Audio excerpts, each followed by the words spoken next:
a multilingual guide to pharmaceuticals, which represented various herbs and spices and other medicinal ingredients that were used, and listed them in a quadrilingual format.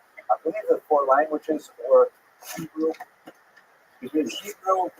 Arabic, Greek, and Latin, which was a phenomenal service to the medical community, because it meant that, you know, the terminology could be standardized, and that what people said in Latin text could then be correlated with what was written in Arabic text, and so on. He wrote treatises on a wide variety of topics, often for it was commissioned. Wealthy Arabs would commission him to write essentially a manual of how they were supposed to treat their condition. Asthma, for example, depression. He wrote a medical treatise on depression, which is fascinating for the 12th century. A lot on marital issues. Sexuality was something that people wanted to know about, and they would often ask him to deal with their various sexual problems. Even a treatise on hemorrhoids. And so all things, right? So Rambam. You know, I looked in all the yeshivas here in Miami. No one could find it. Maimonides' treatise on hemorrhoids. I was looking for it, but no luck. I have to try Wikipedia or something like that to find it. But nevertheless, you know, for the context of the 12th century, tremendous amount of medical writings really at the top of this field. It's especially amazing when you think about the intensity of his day, which I believe is the next slide here, right? His day, which he writes about in many of his letters, was an incredibly busy day. First of all, Fostat was a bedroom community to Cairo, and he would have a daily commute of about an hour by donkey, which is probably about 15 minutes by car, maybe a little less than that, but nevertheless an hour ride on a donkey to get to Cairo, where he would then spend the entire day taking care of the Sultan and his extended family, the children, the whole harem. These were all his patients, and his whole day would be taken up with this kind of thing. Then he would return home, once again stuck on the freeway on his donkey for another hour. There's no daf yomi on the donkeys at all, and he makes it all the way back, and then he returns home, and his home is filled with local Fostat individuals, both Jews and Gentiles, who have come to him for medical advice. He would spend his evening writing out prescriptions and diagnoses and so on, and then only late at night would he have a little bit of time to study Torah. And somehow, with that small amount of time at night, he wrote these phenomenal works in Jewish thought and philosophy and halakha, really mind-boggling in their complexity, it's really hard to imagine how one person could have accomplished all of this in a single lifetime of only 69 years. On Shabbos, he spent the entire day giving people halakhic instruction in Jewish law. So he lived an incredibly busy life, and yet his work was phenomenally prolific at the same time. Okay, pause for questions or arguments, discussions, debates. Did he ever sleep? Good question. He wrote a lot about how to sleep. So perhaps he wrote that when he was insomniac. But no, the Rambam's concept of Jewish law was so all-encompassing that even sleep was included in it. I'll get to that when we talk about his literary very significant. So, look at this right here. This is what. Ms. Abramson, please ask a good question. Not too hard. Yes, he had a wife, and he had one surviving son named Avraham, who left a certain amount of writings as well. I do not believe he had other children. I think he had daughters that did not survive infancy, if I remember correctly, but I'm not positive about that. And of course, he was raising the widow and orphan daughter of his brother as well. So he had, several people in his household that he was responsible for. Okay, so what's perhaps most significant for us in trying to understand my mom is his Jewish works, his Jewish written works. This is, by the way, a manuscript in the Geniza in Maimonides' own handwriting. It is Hebrew and Arabic letters, or Arabic and Hebrew letters, excuse me, Judeo-Arabic that he's written with. The Ben Sira Geniza, I think it is the one I lost that. Yes, I think so. Right. Okay. So he wrote two basic kinds of works.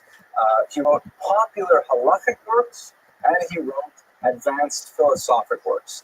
And this gives you a real sense of the dichotomy of his personality and the sort of trajectory of his thought. So let's deal with the first category. His popular halachic works were written in very simple Hebrew. I mean, remarkably easy Hebrew, intermediate, really like middle school level Hebrew. And they were designed to give a large swath of the Jewish population access, sophisticated and thorough and comprehensive access to the entire corpus of Jewish law. We should remember that one of the huge lacunae in Jewish thought at this time was that there were very few codes in existence. What do I mean by that? The way that Jewish law is organized is that basically it's all found within the Talmud and in successive responsa literature, which we spoke about a few weeks ago when we were talking about the Geonim. The Talmud is not at all organized in a format that we would recognize in the modern world.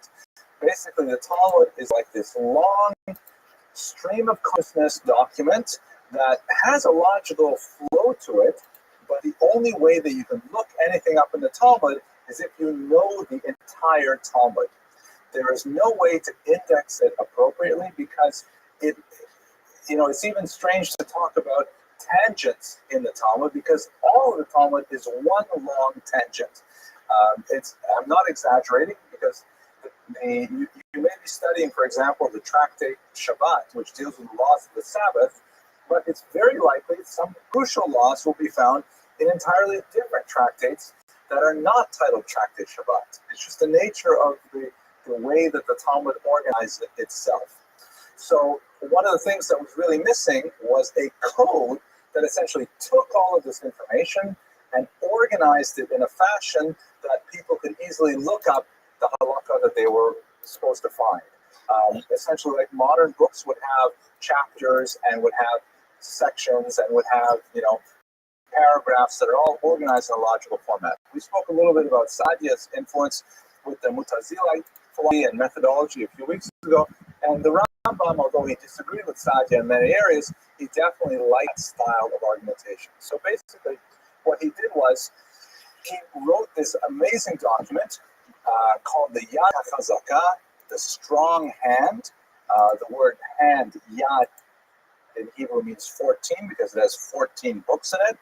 And this was basically a massive code of Jewish law.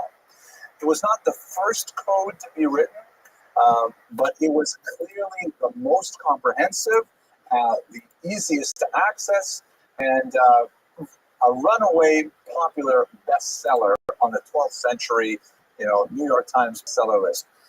It was such a phenomenal work because it took the entire Talmud, all of the responsa literature written to that day, and put it together in such a way that anyone with very, very basic Hebrew suddenly had access to information that a rabbi of 80 years of study would have. It was a tremendous device. It was not unlike the kind of information revolution that we have today with, for example, smartphones, with access to Wikipedia. That's the kind of colossal achievement that Maimonides did in his Mishnah Torah. Naturally, it was very controversial because, if you recall, people were already upset with him because he said rabbis shouldn't take any money for their services. He essentially put them out of business by saying, "What do you need a rabbi for? I have the Mishnah Torah." Is this going to come back on, Mr.? Or is it? Oh, good. Thank you very much. So that means I'm talking too much. If the screensaver turns on, it means that I'm talking too much. I have to definitely go to the next screen. The Mishnah Torah was very, very controversial, as we shall see shortly. He also wrote Sefer HaMitzvot, which was basically addressing the question of what are the mitzvot. I mean, it kind of you think it's a very basic question, right? Everybody talks about we have 613 mitzvot in the Torah, Taryag mitzvot, but no one ever counts them. No one ever says, well, what are they exactly? So the Rambam set out and combed through the entire Chumash, the 5 books of Moses, and he wrote down exactly what those 613 mitzvot were, and single-handedly created yet another industry of rabbinic scholarship, as people disagree about number 247, saying, no, that's not a mitzvah, that's just a minhag, or number that definitely includes two mitzvot, why did you put it together? There's a whole discussion there. But still, these kinds of works, and I should mention also his first work, the commentary on the Mishnah, they represent an entire trend of his thought, saying that the Torah should not belong just to specialists. The Torah should not belong only to those people who have advanced training in the highly arcane Aramaic idiom of the Talmud. The Torah should be something that everyone with just the very basic literary skills should be able to access, literacy skills, excuse me. So that was a phenomenal achievement in itself, and really he could have rested on his laurels having made this signal contribution to the Jewish people, but in fact that was only when he was starting out. The second major body of his written works, and I am excluding here his letters, of which there are hundreds and say a lot about his personality and his leadership style and so on, but now we're talking more about his formal treatises written for the Jewish world, were books that were written for an entirely different audience. Whereas the Mishnah Torah and the Sefer HaMitzvot were written for the common Jew, the books like Guide for the Perplexed, Mora Nevuchim, were designed specifically for the highly educated, highly sophisticated, but somewhat ambivalent Arabic-speaking Jew of his age. These are Jews who were, this is an era where Jews had tremendous access to all the corridors of learning. There was no real barrier set before them, no numerous clauses to keep them out of colleges and so on. So they were learning everything that they could, and they were learning the greatest works of Arabic philosophy at the time. And they were thinking to themselves, wait a minute, why be Jewish? Think about how Islam is an advance over Judaism. Judaism has all kinds of strange things in it, like anthropomorphisms for God, and certain bizarre commandments that we have no idea why they're there, like the mixing of wool and linen, so on and so forth. So looking at that highly, specialized but at-risk population, Maimonides wrote this phenomenal philosophical work, the Mora Nevuchim, the Guide for the Perplexed, which was designed specifically to address their philosophical concerns. And unlike the Mishnah Torah, which showed his skill as an encyclopedist, giving him the ability to span the entire, breadth of Jewish thought and put it down in very simple layman's terms, the Guide for the Perplexed was like a mountain climber. He rose to the heights of Jewish thought, engaging in very abstruse and complex philosophical debate to bring across the most sophisticated aspects of Judaism. Guide for the Perplexed was published in Judeo-Arabic, which, among other things, was the vernacular of this segment of the population, but it also allowed him to use the sophisticated philosophical vocabulary of the time that was lacking in Hebrew. In fact, one of the more difficult aspects of the Guide for the Perplexed is that most of its students today do not read Arabic, they read Hebrew, and they have to rely on somewhat problematic Hebrew translations by the Ibn Tibbon family that, they themselves were somewhat challenged by the abstruse Arabic philosophical terminology that's used in the book. Nevertheless, it's a huge classic. And since in this book, he really brought together a lot of Aristotelian thought with traditional Jewish theology, it had a huge influence later on Christian scholastic thought. St. Thomas Aquinas in particular quotes Maimonides at length with tremendous respect, just as Maimonides would quote Aristotle before him, calling him, for example, ha-philosoph, the philosopher. So there's a chain of transmission of ideas from Aristotle through Maimonides through Thomas Aquinas that makes Maimonides one of the very, very few Jews in our history that ever achieved fame for his Jewish works outside of the Jewish world. There are only a handful of people who really reached that level of world fame for their Jewish works, not for something else that they may have done. Like, for example, Albert Einstein tremendously famous for his theories of relativity and so on, but he's not famous for his commentary on the Mishnah. Maimonides is one of those people who was able to take his Jewish learning and expand it far beyond the limitations of his ethnicity. Okay, questions, arguments about these massive works? Clear as the sun at noonday, right? Oh, yes, Aaron.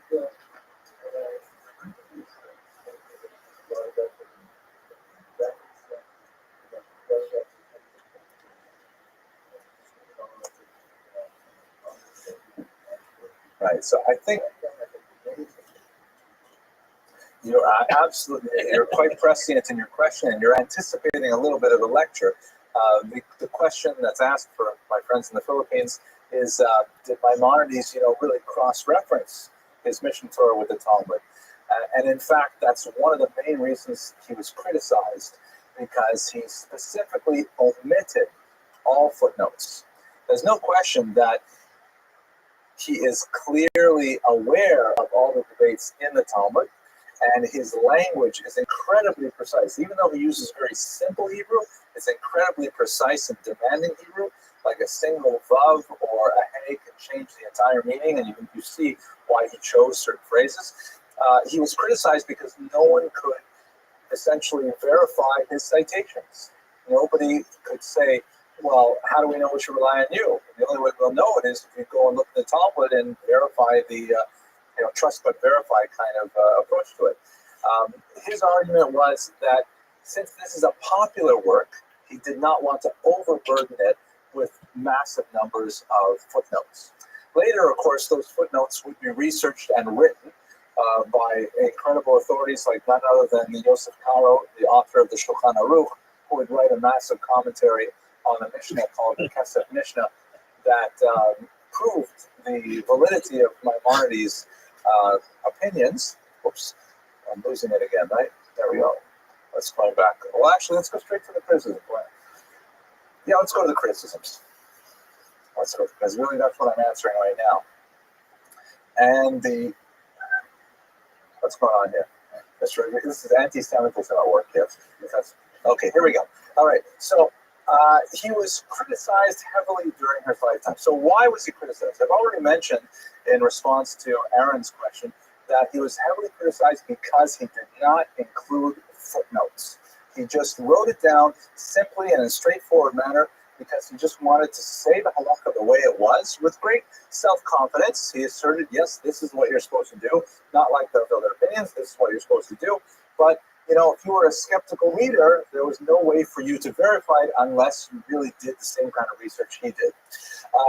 Some critics, and his critics were very, very sharp, argued that there was a certain amount of intellectual arrogance in doing so, in simply stating it boldly without offering any kind of justification was an arrogance that was a character flaw, and that his books were unreliable as a result.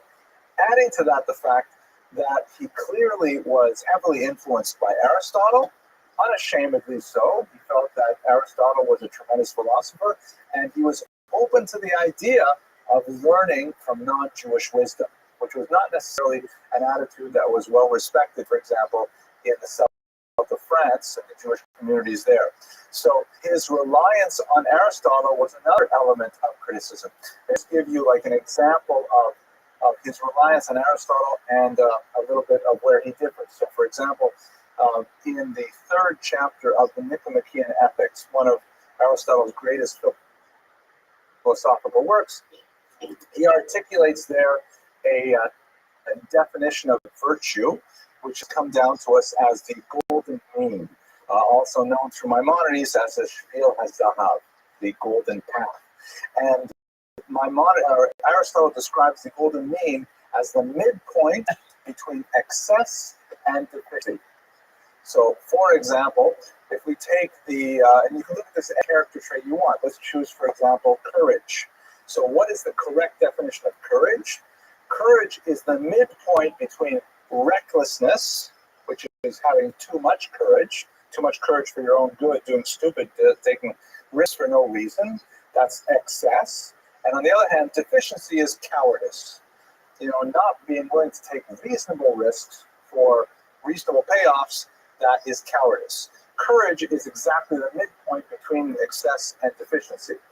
Maimonides says that's the way it is in Hilchot Deot, the 6th chapter in particular. He says, 3rd chapter in particular, he says this is the way it is with every single character trait we have. Love, fear, hate, you name it. There's like a midpoint between too much and too little. That's what we have to do. However, where Maimonides differs, he differs specifically in the few midot. He says that humility does not admit of an excess. You can always have more humility. There's no midpoint when it comes to humility. And that's clearly differing from Aristotle. Similarly, he argues that anger does not have a minimum, that you have to learn to completely remove anger from your heart. He does say, of course, that you are allowed to feign anger for your children, which we do regularly at home. For your students, you have to appear displeased and stern in order to, appropriately teach them the correct way to behave. But he says always it should be just kas al hapanim v'lo al halev, right? It should be anger just on the face. It's an exterior anger, not anger in the heart. Now you look puzzled, Ms. Abramson. You have some problems with that? I really was angry with you, by the way, on Sunday morning, so don't not on Maimonides in that one. No, it's just that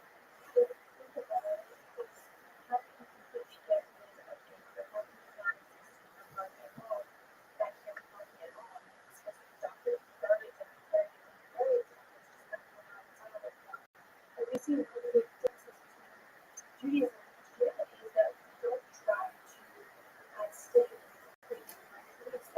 we recognize the truth and then deal with it and find that balance. How do you say you should? That's a very well put question, and I am somewhat proud of her. I'm moderately proud, right? Somewhere between excess and efficiency proud. Right? But he says, in fact, that anger does not admit of a minimum. Anger is something that is so corrosive. It's like saying you're allowed to drink a little poison. Right? It's something that you have. It's an avoda. It is a task of character development that you have to learn to detach yourself from anger. How to do it? Look, we can study Hilchos Deos together, and we're going to have a look at it and see how he says it. But it's clearly a huge task. Okay, follow-up question. It better be short. So, is it more that you should strive to actually conquer anger? And I have a feeling that it shouldn't be as if you actually It's the other way. What you're saying does fit with the author of the Sefer Achinoch, the anonymous author. Some say is Rabbi David of Barcelona, that he says what you do on the outside affects your inside.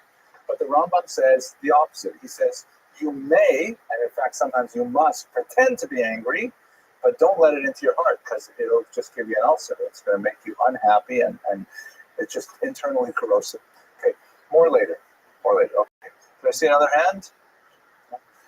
I have to live with her in this house, Yes. Right. Okay, so God is allowed to do so. Li hanakama, vengeance is mine, nobody else's, right? Hashem ge'ud lavesh. Hashem can dress in gava, in arrogance, but we can't. So just because certain attributes are given to Hashem ishmel chama, that doesn't mean that we can do those things. Very, very astute observation. And in fact, it's quite apropos because one of the other reasons that he was criticized is because of his take on allegory and anthropomorphisms. We are, okay, I give up. You're right. I don't know how to answer that. We are B'Tselem Elokim, but yeah, let's see what I'm not exactly sure how to deal with that one. That's a tough one. I mean, I can give you sources to back up my point of view, but I don't understand them now that you ask a question like that. No, come on, leave me alone, Lisa. Okay, give me an answer later. Let's get, This is supposed to be like an organized lecture where one person talks and everybody listens. Okay, right. So one of the arguments was that he dealt with oh my gosh, it's a punishment. He dealt with allegory in a very difficult way because the Torah does speak extensively in allegorical terms. You know, the hand of God, the finger of God. The Talmud says that God wakes in the middle of the night. God experiences emotions, things like that. But Maimonides was, he tended to discount these allegories as much as possible because he was an incredible rationalist. This is one of the areas where he stands apart from the bulk of the rabbis of his era, the Rishonim. He was very much opposed to mystical readings of the texts. This is frustrating me. Yeah, but no, it's not getting me angry though. But he was very opposed to. I'm looking. Okay, this is getting out of hand. So opposed to any kind of natural interpretations of Judaism.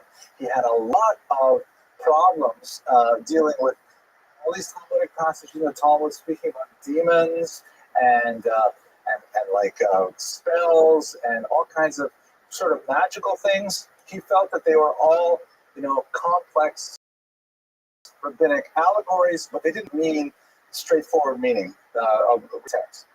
And in fact, it's a difficult position to hold, and he was going against the mainstream to be sure.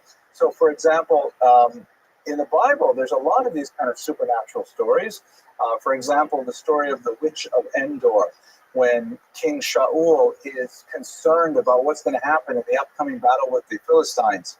And so he goes to a witch, and she performs a seance and brings back the dead prophet Shmuel to tell Shaul what's going to happen.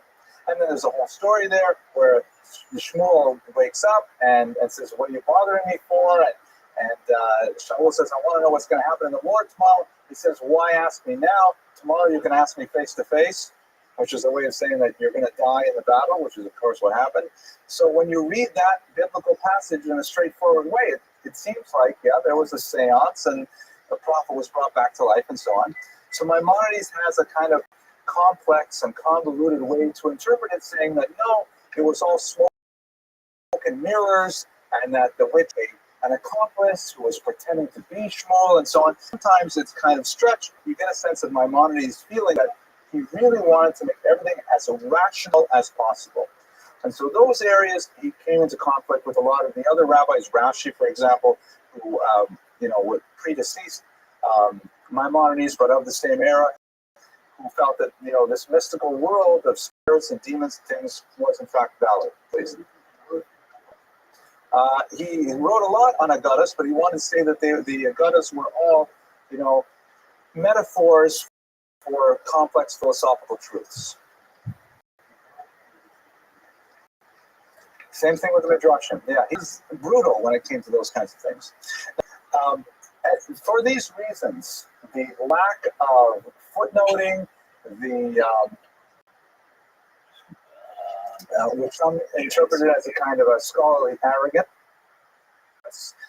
his reliance on Aristotle, a non-Jewish philosopher, his disparaging attitude towards the supernatural aspect of Judaism got him into a lot of trouble with the Ashkenazi rabbis of Southern France in particular. And what they ended up doing was, seeing his popularity, the Jews went to the Dominican friars. The Dominicans were a fairly extreme group of monks in France at the time, and they complained that, there's these books circulating among the Jews that are heretical in nature, praying God in an inappropriate fashion and so on. Now, the Dominicans, it's kind of a funny thing. Why are Jews going and complaining to the Dominicans? Kind of thing that we have in Jewish history quite often, that when there is an internal Jewish fight, I'm sorry? He's allowed to do what? I'm sorry. Yeah. Oh, you can learn from. Okay, you want to say Aristotle? Fine, sure, but the citation is "Mikol malamdai hiskalti." From all my teachers, I gained wisdom. But that's just not the way necessarily the Jewish world works. I mean, if I were to say, if Rabbi Grunstein were to get up and say, I learned Torah from Oprah Winfrey. I just don't know if the community would receive it as well as if he said I learned it from. Yeah. I probably would. He could get away with that because he does special things with Torah. But let me stick to where I am right now, anyways, the lecture. So, for these reasons, they went to the Dominicans. Why would they go to Dominicans? It is an unfortunate reality. You could see it echoed in the halachic literature. Those are dissatisfied with a particular dispute. They will go to non-Jewish authorities, hoping to leverage their support in the dispute. And it almost always ends up badly. Once you take it outside of the family and you start having a dispute in the street, it ends up awful. So they went to the Dominicans and they said, you guys are interested in us being good Jews, right? So there are these books by this guy named Moses something or other that are just corrupting our minds and doing things differently, and we really think that they don't belong in our bookshelves. So the Dominicans said, fine, let us help you out with that. And they collected up all the manuscripts of Maimonides they could find, and they burned them publicly in 1232. A very, very sad moment in Jewish history. It would be repeated 10 years later, because once the Dominicans got a bit of a taste of burning heretical Jewish books, they expanded their options a little bit, and they burned about 12 wagonfuls of Talmuds, precious manuscripts. This is well before the era of printing, in the same spot in Paris as they had burned Maimonides. So it's a sad day when we start burning our own books. Eventually they will come back to haunt. At that point, the dispute about Maimonides and his works reached a kind of a fever pitch, and so the great Rabbi, a very important Jewish rabbi of the time, argued for a compromise in 1305, which was ultimately accepted. This is already a century after Maimonides himself is deceased. And the compromise indicated that study books like the Mor and Nevuchim until they were at least 25. They set up certain parameters. These books are kosher. These books are definitely valuable, but they should not be studied except by people who had a certain level of training. By 25, you would think a person had sufficient literacy and training and so on. And that ultimately kind of was a flag of truce between the anti-Maimonidean camp and the Maimonidean camp, and preserved Maimonides' writings to this day. Yes, Fred.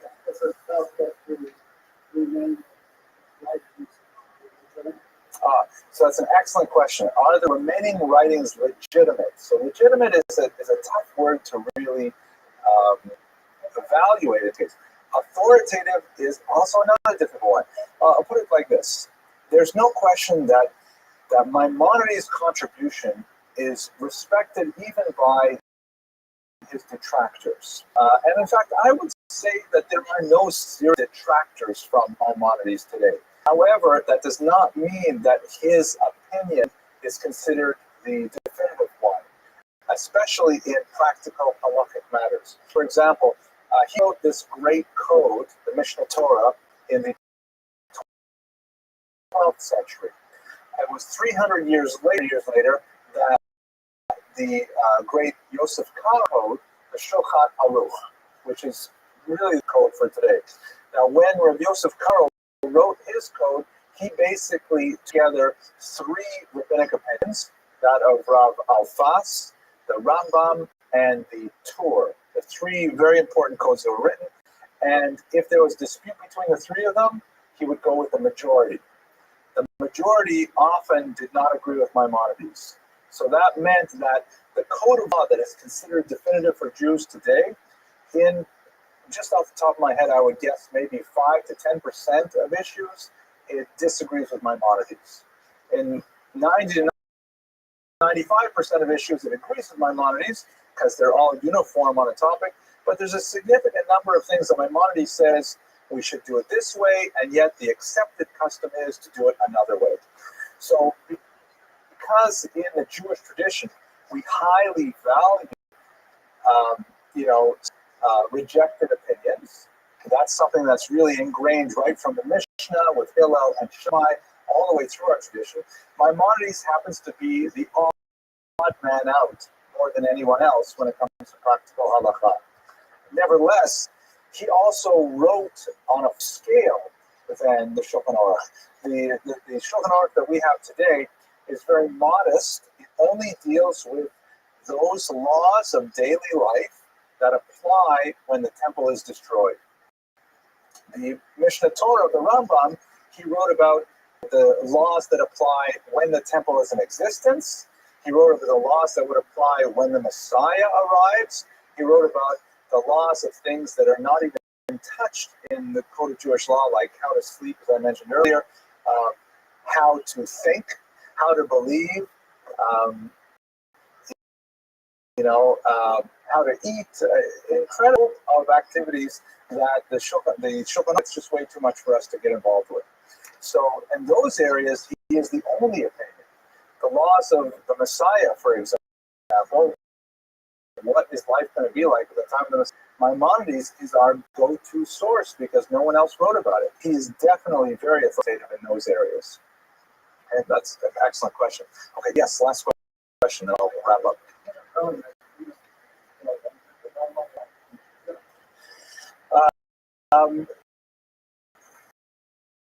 Rabbi Schneerzon, the first Rothschild Rabbi? Yeah, I don't know how a Shulchan Aruch called the Shulchan Aruch HaRab definitely relies heavily on the Rambam, but he's a huge opinion. Everybody has to rely heavily on the Rambam today. Doesn't mean that we'll always agree with him, but nevertheless, his opinion is valid in the vast majority of cases. Yeah. Oh, the 13 principles. Let me just take a second to report on that. Then I want to wrap up because I want to stay on time. Some of the things that Maimonides did, which were also controversial, I didn't really mention them earlier. He was big in codifying things. So one of the things he codified was what exactly did Jews believe? It's kind of funny that here it is, we're in the 12th century. The Jews have been in exile for 1,200 years, and they've been in existence for another 1,500, 2,000 years before that. And nobody ever sat down and said, okay, what exactly do we believe? Can we just agree on this? So Maimonides said, okay, let's write it down. And he came up with 10 basic principles of what Jews should believe.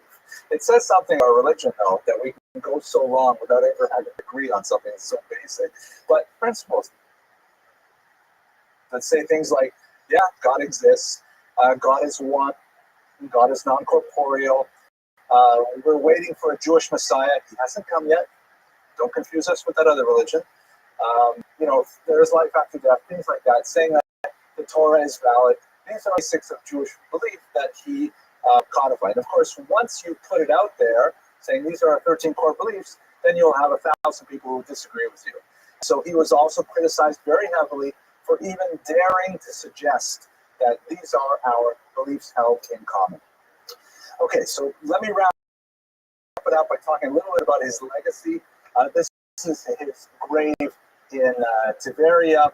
As I mentioned at the beginning of this lecture, the Jews would disagree with that. His legacy is absolutely phenomenal.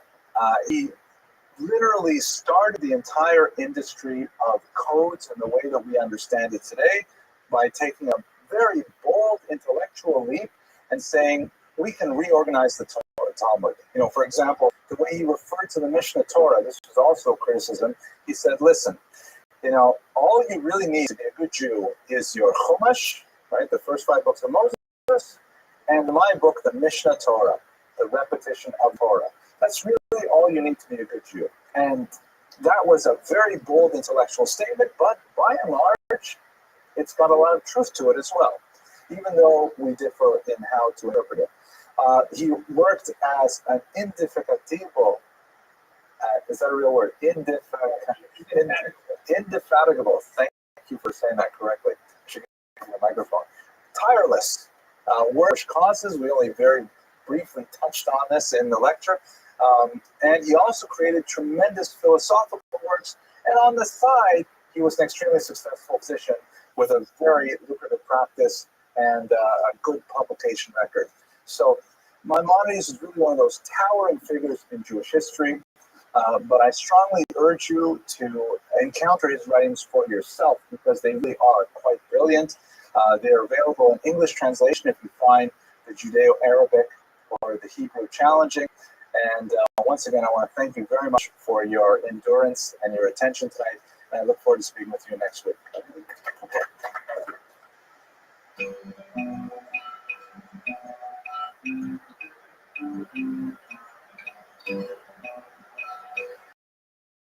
Tonight's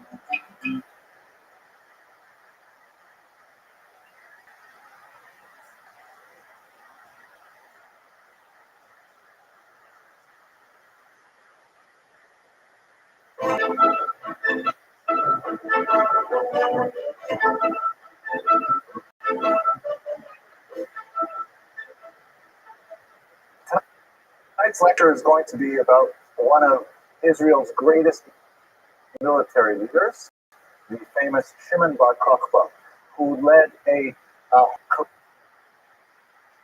courageous and heroic and ultimately successful, albeit on a temporary level, attempt to draw the Romans out of Israel and retake Jerusalem.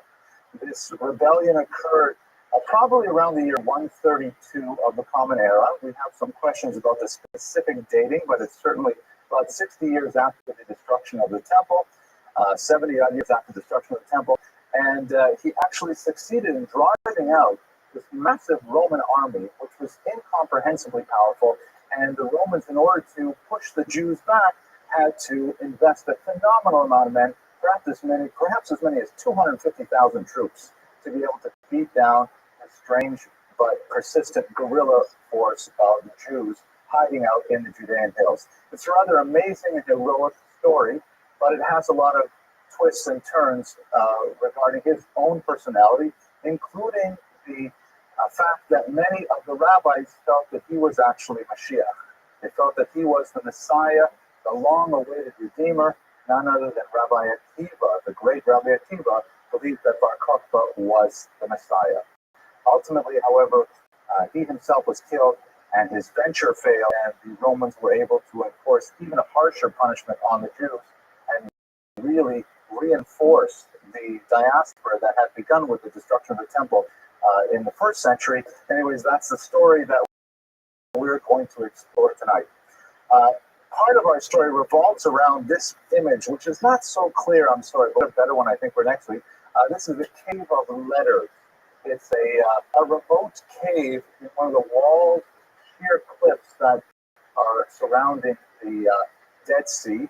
And in 1960, the great Israeli general Yigal Yadin, these caves and discovered a tremendous cache of documents, artifacts, utensils that were hidden there by the Bar Kokhba rebels in one of their last stands.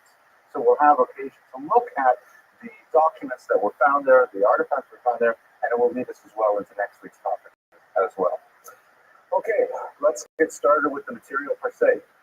So the tone for the uprising, we should recall that this occurred in the context of Emperor Hadrian's rule over Israel.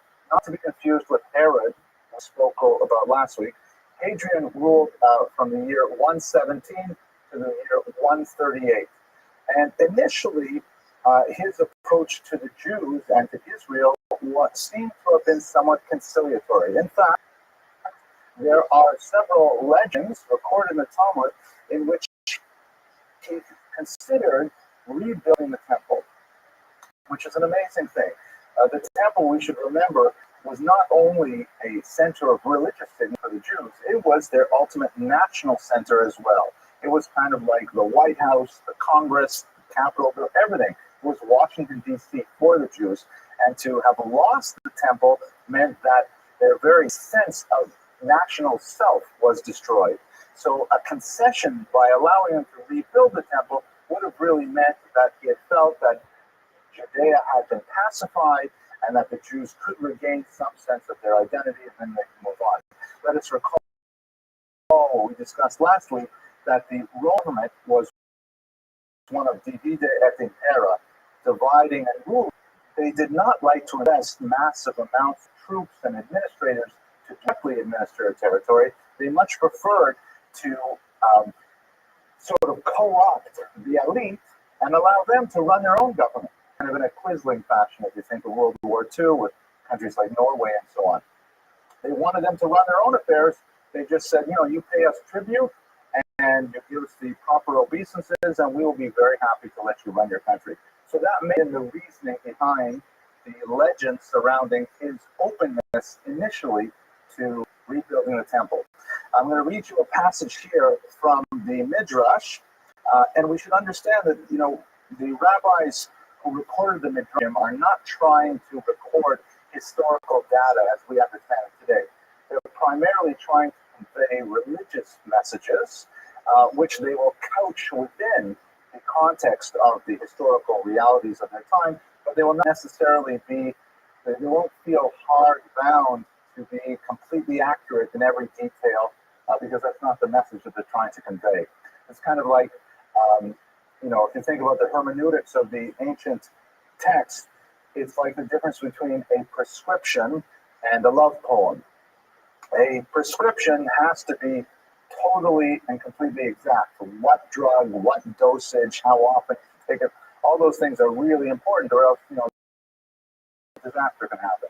A love poem, on the other hand, employs hyperbole, can employ, similes, metaphors, all kinds of things. Can you imagine if your doctor said, "Oh, give him something sort of like Xanax," right? You can't do that. It has to be exactly Xanax or whatever it is. So these midrashic texts also are trying to convey the information like a love poem, as it were. We can't read them like prescriptions because that's not the way they were written. Okay, so here we go. In the days of Rabbi Yoshua and Hananiah, the Roman government under Hadrian decreed that the temple should be rebuilt. And Lulianus, these are two important this time, set up tables from Antioch and provided for the Olim from the Galut. And they set up these tables. Principally, it seems, to allow people to start exchanging their local currencies for Israeli shekels, so that they could, because the term tables in Midrashic Hebrew means money changers. Those Kutim then went and said to the emperor, anybody know who the Kutim are? Kutim are the Samaritans. So we're going to get to them in a second, but the Kutim, and that's in the next slide. The Kutim and the Samaritans had a very difficult time with each other.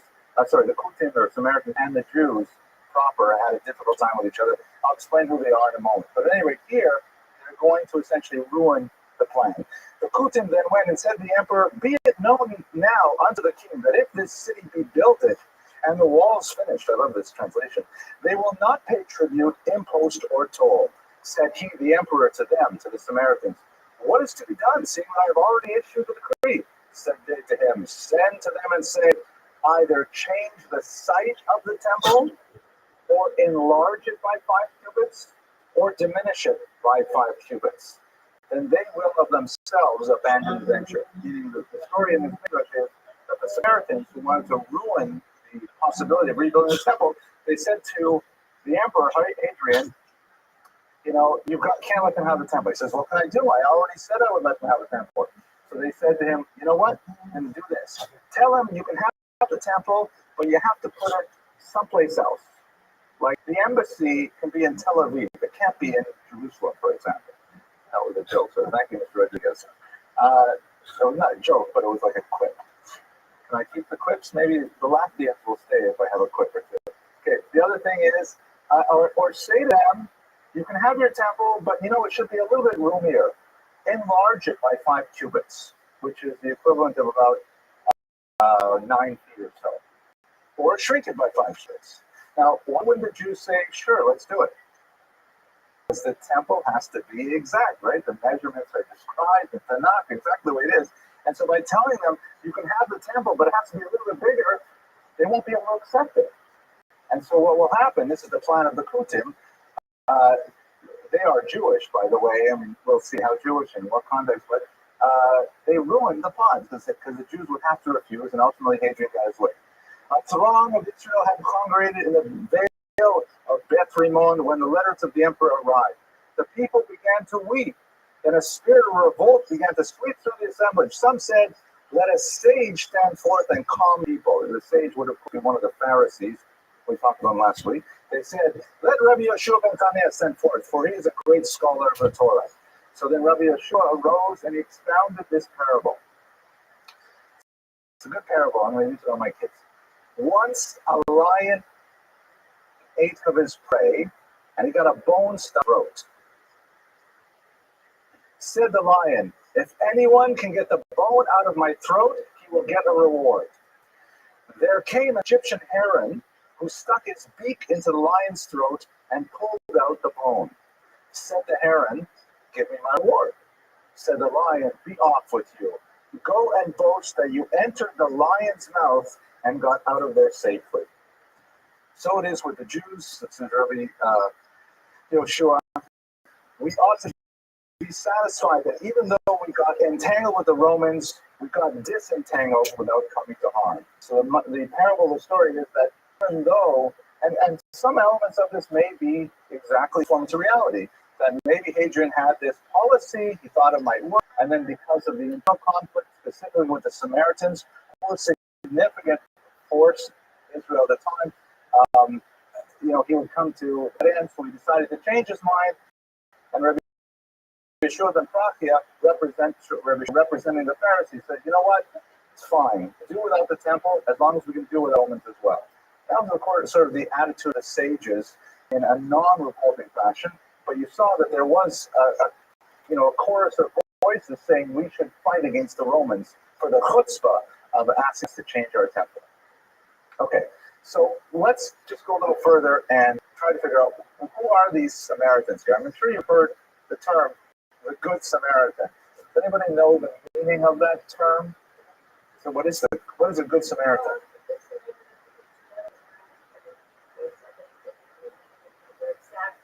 Oh, give me the modern terminology, please. Just what do we mean by it today? Very nice. Okay, and why does that person have to be a Samaritan? What's the pshat in Samaritan? Well, here's the parable. Basically, it occurs in the New Testament. I think it's in Luke. I'm sure a lot of my viewers will probably like me. But what happens is there's a disciple who talks to Jesus, or it may have been actually an opponent, I can't remember. He says to Jesus, how am I supposed to love my neighbor as myself? I mean, come on, am I supposed to really do all these things? I don't see anybody doing those things, right? So Jesus says, let me give you a parable. He says, there's a guy who's like mugged, and he's like lying on the side of the road bleeding. It's this beautiful kind of like, I'm not sure who painted this, but sort of Renaissance feel to it. Guy lying on the side of the road bleeding. And along comes a Kohen, a Jew, and sees him and then passes by. Crosses the street. Then along comes a Levite, a Levi, sees him, doesn't want to deal with him, it's messy, the guy's bleeding across the other street. And along comes a Putin, a Samaritan, and he helps him nevertheless. He bandages him up, he takes him to a hotel, he tells the innkeeper whatever it costs, I'll pay it, I'll come back in a little while to check on him, the whole thing. And that is the Good Samaritan. But the point that we have to understand in the story is that the Samaritans and the Jews hate each other bitterly. The Samaritans were a group of people who had converted to Judaism under duress. And their whole story is described in Tanakh, that they were afraid that if they didn't convert to Judaism, they would be devoured by these lions. And so their conversion to Judaism was sort of suspect for a good 400 years. And a good part of the Talmud tractate, Brachot in particular, goes back and forth. Do we consider them Jews or not Jews? Can we count them a minyan? If we're eating and the waiter is with Samaritans, can the waiter be included in Zimun for the benching? Going back and forth deciding, are they Jews or are they not Jews? And as a result, not surprisingly, the Samaritans did not like the traditional rabbinic Jews in return. Ultimately, they divided very sharply, where the Samaritans set up a temple-like cult on Har Gerizim, on Mount Gerizim, which is, I believe, near Nablus. It's a mountain up near Nablus, and they even to this day, by the way, Samaritans, they still sacrifice on certain holidays, goats and things like that, because it's sort of like the ancient temple cult, but it is a Samaritan version. And so at that point, the rabbi said, that's it, but definitely we're not considering them Jews, they're all. And they had a tremendous fight with each other throughout the entire time. Another example of how they used to fight is the rabbis, when they would announce the new moon, they would signal to far-off communities that the new moon had been there, so people would know when is Rosh Chodesh, when is Pesach, when is all these holidays. And they would do it by, lighting signal fires on mountaintops. And from far away, the fires, you would light a fire and go on. Until the Samaritans started waiting and lighting fires on their own, on the wrong days. So it messed up the whole system, and we had to go to a printed calendar and synagogues made a lot of money as a result because they could print catalogs. So the story, Jesus' story, is only understandable in the context of the fight between the Jews and the Samaritans. It's like saying all the people who should have helped this Jewish guy on the road, they refused to. And of all people, Dafka, it's a Samaritan helps him. It's like saying, you're let's say you're stuck in a really bad neighborhood, and all of the inner city population, rich people are walking by, let's say white middle class Americans are walking by, leaving alone, and then an inner city resident who is dirt poor walks up and takes care of you. It's like Dafka, it's the Samaritan who helps them. Did I make that a little too long? I think so. Okay, thank you, Judith. All right, so anyways, there's three basic groups of Jews who are vying for authority in Israel at this point, and they have different relationships vis-a-vis Rome. The Pharisees we spoke about. The Pharisees are trying to practice this, like Yochanan ben Zakkai that we discussed the other day. They're trying to practice a sort of tactical retreat, disengage from Rome. You leave us alone, we'll leave you alone, and they're trying to stay out of Rome's way and manage their own Torah affairs in closed disciple circles. Christians are being horribly persecuted, and they're being persecuted both by the Romans in a very physical and fatal way, and they're also being persecuted to a degree by the Pharisees by being excluded from the Jewish body politic. Again, remember that when I use the term Christian in the 2nd century, talking about a mixed population of Jews who adopt Christianity as a faith system, and their of Christianity, Jewish Christianity, if you want to call it that, is basically all the mitzvos plus belief in Jesus. And you also have a growing, especially outside of Israel, of Gentiles who adopt Christianity, and they are practicing no mitzvot, but are believing in Jesus. So it's a mixed population. It doesn't make sense. Well, these are Gentiles, meaning they're like Romans, Greeks, from all these places, and they leave essentially paganism to become Christians, but they feel no reason to get to Christianity. They go straight to Christianity, and therefore they don't pick up keeping kosher, keeping Shabbat, things like that. And there's internal struggles within the Christian world, but definitely they are united against the Romans and united against the Jews as well. I mean, the rabbinic Jews.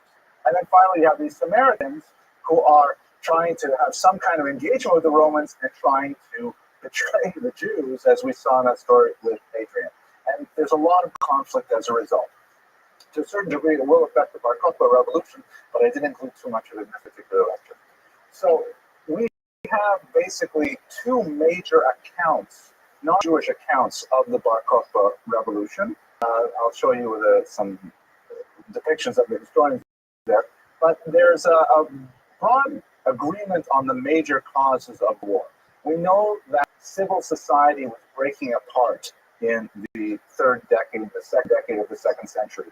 That there was a tremendous amount of hooliganism, there was a tremendous amount of banditry, quite a bit of it actually perpetrated by Jews. We have Jewish bandits on the road throughout Israel, and the Romans are not particularly exercising much control. They're not trying to establish a Rechtsstaat, a society governed by law. They're just basically letting it become lawless as long as it doesn't affect authorities. There's some amazing stories of these bandits who are kind of frum in a way. They're kind of like pious in a way. Like the Talmud describes one man who was being led off to execution, and as he is being carried away to being executed, he shouts, "Tell the widow of Shimon that I murdered him on the way to the city of Lord." I can't remember what city it was, but here he is. Why would he reveal that? Why would he say he's off being executed, and a widow of so and so know that he was the one who killed her husband? Yeah, good question. Anyone offer a suggestion? What if the body was never found? Right. So if the body was never found, then she would be an una. She would not be allowed to remarry. Well, if she were to remarry, right, against the rabbinic approval. So by going and shouting, "I killed him," That meant that she was no longer an aguna, she was a widow, and therefore couldn't remarry. So the rabbis got into a big tumult. Oh my gosh, do we accept the testimony of a guy who's being let off the exit? I mean, how reliable is that for testimony? It concluded in the woman's favor, saying that yes, the fact that he admitted to killing this guy, we would accept it in order to render her able to marry another man. But that you get a sense of the kind of confusion of the time. That here's a person who has no problem murdering another Jew, but he's about to execute it. He wants to definitely save this other woman from being an aguna. So the local governing authorities began to really crack down heavily. In particular, one individual named Tineus Rufus, or Rufus Turnus, as he's known in the Talmud, began to impose some really severe measures on the Jewish population, outlawing a lot of basic Jewish practices. There's some debate which specific ones, the observance of the Sabbath, observance of circumcision, and so on. But there are a lot of stories of brutality from this one Turnus Rufus that certainly escalated the conflict. Now, Dio Cassius, or Cassius, a Roman historian from the late 1st century, early 2nd century, late 1st, 2nd century, early 3rd century, who wrote that the flashpoint for the revolt was specifically Hadrian's destruction of Jerusalem and its renaming as Aila Capitolina, meaning that was totally the opposite of his earlier policy of perhaps rebuilding the temple. And most historians follow Cassius Dio in their line of thinking.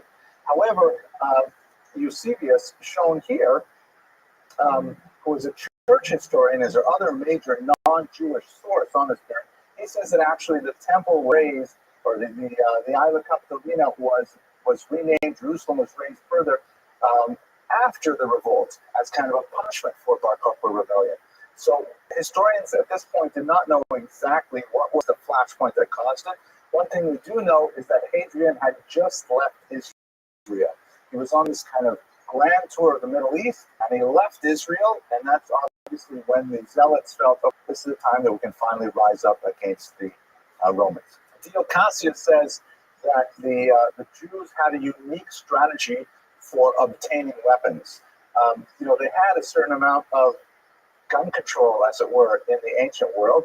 It wasn't possible for just anybody to just produce weapons. I mean, it made a lot of noise, the banging, the clanging. You had to get the raw materials and so on, and they kept a tight control over the weapons that were circulating. So, according to Cassius Dio, the Jews were forced to produce weapons for the Romans in their own forges, and so Jews would intentionally make poor quality sword. They would have a defective one. They would hand these over to the Romans, and the Romans would say, "What is this garbage?" And they say, "Feh." And they would probably not say "Feh," but they would give the swords back and say, "Give quality swords." And according to Cassius Dio, that's how the Jews were able to accumulate a large amount of metal and a large amount of defective swords, but that they were able to arm themselves. We don't have much evidence for this particular legend, but it's an interesting one. What we do have evidence of, however, is approximately 125 tunnels found to date that they were used by Bar Kokhba and his rebels. Their strategy was to build these underground tunnels throughout, in particular, Judea, but also stretching forward into Galilee. Anyway, they built these and they hid in them, and they used them, when the Romans were approached, they would go out and they would have these guerrilla attacks on the Romans, and eventually they would seize towns one at a time, fortify them. The Romans, unfortunately, had the contrary strategy, which when they finally came in to take care of the rebellion, they besieged these towns terribly, and we have some tremendous massacres as a result. But the underground tunnels were one of the major features of the Bar Kokhba rebellion, and many of them are really quite ingenious and extensive in nature. One that I'll show you at the end of this lecture was actually 300 meters in length inside a very room, and it had 3 separate chambers and all kinds of amazing things. Okay, now the star of the rebellion literally was Shimon Bar Kokhba. His name was probably Koseva, which is probably a family name. Koseva, Ziba, we're not exactly sure. But he was known as Bar Kokhba. The word in Hebrew means God. And so there's this homiletic sort of appreciation of his name, the son of a star, because there's a passage in the Bible that refers to star that will emerge from Jacob, meaning the Messiah. Mashiach will come from the line of Jacob, and he will, create this political unity of the Jews. He will be a brilliant military leader, and he will restore sovereignty to the Jews in Israel. And actually, that's what Bar Kokhba was able to achieve in his short. However, his ultimate betrayal of the cause, for various reasons, led to great disillusionment among the rabbis, and they referred to him in a rather derogatory fashion later as Bar Koziba. Kazav in Hebrew means to lie. So what was once son of a star became son of a lie, because it was all for naught. But anyway, as a military leader, he was exceptionally aggressive and demanding. We have quite a few documents written in his name, a letter demanding his officers to move to this place, to move to that place, and so on. But he was extremely abrupt and even cruel to his. He would frequently refer to their punishment if they failed to follow his orders. He was insisting that his underlings are betraying the people if they do not follow his orders exactly, precisely to the letter, and then he was constantly threatening them with different things.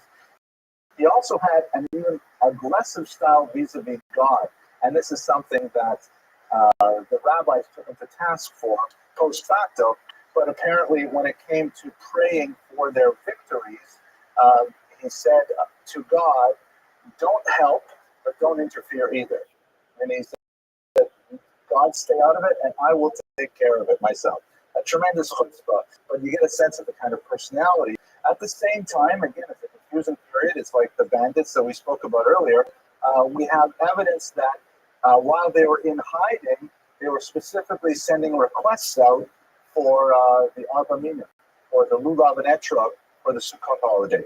Apparently, they were extremely expensive in the Dead Sea, and they had to import them from Yerushalayim or something. But they're also very attached to traditional religious Judaism, rabbinic Judaism at the same time. There's no question that in terms of his personal character, his midos, he would not be elected chief rabbi of the year. But on the other hand, in terms of his military leadership and his brilliance as a strategist, it was unparalleled. And ultimately, he was successful in driving out the Romans.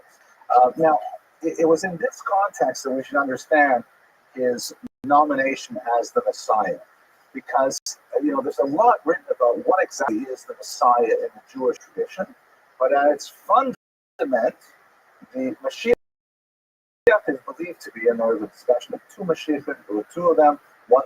But basically, Mashiach is a human being in the Jewish tradition, a human being, not the Son of God, obviously, who will lead a military victory and bring all the Jews back to the land of Israel and establish a level of secure Jews in the Holy Land.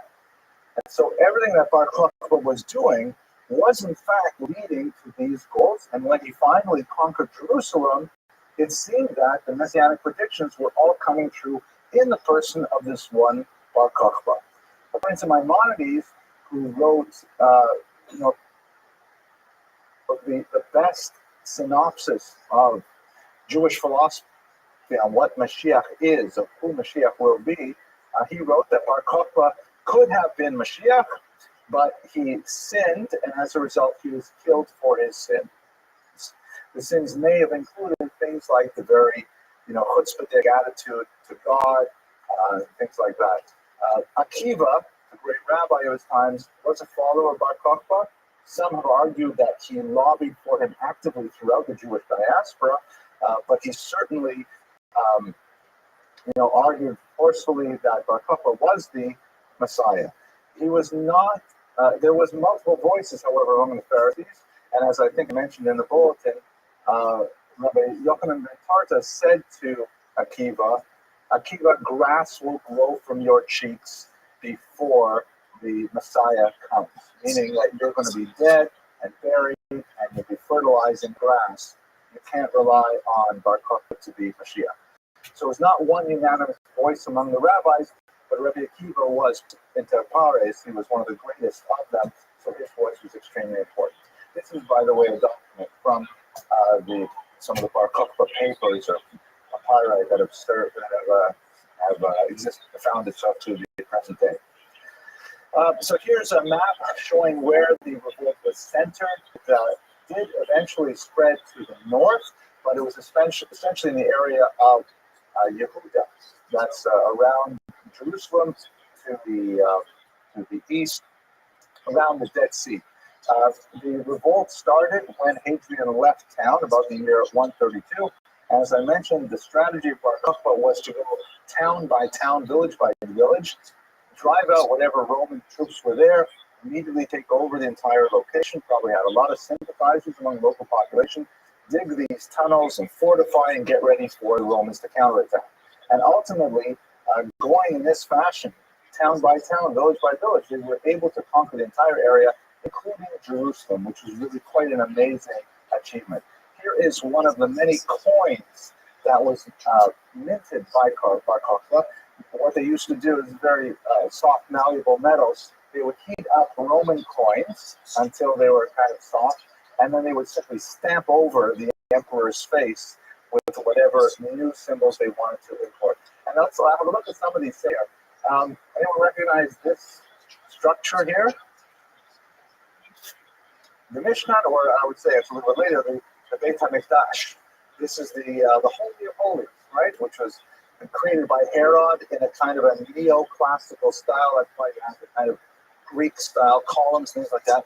So what does it mean that Bar Kokhba is putting this on his coinage?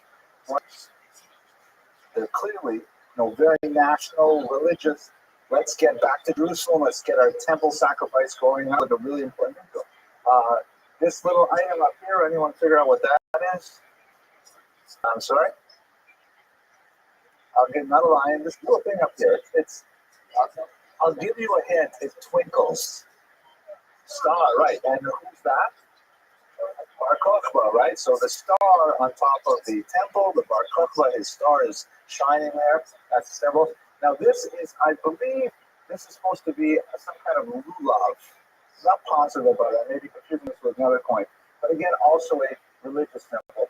The coinage, Mr. Rodriguez was trying to figure out the Phoenician Hebrew. These are actually old-style Hebrew letters, and they say things like Shimon, or Shimon Bar Kokhba, for the freedom of Jerusalem. I haven't been able to actually decipher these myself, but I read about them in other books, so you have to take my word for it. So this is like the high point of the victory was the conquest of Jerusalem, which he held for possibly 3 years. But the Romans counterattacked, obviously, and they brought in troops from all over. The Romans had taken a terrible beating, so much so that in his report to the Senate, the Emperor Hadrian omitted a key phrase. Normally, when they communicate with each other, the Emperor writes, greetings to you, senators. I and my army are well.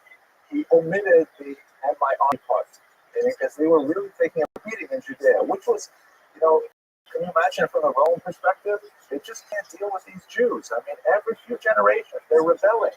And who are tiny little people? The Roman Empire extends from Scotland all the way out basically to Afghanistan, all around the Mediterranean basin, and they just can't deal with these Jews. Keep on fighting back. What's wrong with them? So he sends in 14 legions. How big is a legion? I looked it up. They vary in size, but the minimum size is about 1,000 troops. And a lot of these troops would have secondary troops attached to them, kind of like squires. So when you figure out what 14 legions mean, it's 10,000 troops. 140 to 225,000 troops were brought in to Israel to quell the rebellion. We have inscriptions left by these Roman battalions and legions all over Israel when they were attacking Bar Kokhba. It was really a full court press against them. He even brought generals from Britain all the way across the Mediterranean to deal with the Jewish problem. It was definitely a major military effort by the Romans. You can compare it perhaps to, let's say, the Warsaw Ghetto Rebellion, which which was also a doomed effort, that there's no way that the Jews hiding in the Warsaw Ghetto would be able to fight off the bulk of the Nazi army. But nevertheless, they made a very heroic attempt of it and sent a signal to the rest of the world. It's a very comparable kind of comparison in terms of the size of forces.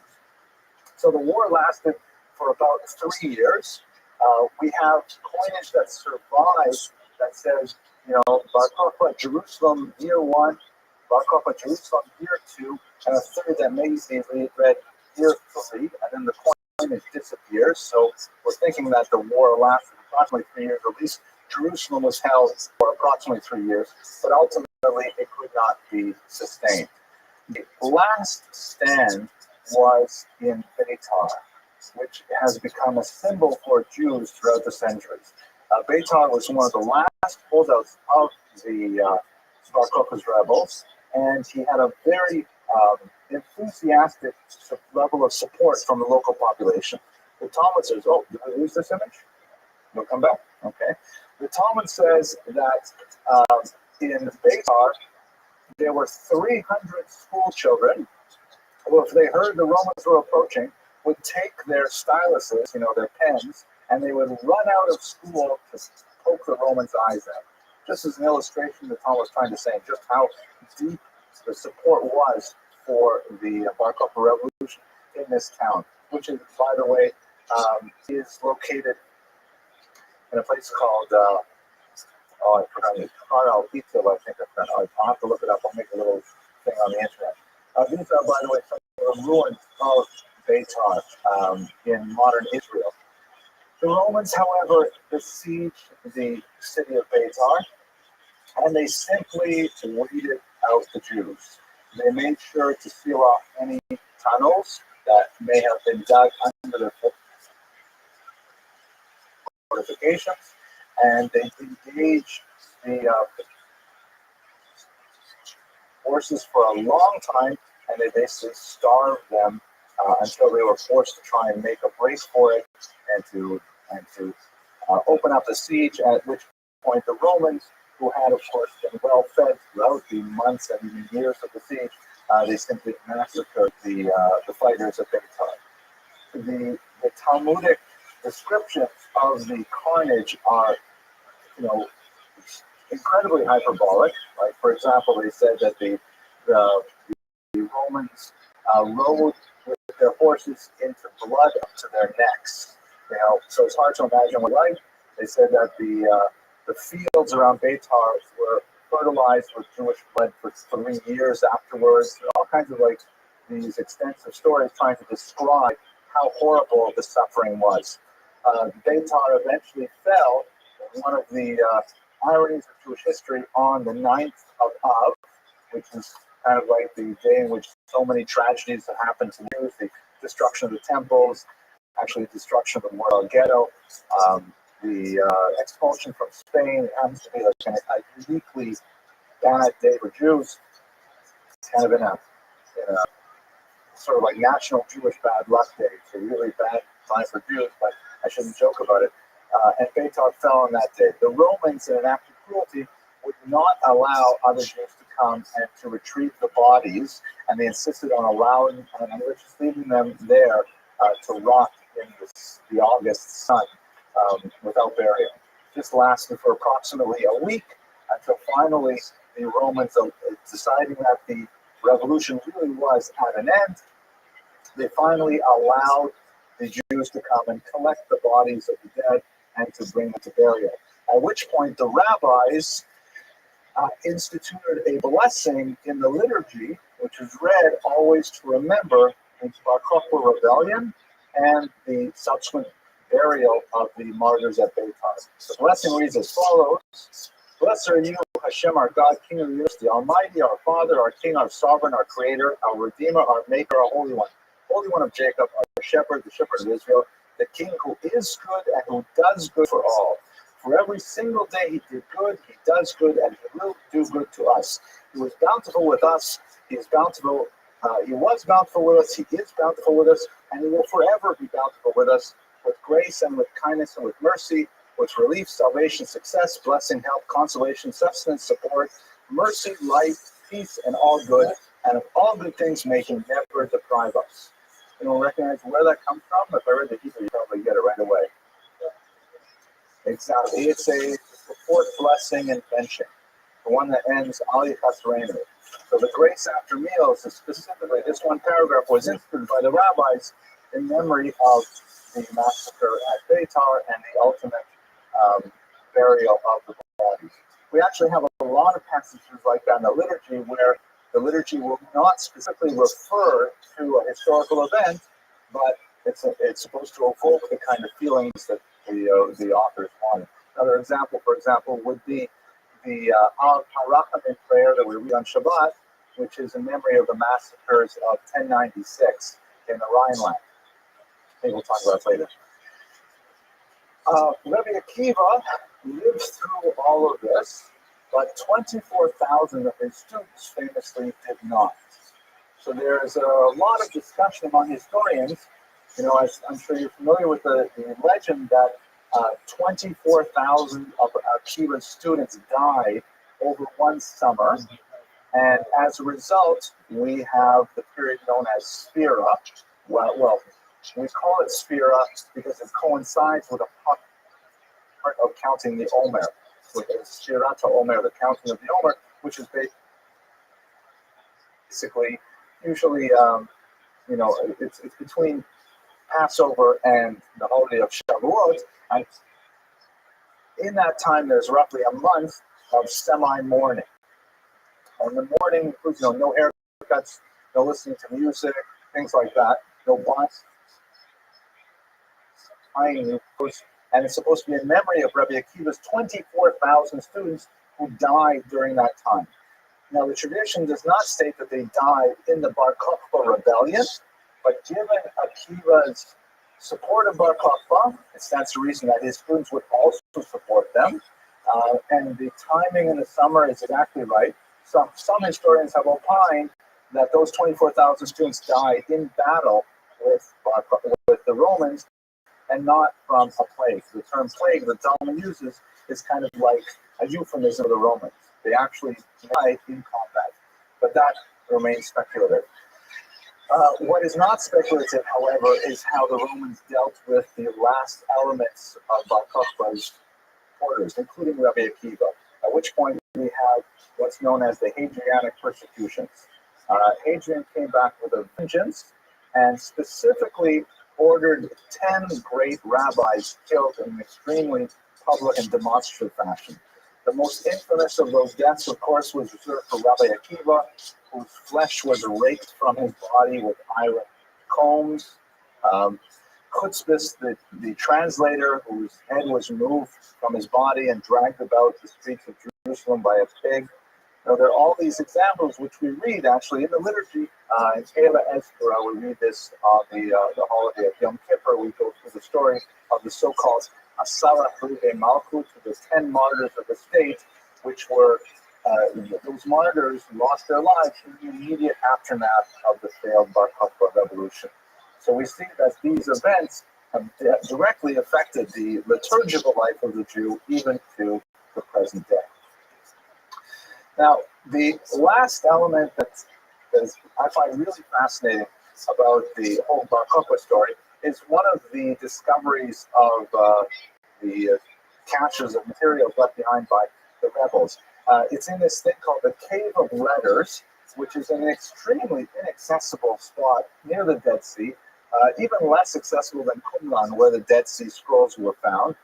It's in a cliff face where you have to walk across these extremely dangerous little narrow paths with a 600-foot drop 6 inches away, and then you have to make this climb on a 50-foot ladder, which of course was not present back then. They used rope ladders and things like that to get to this cave with 2 entrances and a massive network of tunnels that housed entire families.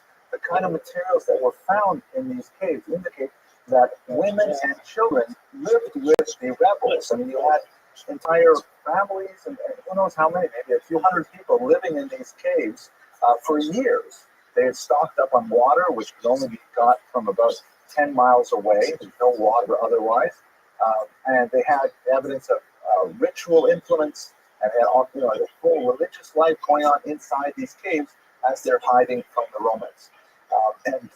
What I found absolutely amazing, and I've not heard about this before, was buried in the entrance of that cave of letters was a small packet. This is it here, discovered in 1960 by the Israeli archaeological team led by General Yadin, which contained the personal correspondence of a woman. And in personal correspondence, we have all different letters describing a custody battle she had over one of her sons, her marriage contract, legal affairs that she was involved in. Absolutely fascinating materials. These are documents that were extremely important to her, so buried them before she was ultimately killed, we presume, by the Romans, and they were found. So 2,000 years later. So the change of topic for next week is I'd like to find out everything we can about this woman, Babata, and try to understand what we can learn from this about the life of women in 2nd century Israel. But let me get back to Bar Kokhba and to bring it to a conclusion. Bar Kokhba is profound and confused in some ways. Profound in that this was the last major military attempt by the Jews to regain their land in ancient times, and it would be a long 1,800 years before they would ever dream of doing this again in a real fashion. It was a heroic rebellion, it was a successful rebellion, and it ended, however, badly in a very bloody massacre at Beitar, all of which we remember very profoundly in our liturgical tradition in particular. Perhaps the saddest element for the Jews, however, was the dashing of the messianic hope that Bar Kokhba represented. But at any rate, I thank you very much for your attention and your endurance. Next week we'll talk about Babata, and I hope you have a great night. Well, you made it all the way to the end of the video, so I hope that means that you really enjoyed it, or else perhaps you fell asleep in the terminal. But I just want to say thank you very much for watching. And I'd like to develop more of a relationship with my viewers, and so please feel free to click the like button or to leave a little comment at the bottom. I'll try to respond as much as possible. And if this video was useful to you, then please pass it on to someone else who you might also find this useful. Okay. Thank you very much, and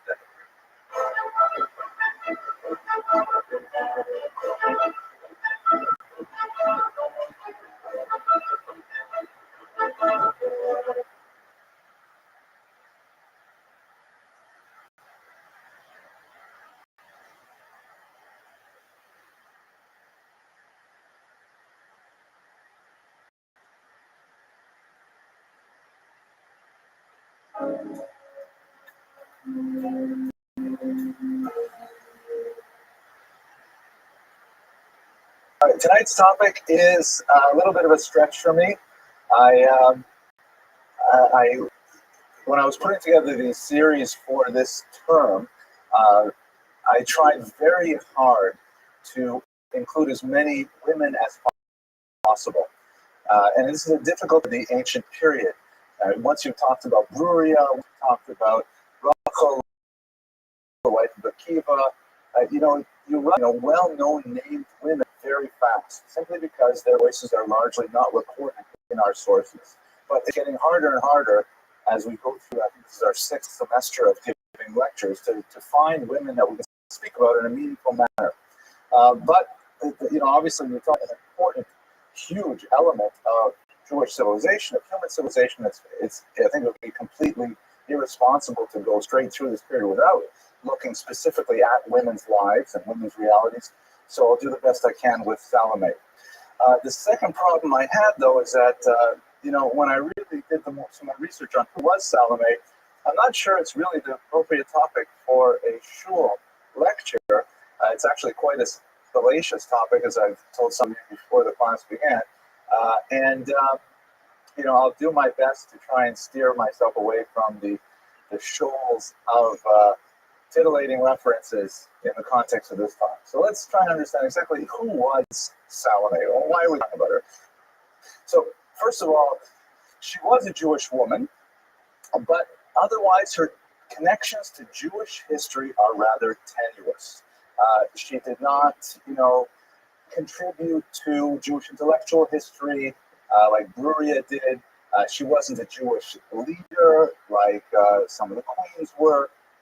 She actually has a really tiny bit part in Jewish history, and in fact, we have no reference to her in any traditional Jewish sources other than Josephus, who is a little bit problematic for reasons that I'll discuss shortly.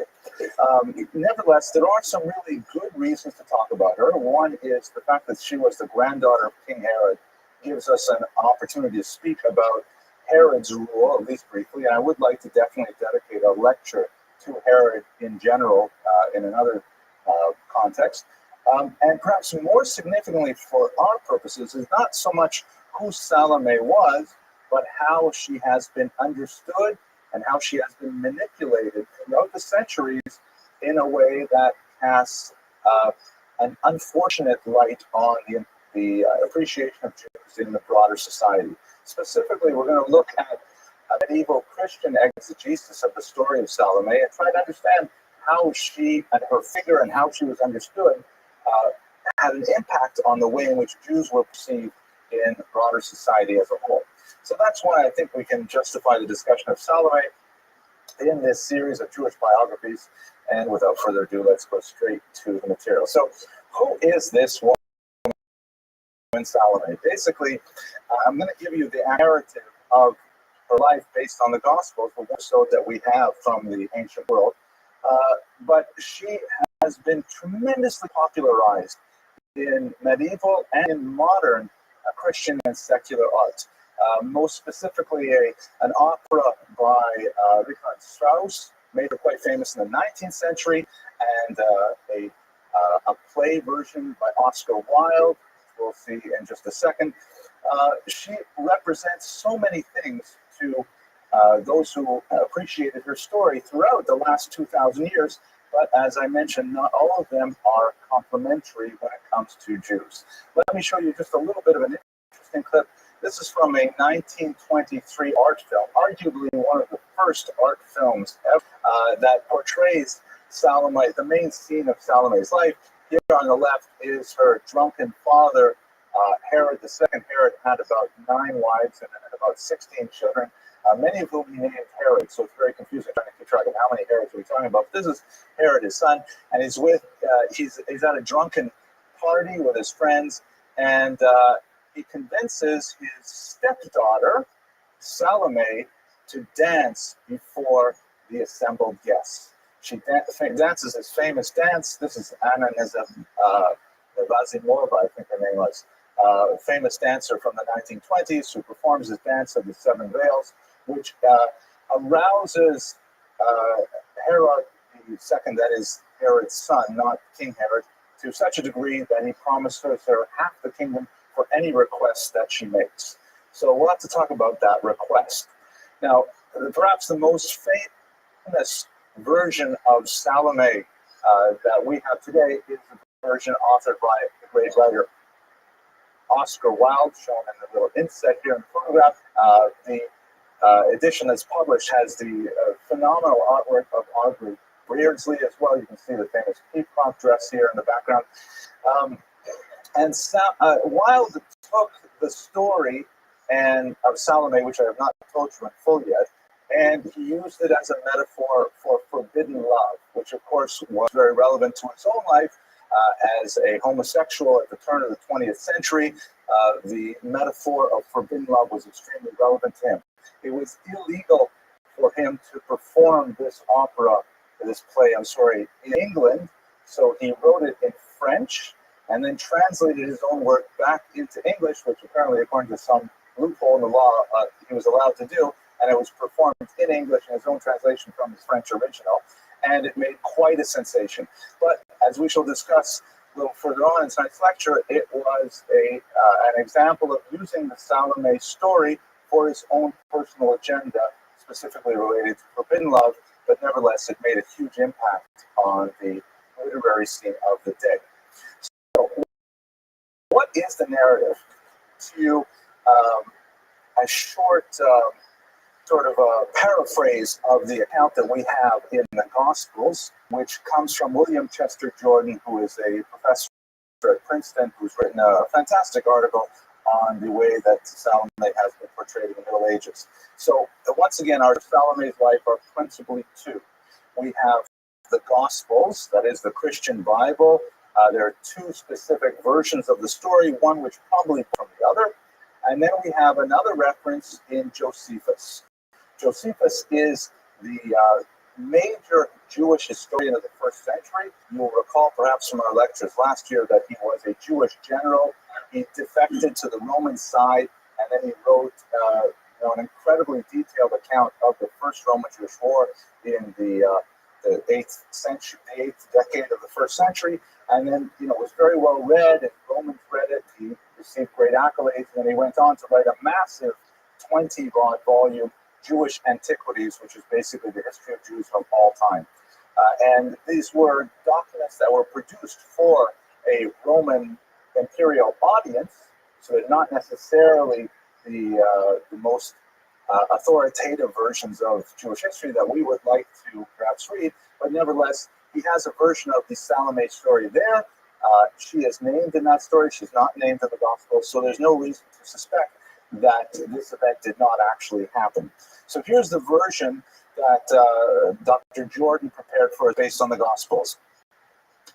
Herod the Tetrarch refers to the three sons of Herod that ruled the principle of Judea in the first century. After he died, he divided up into three rulers. Tetra, meaning tetra is three, right? Right. What's four? Quattro. Thank you. And arch means like leader, archos, right? Democracy, right?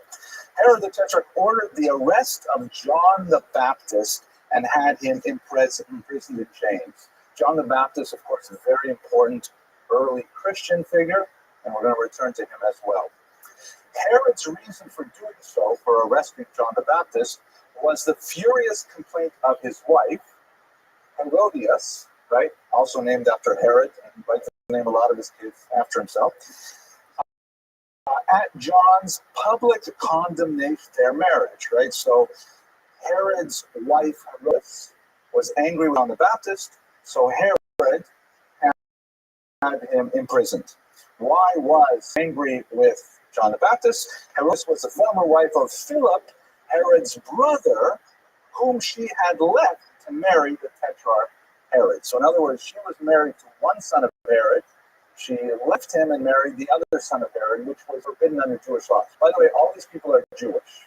Okay, so we're talking about Jewish kings, corrupt, obviously.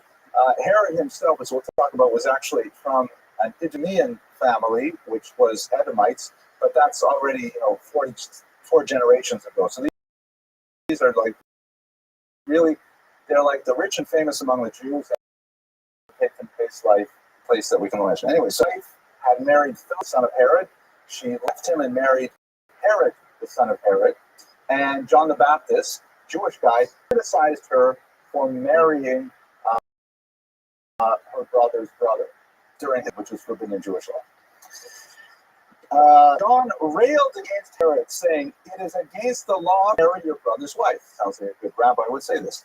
At first, Herod wanted to kill John, but he hesitated because of John's popularity and the widespread belief that the Baptist was a prophet, right? Which is, this is of course a Christian document that we're reading now. The popularity of John is alluded to here. Later, Herod came to hold John in awe. He did not understand all the Baptist's prophetic utterances, but he enjoyed listening to him and came to regard him as a good and upright man. Indeed, he protected him, letting him live despite his wife's loathing and her continued desire to have him killed. An opportunity arose for her to fulfill her desire at Herod's birthday banquet, which his courtiers, military commanders, and various elite male members of society attended, right? So let's get the scene right. The husband, Herod, he has imprisoned John the Baptist at his wife's insistence. The wife is upset because John the Baptist is casting a spare wedding. Casting is right at their marriage. Should say things like that. I'll edit it out, right, Mr. Rodriguez? Right. Because he's giving her a hassle about their wedding. So John the Baptist is sitting in prison, and Herodias gets an idea. Aha, how about this? My husband Herod is going to have a drunken birthday party. It's going to be all men there. I have, says Herodias, a beautiful young daughter from my first marriage. So this would be Herod's niece and stepdaughter. She says, Herodias' daughter by her former husband danced before the assembled company, and so delighted Herod that he swore to give her anything she wanted, even half his realm. Right? So she essentially prostituted her daughter before Herod to convince him to give up anything he wanted, because she knew her husband and that he would like make some kind of sweeping statement in front of all of his friends, and then it would be very difficult for her to retract. After talking to her mother, the girl asked for John the Baptist's head on a dish. And so this is all planned, and once she had achieved this, secured this promise from her father, she went back, or her stepfather, she went to her mother, and mother said, great, you have to ask him for the head of John the Baptist on a platter. Herod's distress was palpable. I want to find out what happened. But he did not wish to lose face before his powerful guests, and he ordered a bodyguard to behead John. After carrying out his task, the guard returned to the banquet with the head on a dish and gave it to the girl, who then gave it to her mother. When John's disciples heard the news, they claimed his body and buried it. So the theme of this young, beautiful girl, sexually alluring, possibly very innocent, possibly so young she's a virgin herself, dealing with the disembodied head of John the Baptist, was so grotesque, it fascinated medieval artists, and we have literally hundreds of examples of this depiction of the young beautiful girl and the decapitated John the Baptist. Here's one from Titian from the 16th century, and here you see a piece of monumental architecture. Lots of these, sometimes with spooky backgrounds. You can see the artists are just loving this whole contrast between the beautiful youth and the decapitated Baptist. We could do this day with tons of these examples if they're having a huge field day with what's going on. Here is an early 20th example from one of these staging of the plays. Now, this is basically all we know from the ancient sources, from Josephus and from the Gospels. There is an apocryphal text that may also be ancient in origin, which describes Salome's death, which perhaps I might as well mention at this point. Apparently, she went on to marry, and she had several children, and then in the year 39, which would mean that she's probably in her 40s by this time, she was traveling to Gaul, which would be, let's say, France, and she, and again, this is in the original text, this is something added much later, and we don't know how truthful it is, but she was walking on a pond, she fell into the water, and as she was falling into the water, her head hit the ice, and she was decapitated in a poetic and ironic manner, and her mother retrieved the body, the head as well. I could not find that the artists don't seem especially interested in that theme, but you know that's how she met her gory end, as the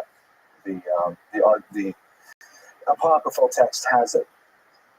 So now to take it a step further, to go back to Oscar Wilde, for example, the bit that Wilde adds, that's not in the story at all, but obviously had a very powerful impact. He also adds a sexual attraction between Salome and John the Baptist, and that she's confused and she wants him, but she can't have him, and so then she gives into her mother's wishes, and she has, and that's a very powerful scene at the end where she says, you know, I could not kiss your lips in life, so now I kiss thee in death. Very powerful. You connect it back to one personal history, it makes a lot more sense, and so on. So the fascinating story that gripped the imagination of much of the medieval Christian exegetes and even the modern mind. And in fact, there are versions of the Salome story in song and in writing. If you have to look at the Wikipedia article, they list about 30 versions of Salome in modern culture in the 20th and 21st century. So it's definitely an enduring kind of myth, if you will, that takes us to the next. Why are we talking about this in the Jewish history class, right? She's Jewish, but where's the Jewish part to this? Okay. So first of all, let's go back in time a little bit to understand her background and Herod in particular. This is a Roman rendition of Herod, may actually be somewhat accurate. I will show you the best rendition we have, a period rendition of Salome a little later. And he's an extremely complex character, deserves an entire lecture easily. He was a client king of the Romans, which meant that when the Romans came into the Middle East, particularly in the first century before the Common Era, they dealt with the remnants of the Hashmonaim, who had already been falling into a certain amount of corruption and palace intrigue that led to their internal weakness and eventual demise. And the Romans were able to take over this very fractured nation without too much difficulty. Herod had gone to Rome and had petitioned successfully to become their client king in Israel. Remind you once again, we're talking now about Salome's grandfather. So now we're in the first century before the Common Era. This term client king is interesting. The Roman strategy of managing all these disparate populations was known as divide et impera, which we have in English, it's a common phrase, divide and rule. And the way they did it was they would take certain elements of society, usually the aristocracy, and actually give them a lot of privileges, give them citizenship, remove from them tax burdens and all kinds of things, and by co-opting key elements in the given societies that they controlled, they were able to essentially manage all these hugely different cultures and political systems with relatively little effort on their part.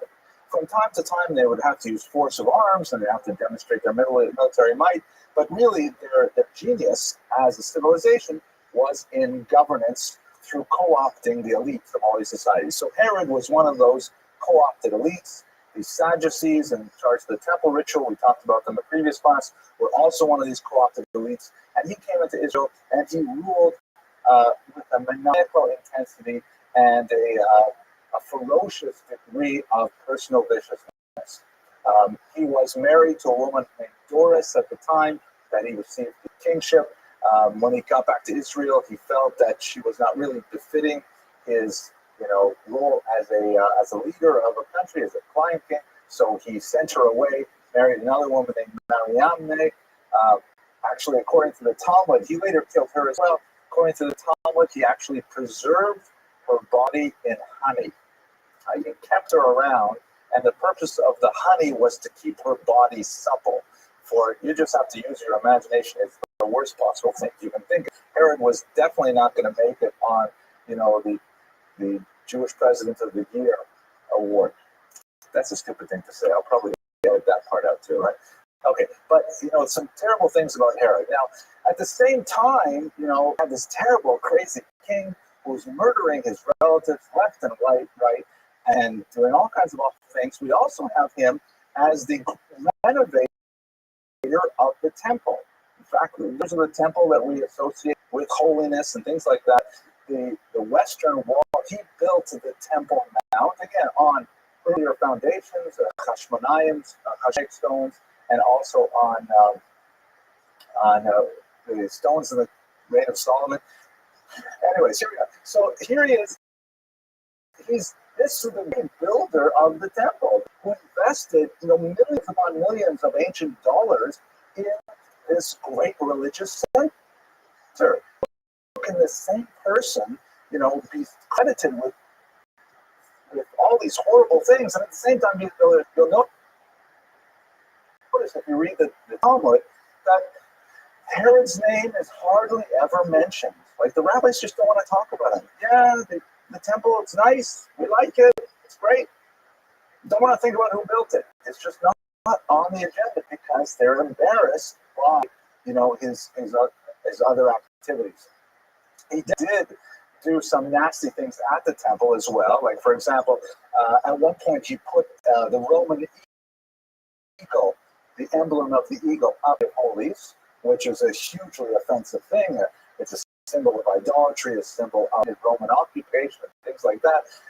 And he got a lot of criticism for it, but nevertheless, he is the builder of the temple. He's also the builder of some of Israel's enduring, beautiful architecture, such as his palaces on Masada, which you can see here are hugely difficult things to construct. Incredible examples of ancient architecture. Various cities were built by Herod, ports, aqueducts, all the things that Romans were good at. That's what he was doing in Israel. So most historians have concluded that for Herod, these huge acts of public works, typical for the Romans, were like his kind of signs of his grandiose beneficence. Thank you. Doing good things, right? Good works. He's like giving to the populace. They were not at all motivated by religious sensibilities. And in fact, in northern Israel, he was constructing beautiful temples to various idols at the same time. He was like a donor who was fair to everybody. He gave to the Jews, he gave to the idolaters, he gave to everybody. And that was part of his self-image as being this kind of, grand leader who could do everything. But he obviously did not take Judaism seriously in any way, even though he was himself descended from the Edomites, but nevertheless a Jew for several generations back. Okay, at this point, I'm going to pause for questions before we get back to Salome. Yes? Taxes. Yeah, heavy tax burden. And in fact, when there was famine, he was noted for generously reducing the tax burden by 1/3, but otherwise it was pulled together by taxes. If you look in Tanakh, you'll see that the relationship of Jewish kings to their subjects often revolves around the degree of the tax burden. In fact, the split between the northern 10 tribes and the southern tribes was largely over a tax revolt. The north was saying, we are spending way too much money on taxes. For Solomon, he built the temple and things like that, a huge tax burden. And when Solomon died, they asked his son, Rehoboam, okay, what are you going to do? Are you going to follow your father's practices and taxes this, or are you going to ease up a bit? And he made the terrible decision, saying, no, I'm going to make it even harder for you. And as a result of that, the North revolted, and they created a separate kingdom. Yes, Judith.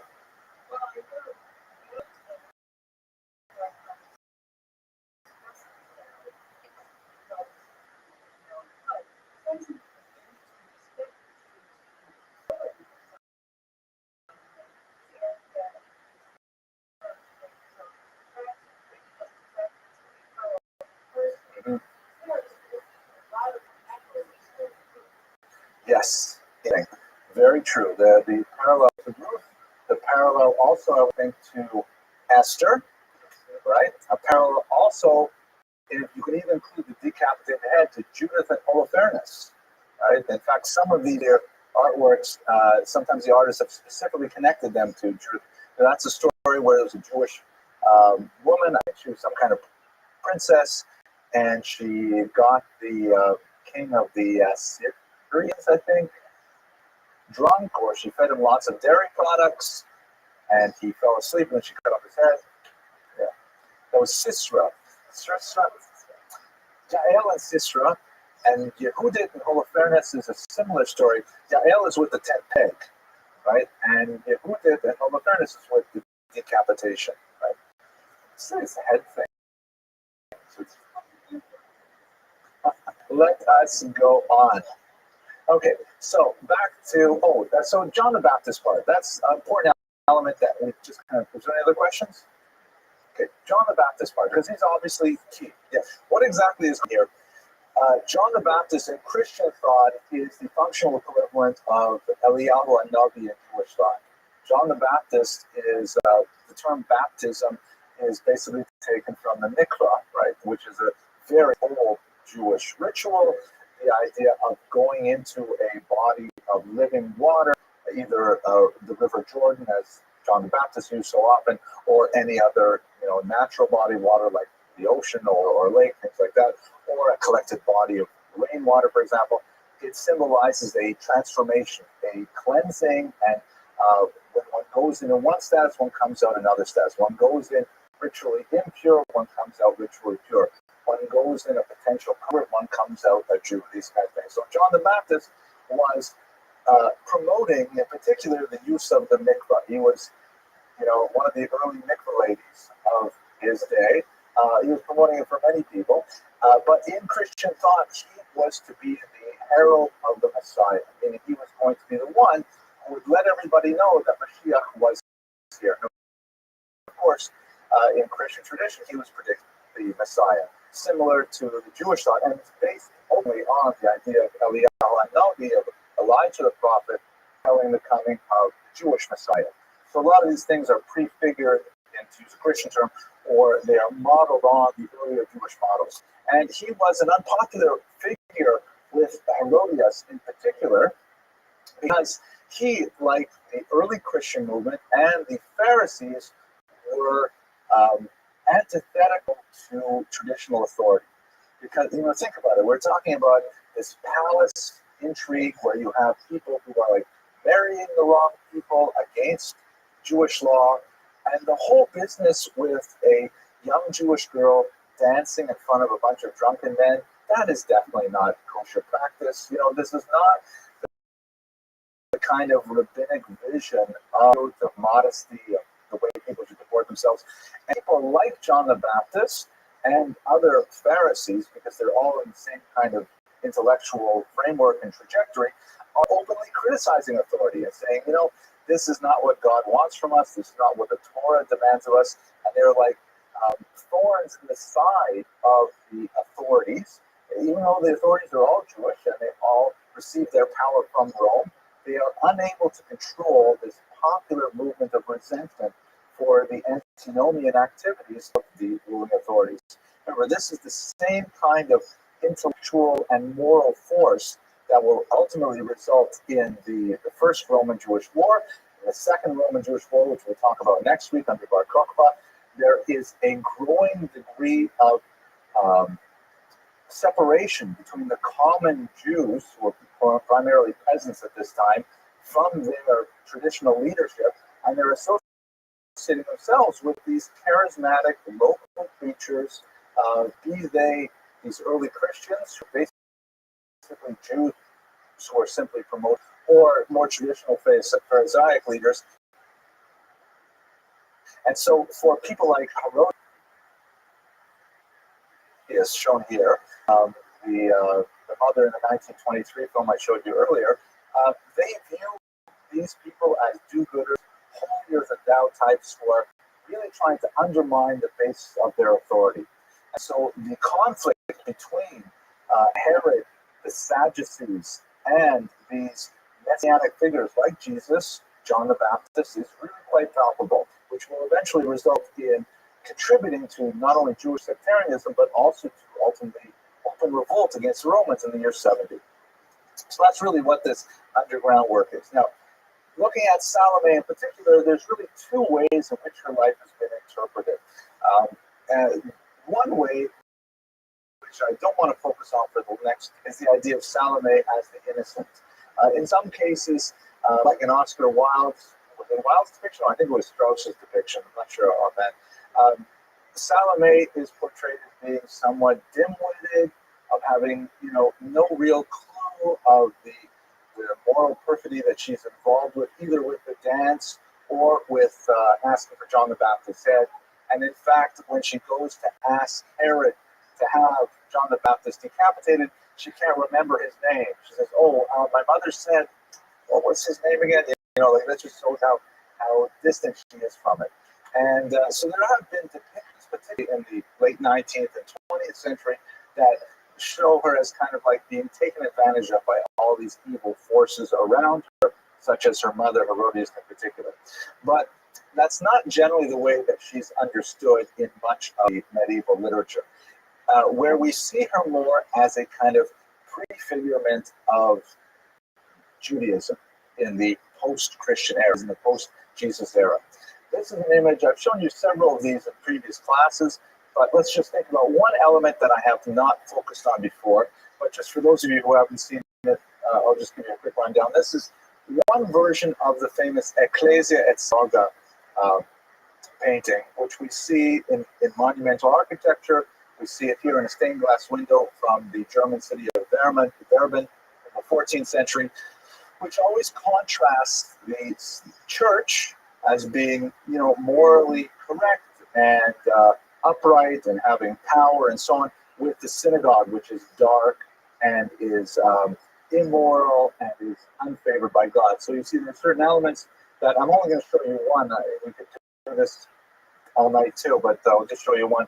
This is the church always on the left handle, because usually there's, and actually in this image they've cut it out from the middle, but there is like a crucifix in the middle and Jesus on the cross, and his hand is over the right side, the stronger side.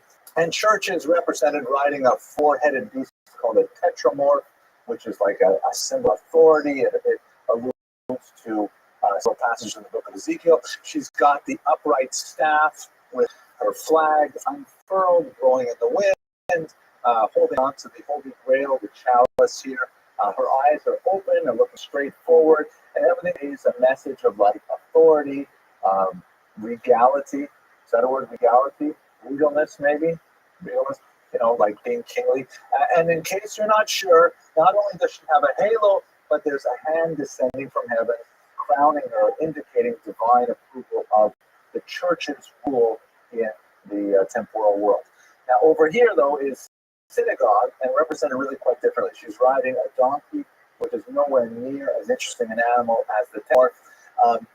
Her very posture is bent over. She's in an attitude of decline, almost depression, right? She's actually smaller than the church physically.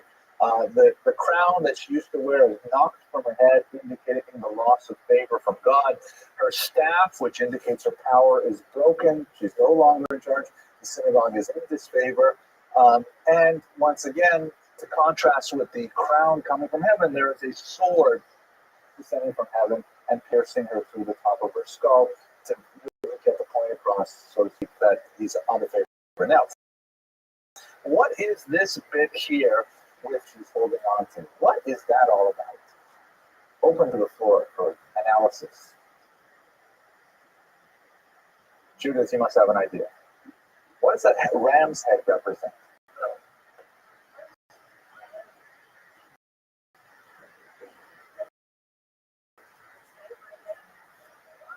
Very good.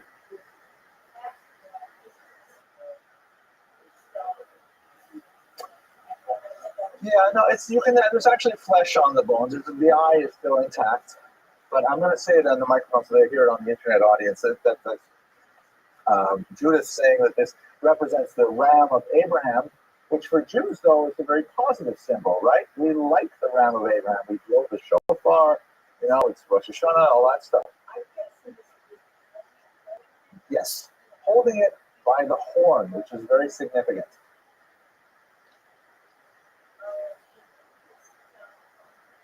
Okay.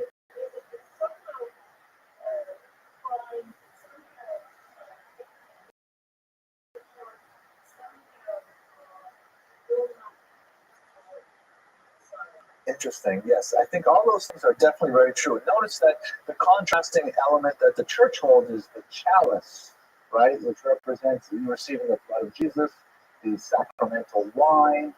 So here you've got the bloody ram's head, and you've got the sacrament, which reminds me of another funny story. A friend of ours named Keeney in North Miami Beach, the one year they decided to do the actual ram's head or sheep head for Pesach, and so she did it in the sink before Pesach, and her 3-year-old came and saw it and freaked out and went there and said, "Mom, there's a dinosaur in the kitchen." So the chalice represents like spirituality, represents like, it's intoxicating. It's something that is like takes you to a higher spiritual sphere, things like that. The ram's head represents carnality, represents physicality. And it is correct that the artist here is alluding to the ram, the sacrifice of Abraham, but it is taken in a negative sense, that the church is ethereal, the church is spiritual, the church is above us. The Jews are still stuck on sacrifices. They want blood, they want meat, right? Carnal, from carne, meat. They want these kind of physical things. And so the concept of carnal Israel becomes very significant through many of the medieval readings of Salome's story. That Salome thinking of perhaps her love for John the Baptist, is really obsessed with the physicality of him. That it's all about the blood, it's all about the death, it's all about the physical things. And in fact, a lot of medieval commentators, Christian commentators, looking at Judaism and trying to understand what's going on with Judaism, we have so many details with the milk spoon and the meat pot. You do this on Saturday, you can't do this on Saturday. All these details, which for the medieval Christian mind, I would argue for the modern Christian mind, for the modern secular mind, like, what does God want with all these details? What is all that's all physical? Is that really what God wants? So the criticism is that the Jews are excessively carnal. They're excessively simple, which we'll talk about in a few weeks when we get to the medieval period. They're excessively focused on the physical as opposed to the spiritual. And so the whole Salome metaphor, which is translated primarily through the image of a female as well in the Ecclesian synagogue, is seen as negatively grounded in this world things rather than the spiritual, ethereal vision of Christianity. Okay, but I should point out the blindfold, right? I can't believe I forgot that. The church here is clear-eyed and able to see, whereas the synagogue is always blindfolded, cannot see the truth, cannot see what's going on. This is actually more a generic representation of all Jews, right, as embodied in this female figure of the synagogue. And it's important to note that the artwork is especially important because we're dealing with several hundred years of virtually complete illiteracy. And so for people to understand, if they come to church and say, well, I don't understand, what is Jewish? And don't they come before us? And wasn't Jesus Jewish? I heard that someplace. And then the priest would be able to say, oh, it explains the whole relationship of Judaism and Christianity. It's really important to have this kind of monumental architecture. And it figures very prominently in a lot of cathedrals and illuminated manuscripts, things like that. We should also, we're up to right, that, the overwhelming power of this kind of art compared to our modern sensibilities must have been amazing. Like, it would be like going to an IMAX theater when you've never even seen moving pictures. It would just be tremendous, because what kind of artwork could you have in your village? Someone would scratch something into a piece of wood, maybe. Who has time to paint? Who has any skill and training and so on? You come to the larger village or the big city and you see these cathedrals, stained glass art and color. It's like overwhelming. So it was like institutional education. Here, by the way, this is an actual depiction of Salome herself. The coin, it was recently discovered. I cannot figure out the Latin, but the websites tell me this is saying Salome. That's what she looks like.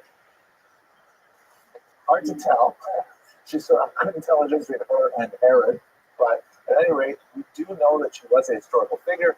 She had some royalty, and she had enough to have coins minted after her. In this context, the legacy. So what do we understand from this story vis-a-vis Jewish history in particular? It's a complicated legacy because she does not even figure in the Jewish sources that I mentioned.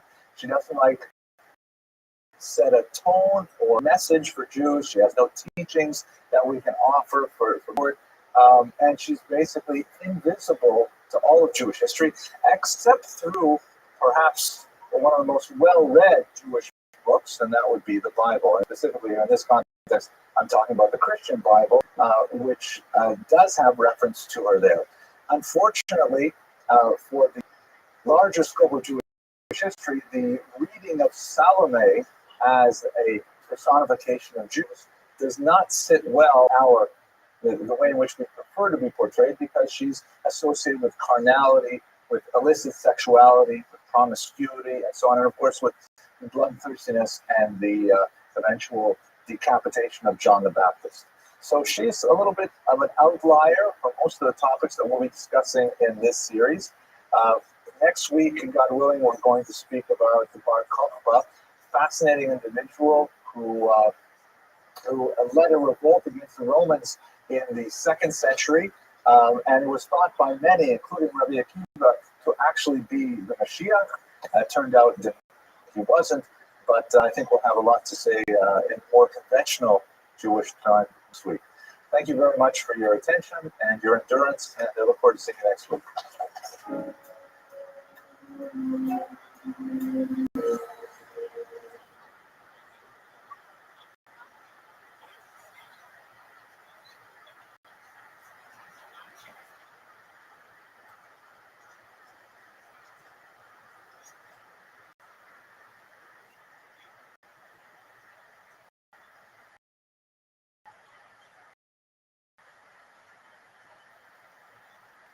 Okay,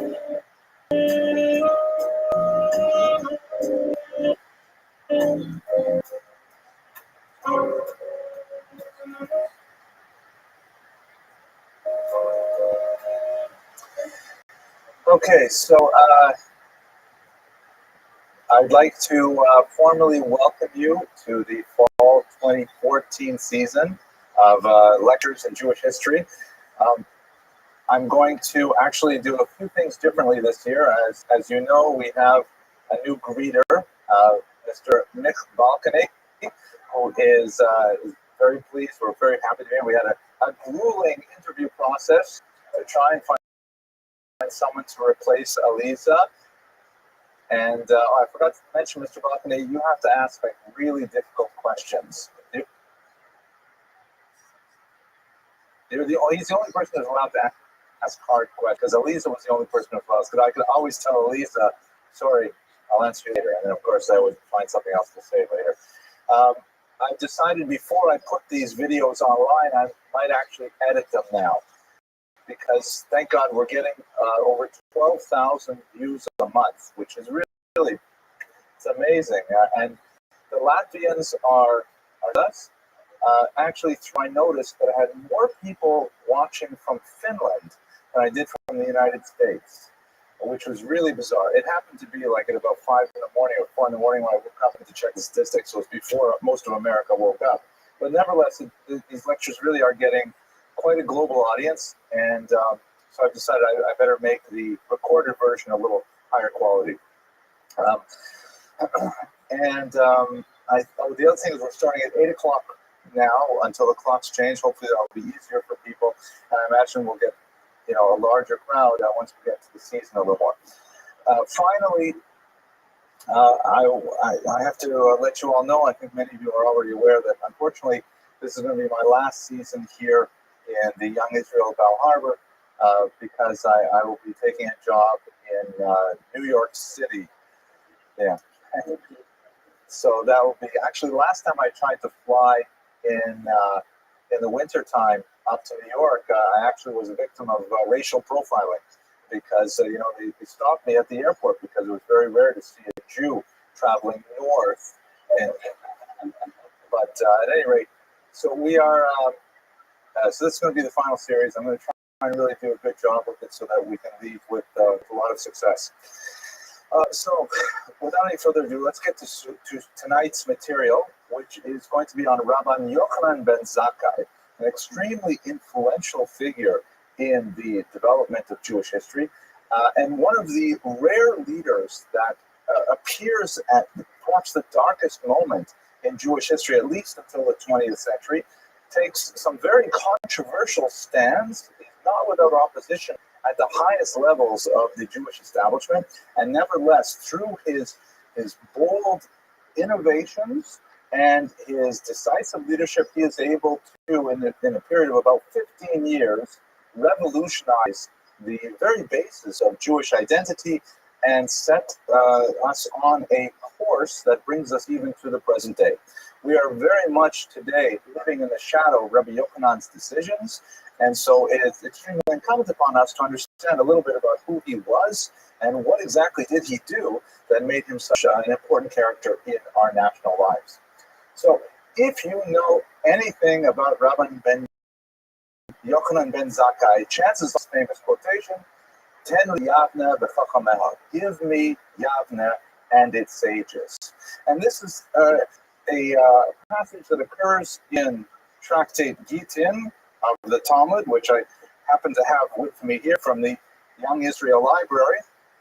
And I won't read it to you in great detail because it is really it's about a page and a half of Talmud. But the version that's recorded in this text basically goes as follows. It's 68th of the Common Era. The Emperor Vespasian is surrounding Jerusalem and is about to destroy it. In fact, within a short period of time, the holy would be razed, the temple would be destroyed, and a whole host of things outside. He is right now a general. There are other versions that tell this story a little differently. Basically, the version that is in he goes like this. Rabbi Yochanan is inside the city, which is being defended by the Biryonim, who are a sect of zealots. These are Jews who are in rebellion against Rome and are trying to, in a very quixotic and somewhat incomprehensible manner, trying to free this tiny country from the incredible might and strength of the Roman Empire, which at this time covers the entire Mediterranean basin, which extends all the way out to Afghanistan. It is going to go over into the British Isles and so on. It's a massive empire, and these zealots believe that somehow they can overthrow them, like a few hundred years earlier, the Hashmonaim, Hasmoneans, had overthrown a much weaker Seleucid kingdom. At any rate, Yochanan ben Zakkai feels that this is an unrealistic approach to the Roman occupation, and it behooves the Jews to surrender and to negotiate a treaty of some sort, because otherwise it will be utterly destroyed. He approaches his nephew, who happens to be the leader of the zealots, and says he wants to leave the city that's under siege, meet with Vespasian, and negotiate. And his nephew says, there's no way they're going to let you do that because, you know, my soldiers are very much against any kind of negotiation with the Romans. But Yochanan ben Zakkai pressures his nephew, and so they come up with this bizarre plan that he should fake his own death. Should take a kind of a potion or something, and it'll make him seem like he is dead, put him in a coffin, and they're going to carry him out of the city walls for burial. The Biryonim they've seen that trick before, and so they want to try and drive iron rods through. But they say, come on, you can't do this to Rabbi Yochanan ben Zakkai, that's not appropriate, right? So then they say, well, what if we shake him around a little bit? Rashi says, maybe he'll cry out. Says, no, that's not appropriate to do to the body either. You have to treat him with dignity and let him out. And of course, he manages to get out of the city, and he approaches Vespasian. And as the story in the Talmud goes, he says to him, you know, he greets him as Emperor Vespasian. And Vespasian says, thank you very much, but I'm not an emperor, I'm a general. And Rabbi Yochanan ben Zakkai says, no, you're actually an emperor because someone died in Rome and they're getting a promotion. And in fact, that's exactly what happens right there on the spot. And Vespasian learns he's emperor, he has to go to Rome. He's amazed with this. And by the way, there are other versions of the story in rabbinic literature that have the sequence of events a little differently, but the version of Gittin is like that. And what happens is Vespasian says, wow, fantastic, you must add, I will essentially give you 3 wishes. What do you want? And so these are the 3 wishes that Rabbi Yochanan ben Zakkai negotiates. He says, the first one is, of course, the slide here. Looking for Tain li Yavne v'chapa meha. Give me the city of Yavne and its sages. And then secondly, the Shilta Gamliel, and give me the lineage of Rabban Gamliel. We'll explain who he is in a minute. V'isvata l'dinasayin le Rabbi Tzadok, and a doctor for Rabbi Tzadok. Rabbi Tzadok had been fasting in repentance to try and save Jerusalem, and he had made himself ill as a result, and so he wanted to get a doctor to come in to help out. It's amazing, you know, the entire city of Jerusalem, you can't find a doctor there. Obviously, we've changed the society dramatically since then. You know, maybe they had a lot of accountants, but no doctors? Surprising. Dentists, right? Here is, by the way, a bust of Vespasian, so you get a sense of what he looks like.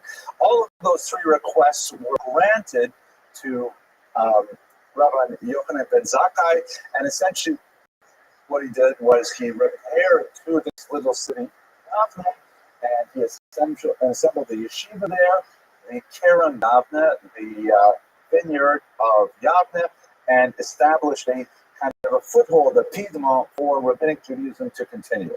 That's perhaps the most significant thing. However, there are a lot of really significant questions. First of all, what exactly was Yavne? What is he asking for Yavne? Yavne is a strange kind of place. It does not have a long tradition of Jewish scholarship. It doesn't even have a long history of Jewish settlement. Why is he asking for Yavne? So I'll talk about that in a second. But before I do that, I want to also point out the fact that tremendous difficulty as historians working with Tannaitic literature. Tannaitic literature refers to texts that have been preserved for the following centuries from the era of the Tannaim, or the so-called teachers, which is roughly from about the year 200 before the Common Era to approximately the year 200, maybe 300 of the Common Era. About 500 years of living. The most significant documents include some of the older Midrashic collections, Sifra and Sifri, of course the Mishnah, and many other older texts that way into the Talmud, like the Baraitot. They contain a wealth of information. The problem is the way in which this material was transmitted and recorded make it rife with errors, and there are multiple versions of all kinds of stories with very big differences in salient details, including who said what to whom, for example. And this is because these were oral documents that were handed down from Rabbi to student, for many generations, and all kinds of errors crept in, which the rabbis were very aware of, and that's why the Talmud in particular goes through a refining process of trying to determine which Mishnah is correct, which Tosefta, which Baraisa is correct, and so on. Secondly, and perhaps more significantly even than the errors and the contradictions that are in the Tannaitic literature, is the fact that they weren't trying to write history, not in any medieval or modern sense of the word. Meaning, the rabbis, when they're writing these kinds of texts, they are not trying to teach basic historical information, why this happened on a historical level. They're trying to teach religious information. They're trying to teach, what does God want us to take away from this moment. They're teaching us morals, lessons, interpretations of verses, all kinds of things. They're not specifically interested in preserving the historical record, as the great historians of the 19th century would put it, this eigentlich gewesen war, the way it actually happened. That wasn't so important to them. What was important to them was get across the message of the story. So as historians, 2,000 years later, trying to unpack these texts, we have a lot of great difficulty just trying to understand what exactly they mean. Let us take, for example, what we know about Rabbi Yochanan ben Zakkai. I mean, what do we actually know about his life besides that key moment, Tain li Yavne v'Chachameh? So there's some interesting biographical material in Tractate Sukkah, which talks about his life. Let's grab it quickly here. And this I might read a little bit more detail because it's rather amazing in scope. Okay. So first of all, the Talmud says, Amru alav Rabbi Yochanan ben Zakkai. They say about Rabbi Yochanan ben Zakkai, Me'amav lo saf sichas chulin. He never spoke casual speech, meaning every word of his was measured and was spoken for a reason. No schmoozing about the Marlins, no complaining about the Chazan, nothing like that. V'lo halach dalad amos below Torah below tefillin. He never walked 4 cubits, about 6 feet, unless he had his tefillin on Torah. He was constantly involved in this. V'lo kadmo adam b'beit midrash. No one ever came before him to shul. He was always first in shul. V'lo yashan b'beit midrash. He never slept in shul. Lo shein is kebel, lo shein is harai. Not even a little dremel when the rabbi was giving the drasha. Nothing. L'chaderti. That happens to be one of my hardest points to stay away. He had no problem staying away the whole time. Below hard hair proposed to Tufanos, he never had any inappropriate thoughts in ways that were profane, which means like when he was in the bathroom where it's forbidden to think about Torah, he never thought about Torah there. He never left anyone alone in the base medrash and went home, meaning he was always the last guy to go home. And it goes on and on with these kinds of behaviors. So where did this come from? Well, it happens that he was one of the students of Rabbi Hillel, the great Hillel, the sage. We've spoken about him a couple of years ago. Those of you who are watching the internet, you can always go back in text there. But check this out. This is kind of an interesting passage about him. Also on the same page, it says here, Shmonim Talmidim Hayu LeHillel Hazan. There were 80 students that studied under Hillel the Elder. Shloshim mehen ru'im Tishra alav shvina. 30 of these 80 were so great that the divine presence could rest on them. Moshe Rabbeinu, like Moses, our teacher.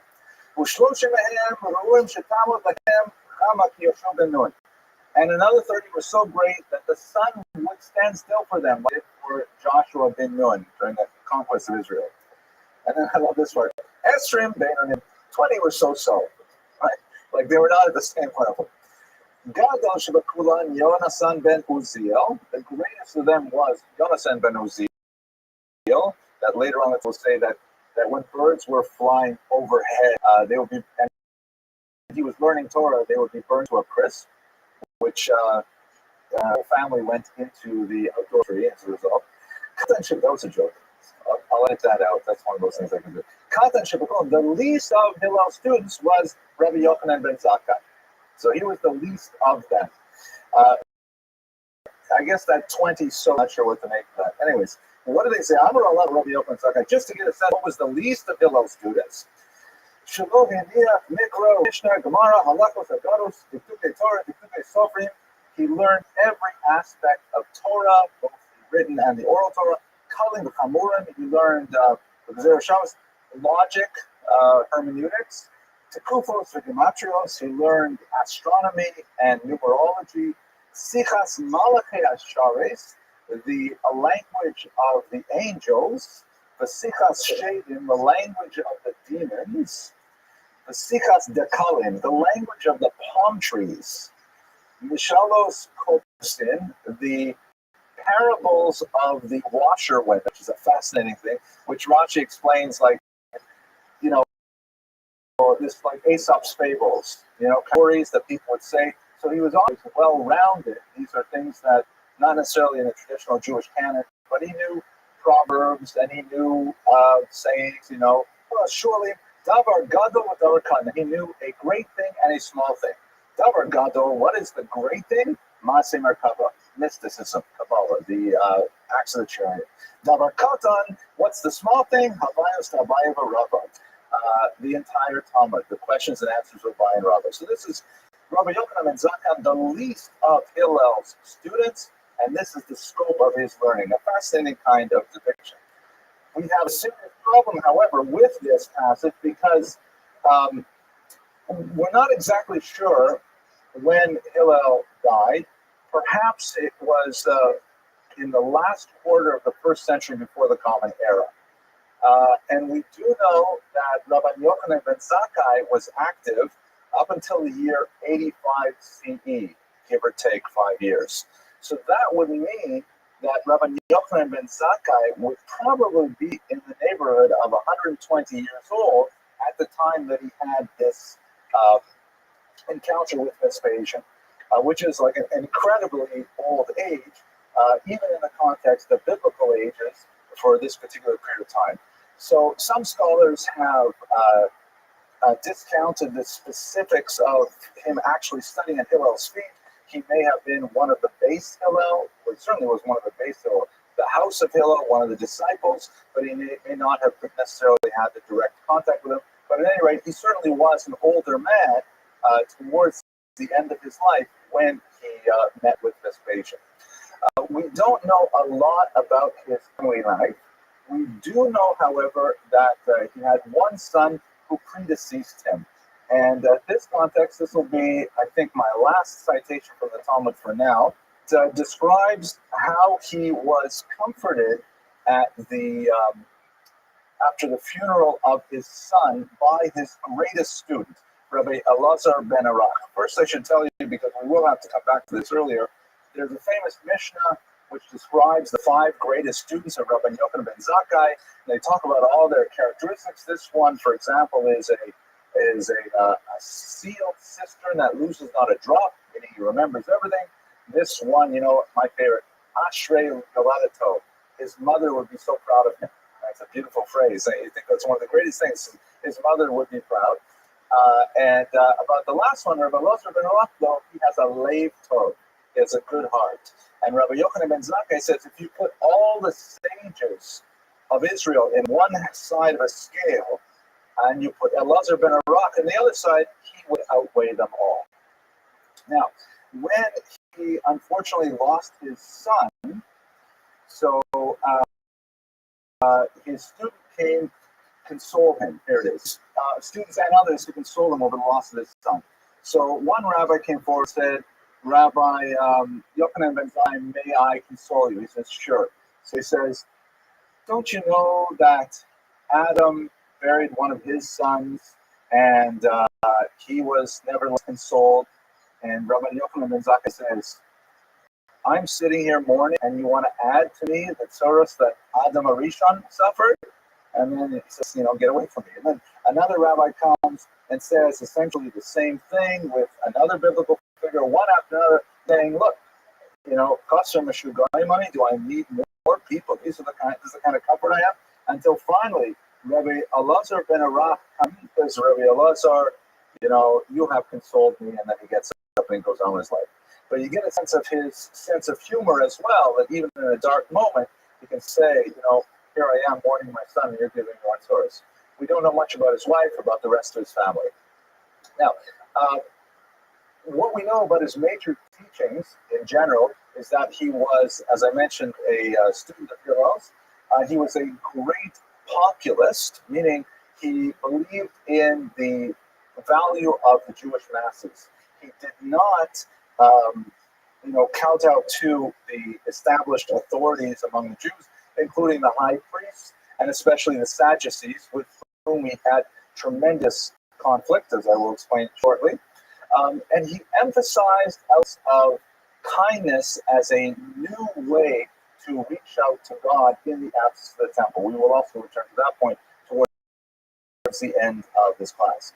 A major proponent of Torah study as an activity. You may think of that as, well, that's obvious, isn't it? We're talking about Judaism, but in fact, Rabbi Yochanan ben Zakkai really directed Judaism in that particular path, arguing that in the absence of the temple and the animal sacrifices, the way that Jews can express their devotion to God is through study. And he said famous things like, credit for your study because that is the purpose for which you were created. These kinds of things endeared him to the masses, but I think what I'd like to do now is turn to some of the political background of his life and works. Maybe I'll pause for a couple of questions. We have no record of his debates with early Christians that I'm aware of. Occasionally, you will see certain rabbinical figures speak with so-called philosophers, philosophes, which may be an allusion to early Jewish Christians. But we don't have any record that I'm aware of any sustained debate. Next week, actually, when we talk about Salome, we will talk about Jews and the early Christian movement. But again, it's important to recall that, even in the immediate wake of the destruction, the year 70, Christianity was still such a tiny movement.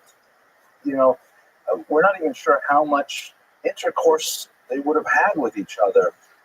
Small groups of Jews who choose to follow Jesus in the context of, they're still Jews, and it's just another kind of. And don't forget, this is a period, as we'll talk about next week, of incredible messianism. There were several figures during this period who were claiming messianic status, and in fact, Jews were following them and fighting and dying for them against the Romans. And within just a short period of time, we would have Bar Kokhba, that will be 2 weeks from now, of whom Eva thought that he was Mashiach. It's a period where Mashiach was a dime a dozen. A doctor, on the other hand, was very hard to find, but Mashiach easy. Well, what does that mean in the first century, a Torah Jew?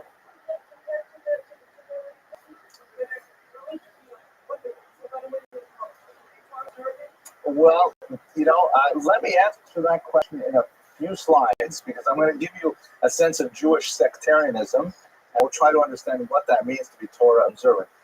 What we understand by Torah observant today is largely a result of Rabbi Yochanan ben Zakkai's formulation of Torah study, which we could say, for example, is basically the Pharisaic ideal of having small disciple groups who are all committed specifically to tithing their produce and of leading lives of Torah study, as opposed to sacrificial activity. But we'll get back to that. Last question, Ms. Abramson. Probably, yeah, Zakai, which means like pure or innocent. No. In Jacob Neusner's biography, he has a longer discussion of that. That's a nice name. I don't know anyone named Zakai today. Certainly don't know anyone named Chayev. That would be a really bad name. Guilty. But anyways, let's go on. So let's look at Israel in destruction. So we have to really put ourselves in the mindset of Jews at this really terrible time in Jewish history. Israel has been going through a tremendous amount of sectarian dispute. We'll through several of the groups in a couple of slides. And ultimately, the Romans have decided enough with this. The immediate precursors to the Roman-Jewish War were some radical elements who decided to deny the Romans the right to bring sacrificial offerings, which had long been afforded to them, along with other Jewish nations who just celebrated the holiday of Sukkot. And when that was withdrawn, this was considered an act of great, chutzpah to the Romans to not allow them to bring sacrifices at certain times of the year. And it sparked a revolt because the Romans really had enough of this fractious people insistent on maintaining their stubborn individualism, am kashe oref, stiff-necked people, when just about every other nation that they conquered, they were able to effectively manage. And the war was bitter, brutal, and incredibly bloody, with possibly hundreds of thousands of Jews losing their lives and being sent into exile. The numbers that we have from the classical sources may be as high as 600,000 Jews. That's most likely an exaggeration because that population figure for this era is inflated, and it is the way of ancient sources to kind of use numbers poetically. But there's no question that it was an overwhelming demographic loss. When we look at the mood of the nation, we can look at one of the greatest historians of this period, Gedalia Alon, shown here, an Israeli scholar, originally from Poland, I believe, who died very young in the 1850s, I believe. And he had a very important work which was translated later on, published by Harvard, called The Jews and Their Land. And he identifies 6 basic attributes for a sense of national independence, all of which were basically missing at the time of the destruction. Specifically, one of the things that helps assert national independence is the existence of a state, and that was completely wiped out by the Romans. And the Romans actually put a tremendous amount of effort in trying to root out the entire memory of the Jewish state at this point. The region known as Judea was downgraded from a governorate to a section of another part of the kingdom. It wasn't even given an individual status. The name Judea was wiped out, and it was replaced with the Palestina, which was intended as an insult to the Jews, because it's named after the Philistines, the traditional biblical enemy of the Jews. So they renamed the land of the Philistines Palestina. And of course, today, the debate over names continues with that particular term. So there's no saving it. Secondly, it's quite likely that as a result of the deportations and the wars, Jews no longer constituted a majority of the population of the land of Israel by the end of the first century. They did constitute a plurality, meaning they were most likely the largest minority of all the peoples in Israel, but they definitely did not have majority population anymore.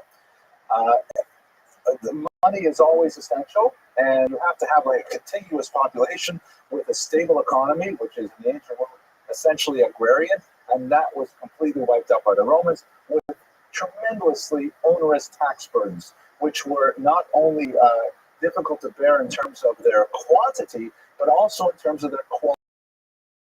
For example, the traditional Machatzis shekel award, which was given to the temple in Jerusalem, the Romans had allowed the Jews to continue collecting it and sending it to the temple for the upkeep. And as a result of the Roman-Jewish wars, the Jews were ordered to send that money to Rome to the upkeep of the temple of Jupiter, which was, still a tax burden and an insult on top of it.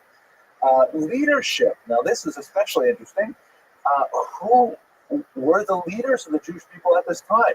We have traditional status groups such as the high priesthood, the leader of the Sanhedrin, which may have been the same people, meaning there are certain periods of Jewish history where the Kohen Gadol would be the head of the court, the Sanhedrin.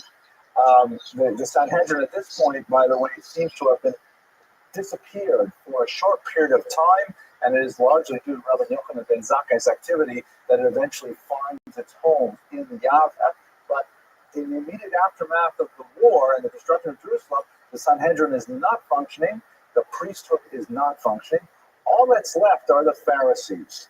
These are the so-called Perushim, those who separate, who were establishing these little disciple circles of Jews who would get together to study the oral law. And membership essentially meant taking an oath before a group of other Pharisees saying that you would promise to maintain the laws of the Torah, and in particular, the tithing system, the Meiser system. And that would create a chaver status, meaning an associate status that would allow you to be among these kinds of like charismatic groups, which who had no official authority. They had no administration. They had no hierarchy. It was simply a group of Jews who were like-minded and organizing on their own without any official sanction. They had no tax base. They had no revenue source. And nevertheless, they were still emerging as the popular leadership of the Jewish people. This is primarily where Yochanan ben Zakkai comes out, because he is essentially a Pharisee. Control of the diaspora. There is a Jewish diaspora which predated by several hundred years the destruction of the First Temple, and really for at least another 400 or 500 years, Israel would remain the center of the Jewish people on a leadership level, whereas the rest of the Jewish world would look to Jerusalem, or at least to Israel. Jerusalem, of course, was emptied of Jews. It was declared Judenrein by the Romans. No Jews were allowed to live in the environs of Jerusalem. But Israel as a whole would be considered the spiritual homeland of the Jews, and issues would come forth out of Jerusalem. Decisions would come forth from there. Ki mitzion teitzei Torah, right from Zion, Torah would extend. So this is still in effect, but again, there's no leadership to exercise that authority. And finally, statehood could still be existent, says Alon, if there is an active resistance to the occupation. But after the temple was destroyed, and especially 3 years later when Masada fell, that was it for the resistance. It was completely broken. It would amazingly rise up 5 decades later under the Bar Kokhba rebellion, with similarly disastrous results for the Jewish people. But at this point, the Jews were literally at their lowest point in history. And it's amazing, and it's mind-boggling to think that they could survive this kind of national assault and still emerge victorious on a spiritual and ultimately even today on a national level. We shall see. So this is the context in which we have to see Rabbi Yochanan ben Zakkai's activity. Who were the various groups? We've been dancing around this question a couple times. Who were the various groups that were active at this time? So you have the so-called Sadducees, the Tzaddukim, who were associated primarily with the temple, and that was their locus of authority. They had a revenue flow because Jews were always bringing in their sacrifices and so on, and they had a level of significance because they controlled the ritual activity of Judaism, which centered around temple activity. Again, let me take us back a second and just imagine for yourself, we live in an era where, Jewish activity probably centers on the home more than anywhere else. And a close second would be the synagogue. We have a tremendous amount of rituals that are involved in the kitchen, in the bedroom, in the study, and then of course in the synagogue with all of its regular prayers and so on. But this is an era in which that was not true. Judaism was practiced in one place, in the temple. And you had all kinds of laws that you could observe on your own in your communities. And if you had a Beit Knesset, which means simply a house of gathering, you would get together perhaps to study texts if you were literate, which was probably not likely, to discuss prayers, which were then very new. The Anshe Knesset Gedola had just begun really producing these things shortly before the Roman Jewish Wars, a little earlier, maybe 100 years earlier. Really, if you were a Jew, you thought of yourself as belonging to the great temple in Jerusalem and nowhere else. So when all that was removed, it's as if the horizon had disappeared, and the defining elements of your religion were totally gone. So what would you do with that? Second group were the Zealots. We discussed the Virionim, which are a group of the Zealots earlier, who believed that the correct way to deal with the Romans was to rebel against them, to throw off the hated yoke of occupation, the yoke of the so-called evil kingdom. The Sadducees, by the way, believed in complete capitulation to the Romans and collaboration with the Romans. Finally, the Pharisees, which we discussed a minute ago, and then there are a whole host of other groups. Not only the early Jewish Christians that we mentioned earlier, but there are also Jews like the Essenes who went and lived in caves and practiced celibacy, which meant that they had to have a recruitment drive every 20 years or so. And these are all various groups who are neo-messianic and so on. So to return to your question, what does it mean to be a Torah Jew? Undoubtedly, all of these groups consider themselves Torah Jews, but the definition of what a Torah Jew was so wrapped up with the temple that when the temple was removed from the scene, no one exactly knew what it meant to be a Torah Jew. Of all these groups, the ones that had the clearest and most coherent definition of that would be the Pharisees. Because they said, look, the reality is we can no longer rely on the Kohanim to be the experts in Judaism. We can't just bring our cows to them and expect atonement once a year. We can't do that kind of thing, Mark. We must ourselves become expert in Jewish texts, Jewish law, Jewish thought, and that formed the basis of the intellectual meritocracy, which is rabbinic Judaism. So that's really one of Rabbi Yochanan ben Zakkai's major achievements. So of the Pharisees, there were three distinct groups. There were the so-called Pharisee zealots, and you can see this in the Talmudic literature. There are some Pharisees who have such tremendous contempt for the Romans and are more than willing to take up arms, even though they are still, within the Pharisaic camp, they still feel they lean towards, aggressive confrontation with the enemy. Then you have the so-called moderates, which Dalia Alon calls the so-called national realists. I hesitate to use the term realists because, everybody considers themselves a realist. No matter how fanatical they are, they consider everyone else living in a dream world. But me, of course, I'm realistic. Everyone else, I'm not a pessimist, I'm not an optimist, I'm a realist, and so on. And then who believed in some level of accommodation with the Romans because defeating them was impossible. And then there were the so-called peace party who were simply out for a complete surrender without any conditions whatsoever. Where exactly Rabbi Yochanan ben Zakkai fits into these three groupings is not entirely clear, but it appears that he fit within the moderate group more than anyone else. He believed in some accommodation with the Romans for a strategic retreat, meaning or a tactical retreat would be a better term, by simply allowing the Romans certain things that they wanted, the Jews could retain other things that were crucial to their development.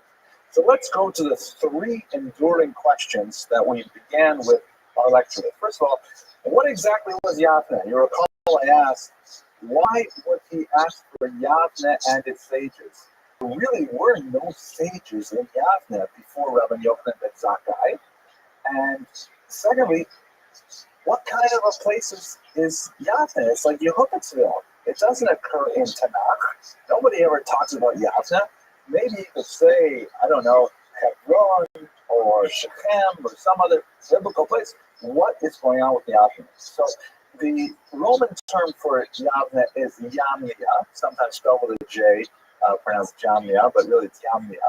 And it appears that even though Yav did not have a majority population and had no yeshiva to speak of before Rabbi Yochanan ben Zakkai, the Romans used Yavne primarily to control displaced populations in their rule.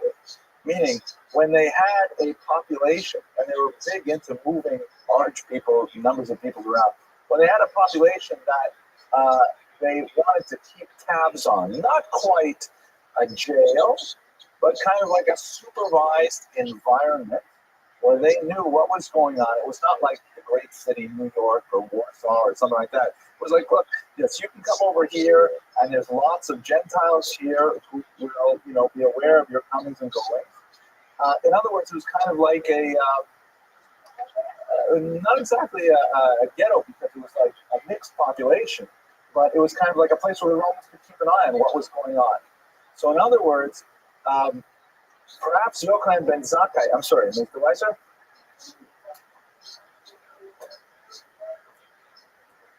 Exactly. It's maybe a colony, a control point. It's very good. In other words, perhaps Rabbi Yochanan ben Zakkai had asked for a place that he knew the Romans would be inclined to grant. Meaning, we're not asking to, occupy a traditional Jewish center where maybe we could foment revolution. We'll live right in your backyard where you want. Or, as Alon has suggested, not in keeping with the text that we have in the Talmud of Gittin, perhaps it was Vespasian's idea, saying, "Oh, okay, look, you're flattering me. You're telling me I'm going to be the emperor. It turns out that you're right. So, fine. What do you want? He says, well, give me the sages. Okay, all right. You can have some of your sages, but they have to live in Yavne. They have to live here where I keep an eye on them," which is a radical rereading of the text and alters the understanding of it. But at the same time, it makes much more sense with the nature of the confrontation between the Romans and the Jews at that point. So it could be, according to Alon, that Vespasian offered Yavne, and Yochanan ben Zakkai accepted it. Other readings of this story elsewhere seem to support that interpretation as well. Secondly, what exactly was Rabbi Yochanan ben Zakkai's role? We note that he is referred to usually as Rabbi Yochanan ben Zakkai, and not as I erroneously thought, Rabbi Yochanan ben Zakkai. But Rabban means simply our teacher, but it is a term that is reserved for a particular position known as the Nasi, or the president. For most of this period, the Jews were led by two distinct individuals, and the Zukot, the partners or the heirs. One was called the Nasi, or the president, and the other was the Al Beit Din, the head of the Jewish court. However, according to Sharira Gaon, a medieval commentator on Jewish history, he thinks that this term Rabban is reserved for people who are the Nasi, or the presidents, which doesn't make sense because Rabbi Yochanan ben Zakkai was not of the lineage that would allow him to be Rabban. There was always, a Hillel, a Shimon, or a Gamliel, Shimon ben Gamliel, and so on, that were the Nasiim. How did Rabbi Yochanan ben Zakkai suddenly get to be Nasi? And secondly, in the various decrees that he passed during the time he was acting in Yavne, he was always signing documents second after probably absent Rabban Gamliel, who was the Nasi. So it appears like he was behaving as if he was the Nasi, the president, with the right to execute orders and to demand Jews to conform to use takat. But he doesn't have the right to deposition. You add to that the fact that there seems to be no other person acting like that until about the year 85, and you wonder what exactly is going on. So the way Alon reads this particular period, he takes it in such a way that he believes Rabbi Yochanan ben Zakkai into the breach at a moment when the existing leadership, the existing Nasiim, were paralyzed with indecision. How do we deal with the loss of the temple? How do we deal with this overwhelming loss of statehood? And Rabbi Yochanan ben Zakkai said, look, let me just escape from Jerusalem, and I'm going to take a place, I don't care what it is, Yavne, who cares what it is, and in Yavne, with a few sages, I will set up a yeshiva, and that's going to be the future of the Jewish people, which was an incredibly audacious thing to do, flying in the face of all of the authorized time.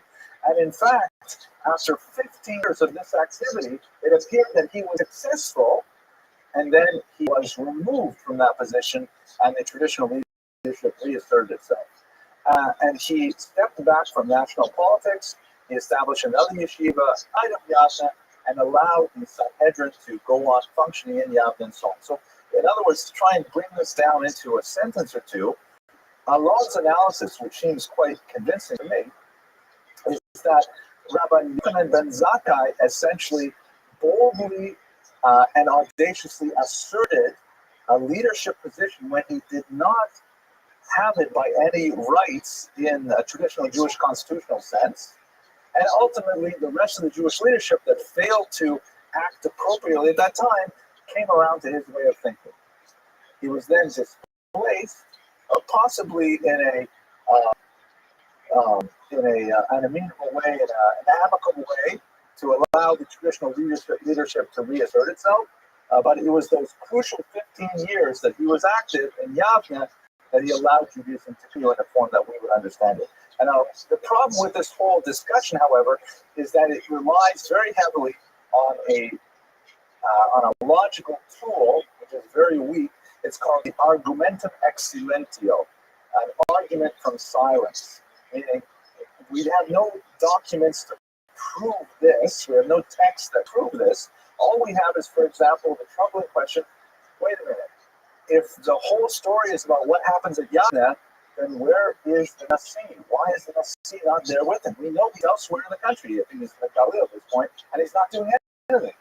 And more significantly, where are, for example, Rabbi Yochanan ben Zakkai's students? A whole bunch of his students do not follow him to Yavne. As great as he was, he did not have his primary student, for example, Rabbi Elazar ben Arak. When you recall, we mentioned that Rabbi Yochanan ben Zakkai said that if all the sages were on one side and Elazar ben Arak were on the other side, he would have weighed them up. He abandoned his teacher, and he's off at a different place for those crucial 15 years. And he returns to Yavne when Rabbi Yochanan is teaching elsewhere. And even the great Rabbi Tzadok, who you recall when Rabbi Yochanan ben Zakkai went out there and he asked for three things: give me Yavne, give me the lineage of the Nasi, which he took for himself, and then later gave it back. He says, give me a doctor for Rabbi Tzadok. Even Rabbi Tzadok did not follow Rabbi Yochanan ben Zakkai to Yavne initially. And these kinds of arguments from silence indicate that those 15 years were really ones in which the established Jewish leadership were not aware of what can we possibly do to accommodate ourselves and to forward from this colossal crisis. But it was Rabbi Yochanan Zakkai who determined that path. So this is Alon's basic thesis. There's a great amount of opposition for Rabbi Yochanan ben Zakkai, but ultimately he was victorious in that kind of decision. Okay, I'll pause for a couple of questions. I've given you some tough things here. Yes, Mr. Moore. Where was where was Scott? You have like separate people like they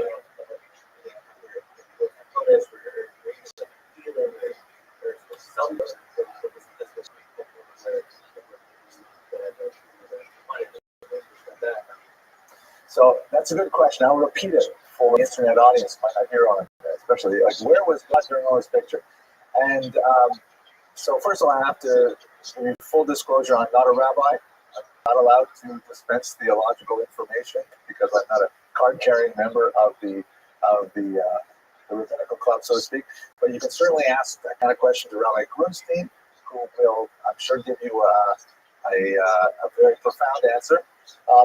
The sources that analyze this material, like Gedalia Alon, for example, so on, they won't ask that question. It's just not part of the mechanics of the tools that historians use to figure out what's going on here. But on the other hand, and I'm not going to step into a rabbinical role, I'll speak as a Poshet Yid, a simple Jew at this point. Obviously, God was all over the place there.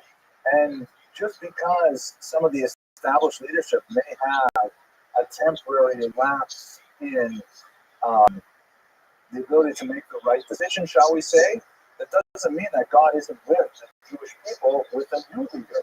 And here's Rabbi Yochanan ben Zakkai, who is taking control. And if it were not for his chutzpah, we wouldn't be here in a synagogue today. So where was God? I think it's pretty clear that God is right in there the whole time. Again, apologies to Rabbi Rothschild, not here, so I'll call. Okay, so let's understand something about his legacy and then we'll conclude for the evening.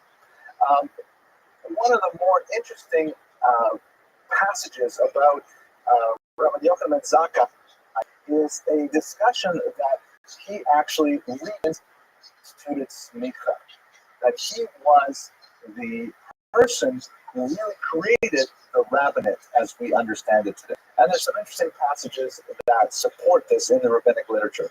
But basically, this idea is really quite appealing because, once again, if we think of who were the authority figures of Judaism before the destruction of the temple, it was certainly the Kohanim, the priests, who had largely, by joining Sadducees, capitulated to the Romans and were bereft of any, shred of authority among the common population. The Sanhedrin, the judges, many of whom were unfortunately also co-opted into the Roman regime because this, after all, a position of great authority and potential for abuse. And these lone scholars who had no official authority, no kind of dispensation from heaven to act as leaders, but nevertheless devoted themselves entirely to the study of the Torah. These were people that Rabbi Yochanan ben Zakkai designated as Rabbis, as Rabbi, as teachers. And these were the people who did not have, once again, any kind of formal stamp of approval other than the endorsement of a great figure like Rabbi Yochanan ben Zakkai. And they ultimately became the popular leaders of the Jewish people through the next 2,000 years of statelessness. So Rabbi Yochanan ben Zakkai innovation here, which I admit I still have some historical problems with, but I'm giving over excuses now anyways, is essentially the model of Jewish leadership that Jews have followed since the destruction of the temple. Kohanim, for example, are no longer the leaders of the Jewish people. Even administrative heads like chief rabbis do not really claim the same kind of authority because Jews are free to simply, give their authority to their local rabbi. And in many ways, in halakhic terms, they may be obligated to give the authority to the local rabbi over the chief rabbi. We don't have a pope in Judaism. This is the kind of structure that Rabbi Yochanan ben Zakkai really created. Another major legacy point was his teachings firmly established the moderate or national realist approach of Pharisaism to the present day. I'll just quote two passages which I think are really quite telling of this approach. First of all, Rabbi Yochanan ben Zakkai says, "Do not hurry to knock down idolatrous altars, because perhaps you will have to build them better than they were before," which the commentators explain.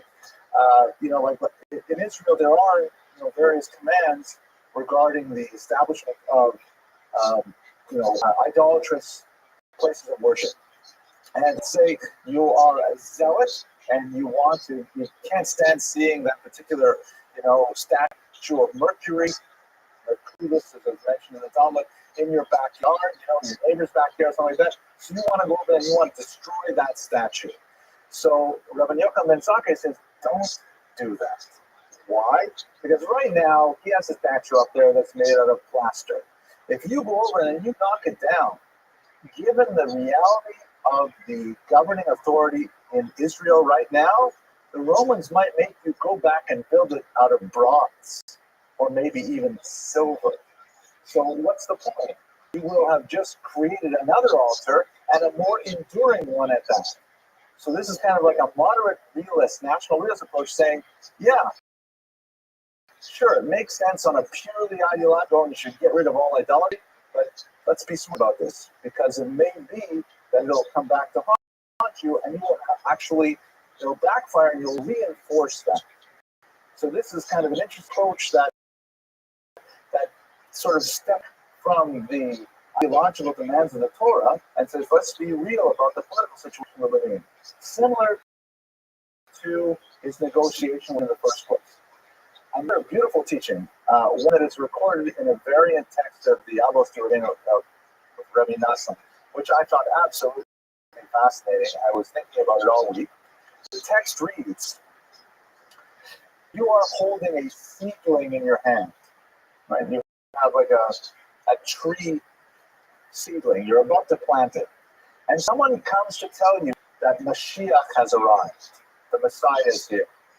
Rabbi Yochanan ben Zakkai says, plant the tree first, then go see Mashiach, which is an amazing statement, because you'd think that if Mashiach is really here, oh my gosh, drop everything, right? Because this is the end of times, it's the apocalypse. So Rabbi ben Yochanan ben Zakkai, who says, no, look, you got to take care of business that's going on right now. Take care of the future. You're planting a small tree. If he really is here, Mashiach is here, then it'll be irrelevant whether you have the tree or not. But, be smart. Plant the tree first. So this is the national realist approach that we see throughout his entire lifespan, and ultimately it is the strategy that allowed the Jews to survive the tremendous crisis of the destruction of the temple. So with that, we're right on time. I want to thank you once again for your support and your attention. I'm really happy you could come, and I wish you an amazing week. Thank you very much.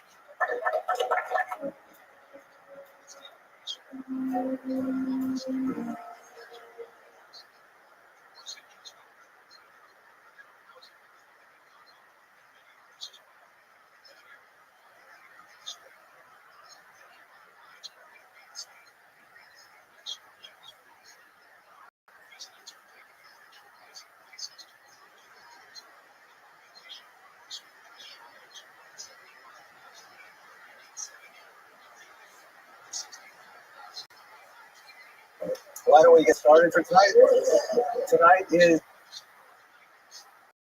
the penultimate class of the season. We're going to have an extraordinary individual, one of the most influential Jews of the 20th century, to be sure. They're signaling, and I should step this way. Yeah, so you can see the screen later. They're very good. But you're going to see Leon. It's the first time you're here. I always walk around like this. I walk back like this. It'll be okay. Anyways, first up, tell a joke. The joke goes like this. We are going to talk about a really unusual individual, one of the most influential Jews, influential thinkers of the 20th century, and he comes from a line that really is Jewish royalty. I mean, there are certain surnames in the Jewish tradition. Oh, welcome back. Certain surnames in the Jewish tradition, like Rothschild, Ibn Tibbon, maybe. Now, there's certain names that really, go through many generations. Names you might not be so familiar with, Rodriguez, for example, that really, resonate for many generations, and Soloveitchik is one of them. And one of his forebears, we'll speak briefly about this in the first slide, but he was known as the Brisker Rav. And so the joke, the introductory joke for tonight, is actually a true story about the Brisker Rav. This is the middle of the 19th century in Eastern Europe, and the students are learning with the Brisker Rav, and a shochet comes in, a ritual slaughterer, and says, Rabbi, I just shechted a cow, worth 500 rubles, and I'm concerned that perhaps I didn't do something right. Would you please go inspect the carcass to make sure that it's kosher? So the Brisker Rav goes out, the students follow him, and he inspects the cow. It's not kosher. This animal is treif, not kosher. And it's a huge loss, because now it's no longer fit for Jewish consumption. He has to sell it at regular rates, which are like 1/10 of the rates you get for kosher meat. And the shochet says, okay, well, what can I do? They go back to studying, and then as they're in the middle of their Talmudic section of the middle of their Talmudic study, a woman bursts in the room and says, Rabbi, I don't know what to do. I'm very upset. I had this chicken slaughtered, and I brought it home, and I saw it wasn't kosher. I brought it back to the shochet to give me back my money. He insists that the chicken is kosher. What am I going to do? So he says, okay, let's go have a look at the chicken. And so the woman takes him back to the shochet, and they have the chicken there. And it's the same shochet, of course, the same slaughterer. And the shochet is furious, and he is angry. He's livid. His face is like a thermometer. He's all red with anger, and they're arguing over this chicken. And the Brisker Rav looks at it and says, unfortunately, once again, the chicken is treif. And the shochet gets furious. He stops in anger and he says terrible things to the Brisker Rav, impugns his honor and his integrity and his intelligence, and he orders them out of the store. So the students, they say to the rabbi, what's going on? I mean, first, the guy made a mistake, large cow, 500 rubles, and, he was like accepting the Gezeras HaMelech. So God speaks, and that's the way it is. And now here, over 25 kopecks for a chicken, he's furious and disrespectful. What happened? So the Brisker Rav apparently said, see, there are two totally different situations. In the case of the cow, it was between him and God, and he was prepared to let it go. But in the case of the chicken, it was between him and another human being. That he wouldn't be prepared to let go. There's a lot of musser in that little story, a lot of wisdom. I'm not going to spell it out for you, but Rabbi Rothschild can do those kinds of things. But it's a story about the Brisker Rav and Steve the Grown. You're waiting for the punchline. Not really a joke. I always thought it was funny. Okay. I can tell this lecture is going to go downhill from this point. Okay, so good and well for news. First of all, it is the penultimate class of the season. Today we're going to look at someone, ironically, who is very much associated with a great institution of Jewish higher learning, Yeshiva University. Next, our last lecture, we'll look at someone who's associated with another great institution of learning, Touro College, as we will study the life of Dr. Bernard Lander, the founder of Touro College, also a fascinating figure that cast a wide and long shadow over American Jewish history. One last good and welfare thing, that's kind of shameless self-promotion. I want to thank you. Many of you have sponsored my son to go to Israel, and he is participating in this learn-a-thon now for one more week. He's raised so far $713 to get him out of our hair. Get him to Israel for 5 weeks. If you are interested, it's an NCSY. The URL is learnathon.ncsy.org, and he would appreciate it. Maybe a little bio of him and things like that. Meanwhile, let's go straight to our material. Okay, let's go full screen. Great. Okay. So, as I mentioned in the introductory story/joke, our topic tonight is one of the 20th century members of the great Soloveitchik dynasty. This is one of those names that resonates throughout Jewish history for the last really 300 years. And this name, as Rothschild is to wealth, Soloveitchik is to learning.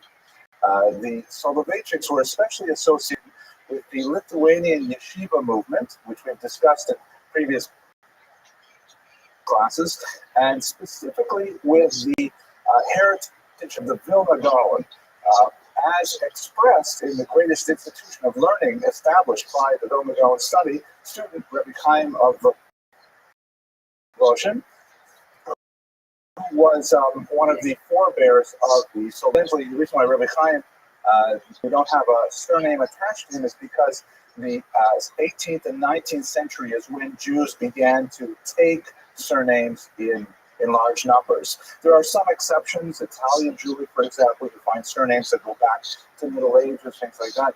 But in Europe, surnames were kind of like the equivalent of social security numbers. As states became more sophisticated, as they moved towards direct taxation of individuals from the medieval corporate structure to a citizen-based nation state, it was necessary to identify individuals rather than communities. So many states like Austria-Hungary, the Russian Empire, began to impose the requirement that Jews and other peoples take surnames. In fact, there's a lot of fascinating stories about what surnames mean and how people get them. I'm not sure if all of them are true, but for example, they say that names like in certain parts of Austria-Hungary, you could bribe the official to get a really beautiful name, like Rosenkrantz or Rosenberg. These are names in the field of roses, things like that. And if you ticked off the clerk who was recording names, he would give you a name like Zwiebel, which means like onion. Or it's a good one, Katzenellenbogen, famous Jews, Zwiebel and Katzenellenbogen. Katzenellenbogen means cat's elbow. So it's hard to imagine you're going to come up to the authorities and say, I'd like to register my surname as cat's elbow. But that's why so many Jews have surnames that are related to professions like Schneider for tailor, or they're related to the traditional son of the father's given name, like my name, Abram's son of. I have probably had an ancestor named Avram, and so his son was the first one to take the name, and so on. So Rabbi Chaim is just known simply as Rabbi Chaim of Voloshin, but shortly thereafter you have the Soloveitchik line that descends from him. There's a whole line of rabbis, one after another, who are really towering figures, not only in terms of their fame and erudition, but also in their highly original, creative approach to study. And it's through the Soloveitchiks that we get the so-called Brisker Derech, the way of Brisk. They were attached especially to the city of Brest-Litovsk, which is in Poland, Belarus, Ukraine region. The boundaries were really quite fluid during most of the 19th and early 20th century. And so the name of the town was taken from Rabbi Chaim Soloveitchik, known as the Brisker, who lived in the middle of the 19th century. The Brisker Derech, or the Brisker way of studying the Talmud, is a highly analytical method. Takes the text and using what would be considered, in my humble opinion, very postmodern techniques, breaks it down into its component elements without looking at its content. So rather than looking at the subject that the Talmud is discussing, the Brisker Derech will analyze, well, what is the question? What is the response? What is the refutation? And they can map out a sugya or a section of the Talmud simply by its structural form rather than the content. It was highly influential, and there are many, many modern yeshivot who study the Talmud in this manner. There is, of course, a Brisker yeshiva in Israel, and the Yeshiva University in many ways inherits this similar method and was highly influential in the university-style academic study of the Talmud as well. So there's a whole line of Rosh Yeshiva, heads of these yeshivas, like the Netziv, Rav Naftali Tzvi Berlin, and on his mother's side as well, another famous dynasty, almost as well known as Soloveitchik, the Feinstein family. Of course, we have the great Rabbi Moshe Feinstein, who hopefully in another class we will discuss. That was a relative of our protagonist today. Okay, Ms. Abrams, you have a question? Yes. Such emphasis on the social aspect, but is that really something that should be so focused on? I don't understand why you're so much. Yes, no, people just think that's really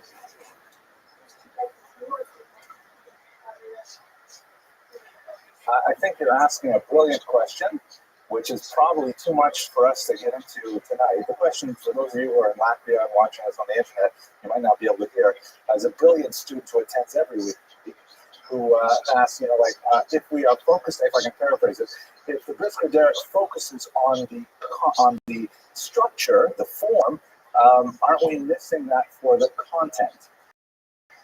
And just to give you a short answer, though, the content is truly revealed by. So, for example, if you can identify whether a given statement, which might be 2 or 3 words in the text, if you can identify whether a given statement is an answer, or if it is a question, or if it is a refutation, or if it is an exception, all these things make a difference to what exactly does the text mean. And I remind you that Talmud, Jews, brilliant people, they couldn't invent punctuation. There's no periods, commas, question marks, exclamation marks, quotation marks. The Talmud is just like a mass of words, and it's to the student to figure out where an individual clause begins, the next one ends. It ends, and the next one begins. So this structuralist approach is actually, quite revealing to the meaning of the text. Similar to, if you will, the way the trunk, the cantillation of the Torah text reveals the inner meaning of the verses themselves. The trunk is only the musical notation of the sounds, but with the musical notation, you know where the phrases begin and end, and what's emphasized, what's a question, things like that. Okay, good question. Yes, please. The Chafetz Chaim, I don't think the Chafetz Chaim is within 2 or 3 relations to the Soloveitchiks. They're definitely Lithuanians. It's the same tradition, correct? In the sense, you mean the Chafetz Chaim in terms of the yeshiva movement? The people or the movement? The people. I don't think they are related, although they do come from the same region of Europe. In terms of the thinking, certainly the yeshiva in Radin, which was the Chavetz yeshiva, was influenced by the Brisker Derek. But they have their own sort of spin on how to study the Talmud as well, which we looked at a couple of weeks ago. We looked at the Chavetz Chaim. Okay, let me go on. Here we are. Now, his youth, he was born in 1903 in Prujana, Poland, which was a part of Eastern Europe that had about 70, border changes between, really during his lifetime. Therefore, his father was a rabbi who served as a communal rabbi, and early on in their youth, he was about 10 years old. They moved to Belarus in 1913. There, interestingly enough, he was influenced by the large number of Rothschild Hasidim that lived in the town. And this is kind of a fascinating thing that all biographers of the Rav, by the way, he is known affectionately simply as the Rav, meaning the Rabbi. So then there are very, very few people in Jewish history who received that designation. The late medieval Italian commentator on the Mishnah, Rabbi Ovadia Bartanura, is called the Rav. There is a rabbi in the Talmud who's called simply Rav, but really only a handful of people are called the Rav, as they're well known. So I'll just probably use that designation. As a young boy, the Rav was exposed to a tradition which is also Lithuanian in origin, but miles apart in terms of its trajectory to the traditional emphasis on Talmud. He spent about a year in deep study of the Tanya. As a very young man, we're talking about an early adolescent. So much so that his parents began to notice that his traditional grasp of the Talmud, which was precocious, as would be expected from a Soloveitchik scion, and so they actually pulled him out of his close association with one particular Baruch Reisberg and said, "Thank you very much, Rabbi Reisberg, but we really got to get him back to Tosfos." And he, ventured back to the traditional areas of Lithuanian non-Hasidic thoughts. Nevertheless, the Tanya, and if you'll recall, go back a few lectures, we talked about the author of this book, the Alter Rebbe, is an extremely deep philosophical work that plumbs the depths of Jewish mysticism, that seeks to understand the structure of the soul, the nature of the universe, the theurgic value of our everyday actions, and it's an absolutely amazing work with a tremendous range of depth and quite different in feeling than the Talmud. And so he was very early on influenced by the Lubavitch movement. He, by the way, maintained a very close personal relationship with the Rabbi Menachem Mendel Schneerson. They say of him that when they studied together in Europe, at one point they were, I believe, at the University of Berlin together, or perhaps it was in Paris. Paris, thank you. He never missed a day of going to the mikveh when he was in a close association with the Lubavitcher Rebbe, who would go to the mikveh every day. And there's no question that he had a very warm feeling for that movement. That you see that even though their intellectual activities diverged significantly, they had a few kind of interesting convergences. Like, for example, with regards to the education of women, the Rav was a controversial study of Talmud by women, sometimes in co-educational groups. And the Lubavitcher Rebbe held a position that also was very favorable to women studying Talmud for similar reasons, even though their worldviews were quite different. At any rate, he developed this intense love for the philosophical orientation of the Tanya, and by the time he was 18, they had to leave that region.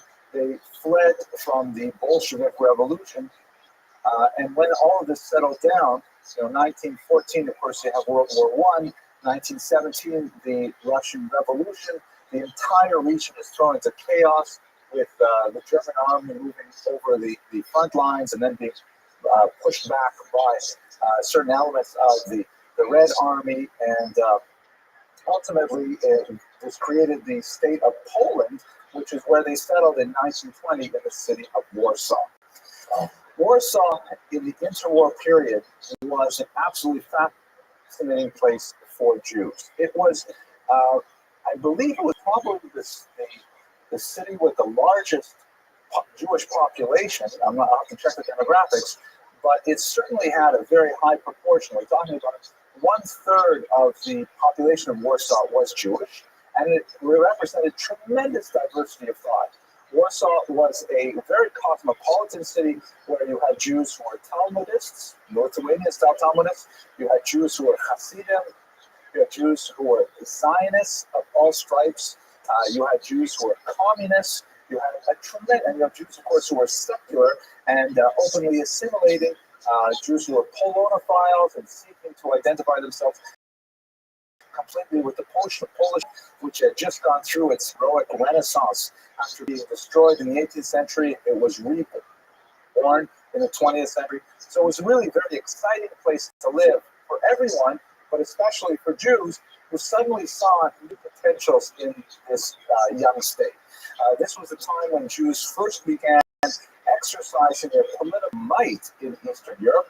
They organized themselves into political parties and actually won Polish Sejm, the Polish parliament.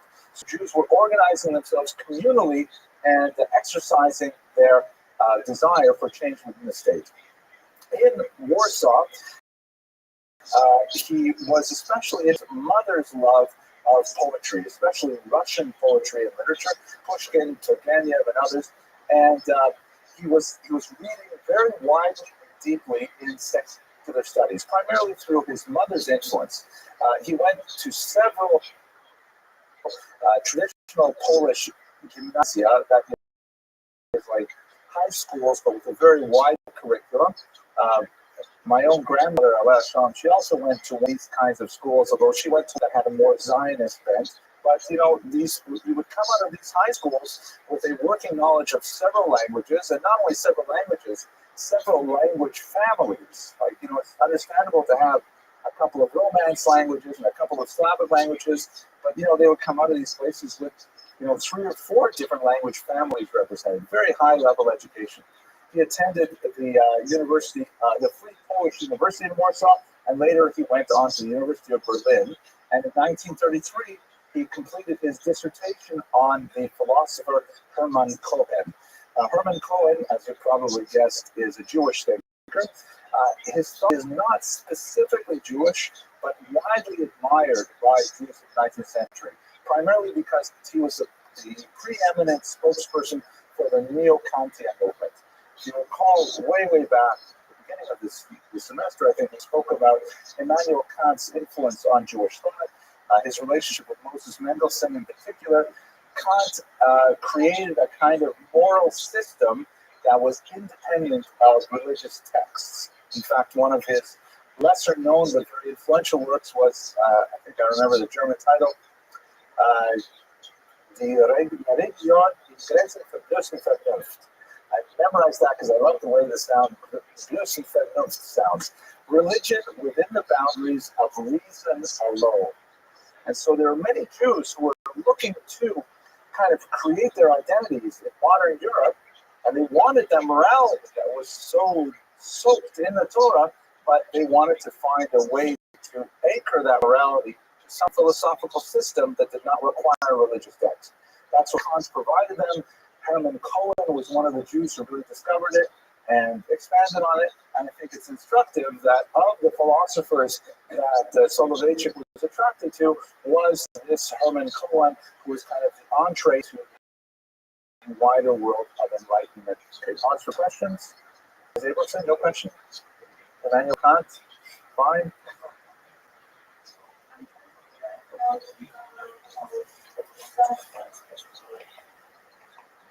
Emmanuel Kant. Okay, well, that's definitely something we should talk about later, the categorical imperative and stuff like that. And in fact, like many of these philosophers, he said, but when you really look at it carefully, doesn't it look like a perfectly rational religion? Geez, it looks a lot like German Lutheranism, doesn't it? We should all be Protestant Christians because that's the way it works out. But another story. I don't want to take much time. Let's go further then, okay? All right. And it was at this time that he met his Rebbitzin, Tanya Levitt, who was also a rather brilliant student. She received her PhD in education from the University of Vienna. Here's a picture of them when they were a little bit older. She predeceased him by some 30 years, but she was also a very heavy influence on his thought later on in his life. Let us move to the more significant life where most people associate him. The 1920s was a period of tremendous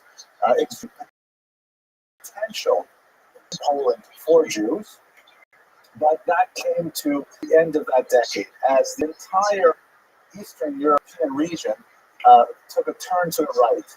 Country after country began to develop stronger integral nationalist movements, the most famous of which, of course, is the notorious Nazi Party of Germany. The country began to develop that same kind of ideology.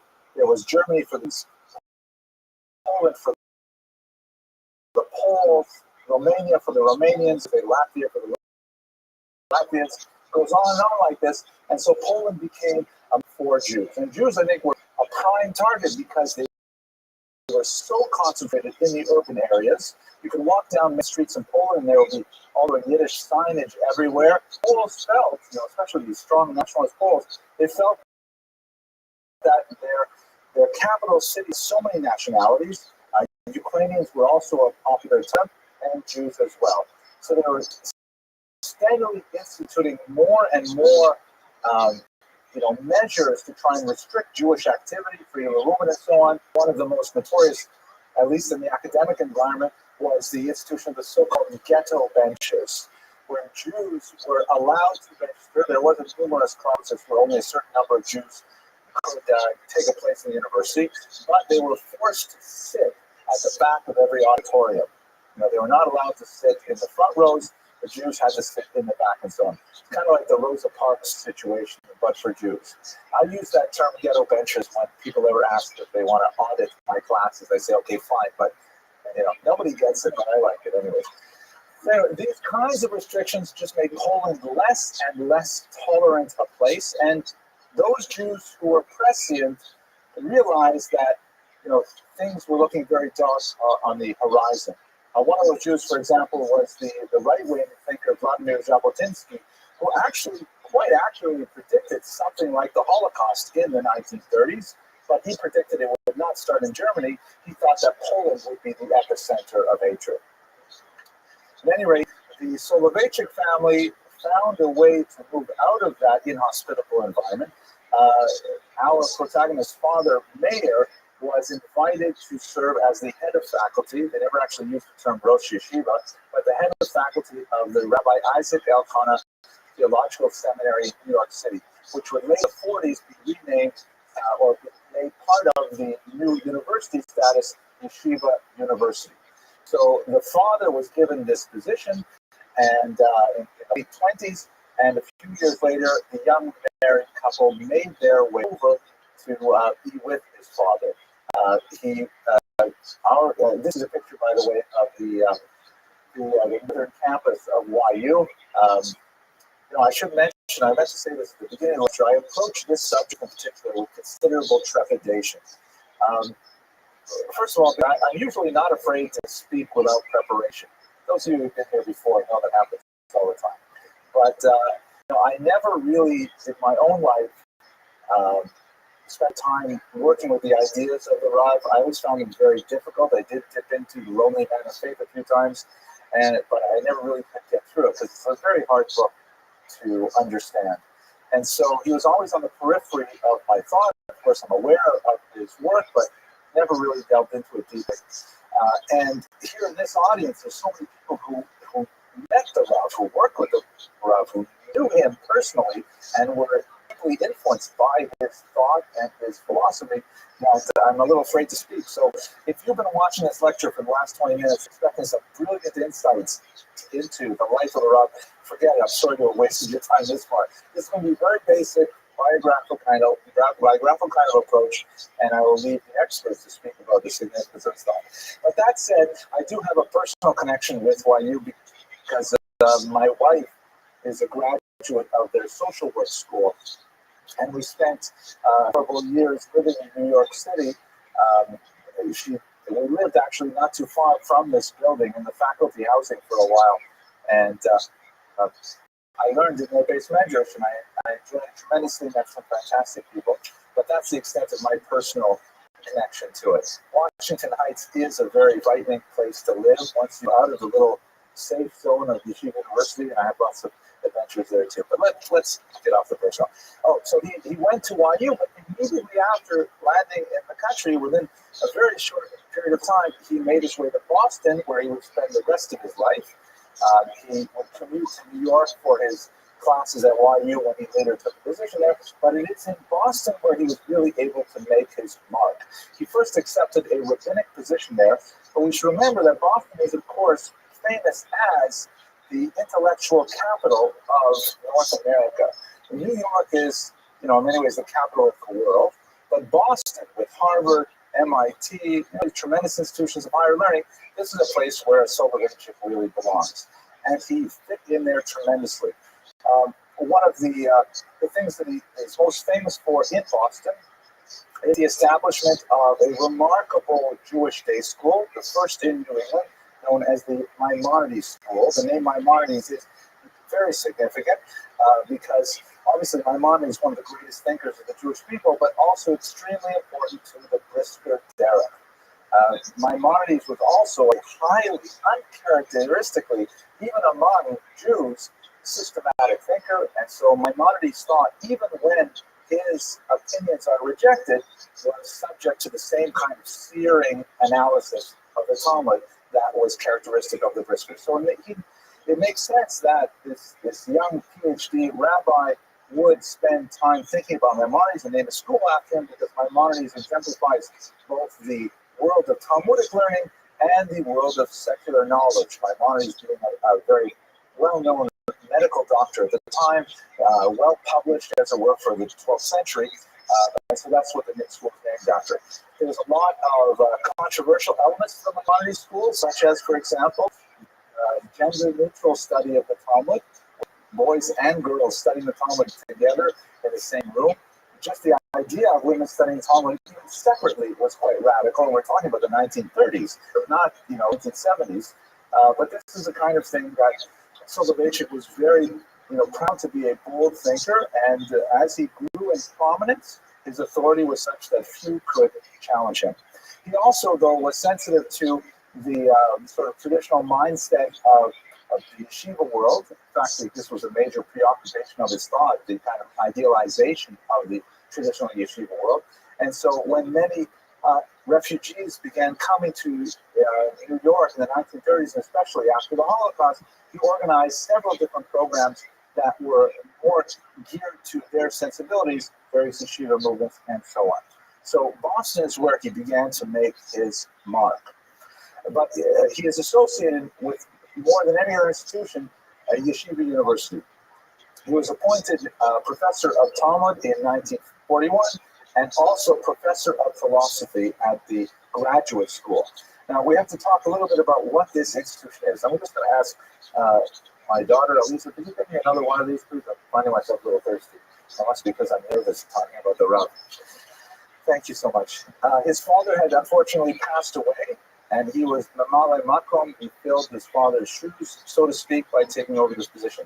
And note that it is, of course, a dual professorship, and also two institutions, because Yeshiva University is precisely as the name sounds. It is a yeshiva. It has a branch, which is a traditional rabbinical seminary, modeled very much on the Lithuanian-style yeshiva, which is the quintessential model of Talmudic study. Thank you so much.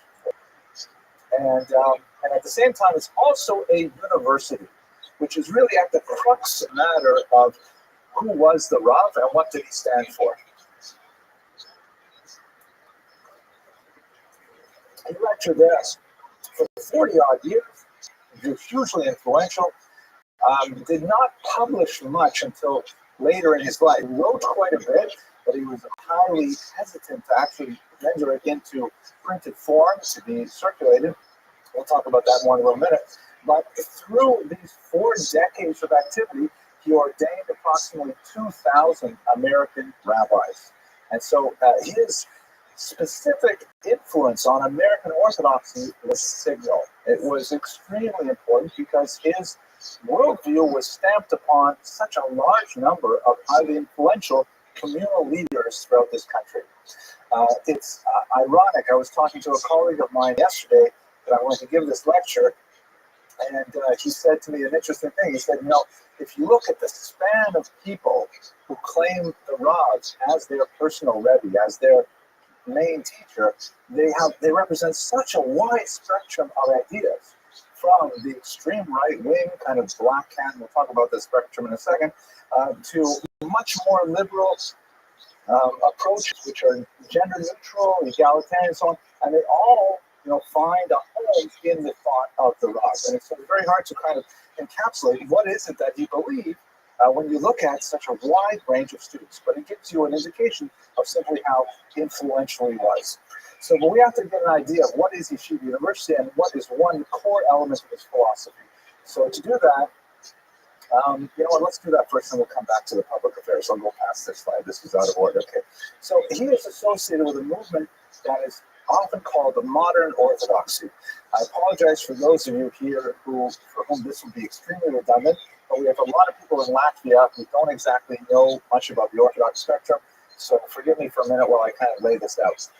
Orthodoxy, as you know, is not monolithic by any means. There is a huge range of ideas, beliefs, and practices that all go under the moniker Orthodox. So what exactly does it mean? So if we lay out a spectrum here, a so-called denominational spectrum of American Jews, we get a sense of what Orthodoxy is and what modern Orthodoxy is. If we take on the left, openness. So this arrow here, it points to increasing degrees of openness to society, willingness to engage in the wider world, whether it be through non-Jewish culture, through sporting events, through music, art, ideas. I mean, how open are Jews to the larger trends of the human condition outside of the shtetl of Yiddishkeit, so to speak, outside of the small definition that we hold for our own community. If we put a spectrum that goes out this way to openness, and we put on the other side of the spectrum is insularity. To what degree do we regard the outside world as toxic? These things are going to pollute our pure ideologies. They're going to influence us to pursue paths of activity that are contradictory to our core values. So if we have this kind of left-right spectrum, what we'll find is on the right wing here, we'll have the so-called Charedim. It's a Hebrew term, an Israeli term, meaning the tremblers, those who tremble at the word of God, a verse taken from the book of Isaiah. Sometimes in English they're referred to as the ultra-Orthodox. And you can often recognize them by certain costumes, certain types of headgear, what a friend of mine likes to call yarmulke culture. This way I always thought that was funny, but no one else laughs at it. Sometimes they're called yeshivish because they tend to be associated with the traditional yeshiva world, or Hasidic. They tend to be over here. Chabad, by the way, does not conform to any of this. They're totally different. We'll get to that maybe at that point. Then if we look on the other end of the spectrum, here where you have Reform Judaism, which is perhaps the most open of all movements. In a joking way, we're not talking about the 10 Commandments, we're talking about the 10 suggestions. Okay, it's just not working. But Reform is much more open to the idea of, embracing the totality of the human experience and every expression and so on. And it's quite different from the insular Hasidic movement. We have to put the conservative movement somewhere over here, definitely towards the open end of the spectrum, not nearly as much as Reform. And then, but the problem is there's a barrier, there's a big leap between anything that's over here and over here. And that is this idea of the 6 and 13 commandments. One of the major ideological separators between the Orthodox as a whole and the non-Orthodox is this concept of Torah Sinai. Does the Torah come from God in the form that we have it now? And, very important implication, are all of the traditional commandments binding? Or do we say, this particular commandment is not human in origin, it's not divine in origin, it's human in origin, it's no longer relevant, we do say that if some things are related to particular circumstances. For example, a lot of the commandments are related to the practices in the temple. The temple is no longer standing, so those commandments are no longer practiced. But it's not that they are abandoned; they're simply no longer applicable until the temple is recreated, so to speak. They're saying existentially impossible. But for example, the prohibition against homosexuality, which is a very difficult problem in a society that is growing very permissive of homosexual behavior. The Orthodox have a very difficult time saying, well, this is no longer applicable, whereas in the conservative reform movement, it is easier, and I'm not going to generalize about them, but it's easier to say, well, this is an expression of a particular time and age in a human document and so on. If you accept that all of the commandments are binding, then you will likely be in the Orthodox camp. Regardless of how well you observe them, you will be in the Orthodox camp. If you don't necessarily accept that number 613 as binding, then you're probably going to find yourself in this camp. The modern Orthodox world is right about here. So they are just on the right side of the 613 barrier, but their sense of openness is the furthest left that's possible within that spectrum. So in other words, there's still within the ideological patterns and purview of traditional Judaism, believing that all the commandments are binding, but they are not afraid of engaging in modern culture, politics, art, and so on. That's kind of like a very quick and dirty view of how the denominational spectrum works. Modern Orthodoxy is sometimes called, as one of the heads of Yeshiva University called it, centrist Orthodoxy, because it is more or less in the center of that spectrum. Anyways, it's one of the most moderate approaches. The middle is the easiest to attack because there are extremes on either side that will disagree. Okay. Any questions or arguments about this very sketchy approach to denominationalism?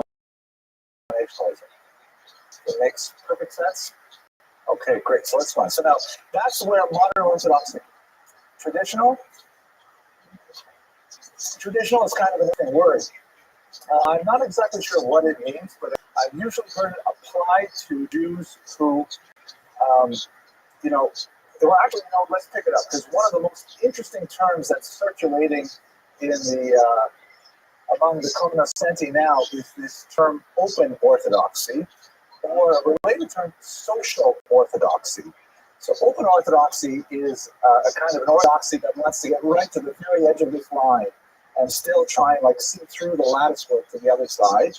And they're associated with a lot of interesting movements like the ordination of women as rabbis, for example. So that's the open orthodoxy is kind of pushing that barrier even further to the left. Social orthodoxy is a fascinating term that refers to Jews who observe the patterns of Orthodox life, the lifestyle, the diet, and so on, but they don't really believe that any of it is actually valid. They do it because they like their friends, they like the gatherings, they just that's just what we do. We are Jedi, as the Wall Street article or New York Times article said about it. That's what Jedis do, like from the Star Wars references. And they don't necessarily buy it, but it's fun, so they do it. And you wonder how large a phenomenon that is, worthy of further consideration. But that's not modern Orthodoxy, really. Modern Orthodoxy it's a shita. It's a learned opinion saying that we value traditional Judaism and its mores. We also value secular culture, and we find that there is a place where both of these can coexist to some level. Yes, Rabbi. Flexodoxy. Yeah, I like that one. I like that flexodoxy. Dati light, right. It's like religious, right? Conservadox, right? Well, that sort of makes sense because that's kind of crossing the border there.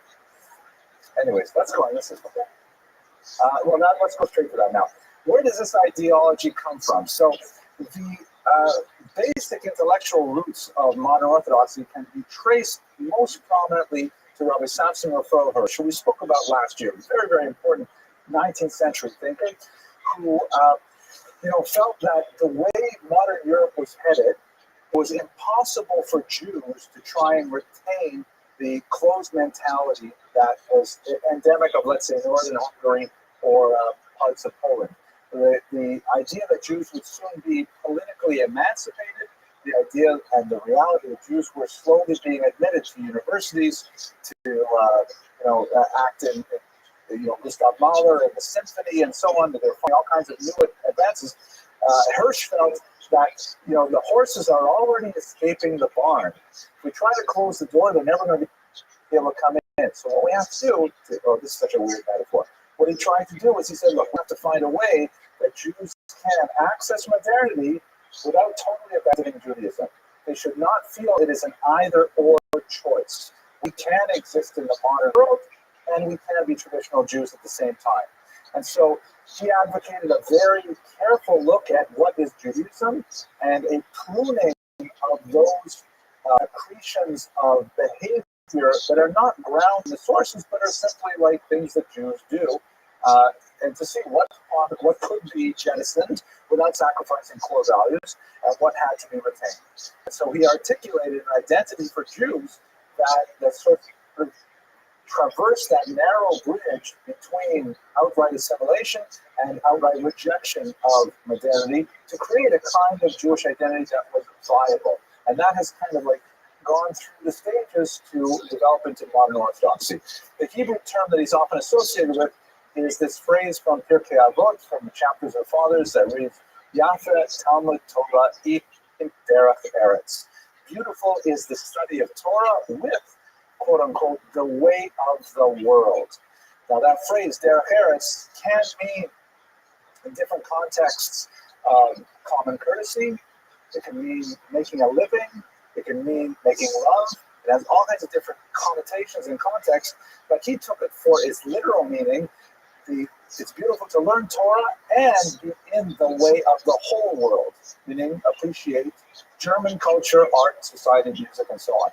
And this was the origins of what was called Neo-Orthodoxy, New Orthodoxy, later evolving into modern Orthodoxy. Judith.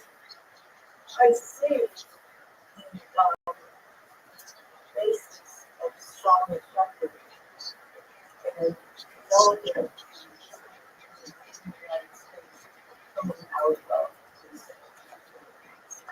Definitely. There's a very, very close relationship between the conservative movement in general used to be much further to the right. In Schechter's day, it was almost, impossible to really see the difference between a traditional conservative synagogue and an Orthodox synagogue at the turn of the century, or even discussions of a potential merger in the first 2 days of the 20th century.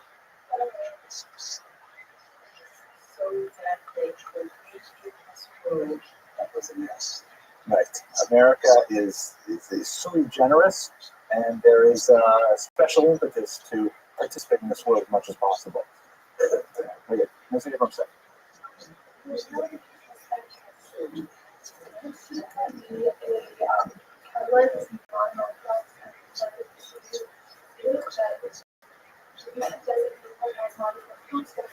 Well, yeah, that's a funny question, actually. One of your sisters who shall remain nameless, I probably should say this on internet, but she tried out a dating service. I'm Latvian, so don't get excited. But she tried out this online dating service called YU Connects, which comes from Yeshiva University, right? And you can meet guys who might be appropriate to marry. And the questionnaire to join is hilarious. She asked me questions. What do I do here? What do I do there? And then the question about, defining your Judaism, they have about 15 different categories. It's hilarious. This spectrum is broken down into so many different. I think she decided that she liked, what did she say? She called herself modern machmir, which means modern Orthodox, but strict, right? Like, she dresses in a certain way. Right, the modern Orthodox machmir, the strict version. They have like so many different shadings of identity. Yeah. Okay, last question. A little bit later, they asked for actual behavioral markers. Like, do you go to movies? Do you watch television? Do you, those are more useful. By the way, I can tell you a fascinating study. You reminded me. I recently heard of a research done at YU by a professor that we just hired here at Touro College. When she was a graduate student, she studied the relationship of religiosity to academic irregularity and cheating. Like, if you were religious, were you more or less likely to cheat? Okay, so this is what she found. Fascinating. I'm just summarizing quickly because we have to go on. But she found that religious students, those who reported religious values, were less likely to cheat, not surprising, in their first semester. In the second semester, there seemed to be no correlation between religious values and cheating. It was more highly correlated with the atmosphere of the school. Right? They feel that cheating was tolerated and so on. The other fascinating thing that she discovered was she measured religiosity in two ways. One was a self-reporting, yes, I am religious. Yes, I believe in God. Yes, I do these things.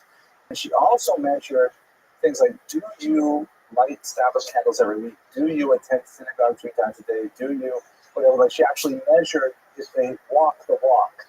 There she noted that there was no correlation between the ones who said they were religious and they just dropped the panel. It meant nothing to them.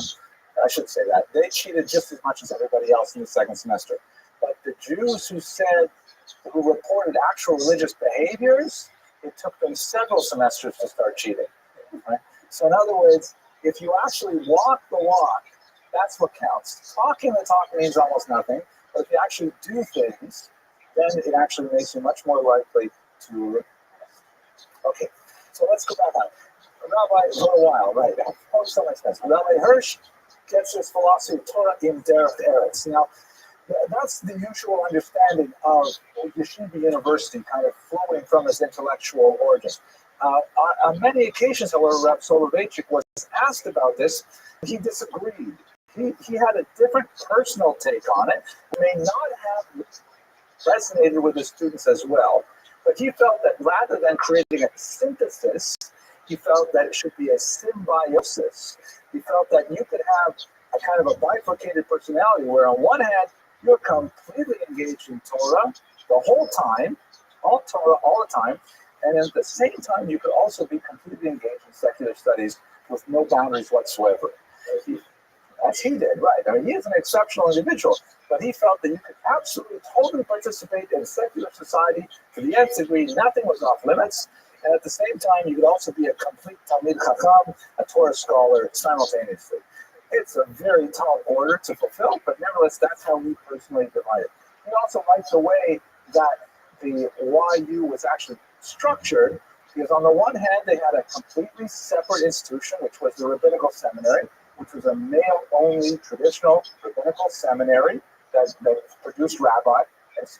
And at the same time, it also had a university, which I know from my wife's experience doing her master's degree there, was really a top-notch, research-oriented secular university with traditional secular values that are, typical of the university world.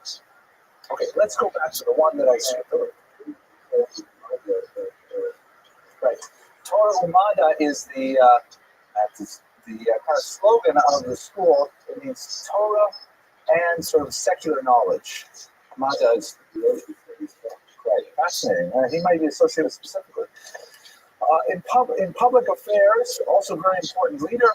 In 1953, he was the head of the Halacha Commission of the Rabbinical Council of America, and he was perhaps most known for his rather strong stance, not typical for the era, on traditional Orthodox seating patterns. He very much went against the trend.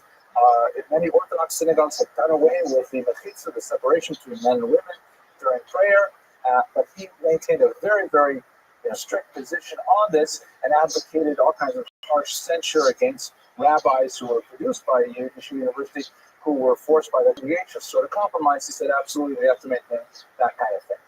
But at the same time, even while he was very strict with regards to these kind of doctrinal issues, he was much more in favor of associating with conservative and reform movements on an organizational level, which set him apart and often under heavy criticism from the right wing, who felt that any kind of formal association with conservative reform rabbis would lend legitimacy to these movements that the right-wing Orthodox felt were completely illegitimate and were taking people away from Torah study.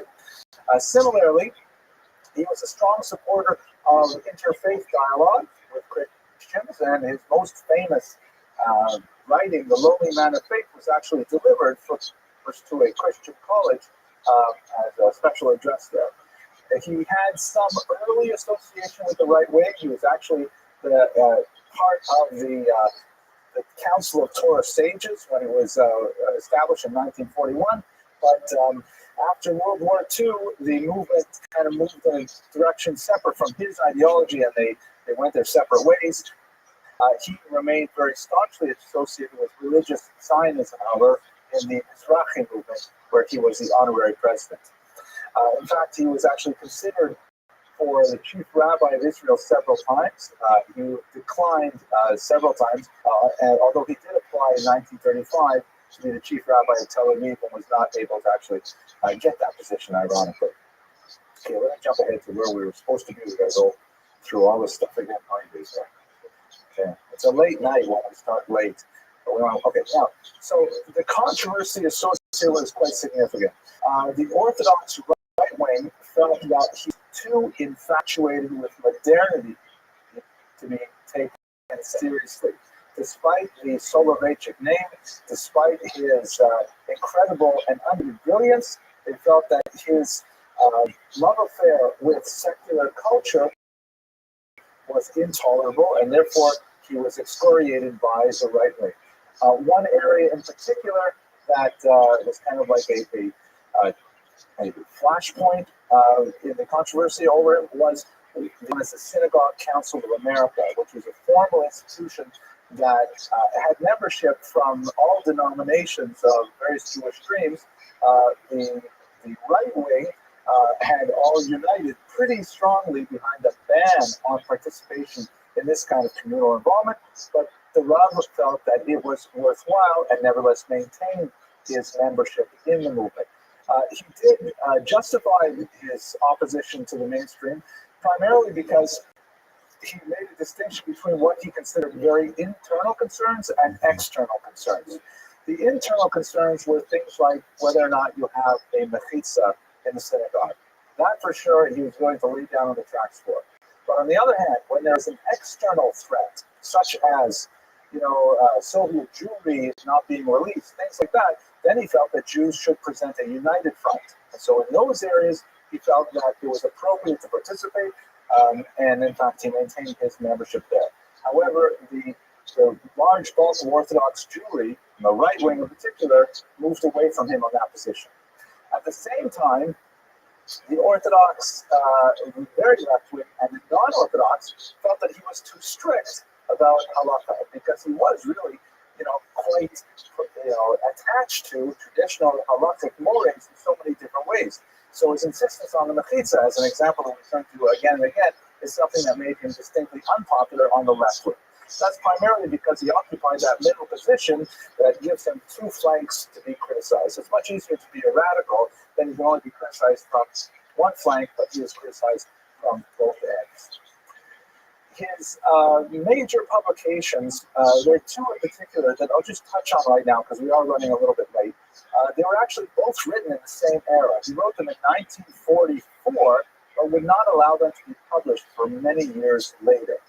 The first one was known as Halachic Man, Ish HaHalakha, which was, it's an interesting work. On the one hand, it is kind of like a tribute, a commemoration written in the depths of the Holocaust to the yeshiva world that once existed in Eastern Europe. It's kind of like a family memoir because of all the names of the yeshiva world. Soloveitchik stands above them all. But he describes the beauty of the Lithuanian Talmudic tradition. And his emphasis was on the incredible religious and unusual religious experience of the submission to the intellectual exercise of determining the halakha and then binding oneself to it. The halakha, of course, means the law, the Jewish law as determined by the Talmud. The process of analyzing the Talmud, getting to the bottom line, and then once you know what the bottom line is, completely giving yourself over to it. He described that as an unusual act of religious ecstasy. He referred to it, actually one of his students referred to it as the symbiosis of the homo religiosus, meaning the man or human being as a religious agent, and a scientist, because the application of scientific methodology or scientific methodology-like thinking to traditional Talmudic study. It's a fascinating insight into it. He also expanded on this a little bit with the halakhic mind a little later. The second major work is The Lonely Man of Faith, which is what I've dipped into a couple times and always find difficult to get past the first chapter. But it is heavily existentialist thinking. He first really spoke about it in the 1960s. I'm not sure, maybe I misspoke. I'm not sure if he wrote this in the 1940s. But this is kind of like a deeply existential meditation on the fundamental loneliness of the human condition, the inescapable gap, the unbridgeable gap that exists between human beings that can only be partially assuaged by religion, by divine intervention. And through the engagement in intellectual activities such as the study of the Talmud, you can slowly develop a loss of alienation, a chibur, or a connection with another human being, and ultimately into a community. That's a paraphrase based on some of the West. I read the entire book, so check Wikipedia, you'll probably have a much better account of it than I just gave you. His legacy is deeply profound. His legacy, of course, is felt in the institution that supports this class. This institution, Israel is definitely very much an outgrowth of the Rab's philosophy. And so many other movements were highly influenced by the thousands of leaders that he and his school produced. On a more personal level, you can see his legacy in his family, where they are certainly worthy bearers of the solar basic name. He had 3 children. His daughter Atara went on to head the Maimonides school. You'll forgive me for the typo up there, I'm sorry. And her husband was Rabbi Isidore Twersky, a Hasidic rabbi, the Talmud Rebbe, and also professor of philosophy at Harvard University. Very unusual kind of individual, but that's the kind of person you would expect to marry into the Soloveitchik family. His daughter Tova earned a doctorate, went on to teach at Bar Ilan, and also married a very important contemporary Shiva, Rabbi Dr. Aaron Lichtenstein. And finally, his youngest son, Rabbi Dr. Chaim Soloveitchik, became a professor of Jewish history, extremely influential thinker. I myself have enjoyed so much of his work as well. So with that, I thank you very much for your patience, and I look forward to speaking with you next week.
Okay, ladies and gentlemen, the camera is rolling. I'm sorry I started a couple minutes late, so I will speak faster to make up for it as usual. So the joke goes like this. A guy goes into a diner and he orders his usual. He's been going to this diner for many, many years. I always joke to Eshi, thank you very much for. Oh, wait a minute, I went off camera for that. Sorry, back on camera. Thank you. I just got a cup of tea. Anyways, thank you for the joke. It goes like this. Guy goes into a diner. He's been going there for years, and he always orders exactly the same thing. So he orders the chicken soup with matzo balls. And the waiter comes and brings it to him, and then the waiter goes away. A few minutes later, the waiter's walking by. He sees, or the customer is indicating he should come over. So he comes over, and the waiter says, something wrong? He says, I want you should taste the soup. Stephen, well, you know this joke, right? And the waiter says, is something wrong with the soup? You have the same soup every day. You come here all the time. He says, I want you should taste the soup. And he says, look, I'm sorry, I'll bring you another one. He says, I want you should taste the soup. So he says, okay, all right, I'll taste the soup. Where's the spoon? He says, aha. Okay. All right, everybody. So many people know that one, but it's a good one to forget and then remember to. Okay, that's a big hand to Heshi for giving me that joke. Thank you very much. Okay, so tonight's topic is actually one that's very close to my heart that I'm glad that we're finally going to have the opportunity to discuss. We're going to look at one of the most influential rabbis of the late 19th and early 20th century, Israel Meir Kahan, known better by his first work, the Chafetz Chaim, which is transliterated in a number of ways. If you're looking for him on the web, you may have to spell it with an H instead of a CH, and you might have to change the vowels, the O to the A. This is perhaps the most popular transliteration of the name of his book by which he is known. He's significant in many ways. First of all, his life spanned almost a century, from 1938 to 1936. But on a more significant way, he is one of the last of the great scholar leaders of the Jewish people. Very rarely do we have such individuals who stand out far above the crowd as the pious kind of eyes of the nation, with a vision that stretches backwards millennia, encompassing the entire arc of Jewish history and thought since its origins, and looking deeply into the future and anticipating the kind of challenges growth would face. All of these things he was quite prescient in, although he never held like an official formal office. In fact, one of my favorite stories, he did not even become a rabbi until his 70s, and he only did that because he had to fill out a passport form and needed an occupation, and he was simply a teacher. He was a Rosh Yeshiva. He had a school, but he didn't really have like a designated profession other than people like to study Talmud with him. So he called up his student, one of the most famous rabbis in the day as well, Rabbi Chaim Ozer Grodzinski, and he said, would you please come and ordain me, give me smicha, so I can write something down on the Polish government document. This is the kind of person he was, even though he was widely recognized as the Gadol Hador, or the great one of the generation, the unique individual who really, able to span so many different worlds within the otherwise fractious, very Jewish community, very fractious Jewish community. Although it's also true to say fractious and very Jewish community. I think those two terms go together very well. And there's a lot to say about his life and leadership. So let's start with, first of all, his dates. Now, this picture is iconic. If you have ever seen an image of the Chafetz Chaim, you will probably have seen this one. This one's a little bit more airbrushed and so on. And it does kind of have a glowing face of piety and so on. It's widely reputed not to be a likeness of the Chafetz Chaim, but rather apparently of a butcher in the town of Radin. It just had that kind of sheen upon him that people really like. So whether or not this is true, I don't actually know. There is an Israeli website that is dedicated to debunking images of rabbis that circulate as icons, like the one with the Maimonides with the turban and things like that. I have no idea what Maimonides actually look like, but this is kind of like the trademark image of the Chafetz Chaim. There are only a handful of photographs that exist of the Chafetz Chaim himself. He was very, very, something, you see beard, right? Head covering, right? Like most people, Well, anyways, people sometimes when I call them up and they don't recognize my voice on the phone, I like to say, "Hello, they represent the beard, glasses, funny looking." And they say, "Oh yeah, right. Yeah, that covers just about all Jews of my generation." Nail it. Most, anyways. So here's an actual known photograph of him.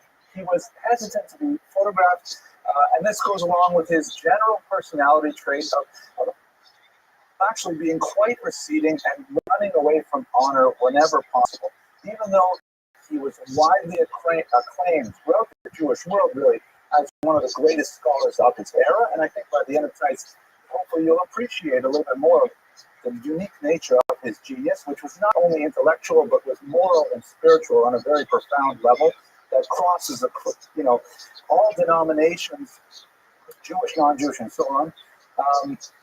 He's nevertheless receded from all honors and accolades whenever possible. There are a lot of beautiful stories about his life, but I'll get into the life story itself, and then those stories will reveal themselves in due course. So his family background is an illustration of a very important principle that my own Rabbi used to teach very often. Rabbi Rothschild, one of the Margaret Bakume, they would say in the Talmud, the pearls in his mouth that he would regularly teach over and over again, was that you should never look askance at anyone's family. Never look askance at anyone's yichus. Because when you look, said my Rebbe, at the yichus of Mashiach, when you look at the family background of our Messiah, there's a lot of patent place kind of X-rated material going on there. There's a whole story of Yehuda and Tamar, and we have David and Bathsheba, of course, and coming up to the holiday of Shavuot, the whole story with Boaz and Ruth. There are a lot of people who said that Ruth should not be converted to Judaism.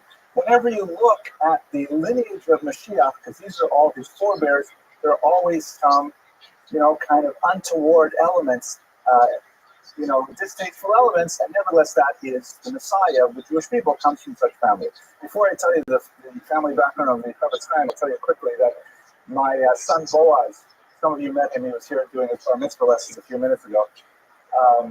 So I found that here in South Florida, African American women really know their Bible.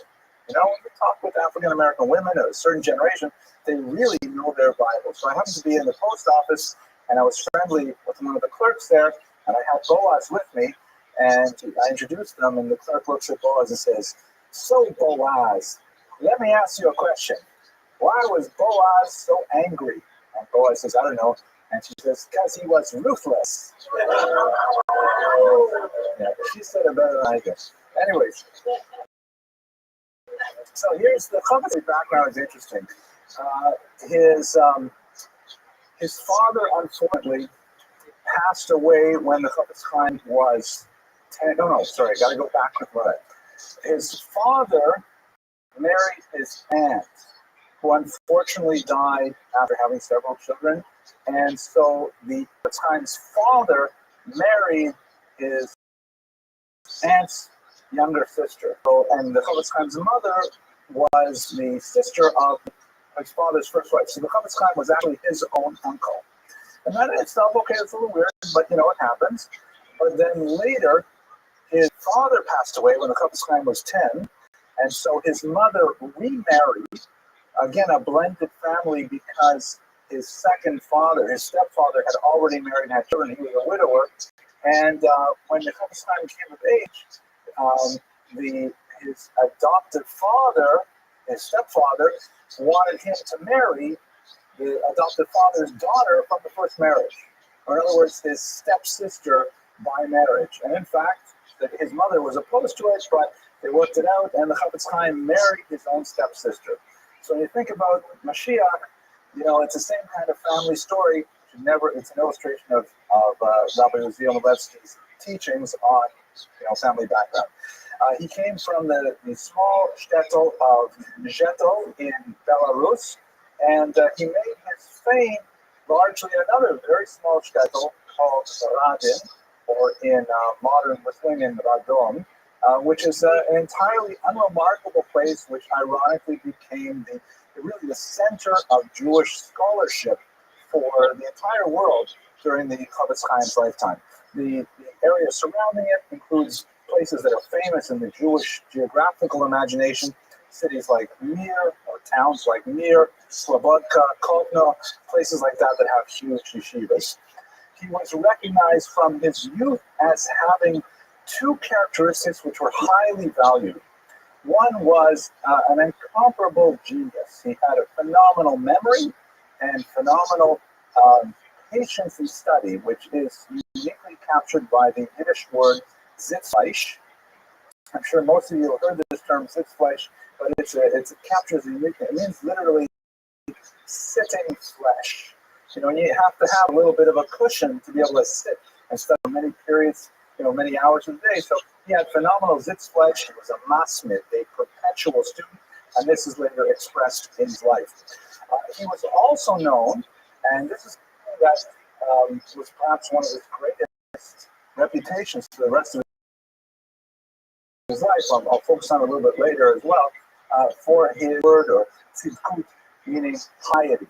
He had an unusually well-refined sense of morality, and he applied it courageously and with humility whenever possible. Some of the famous stories about his childhood, for example, include the fact that, probably lowest on the social scale in the shtetl was the Wasserträger, the water carrier. There's no running water in the shtetls, and somebody has to have the job of going to the river, filling up the buckets, bringing them back to the homes. It's menial labor, very low pay, and so on. So it's really low on the status symbol chart of the shtetl. So the young boys in shtetl used to like to play a trick on the Wasserträger. In the winter, what he would do is he would bring his buckets at the end of the day, and he would leave them by the river, and then he would go home to sleep. And the next morning, he would go walk down, carry the buckets all the way back down. He'd fill up the buckets and start his rounds. And so what the boys used to like to do is they would go at night, fill up his buckets with water, and leave them to freeze overnight. So the Wasserträger, the poor guy, would have to get up in the morning and, laboriously chip out the ice to be able to do his job. And they got a kick out of this. But when the Chavetz Chaim, young Yisrael Meir, heard of this, he would go out secretly later than the other boys and pour out the water to the Wasserträger without even knowing, until, of course, he was eventually caught, without even knowing that he was, in fact, doing him a favor without, insulting the boys who were playing this terrible trick. And in fact, there's so many of these stories of his phenomenal piety. Some of them have a kind of a humorous tone to them, it's believed. Like the famous story, again, it may be very apocryphal, but apparently a burglar once broke into his house for his silver candlesticks. And as the burglar was leaving, he woke up a couple of times. So the Chavetz Chaim ran out of the house after him, saying, "I forgive you, I forgive you. You can keep the candlesticks." He didn't want to even have any sense of an obligation for another thief. He figured if he was stealing it for a reason, he must need it, and he didn't want this other person to be liable for the terrible crime of theft. How we put it in lay is? Really? The Chavetz Chaim? I didn't even know that. No. So I'll tell you the story that goes with that. Apparently, he was once called to be some kind of expert witness. And the lawyer who presented him said, "Listen, Your Honor, the Chavetz Chaim, or Israel Meir Cohen, is going to present now. I want to tell you a few stories about him." And apparently the judge, as the story goes, who knows how true it is, but the judge says, those are all very nice stories, but I find them very hard to believe. And the lawyer apparently said, "Well, they may not entirely be true, but one thing's for sure, they don't say them about me and you. They say them about the Chavetz Chaim. So there must be an element of credibility to it if there's so many of these kinds of stories." Hopefully I'll tell you a couple more that are more verified. At any rate, what I'd like to focus on, there are three areas in which his reputation was made. His piety, his scholarship, and his leadership. And so these are the areas that I'd like to focus on for the rest of our time, basically. The piety, I've already mentioned a couple of stories from his youth, but in many ways his piety made him a great failure. he was an incredibly, what's the word, obtuse businessman. And in fact, his efforts in business, while well-meaning, ironically failed him on several levels. And until he finally found his métier as a Rosh Yeshiva, with a small group of young men studying under him, he really was not succeeding in business. And this is ironically because of his piety. For example, one of the areas that he really insisted on from his youth, and he began with very meager means. He was supposed to get a dowry of 300 rubles when he married his sister, but things didn't work out. He only got a fraction of that. But he, with the small money that he got, they opened up a small a food store, like a food stand, he said.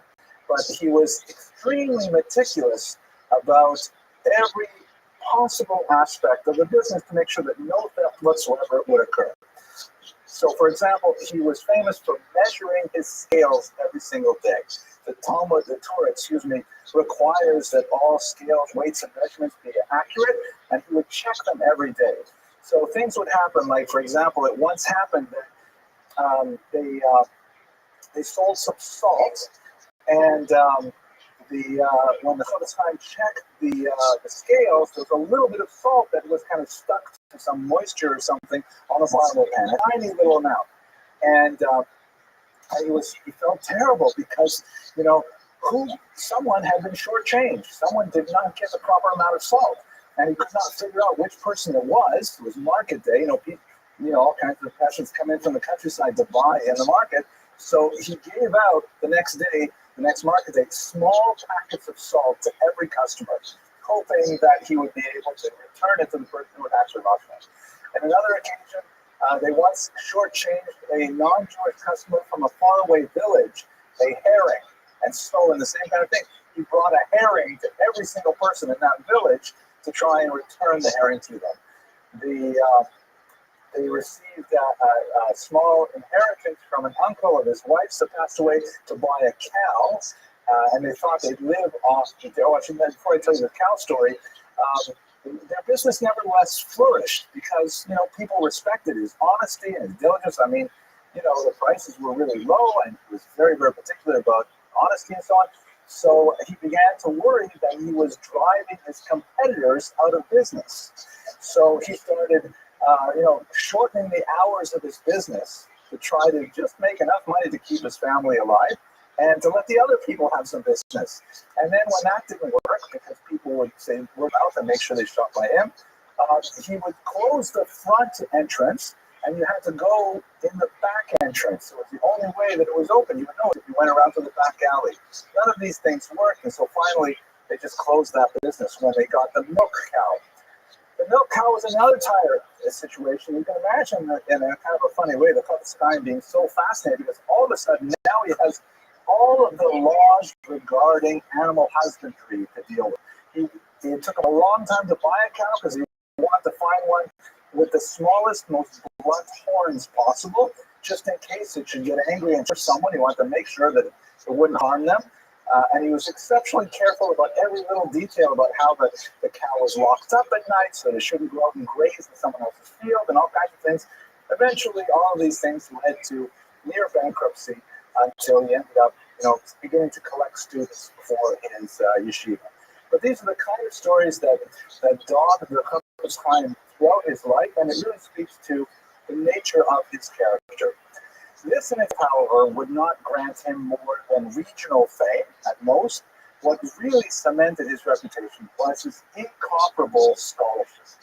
And in this regard, I'd like to speak about two of his greatest works. He was quite prolific, but there are two that are absolute classics in the Jewish corpus of rabbinic literature, and they stand the kind of test of time that make them millennial in quality. These are not works that will last for a few decades or even a few centuries. These are works that tower as achievements of spirituality and thought that, in many ways, I don't think there are any comparable works in other traditions as far as I'm aware. The first one is the work by which he got his name. He wrote it in his early 30s. It's called Sefer Chafetz Chaim. This is the title page of that work, published in 1873. The title is taken from a verse in Psalms that says, who is he who desires life? And then after the psalmist asks that question, he answers it by saying, one who guards his tongue from speaking evil, Lashon Hara. And so this is a highly creative, innovative work that points to an area of Jewish thought that, until he really uncovered as being central to Judaism, was simply thought as being a kind of a secondary element. But really, it is a vein that runs deep and true throughout all of Jewish morality. Specifically, it is a book on the laws of appropriate speech and the prohibition of, for lack of a better translation, gossip. Gossip is not understood in Jewish law. Well, let me just back up for a second. There, you know how they say that Eskimos have 27 words for snow because snow is such an important part of their reality? Well, we have about 8 different words for gossip in the Jewish tradition. And that said something about us. We're very big into speech. And in fact, you don't have to look very far.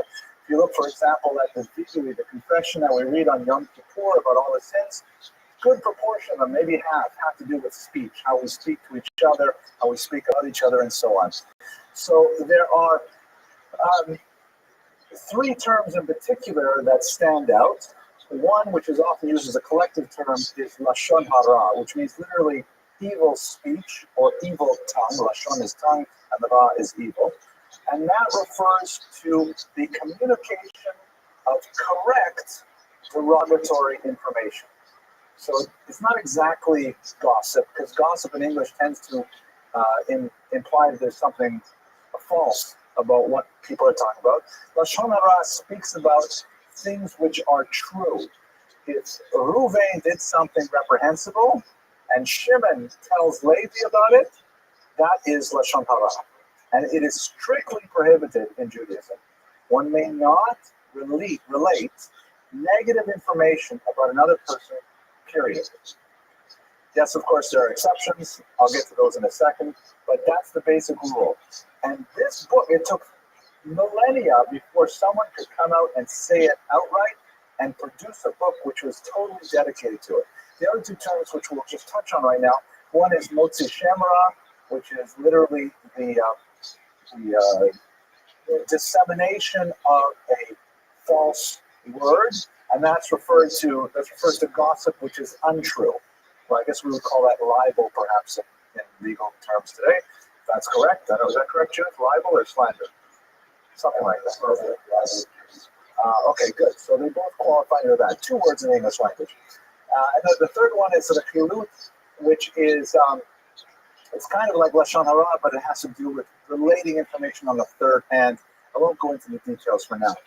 Then, what this essentially is, it's a guidebook for how to speak like a Jew, how a Jew should speak. And it's a phenomenal work, a towering genius. The first part of it is rather amazing. He spends the first, say, 20 pages that it really is forbidden in Judaism to gossip. And he is convincing people who are highly learned. It's a very, very erudite treatise, answering all kinds of objections that Talmudists would have, saying, oh, it doesn't mean that, these are the exceptions, people already know it, it's public knowledge. And he goes very methodically through the whole thing, and by the time you get through, let's say, the first 20 pages, it's absolutely terrifying. Because you say, oh my gosh, I can't say anything. That's it for dinner conversation. You know, if you think of the New York Times, all the news that's fit to print, it would be like a little advertising circular. There'd be nothing in there because so much of it is forbidden. Nevertheless, the Chavetz Chaim, through the next 180 odd pages, he explains the parameters under which speech is permitted. And in fact, by the time you master this book, and I can't say I'm a master of it all, but when you master this book, every communication you have is elevated. It is spiritually meaningful. It is energizing. It is something that builds relationships rather than tears them down. It's truly a heroic work of Jewish thought. Now, one misconception about the Chavetz Chaim is, if you look at this title page, his name doesn't appear anywhere in the Hebrew section. And for many researchers, including some of his prime biographers, I'm kind of surprised to say, they emphasize how the Chavetz Chaim wrote this book completely anonymously. And he was a nobody, nobody knew of him outside of this tiny little shtetl.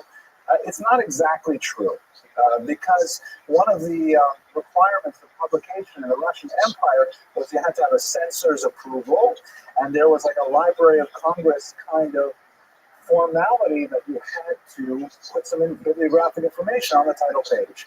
So it may be that in the section here where he talks about the contents of the book, he doesn't have his name, but when you look at the bibliographic citation down here, it's in black and white. If you read Russian, it says here, Sefer Chavetz Chaim, to jest Zheliushe Zhiznie, like how to speak properly, Sochenia im Kagana.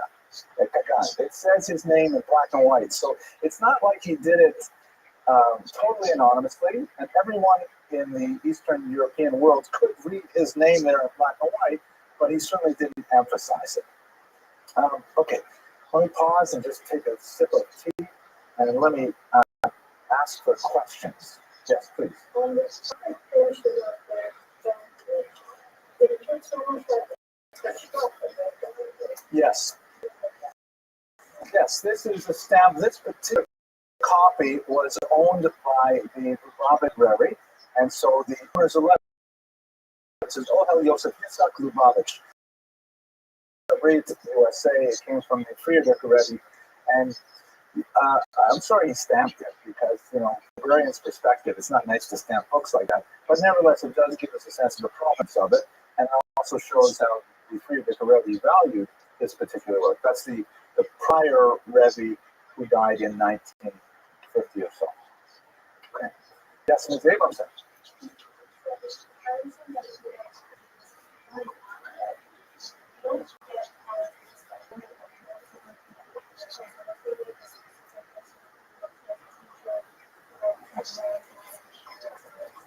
Yeah, he had several Rebbeim who taught him Torah, but no one, like they say about geniuses like this in the Jewish tradition, at a certain age, they outgrow all their teachers.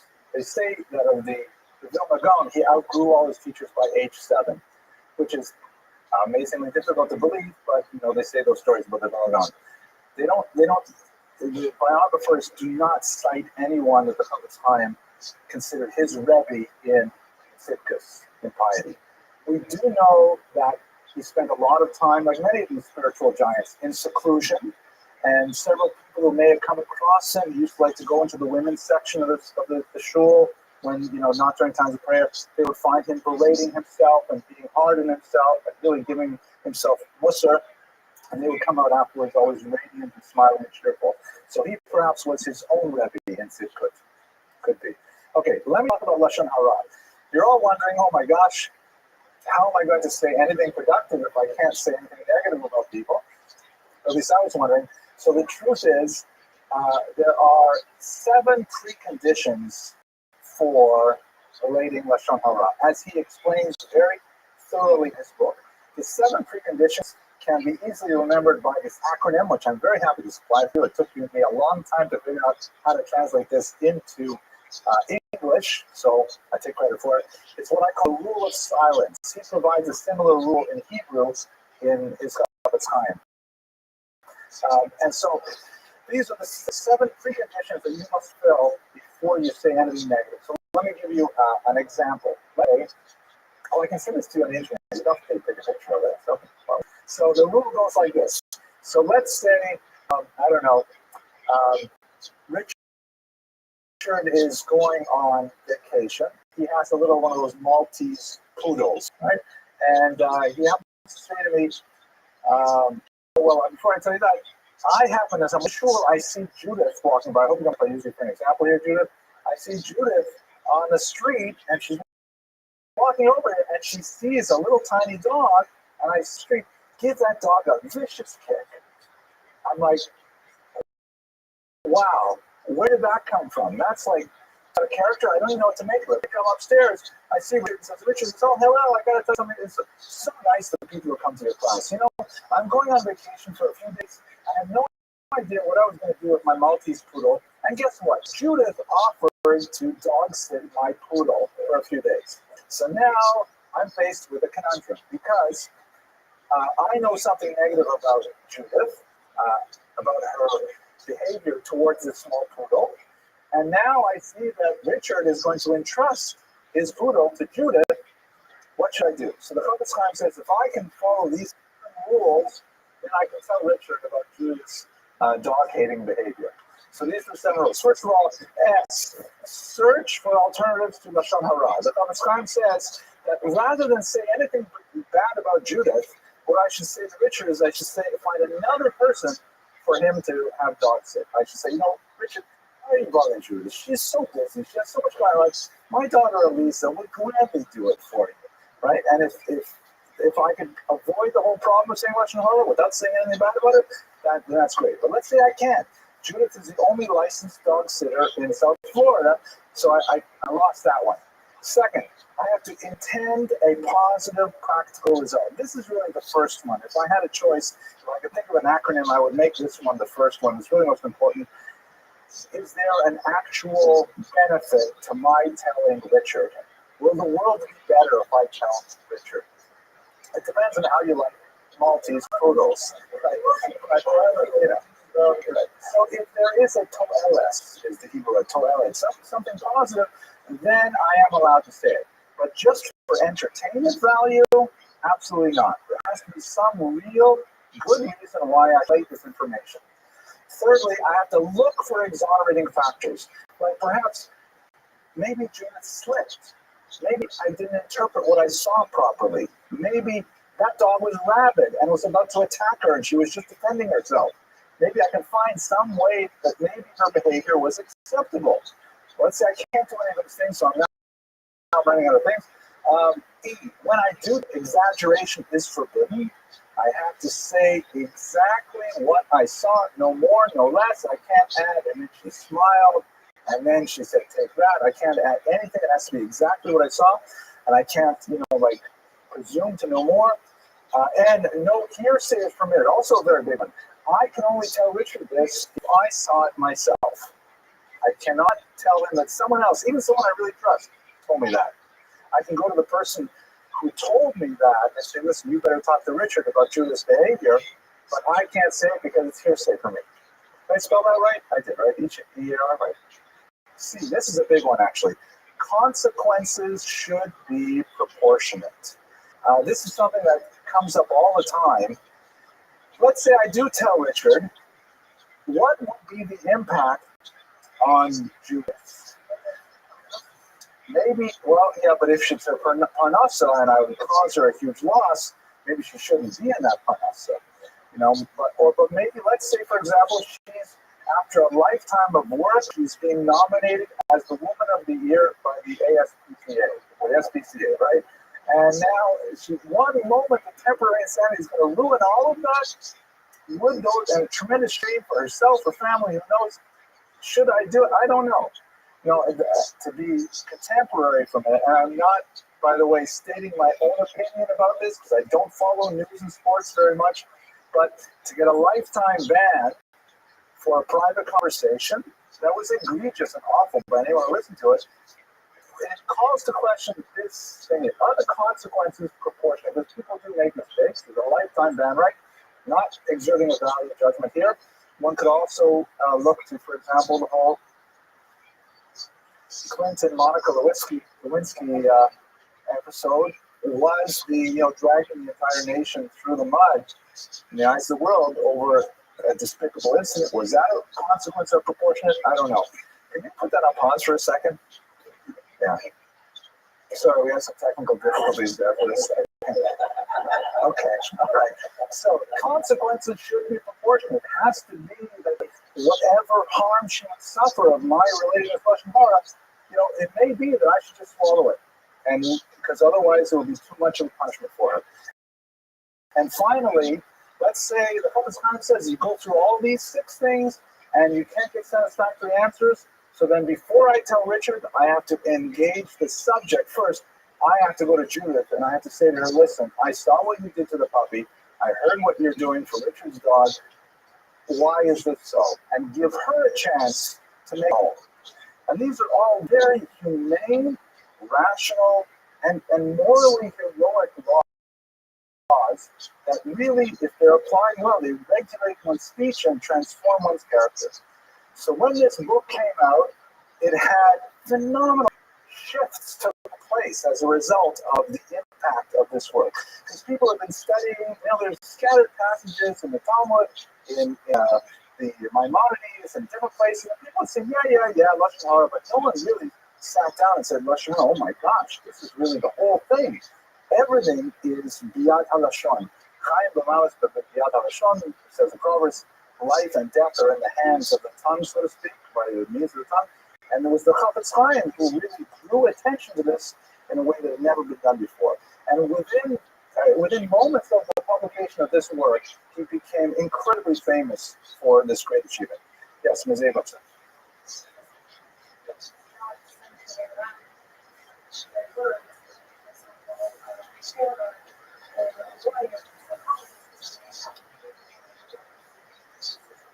Right. Some jobs, to repeat the question for those of you who are in Latvia, how does this affect people whose professions deal with Lashon Hara? So I would say that some professions are completely forbidden. Being a gossip reporter, there's no justification for that. In fact, there is a column in one of the Israeli newspapers that's called in Hebrew Lashon Hara.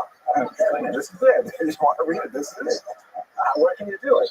But let's say, for example, in the field of psychology, for which you have interest, there are modern commentaries on Lashon Hara, and actually the Chafetz Chaim says it too. For example, let's say you have a really hard day at work, and you just, people are tough on you at work, so when you come home, are you allowed to tell your spouse about it? So according to these strict laws, no. But the Chafetz Chaim says, this one here, intend a positive practical result. If you're so burdened by your problems and you need an answer, you need advice, as long as you can be absolutely certain that the person you're talking to will not repeat these things, and you say in advance, I'm only telling you these things because I really have to unburden them and hear your advice, then you are allowed to say it because it does have a positive practical result. So there are spaces for mental health professionals and so on to engage in this activity. But when we get home, I think I have a copy of my very first publication was on these laws and the field of history. Because history is hard to write history without writing Lashon Hara. That's why the books are so short. Because that's how I'd say. Aaron, yes.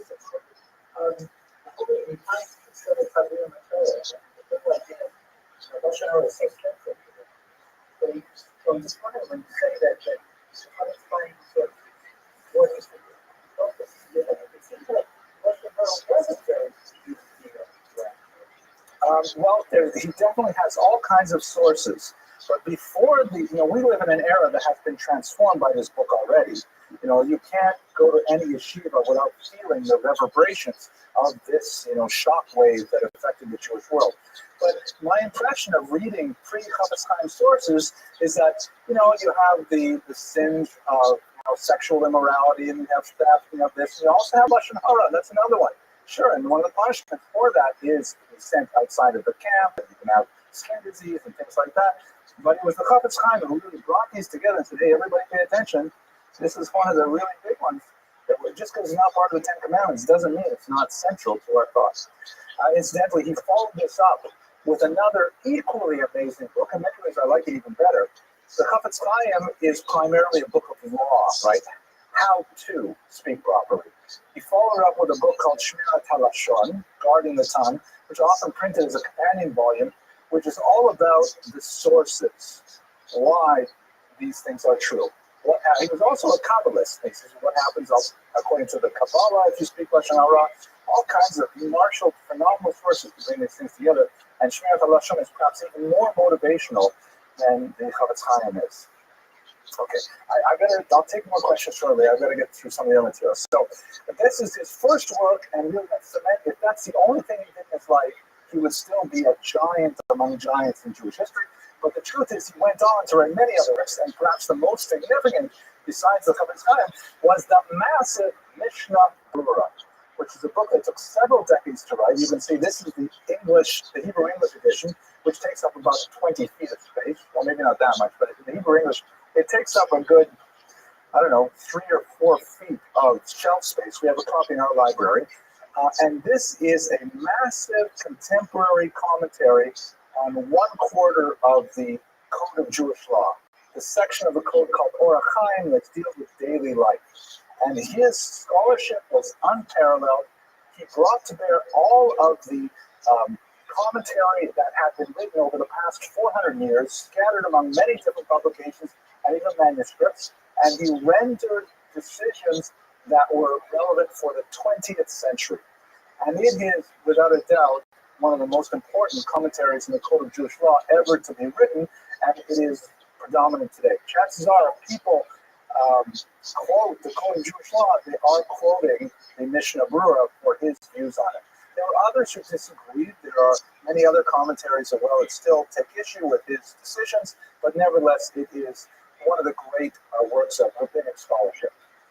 Okay, that's primarily his scholarship. I want to touch on a very important aspect of his leadership, but before we go too far, I want to focus on one particular element, and that is he was not just a closet scholar who thought about these morality ideas like how you speak or about the laws of Shabbat and things like that. He was very, very intimately concerned with the requirements of the Jews of his day. So 2 populations in particular deserve our discussion. The first is the plight of the Cantonists. So we've talked about in previous classes. The Cantonists were Jewish children who were kidnapped as young as 8 or 9 years old, legally 12 years old, and then sent to conscription in the Russian army for a period of approximately 36 years. Which means that once these Jews were sent out to the army as children, they were gone from the Jewish community. And he cried over them incessantly. He worried about them tremendously. So much so that he wrote a book for them called Machane Yisrael, which was all about how to survive the army, how to retain the Jewish identity under those incredibly painful and difficult conditions. I'll tell you one quick story. There's a story that he was once in an inn. Most of the inns on the crossroads and the Stedlock were run by Jews. And he was in there, and a huge man, about 6.5 feet tall, came in. For Jews, 6 feet is giant. Came in, and was about 6 feet wide as well. And he was very rude and brusque, and head uncovered, ate without blessings, of course. All those things. Treated the waitresses very rudely. And the Chavetz Chaim said, "Why is this person behaving so badly? I should go over there and speak to him." And the innkeeper said, "No, don't. He's incorrigible. He may strike you. We have a lot of difficult time with him." So the Chavetz Chaim said, "What is his story?" He says, "Well, he was a Cantonist. He was taken away as a young child, and he came back after his tour of duty. He's learning about Judaism, and he has, very rough, poor manners as a result of his experience." So the Chavetz Chaim went over to him against the innkeeper's wishes, and he said to him, "It must have been terrible for you to be torn away when you were 7, 8 years old, to lose your brothers, your sisters, your mother, your father, your family, the people you played with, your cheder." He talked about the pain that he must have experienced. And as he empathized with him, the story is that this man just broke down in tears. And this horrible, hard exterior of this great warrior who had, was so rough around the edges, he had this little man, he was apparently less than 5 feet tall, who identified with him completely. And they cried together, and this soldier ended up becoming one of the Chavetz Chaim's greatest disciples afterward. Completely turned over because he's had a person who related to him and the pain that he must have suffered. Now, in that context, it's very important. We have an important person here today that I want to specifically honor. in this context because of the military connection. Many of you know that Mr. Rodriguez is my student from Turk College, and he's a graduate, and he recently went on, he's completing a master's degree now in religious studies, but he has a strong commitment to our men and women in uniforms. And he most recently was promoted to become Lieutenant Rodriguez, and he is a chaplain in the United States Armed Forces. So we have a small gift from Mr. Rodriguez. Come on out, Lieutenant Rodriguez. Come on up here. Thank you very much. Thank you, my assistant. Okay, here, present and say hello to everybody in Latvia. One over here. Okay, all right. Thank you, Lieutenant Rodriguez. So I know you're very curious what's in the box, but it is a collection of the works of the Chofetz Chaim, including a beautiful printing of this book, Machane Yisrael, which is the camp of Israel, which is all about how to be a Jew in the army. And we think that as you serve people of all faiths in your profession, hopefully that will guide you spiritually and morally to make the right decision for these people in extreme circumstances. Okay, let's applaud one more time. Okay, so that was Machane Yisrael. This book deals specifically with how to manage the challenges of, yes, Elisa? No, I thought you were going to say something. How to manage the challenges of being in uniform, or these conditions, the difficulties, and so on. That is a masterful work. Another work that demonstrates his concern for Jews all around the world was a book written for the Jews of America. Because again, you have to remember this, we're talking about the late 20s, the early 30s, when the vast majority of Jews considered America to be a land of great opportunity, the golden Medina, the golden country, the country where people have made tremendous wealth. But it was also called in Yiddish the Treifa Medina, the non-kosher land, because of the dearth of traditional institutions of Jewish learning, of synagogues, Chinese restaurants, you name it. It's very difficult to make ends meet in Israel. So he wrote a book called Nidchei Yisrael, which means the dispersed of Israel. That is just a simple Yiddish language primer on how to be a Jew living far away from Jewish centers. So you think about the Jews in San Francisco, Kansas City, Des Moines, small Jewish towns. Getting a copy of Nidchei Yisrael meant a lot because it was not like the massive 20-volume work on the Mishnah Berurah. It was a short 1-volume work in the Yiddish vernacular, how to observe Shabbat, how to keep kosher, and so on. Because he really cared about them. Now the story goes, it's probably not true, but the story goes that he had a student who came from America to study with him in the little town of Rodney. And he asked him what it was like in the town of Rodney. He says, how many hours of Talmud do the Jews study a day there? And when he said, not much, maybe the most learned study 3 hours a day. So they only study 3 hours a day? Oh my gosh, they can't know very much. And that's why he sat down to write the book. I somehow doubt that story is true, but his concern for the Jews of America was marked. His leadership was exercised in so many other ways. For example, he was deeply concerned with the education of women and was an early backer of Sarah Schneerer's Beis Yaakov movement to formalize Jewish education. He was deeply concerned, for example, with the need for Jews to politically mobilize. And as a result, he was one of the individuals who was behind one of the first, overarching political organization of the Jews known as the Agudas Yisrael, feeling that they needed some kind of vehicle in which to express their opinions in independent Poland. Even at the end of his, actually later in his life, he dealt with tremendous privation. This is a period of great change that, let's go to the next slide because that's where I talk about it. Poland was recreated out of thin air, as it were, immediately after World War II. Spent too much time talking about the politics, World War I, excuse me.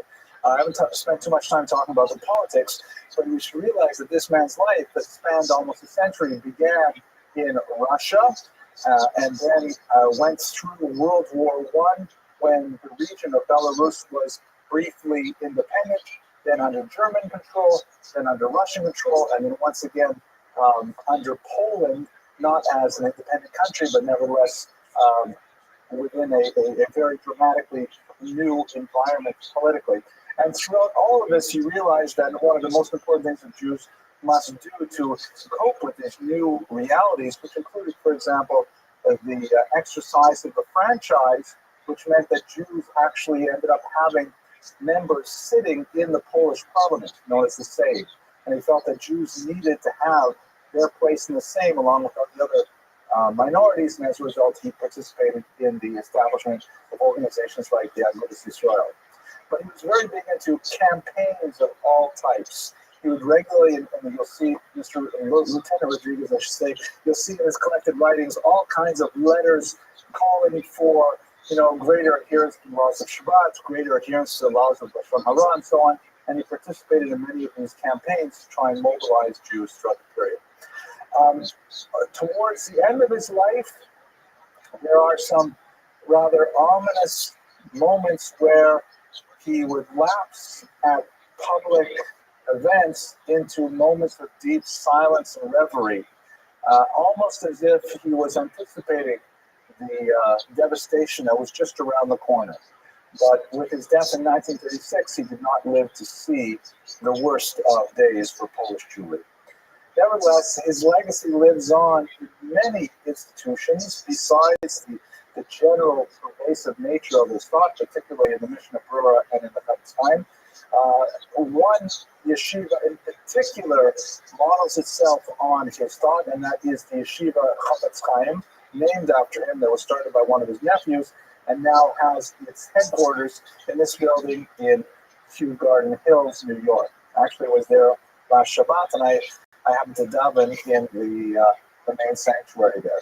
Here in South Florida, we feel his legacy on an institutional level through the local yeshivas Torres Chaim and Torres Emes, which are largely staffed by faculty that emerged from the Chofetz Chaim yeshiva movement, which is somewhat different from most of the other yeshivas in that they are known for their remarkably long process of rabbinic ordination.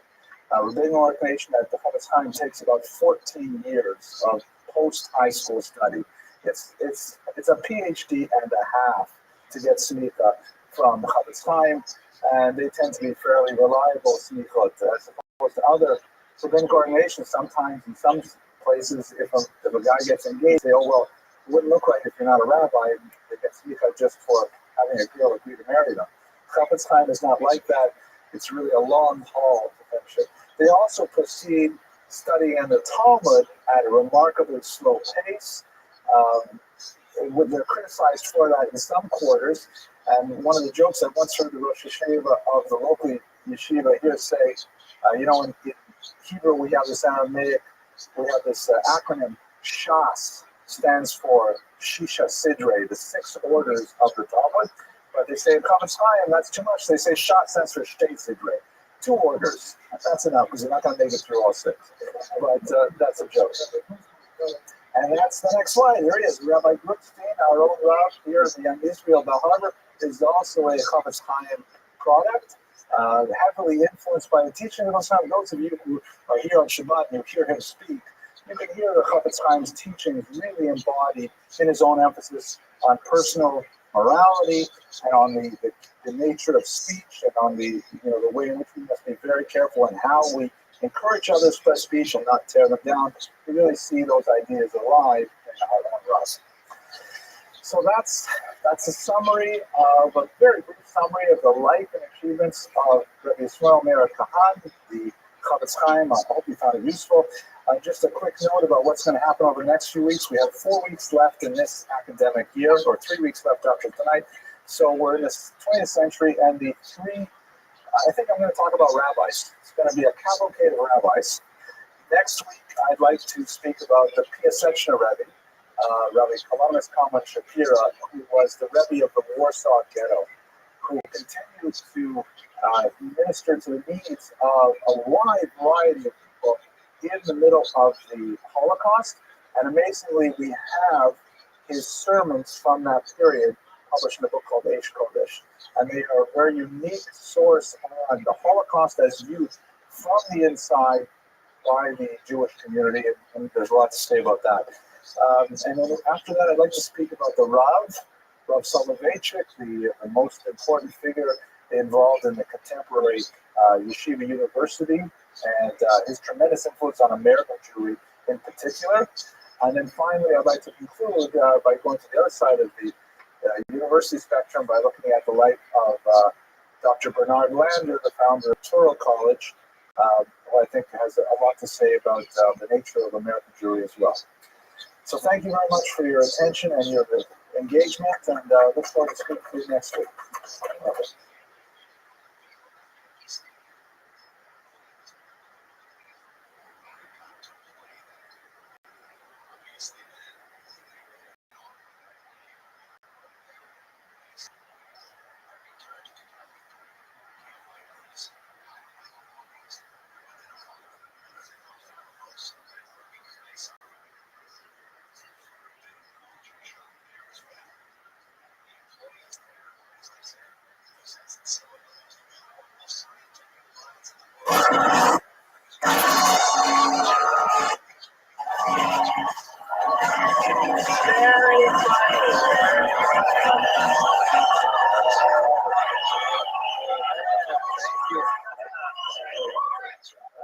Well, so much for playing hard to guess. I won't have to drug your drink. Good evening, everyone. So Alyssa Farrah Griffin has revealed that she's cried multiple times while being on The View. Some say it's stress, but others believe it's from the onions they slice for their daily pig roast. More than half of the beaches on the East Coast tested positive for fecal contamination. But they traced it back to a single source. Tim Walz is charging taxpayers $430,000 in legal fees that went to help him prepare to testify before Congress. Yeah, he may not be able to define a woman, but he can sure spend like one. Chicks, am I right? According to a new book, Kamala Harris went with her guts when she picked Tim Walz as her running mate. And here's what was in her guts. To promote their upcoming series, Human, the BBC has released new images that show 3 early human species. Here's one from 50,000 years ago. And here's another from 100,000 years ago. Here's one from 500,000 years ago. Didn't see that one coming.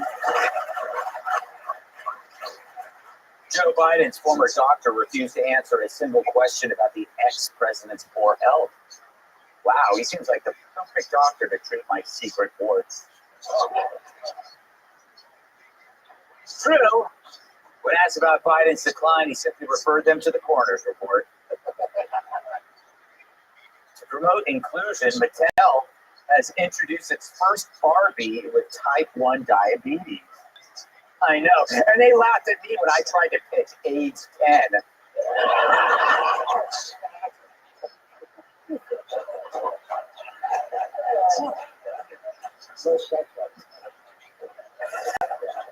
In a college newspaper article, Zoran Mamdani wrote that he grew a beard as a symbolic middle finger.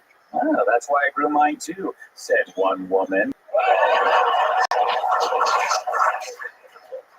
So, Joe Biden's former doctor appeared before Congress this week, but when asked if he lied about the ex-president's decline, he was quieter than a Milli Vanilli reunion.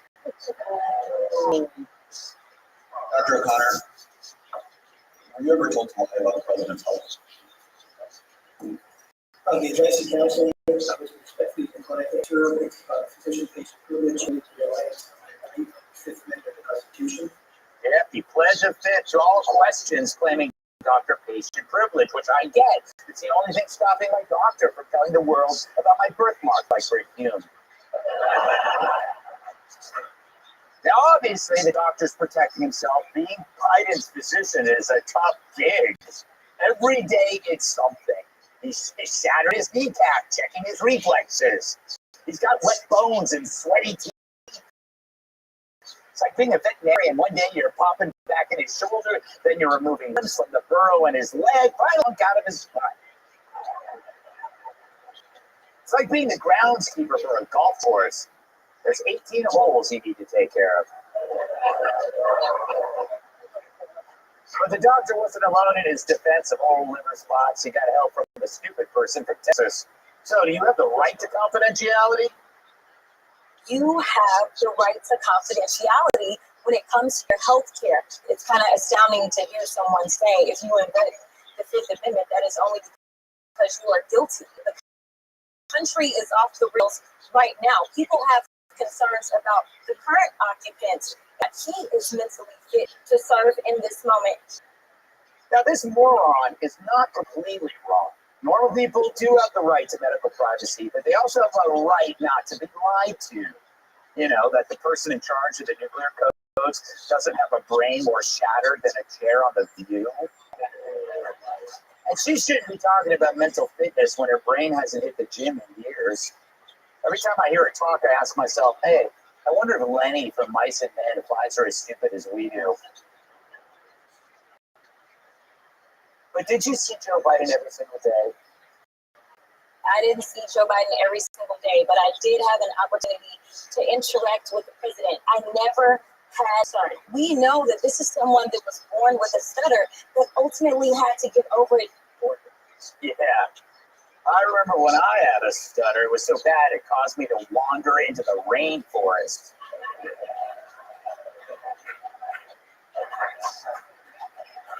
Thank you. So Joe only had a stutter. Yeah, and Stephen Hawking's feet were just asleep.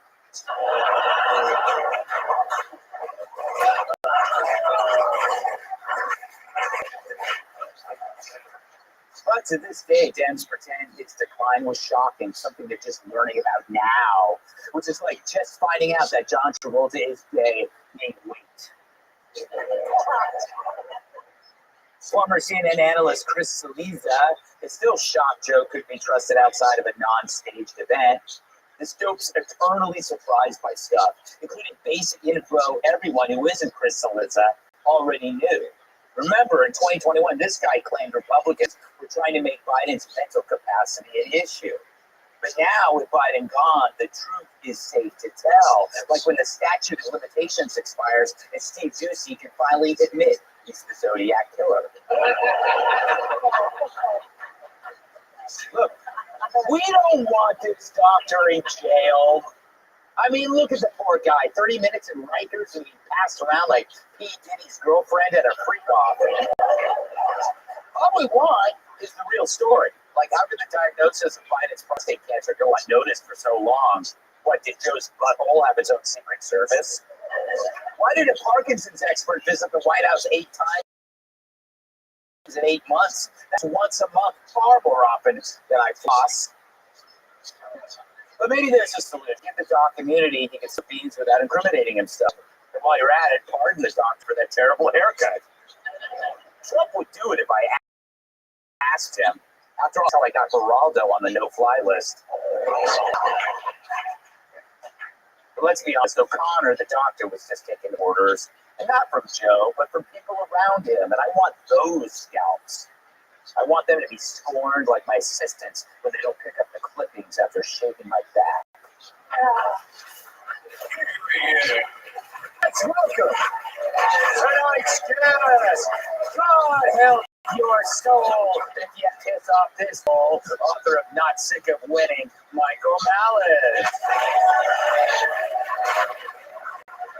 She's been on Fox News longer than Super Beats. Fox News anchor Julie Banderas. At his restaurant, the dessert menu is a picture of his ass. Chef and restaurant owner Andrew Rule. And when this libertarian reads the 3 little pigs to her son, she replaces the wolf with the IRS. New York Times bestselling author.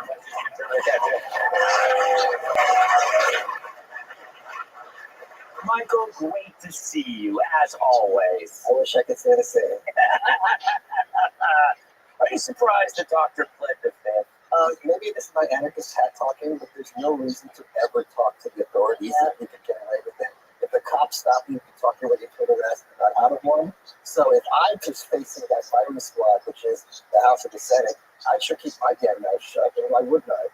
And I also would remind people of Trump's doctor, Ronnie Jackson, because when he opened his mouth, his office got raided by Trump's guys, and he died not long after. So he's doing a smart thing. He knows he was covering things up. But if you're the president's doctor, that's your job. Keep your mouth shut. You should just know those people. You're supposed to keep your mouth shut and supply him with the best drugs. And also, I don't think if Biden was coaching, his administration would be run all that differently.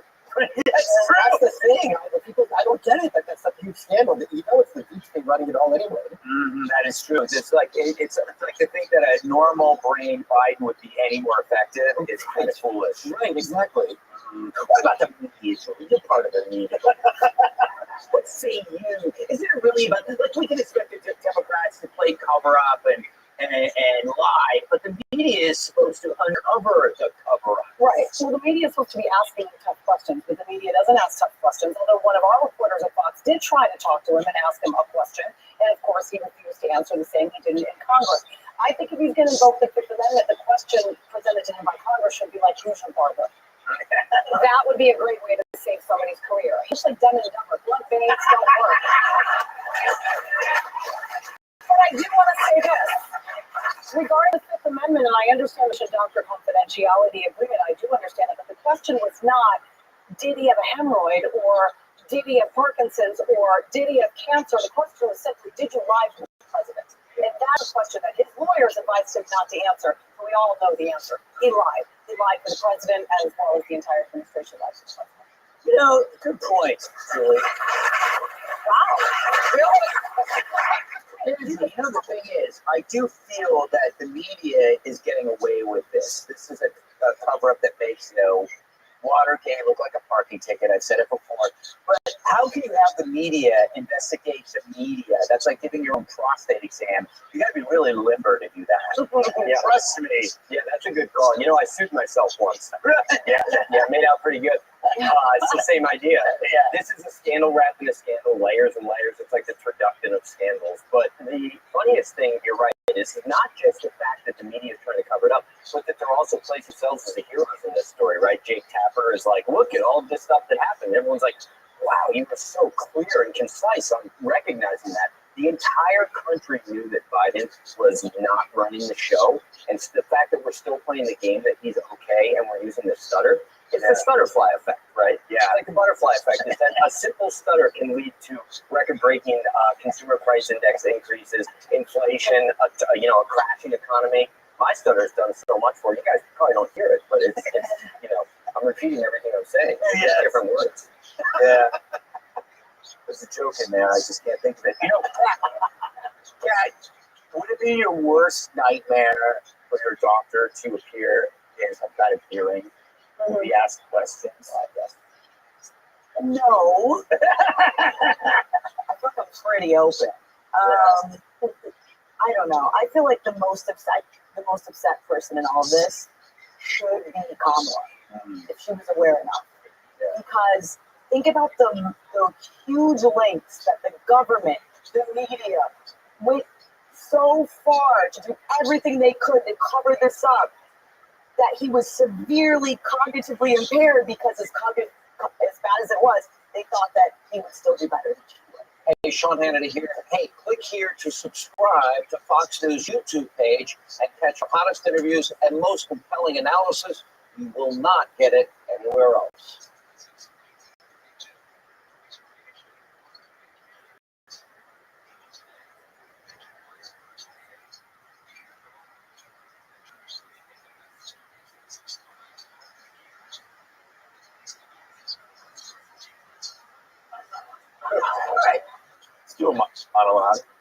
So it appears the grown-ups are back. Suddenly Washington has rediscovered what an actual boss looks like.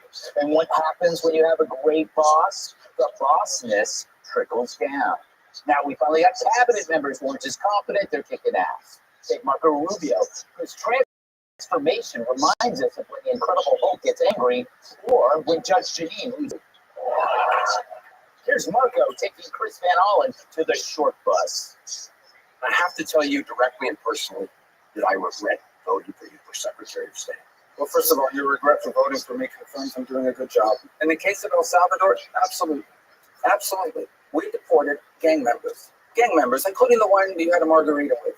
And that guy is a human trafficker, and that guy is a gangbanger, and the evidence is going to be clear. And the data you're going to who you want to do. I'm sorry, Rubio has the floor. Chairman, he can't make unsubstantiated Senator, comments like that. Secretary Rubio has the floor. He's Secretary Rubio should take that testimony to the federal court of the United States because he hasn't done it under oath.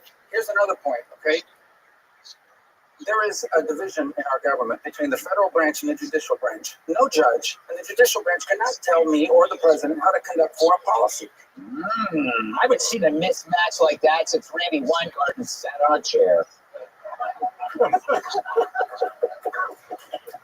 And it's only possible when you got the wind of Trump at your back and no fear of the wind coming from the flatulent left-wing mob.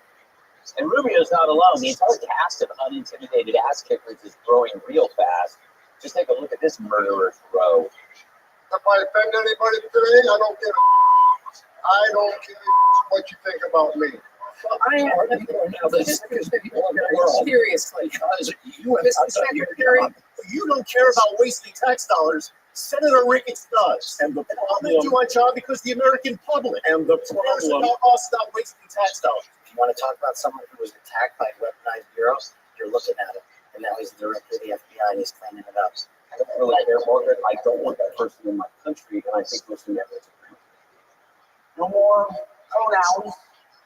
No more climate change obsession. No more emergency vaccine mandates. No more dudes in dresses. We're done with that. Yeah. Huh? Tell you what, I haven't seen so many bad asses since Kudlow had his 80th birthday at a nude beach.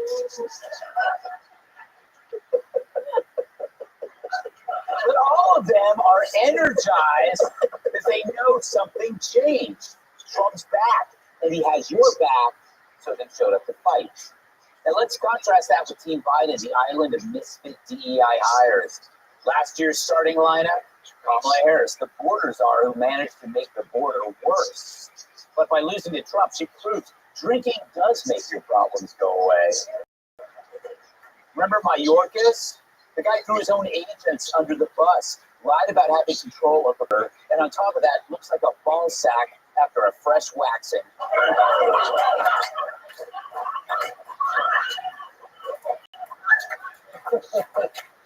Pete Buttigieg went on a 3-month paternity leave before they even knew he was gone, let alone pregnant. This guy was as useless as crowd control at a Jesse Waters book signing. Secretary of State Blinken became a Nero in mom jeans, playing guitar while our foreign policy burned. 13 service members died under his watch. Luckily, his boss totally forgot about it. Lloyd Austin, our defense secretary, hid that he had prostate cancer. Where have we heard that before? Do you realize that means at one point our military had no commander-in-chief and no secretary of defense? If Aruba decided to invade us, we would have been. But I guess that's how you get a mentally ill dude in charge of nuclear waste who moonlights as a luggage thief. Under Biden, staffers were taking it in the ass at a Senate conference room and filming it. I was not there.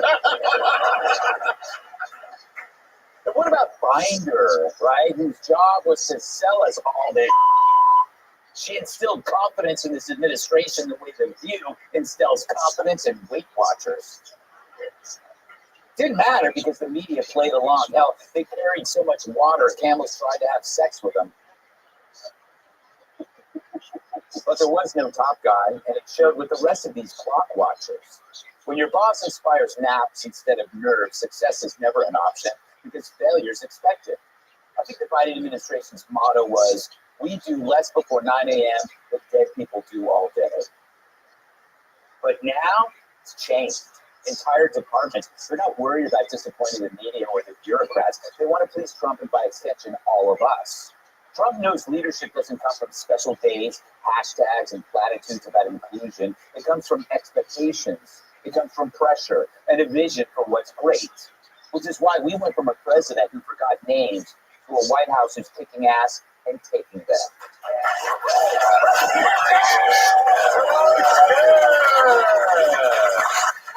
This wardrobe is sometimes used to wake coma patients. Who's making money at those business Charles Page? His idea of a hot foursome is a barbershop quartet. Boxers contributor Tom Saloon. Basic laughter is the best medicine, which is why he's banned from hospitals. After comedian Steve Byrne. And she's our favorite Madison. After James and Square Garden. Business correspondent Madison Allworth. Charles, it's kind of funny watching Rubio kind of transform from a little Marco to murderous Marco. Yeah, no, I loved it. I do disagree with one Mark. That was an amazing monologue. But Thank you. My orchid. I think it looks like a ball sack, but not after the polishing. That needs a good polishing. That's all. That's the only way I disagree. It is tough because he looks like he has a few straight hairs. Little wrinkles. Yeah. So, I'm a big boxing fan. Yeah. And when Evander Holyfield was coming out, one of his biggest fights, he moved up to cruiserweight. He was fighting this guy named Ricky Parquet. Now, before the fight, they asked Ricky Parquet, "What are you going to do? This guy is tough, He said, I ain't going to tell you my strategy. But when I do like that, that's called the slam and jam." So, around, Holyfield was whipping his ass. Next thing you know, Parquet goes down. He looks over at the camera and goes, I swear, Chris Holland did the same thing, don't not hear it. He looked over one time, he's like, Rubio's whooping my ass. Slam a jammer. They don't know what to do. It was not pretty because Rubio's been on the other side. Yeah. He knew what to do, and Van Holland, I keep thinking of Van Halen, but they're much better. Yeah. You know what to do. What is it about? You work with me, and you know what a boss I am, and how great my staff is, which is reflected with my leadership abilities. Very true. All true. Yes. Is that what's going on here? They're drawing inspiration from the guy in charge. Absolutely. And, Greg is a perfect example of this. But they're taking your steam away, Greg. You were the only right-wing guy out there who was slaying it, who was making jokes about the left. Now, Trump and all of his administration has been on the game. I mean, these hearings, these stupid hearings, I'm so glad they cracked the code on this thing. They just come back at them like it's a Kill Tony podcast and they roast them back. Yes, because the whole idea of this, they used decorum against these people. So they said, because of Robert's Rules of Order and the parliamentary procedure, they could say whatever they wanted, and the person just had to sit there and take it. So whenever we saw these hearings, the people would just be sitting there like idiots as the senators laid into them. Now they come back at them. Yeah. Rubio was like, that crack about the margarita. Yes. And it made that guy look like an idiot. So Van Holland is like, I demand you that guy. It was not a margarita. It was a mojito. Madison, did you catch the crazy stuff today with the South African president, all that stuff? Was that incredible? It is amazing how much we're seeing that we never used to see before. At these hearings, C-SPAN is now... Yeah, the curtains have just been pulled wide open. We can see everything on full display. Like when I sneak into the Gap.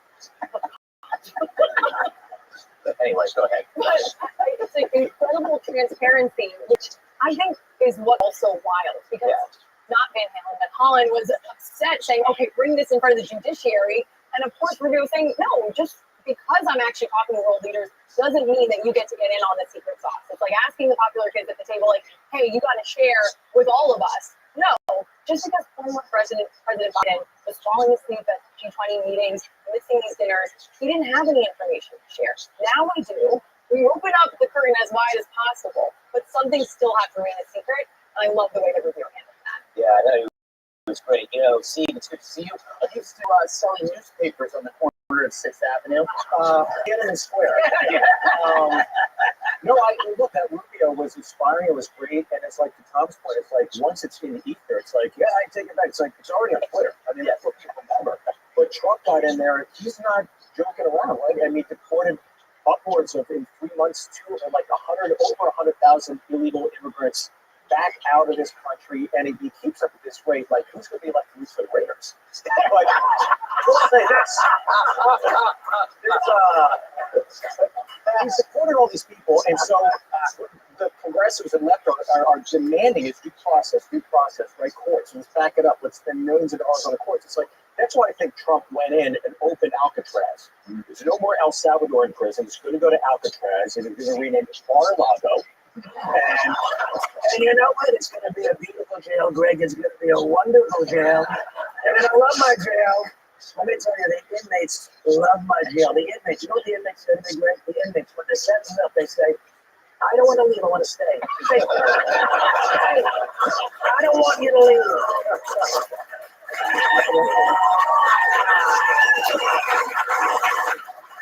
Nicely done. You know what the prison guards tell me? The prison guards, they say, I want to be an inmate. That's what they say. All right, that was beautiful. Before we go, come see me on tour with special guest, Rothschild. Yeah! We will be in not good, but Grand Rapids, Michigan. We're going to head out to Rockford, Illinois the next month. Then Pennsylvania, Connecticut, Arizona, and Texas later in the year. Go to judebell.com for tickets. Click here to subscribe to the Fox News YouTube page to catch our hottest interviews and most compelling analysis. You won't get it anywhere else.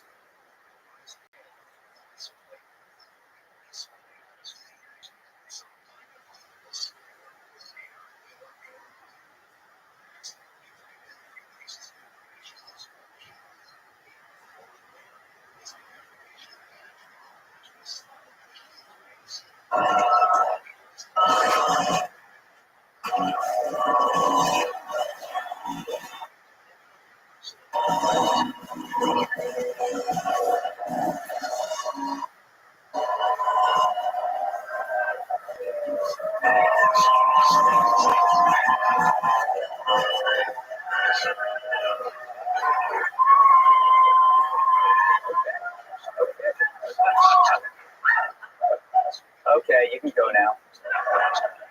All right, let's get into the jokes. Four former Biden aides have agreed to testify at the investigation of a cover-up of his mental decline. Upon hearing this, Biden said, "First you tell me I have dementia, and now I have AIDS?"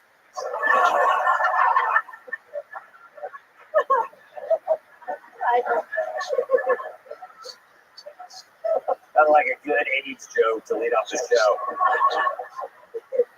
Republicans beat the Democrats in the congressional baseball game by a score of 13-2. And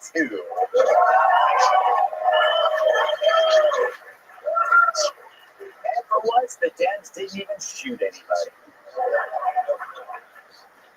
The game was almost canceled when Congresswoman Rashida Tlaib suggested they play shirts against skins. But the game ended up being delayed when someone mistook Nancy Pelosi's face for a catcher's mitt. The game had to be stopped in the second inning when Jerry Nadler started grazing on the outfield grass. The tensions were high when halfway through the game, Chrissy Nome shot the mascot. Yet all in all, everybody was in good spirits since all the players scored with Lauren Boebert. Oh, she would have laughed. All right, she's alive. But LA Mayor Karen Bass is blaming the LA riot as unquote bad actors, prompting an angry call from John Cusack's agent. Daughter of Congresswoman Ilhan Omar applauded the riots, saying death to the colonial empire. And many people blame her outburst on radical politics, and not because she may be inbred.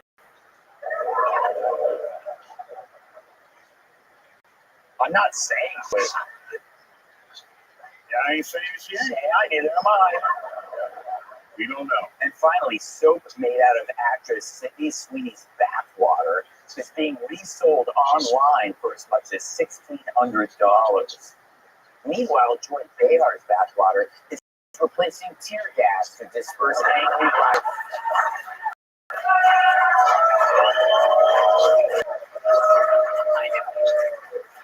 That was a good one. All right. So award season may be over, but it's never too late to give out one more. Yes, it's time for the douche with the most punctual face. It's no surprise he's behind the eyes of the man, but this total space. Bobby.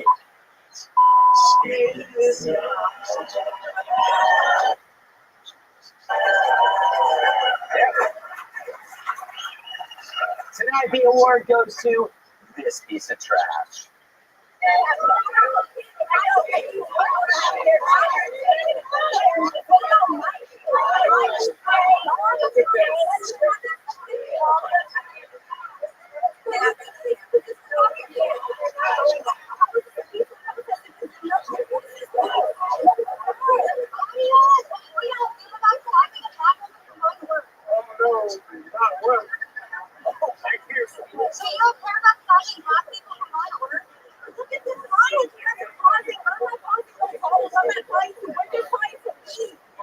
Yeah, it's a white dude with a man bun laughing at a black woman who works for a living to feed her kids.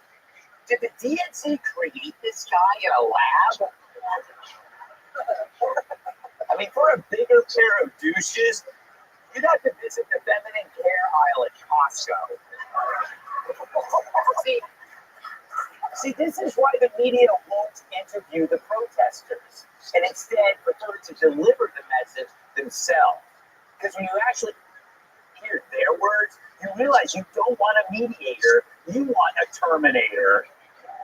Not a dictator, just someone who can sign his own name and doesn't need his ass wiped after each press conference. It's true.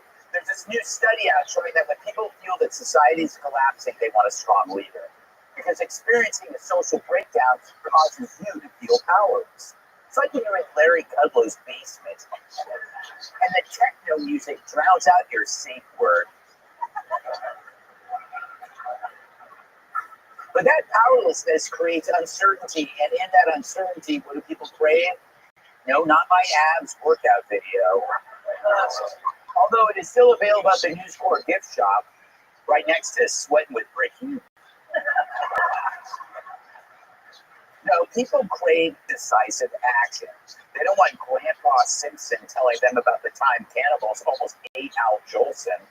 They want someone who talks like a bouncer and negotiates like a mafia don. In other words, Donald Trump.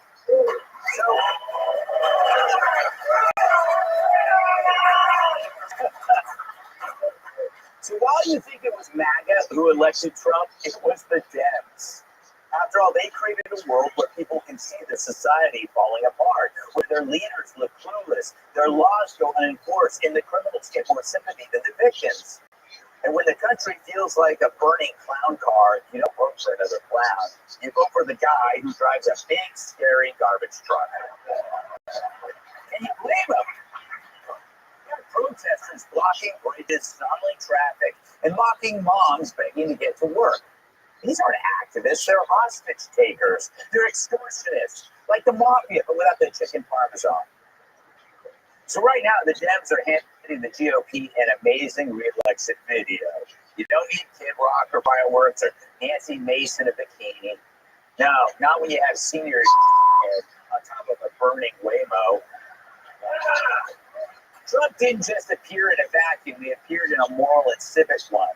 Left-wing party more interested in pronouns than public safety. He didn't force his way into office. He was summoned like a bouncer to a bar fight. If the streets had been calm, if the schools worked and cities were safe, and Dems didn't treat every criminal as a misunderstood poet, we might have gotten another useless Democrat. But these times didn't call for cardigan sweaters, call for brass knuckles. That's the irony. The Dems feared Trump. They did everything they could to elect him. So how the left operates in the world of what if. What would have happened if Trump hadn't sent in the troops? Well, we do have proof. The George Floyd riots proved that lawlessness unchecked leads to worse lawlessness. The Dems operate on the luxury of saying what would happen because we stop them from making it worse. So we'll never know. But that's the point of a strong leader, stopping chaos before it spreads. Trump is the certainty in uncertain times. After Democrat rule, you don't want a TED Talk, you want someone with brass balls. So now, what is the media doing? Well, Newsweek published a map that listed all the anti-Trump rallies to be held across this country Saturday. And boy, is it organized from the top on down. And what's the goal?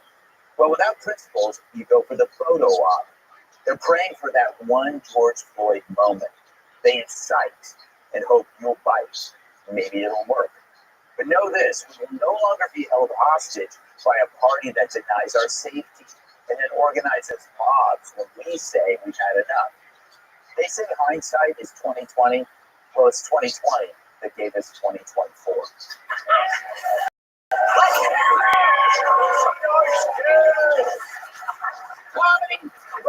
Ratings act of two thumbs in their ears. Writer and comedian Joe DeVito. She's our favorite McDonald, not counting that old pervert who had a farm. Host of Evening Edit on Fox Business, Les McDonald. She's more popular with old men than naps. Outnumbered co-host Emily Capagno. And old ladies pass him around like a tube of polygrip. New York Times bestselling author, comedian, and former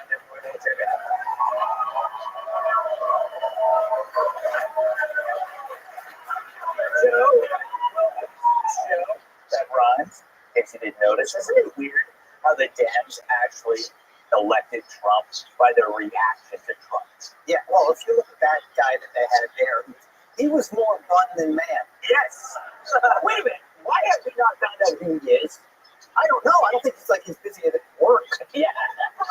There's a reason why people never say, let's ask this man bun's opinion. Mm-hmm. Okay, you ask a man bun a question like, why does your yoga mat smell like that? Horrible people. Yeah, you can't. I mean, look at the nerve of him to be saying, "Chill out, black woman. I'm going to show you how to fight white supremacy and the patriarchy." Just the nerve. It's unbearable to look at. And by the way, this is hostage taking. And if you are keeping people from getting where they're going, that is actually taking hostages. I don't know why they're not arrested and charged. And you can tell he doesn't care about her. He's just like, the people on Martha's Vineyard who said, they have the signs out front that says, he has no home here. And it turns out migrants have no home there either because they chased them out faster than I would have. Yeah, so, I think it shows how these people like him, they don't care about the people they're talking about. They don't. And I think a funny example is, now we're here in California, supposedly Mexican territory. Yeah. All this time, what about all these land acknowledgments that were supposed to be Native American territory, where people go up and they would say, oh, well, this is former territory of the proud. Yeah. So, and now it's like, so, they don't care. Maxine Waters doesn't care. She doesn't care. She's not going to get hit in the head with her riot. Her wig would throw it back. So, I think what you learn from this is that normal people, they don't like riots. They don't like any of this stuff, and they see it. And this idea, America is a nation of immigrants. No, it's a nation of citizens. And the citizens are looking and saying, who's looking out for us? And it's not the Democrats, it's Donald Trump. Liz? What do you think of that man bun guy? Yeah, I mean, is he the new progressive face of white supremacy? Yes. I mean, and the Democrat Party is spending $20 million to understand why male voters are running away from the Democrat Party. It's because of guys like that. And when you watch him, he was totally not looking at her. He was looking at the camera. Yeah. He too was looking for his own viral moment. And you're right. How do you track the guy? Nobody knows where he works. Nobody knows what he does. And your point is well taken. We're not going to sit down and talk to the people doing this, doing this to America, because it's so unfair to that minority woman who's trying to feed her family, going to work, and he's not working, blocking her. Americans, they see through this, they see right through it, and they don't like the riots, they like law and order, they safety. This guy is making everybody feel less safe. Yeah, I hope he does get a viral moment, but it's viral hepatitis. You know what he looks like, Emily, when they put him up there? He reminds me of the killer in Silence of the Lambs.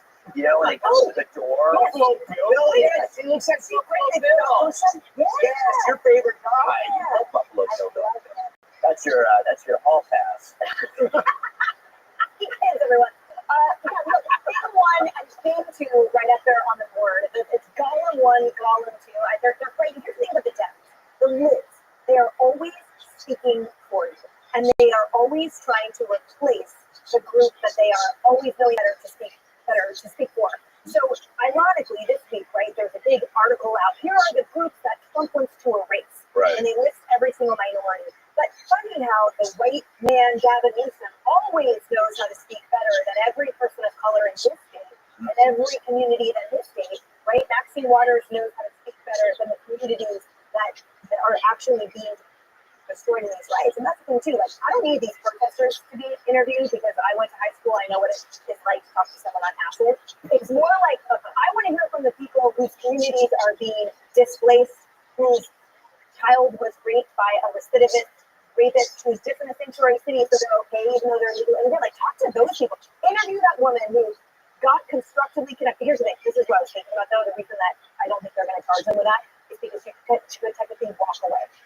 Right? Like, but you're right that if you are prevented from exiting the room, that is charged as kidnapping. But I think All I want, Emily, besides your ending that sentence, is Tyrus. I want this to happen to you.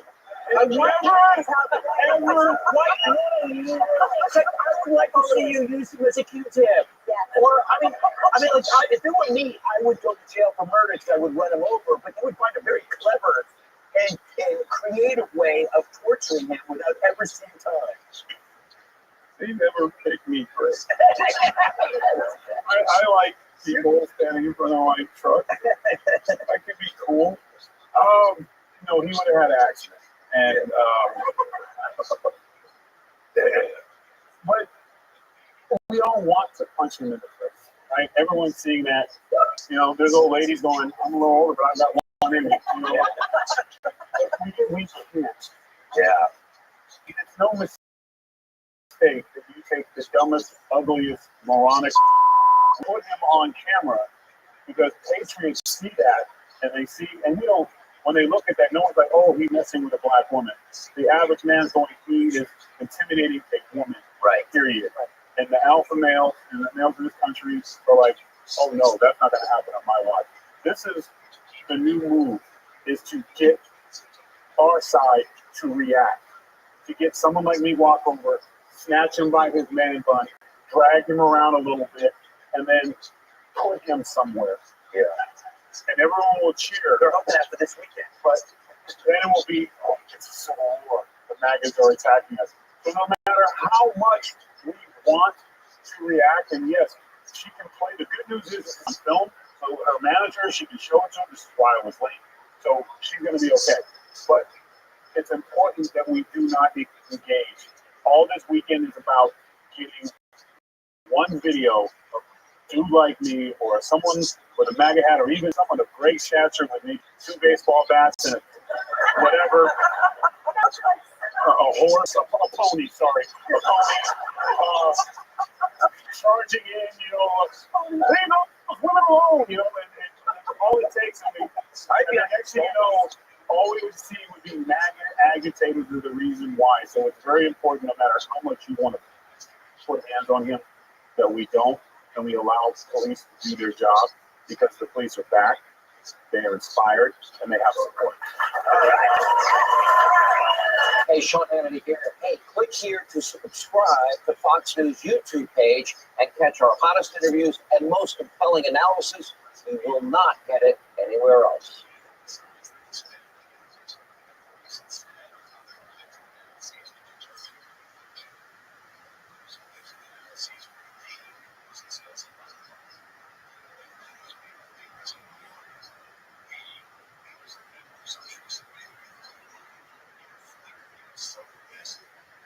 Sofa Brand is looking for a professional napper and will pay 10 grand to rest and digest for the summer. Finally, a job that I'm qualified for, said one man. No.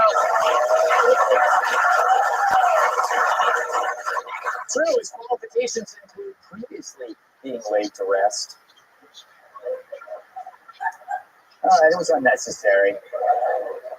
Earlier today, a jury was sworn in for the trial of Sean Diddy Combs. Apparently, they took an oath while placing their right hand on the ass of an unconscious male escort. Oh, you like that one? I can't figure you people out. Finally, federal judges say unsolicited pizza deliveries to their homes are meant to intimidate them. In a related story, guess who wants to be a federal judge? Did that make sense? Okay. All right, monologue time. So right now, the Dems are the Charlie Sheen of politics. The junkie who realizes everyone was right. I got a serious problem and I need help. Take the Dems' resident twerp DNC Vice Chair David Hogg, who actually said something true on Bill Maher. Younger men, they would rather vote for somebody who, even if they don't completely agree with, they don't feel judged by, than somebody who they do agree with, but they feel like they have to walk on eggshells around constantly because they're going to be judged or ostracized or excommunicated. Ultimately, what we have to do here is figure out how to bring people back in and work towards the bigger goal of advancing the future of this country. Young people should be able to focus on what young people should be focused on, which is how to get laid and how to go and have fun. Yeah. Well, I like how he said get laid and have fun. Like the two are mutually exclusive.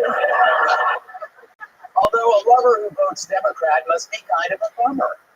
She won't let you sleep with her until you admit women should vote. Not gonna happen. But even the loudest, most annoying voices in the party are chiming in. Here's Jasmine Crockett auditioning for a job at Frontier Air. I bet there's a lot of people who are like, oh, let's go find the safest white boy we can find. There's a lot of people that are like, you know what? Like, let's go find the safest white boy we can find. I mean, I'm just saying, no, for real. White man's got to No, for real. And to be clear, when we talk about them, I can tell you that there is one specific candidate. I had a donor on the phones with me telling me that all the donors are lining up behind that candidate. So I can tell, and I tell you, it's not a black person or woman. Thanks, darling. The money's on the dresser. So now, I don't know what that means either. So now the left knows they must change. Some already are. Do you remember this lady? That's Stephanie Ruhle before Trump. Cute. This is her now. Who does she remind you of? I know. If I were Rachel, I'd be kind of worried. It reminds me of that stalker movie, Single White Female, except it's single white male. What does it tell you? With Trump ruling the road of common sense, the Dems can only move more left. Ruhle wasn't always a left-wing scold. She spent 14 years in finance. Now she's mostly worried about the price of cats. But she's, My guess is Jen Psaki's next. By the second episode of her new show, ratings in the key demo, people 24 to 54 plunged, with 65,000 in the entire country tuning in. I could get that many reading Kilmeade's book on my OnlyFans. So how long before Jen Psaki goes from this to this? Because the Dems, they can't return to normal. On Friday, 3 Democrats stormed an ICE facility in Newark. Even the city's lefty mayor was arrested. I guess he knows that jail is safer than the streets of Newark. But these are the responses to Trump. Theater, outrage, screaming. No wonder Dems have decided they need ideas. But first they need ideas on coming up with ideas.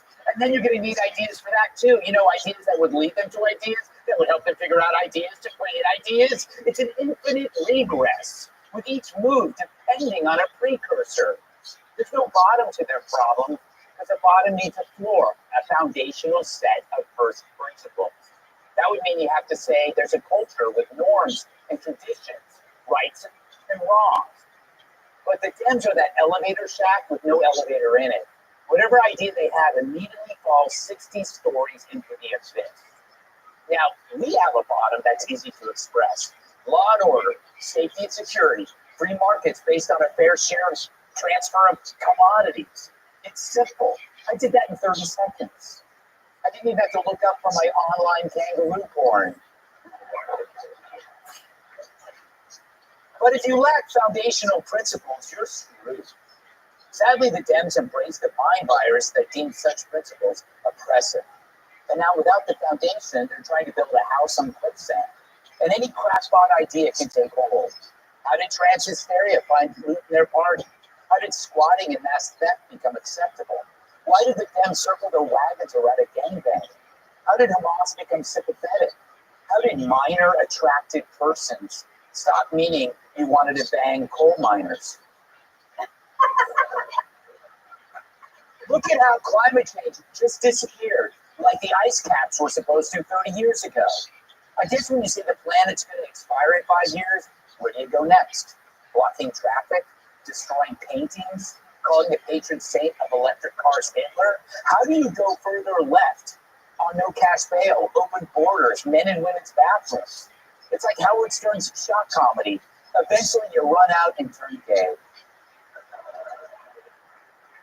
They've gone so far in the wrong direction, they've lost America. Of course, they could claw their way back to the middle, but it also means sharing the road that Trump owns. Common sense.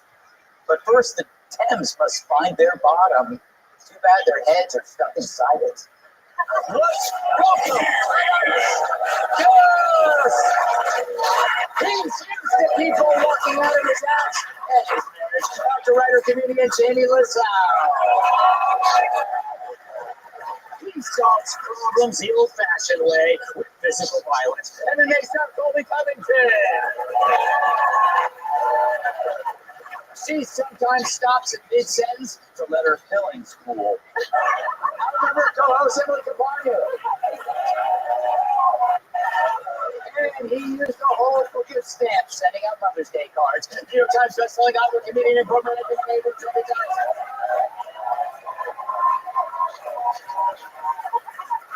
Jimmy, you hit rock bottom. Some say many times. Yeah, I remember once I thought it was rock bottom, and I was like, nope, you can go lower. Yes, it feels like the Dems are at their rock bottom. And they get, what would you tell them to do at this point? I would say just quit while you're behind. Yes. Can I just stop for a second? During the monologue, did you say kangaroo porn? Yes. Just want to make sure. It makes sense. I remember a while ago, I go, what type of porn do you like? And you go, whatever jumps out of me.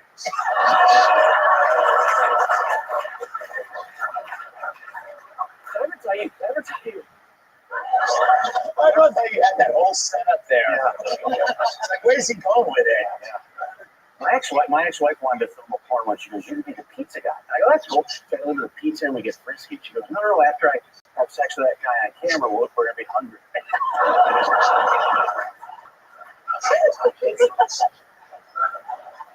That ice video is really to see the depth. They've lost their mind. And I honestly kind of believe, I don't know what could possibly bring them out of this rut. That ice video. In the video, I don't know if what I read said, there was like a dude, I don't know if he was a congressman or something, he body slammed a female ice age. Like, what are they doing? I haven't seen a man abuse a woman like that since the Paris Olympics.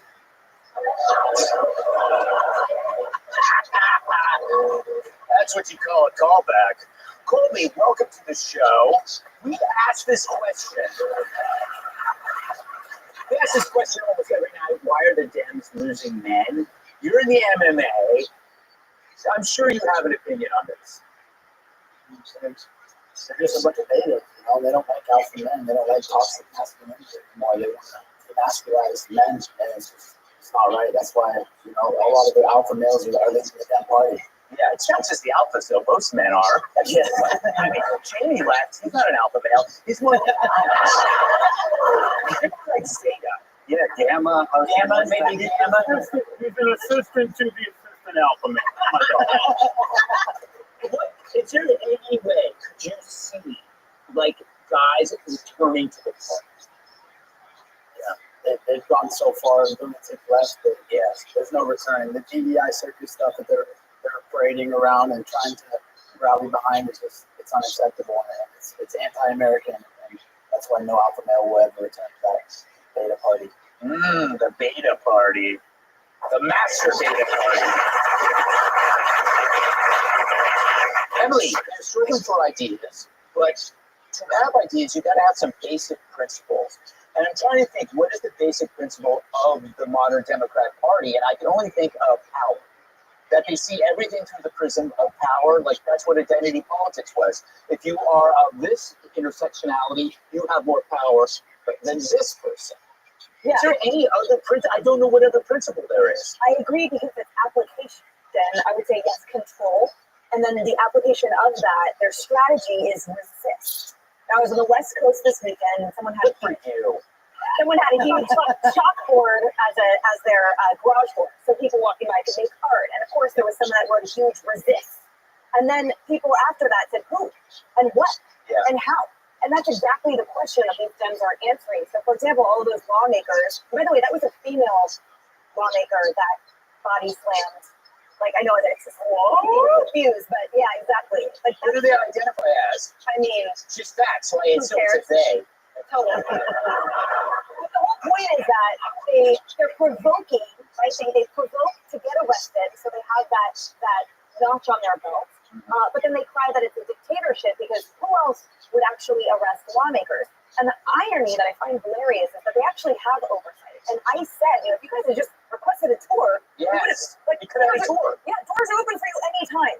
But when you break in and you body slam ICE agents, then yeah, your ass is going to get arrested because mess around and find out. And it reminded me of when we covered the Burning Man protest. The shock of the protesters who were sleeping on the freeway and being like removed. Like, he touched me. Yeah. And what do you think is going to happen? The consequences are real. So right now, all they're doing is having a tantrum to try to claw back that control that you talked about. Tyrus, they could have had a tour, but they wouldn't have got the press. They didn't come for no damn tour. They came for exactly that. They're going to do some dumb that people who can lose their jobs and are going to risk their jobs. So they can be the toughest guy in the room because they know security's not going to hurt them. So it's just more. This whole, even that stupid interview with the metrosexual DNC guy that talks or whatever. Is it funny? No, it's not funny. And I was like, I couldn't believe it's not. It's a joke. They mean to tell me, because you would like that, where the only thing that young people are thinking about is getting laid and have fun. Well, that goes against everything that America's about. You work your ass off, you get to a point. Fellas, once you get the whip in a little pocket in your ATM, you can lay a lot. Yes. You're absolutely right. So it just goes back. Yeah, you're right. He gets the whole point. I guess what he's trying to say is I'm tired of these women telling us is that, well, you know, why you be a man? Be man up. But that's not the only way this works. And this is a lot like someone trying to give dating tips to a cat lady. Yes. Okay? It took a long time for her to get there. Yeah. Okay, it's not one thing that's going to get her out. You know where I'm going here? The Democrat Party, the only way it works is mass resignation. Yes. You have to get rid of all of them, her, him included. Yes. They're not, because they're fake.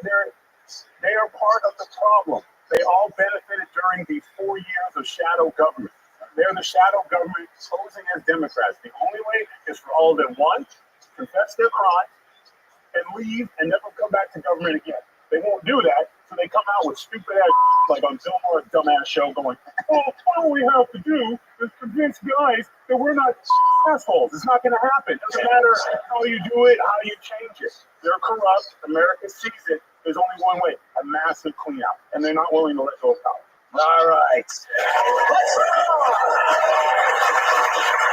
Up next, Trump notches more wins. Click here to subscribe to the Fox News YouTube page to catch our hottest interviews and most compelling analysis. You won't get it anywhere else.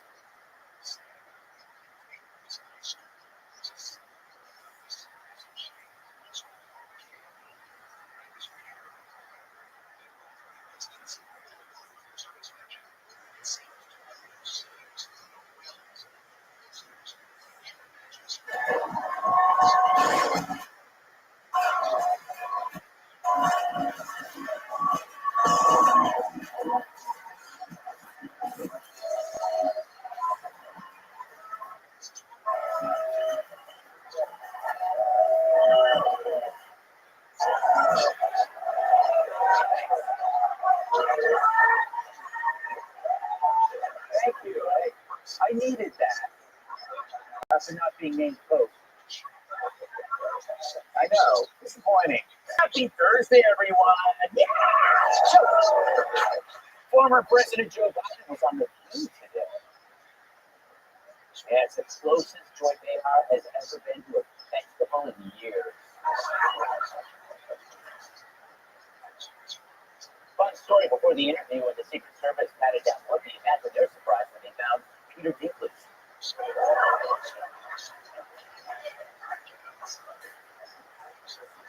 Joe, of course, was accompanied by his wife, Jill. The View said they were looking forward to interviewing the ex-president, as well as Joe Biden.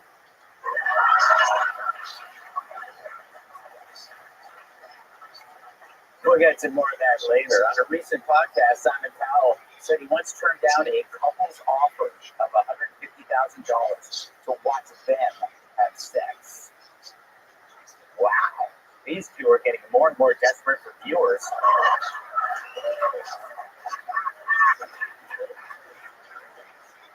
According to a new poll, Colombia was voted the country with the most beautiful women in the world.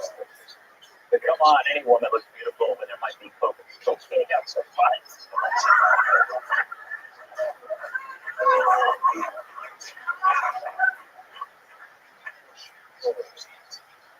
I apologize. Tensions between India and Pakistan are still on the rise. As a result, the rest of the world fears they will have nowhere to turn for tech support.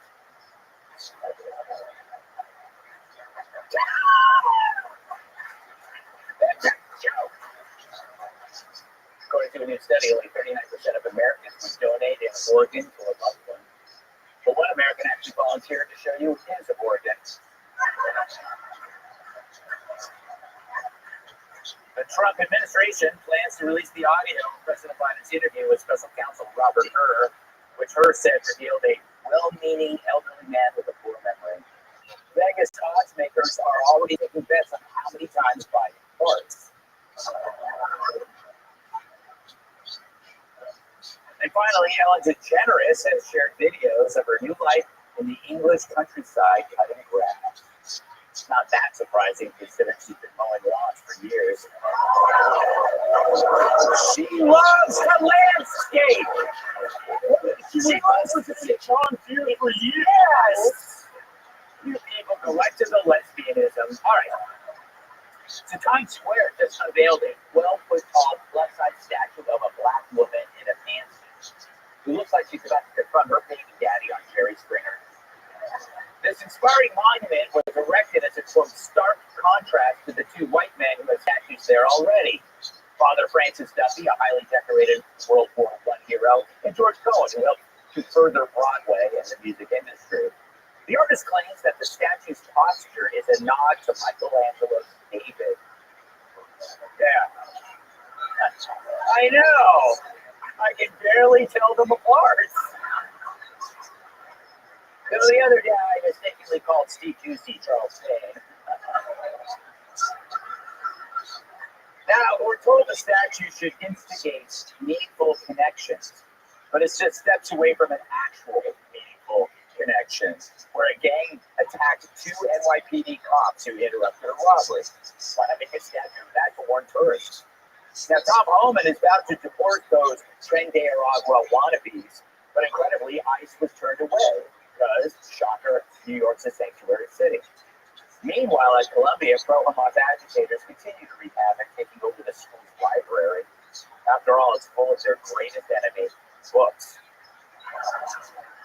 It pays to note of the 80 arrested, 61 were female, and some of them even had vaginas.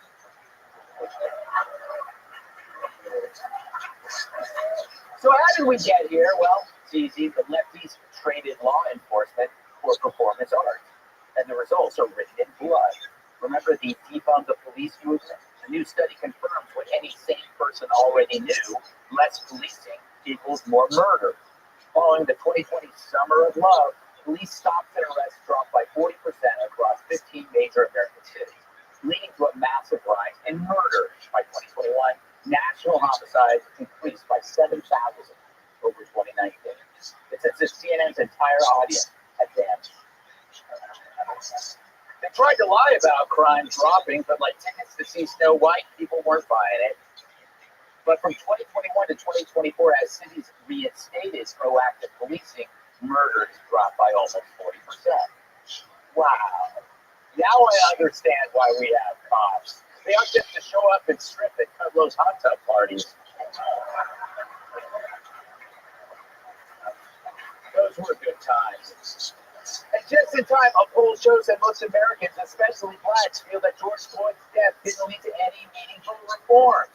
They probably weren't happy with a bunch of white co-eds telling them they don't need cops in their neighborhoods, and then those co-eds leave. So what about all those slogans, all those street heroes? Turned out to be worth as much as Kamala for President t-shirts. Sadly, we learned that BLM actually stood for Black Leaders Mansions. So we're not safer, we're not more equal, we're just poorer, angrier, and scared to take the subway. And what about the communities that defund was supposed to help? Anti-police policies hurt them the most, blacks in high-crime areas. Here in New York, $1 billion cut from the NYPD budget, cop retirements up and recruitment down, and crime soared. Stores closed, and loved ones never came home, as their subway rides turned into mobile asylums. It's called the Ferguson effect, a rise in violent crime when you reduce the police force. And like J.B. Pritzker in the desert, I saw it coming from a mile away. The Ferguson effect is a real thing. The George Floyd effect is a real thing. We saw this coming. We saw that the Ferguson effect take hold. That led to destructions of cities, decimation of the police forces, and morale. And now they made it. The result is what you're seeing is the Ferguson effect is now the law of the land. I know what you're thinking. And clairvoyant. That's why I know what you're thinking. In a way, that statue represents America's new cities, a big hollow gesture that threatens to crush everyday people. Chicago, Oakland, SF, Portland, Seattle, Memphis, you get the idea. So when you hear all the lefty BS about criminal justice reform, think it's a statue. It's like everything, it's all for show. The Dems aren't looking to make you safer. They're stuck on political theater, singing horribly, filibustering nonsense, flying away to brown-nosed gangbangers, demanding due process for millions of unvetted illegals. So as cops get jumped, we get a 12-foot gargoyle. And the people who suffer, not the elites, shopkeepers, subway riders, working women, the same communities the clueless libs claim to help. And if they really want to get people talking, why not sculpt a murder victim? What? His act is the reason we don't have him on more often. Comedian Joe Mackey. He was once voted best dressed at a nude beach. Host of Kudlow on Fox Business, Larry Kudlow. MTV gave this woman her start, and a loaf of bread will make her fart. Host of the Kennedy Saves the World podcast, Kennedy. And he causes more old ladies to faint than open casket funerals. New York Times best-selling author, comedian, philosopher, Will Timberton. So in the green room, you told me that the woman in the statue was not fat enough for you. Care to comment? And Greg, that is true. I do love a little bit of Junkie the Alcoholic cat. More of the woman to love. And can I say, well, I will say this: if you wanted to make a statue of a random black woman that's an accomplishment, you could have made one of Michelle Obama. Just teasing. I will say this: I think this is a great piece of art because art is supposed to reflect the times, and here is a large portion of society that doesn't care about actions and results and consequences. All they care about is group identity to make their judgments. If an in-group does something good, if an out-group does something bad. And that's, when you understand that lens, you can understand the left very well. That's how Disney can protest Florida's so-called Don't Say Gay bill, and then build a theme park in Abu Dhabi being gay will get you beheaded because it's who's doing it. It's a non-Western country, so they're the in-group. And it's okay for me to say that because a lot of people on the internet, they don't trans. That is true. Well, it's Chris wants to kid. But I thought you were. No. No? So it doesn't count.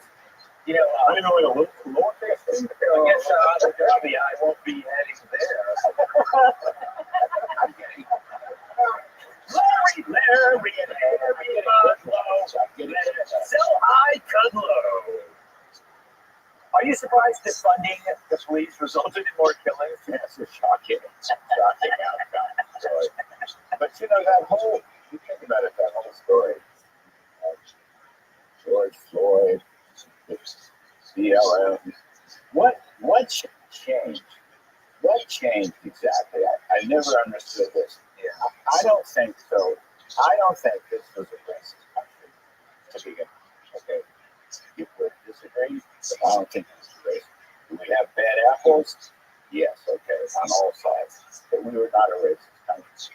And I don't think that people should forget all the great civil rights legislation that was passed in the last how many decades, particularly the 1960s, and it was enforced.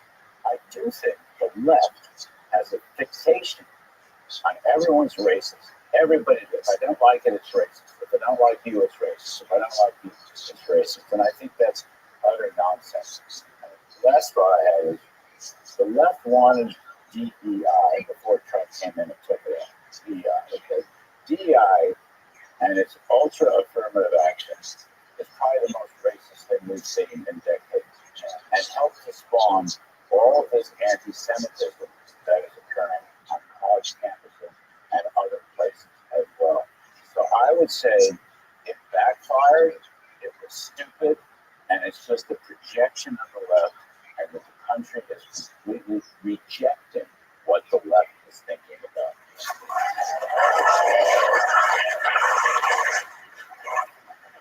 Well said. All right, Kennedy. I saw what's in that monologue that just shine. Larry's or yours? 61 out of 80 of the people arrested in Colombia were chicks. Yeah. Babes, Yeah. Why would honeys, hotties. Broad. Broads. Yeah. Why would you, if you were a guy, why would you want to go to college?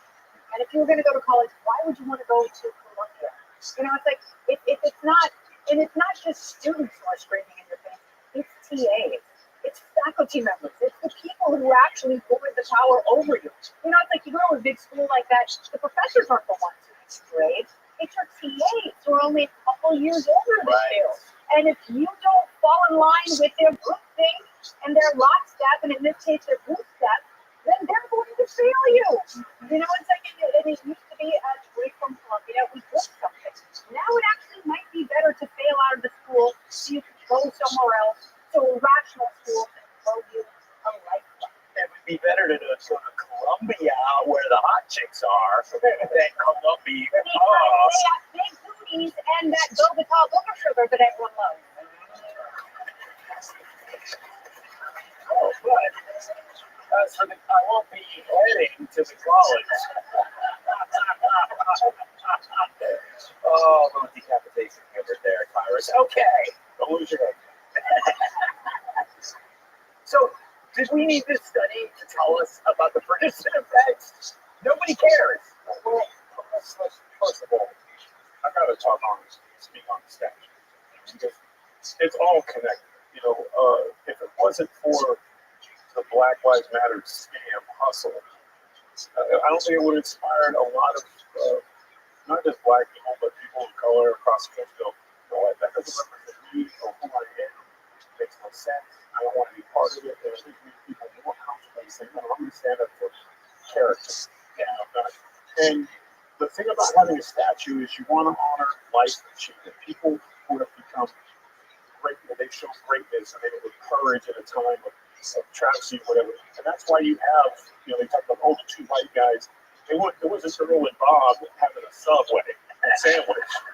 It was two men of character who just happened to did something that needed to be remembered and stories told. And the other side is we just will take any obese, pissed off, hands on their hip, confrontational, because that's most of them are lives.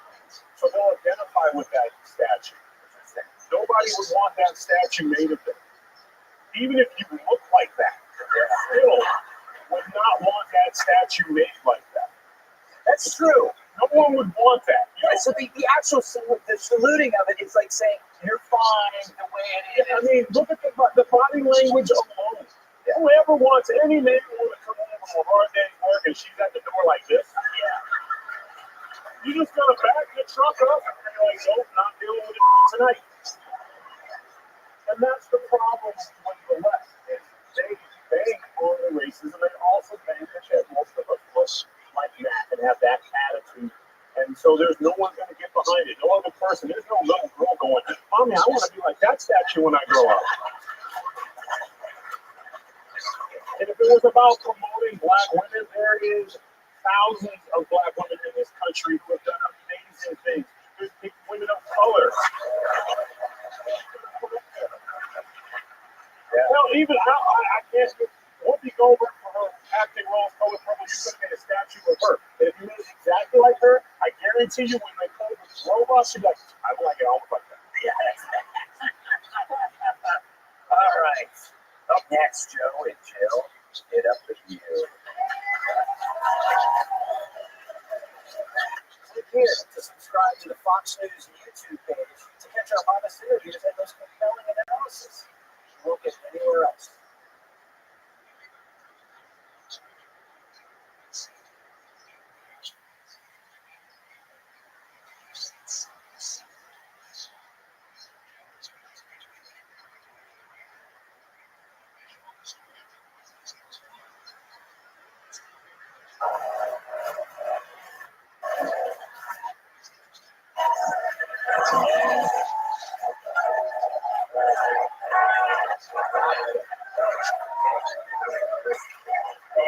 You just leave your room keys at the door. Happy Thursday, everyone. So on a recent podcast, former First Lady Michelle Obama complained about the time Ellen DeGeneres challenged her to a push-up contest. Michelle found it oddly uncomfortable since Ellen insisted on laying underneath her. But she's a legend. Speaking of, Michelle also admitted on the podcast that she fights with her husband over the thermostat. She wants it at 70 degrees, while he wants it up his butt.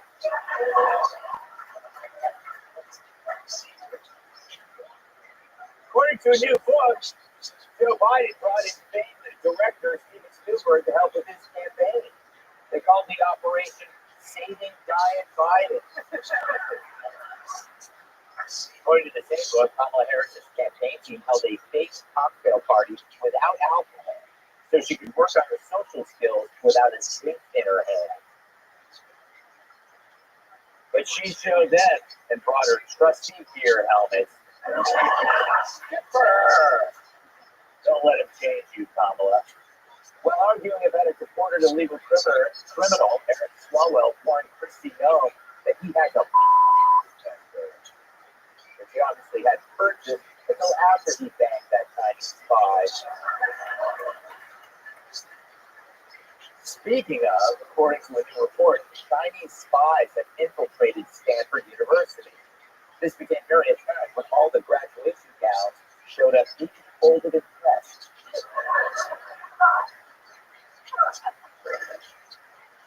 Oscar-winning actress Halle Berry says she doesn't know if a woman should ever play James Bond. After all, women already have a license to kill. It's called a driver's license.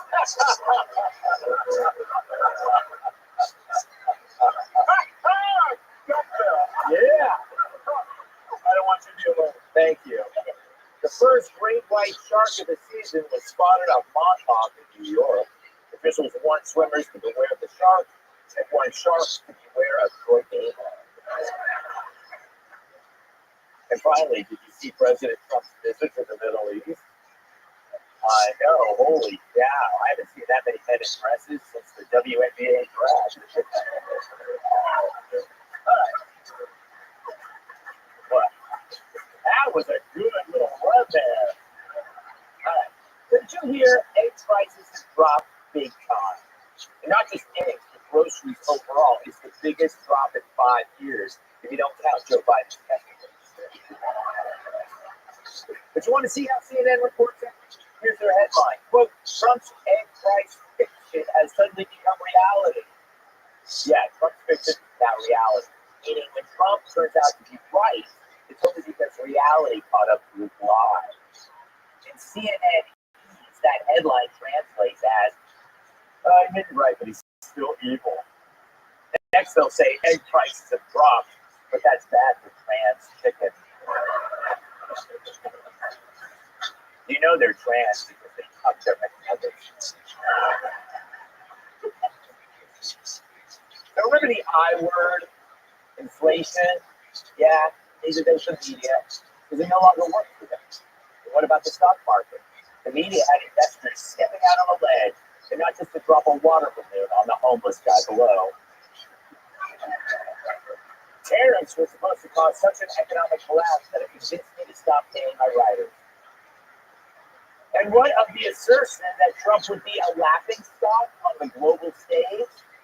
Have you seen what's going on in the Middle East? They're giving him jets as a housewarming gift. Oh, Biden wasn't even worth a bark bag and an extra bag of sun chips. You know, it's weird how we're always right and the media is always wrong. So this were a marriage, they'd be the husband.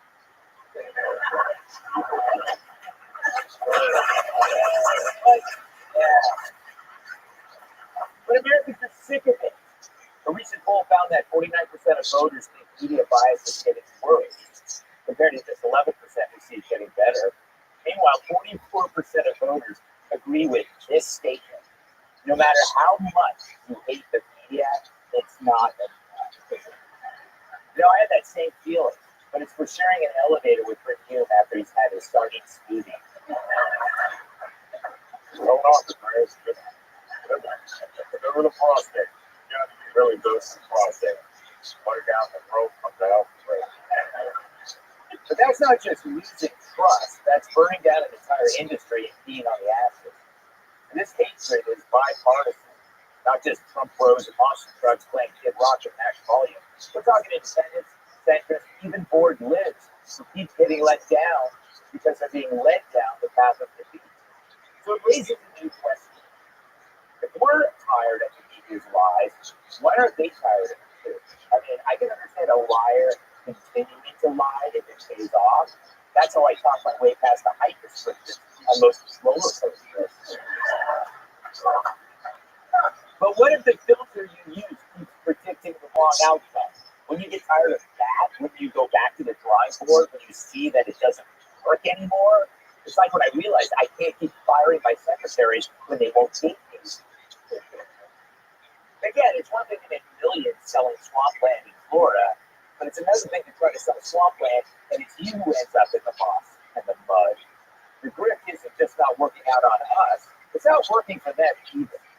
And surely by now the media and Dems have heard enough of the criticism. They're out of ideas, they're too woke, too disconnected from voters. But it's clear they still ignore it, because they haven't changed. But what they can't ignore is that the filter they're using to perceive reality predicts nothing except defeat and misery. Think of the mindset that led them to embrace the Maryland dad, that led them to think men could play in women's sports, that led them to think this corpse was conscious, or this clown could win. Their mindset led them to think parents would accept tampons in boys' bathrooms and drag queens in school libraries. I could go on, but then I would be late for my pole dancing class. Thank you. Reduces stress. I mean, imagine if you were a gambler and you had this system that picked horses, but every single time you lost, wouldn't you dump your betting strategy, or at the very least pick up a healthier habit like chess? When your frame of reference leads to defeat at every turn, shouldn't you use that frame of reference?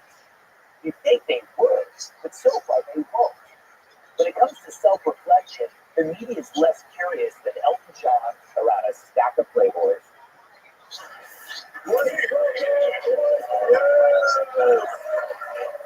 Audiences, room for him. They get off the stage, right? Look at Go DeVito. She's got coffee rights and hollow points buses. Without all of seem to be cheerful, but she'll give you an earful. Outnumbered villains and Campano. And the Statue of Liberty looks up to him. New York Times bestselling author, comedian, and former NWA world champion. So now that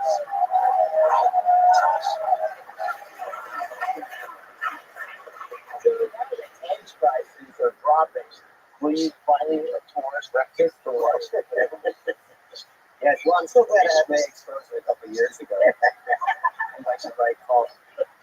I'm tempted to get Jake Tapper's book just so I can read acting like it's a revelation for them to admit to the things we've been saying for 4 years. Yes. It didn't take investigative journalism to know that Joe Biden was a zucchini this whole time. It's just, they didn't just lie, they insulted us. They said, remember, deep fakes. Yes. They said, oh, this wasn't what you were actually seeing. You weren't actually seeing the president needing to be airlifted onto the plane. Yeah. So, yeah, I think it's crazy that they have squandered that. The news media's job is to tell the truth. Yes. And when they stop doing that, they've got nothing left. You know, and they talked about some of the videos we mentioned. Did Steven Spielberg help with this 30-second promo that he did for his campaign that had 45 eggs in it? Yeah. Where it was like, make my day, I'll choose that. He was so clearly incompetent. I just think, I don't know what they're going to do now. Yeah. I don't know what they're going to do because how do you come back from saying, I know we're supposed to tell the truth, but we lied this time, we lied this time. Joe Scarborough said, I wouldn't lie to you when he cursed at you. And you have to look at him and say, is he an idiot? Is he a liar? I say, why choose? Why put limits on the man? He can be both. Yes, he can be both. You know, Katie, the thing that gets me is like, we give all this constructive criticism to the media. They're not going to take it. So why don't they just look at the outcomes from their filter? If you wake up every morning expecting like a Trump failure and it's not there, there's something wrong with your filter. Maybe you should change the filter. Well, first, Greg, I'm glad to see that you have new hobbies. I'm very concerned that you have enough to do. So I'm glad to pull back from this couch in your time.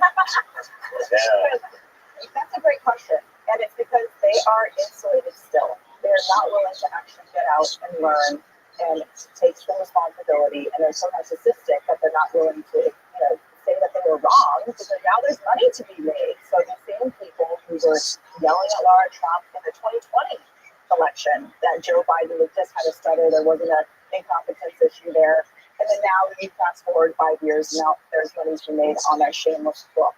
And it's because they all do this for each other. They scratch each other's back, and they're in this isolationist bubble where they really can't come to the terms of just admitting they were wrong.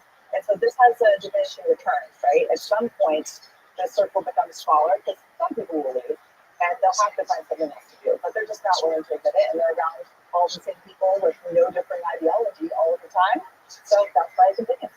Yeah, you know what, Emily? You're a very happy person.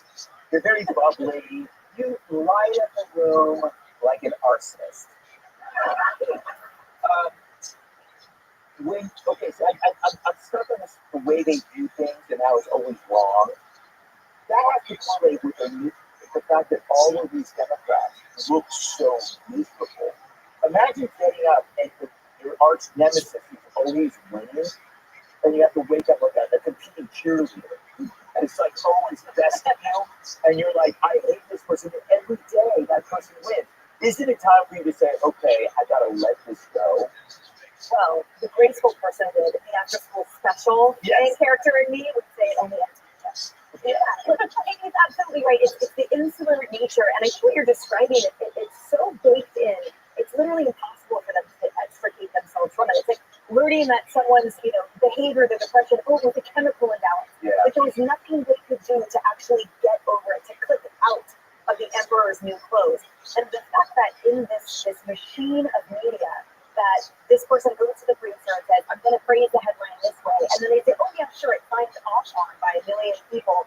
There is zero common sense. There's zero auditing happening that's from an outside source. 49%, as you said, of people thinking that the media is dying, right? That it reminds me of the Wicked Witch dying slowly, that we are watching it. We're watching it in real time, but what happens next, right? We're seeing the rise of the independent journalists, people who actually ask questions and podcasts and but like that, there is still this industry And so I don't know where it all goes, but I think it's up to the advertising dollars and it's up to the network heads to shut that down. Cyrus, I think this Biden stuff is big, and it's going to get bigger. And the media, I think, is looking at it and going like, where are we going to end up? They're terrified. No, the media is like a husband who's been caught cheating and he has a girlfriend and a wife on the side. And a wife? Yeah. And he got caught. Got a girlfriend and a wife. Don't correct me, Justin. He's got a girlfriend and a wife on the side. That's why I'm going somewhere with this. They both found out. Right. Okay? But in his mind, one of them will come back. So he doesn't have to change. So with the media, the media isn't going to change because they still have somebody coming back to them. Yes. They're still in their bubble. When they tweet, they still get love from their little world. They're trying to get in front. What are they trying to do? And you pointed this out before anybody did, so I'll give you credit for this. They tried to point out physical things. Yeah. Well, he was in a wheelchair. It's like, oh no! You ever heard of Governor Abbott? Yeah. He does a stand-up job. He's got. So it's true.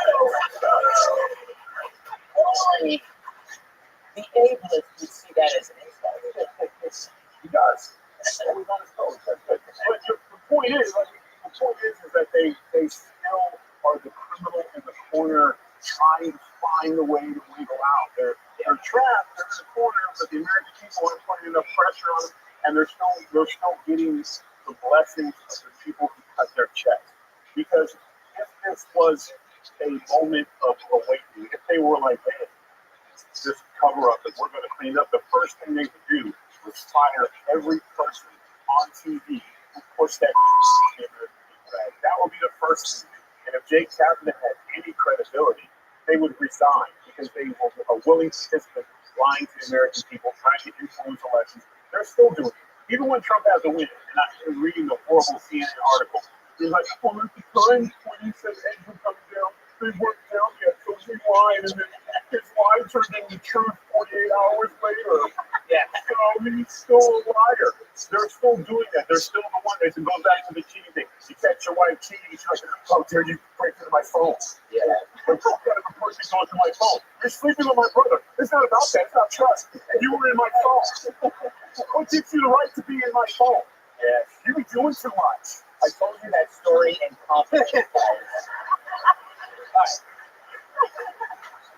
Hey, it's Will Kane. Click here. Subscribe to the Fox News channel on YouTube. It's the best way to get our latest interviews and highlights. And click to subscribe to the Will Kane podcast for full episodes right now.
Let us resume our discussion of Janus institutions by looking at the symbolic aspect.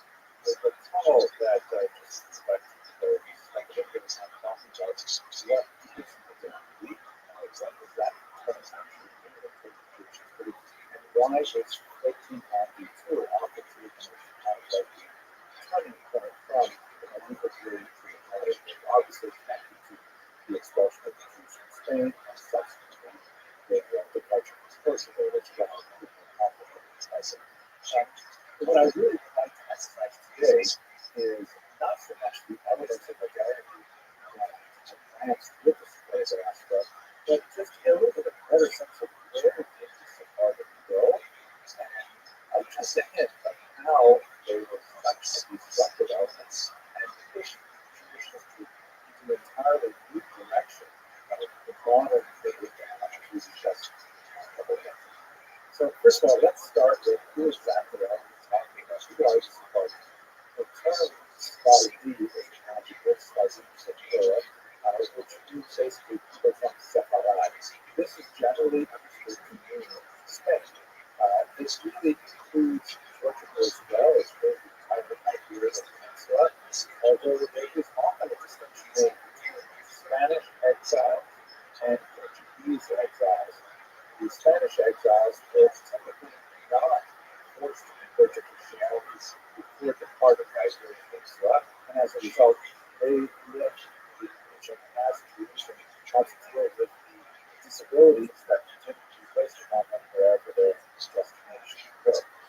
Portuguese Jews, on the other hand, were subject to a mass forced conversion in 1497, and so as a result, they often had a very unusual experience which was extremely people who consider themselves to be at heart and in their core identities clearly Jewish, obviously with respect to their embrace Christianity, but they really don't want to very right?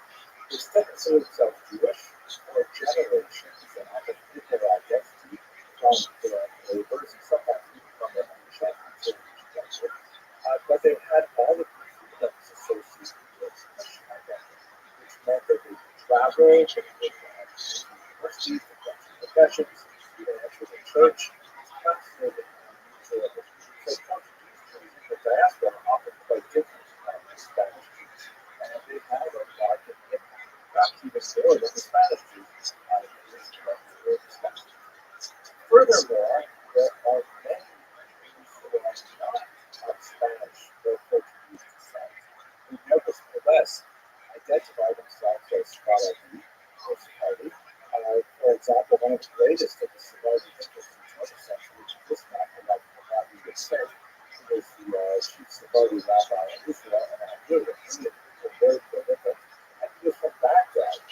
The Baghdadi Jews go back centuries and centuries, all the way back to the Temple era, after the Quran, without having anything to do with Spain directly. Nevertheless, it is the intellectual identification, religious identification with Rabbi Yosef Karo, after Shulchan Aruch, perhaps famous among the Sephardi exiles, that brings them within a larger campus politics. To be sure, more sophisticated discussions of ethnicity and ethnic identities would require a distinction between theology, philosophy, faith, Eastern communities, but many Jews who kind of attach themselves to that Sephardic intellectual religious tradition call themselves Sephardic, even though ethnically they're really more Middle Eastern than Spanish. Another interesting example very much too is, for example, there's significant occupations of non-Eastern European Chabad. So they identify as Chabad, which is a very Ashkenazic movement, but they're not Ashkenazic. So it's possible by their accumulating identities that they can go back, even though they don't necessarily make sense in its case of the picture. But anyway, the Sephardim that we're talking about today are primarily those who were sent into a diaspora, but they would have a much larger impact on the indigenous populations that they encountered as those in Baghdad.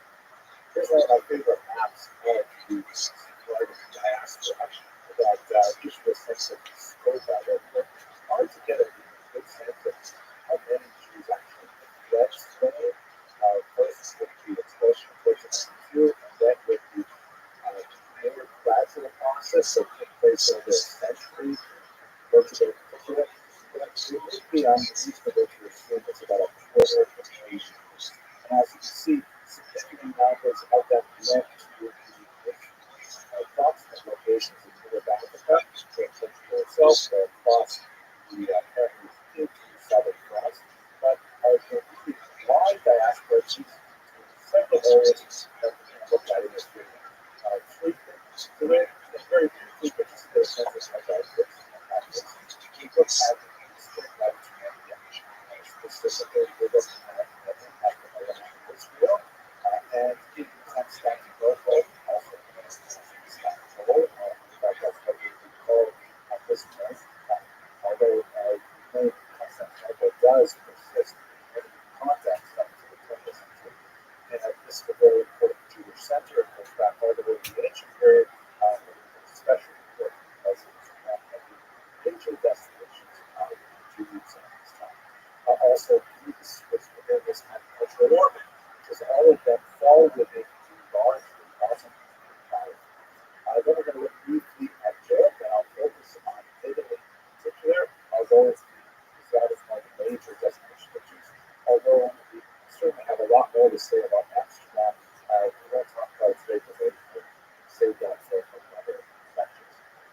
Finally, just a very quick look at the Americas.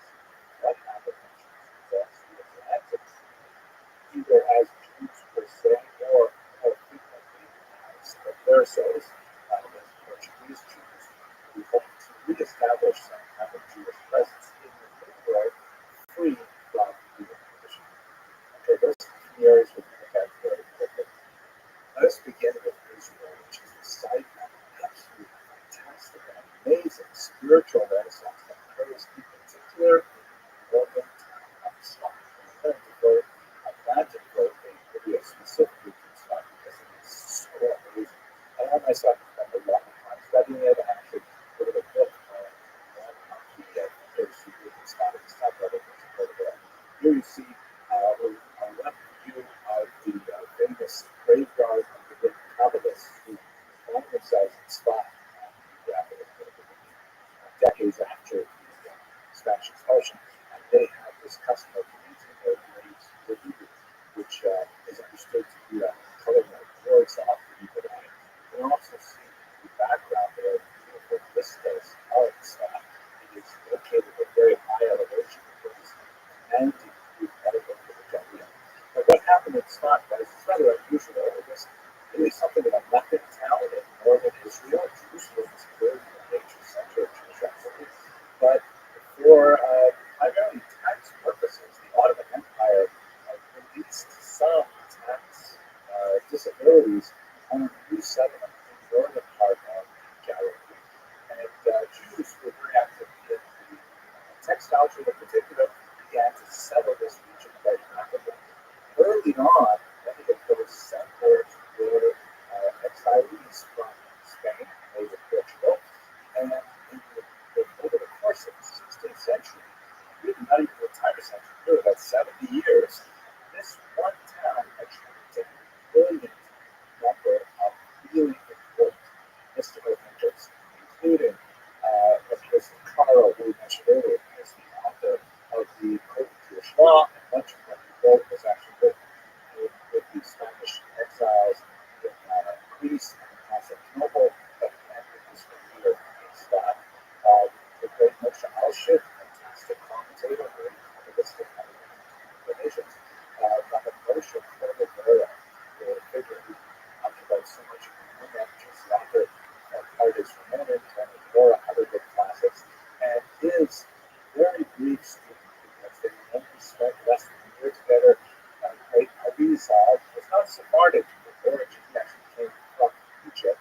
They were all concentrated in Tzfat in short period of time, created chemical explosion of Jewish creativity in the literary realm that would also coincide with the availability of much cheaper printing and the printing press that suddenly Tzfat just like this flash on the horizon of great creativity that still continues to reverberate throughout the centuries. It ended with some disasters. There were plagues that afflicted the region. There were earthquakes that afflicted Tzfat. It went into a significant decline at the end of the 1500s, but nevertheless, really important transformative moment in Jewish intellectual history as a result largely that drove their thinking made it such a powerful moment is that they really had this tremendously apocalyptic vision of what the exile to Spain meant. That it was nigh on the Messianic era, and that how Jews reacted to it should have saw. If you look, I mentioned Chabad earlier. Chabad is also very interesting in this context because they follow the Islamic system of Kabbalah, which also has a very strong, influence in this relationship to the impact on the cosmos as a whole. Very, very dramatic, very motivational, very inspirational. So much of this stems from a huge burst of energy that comes out of Islam. We also see in Constantinople, there's a postcard that depicts the glorious interior of the Hagia Sophia, first built as a church, then later converted to a mosque by the Muslim invaders. Is a postcard from the 19th century.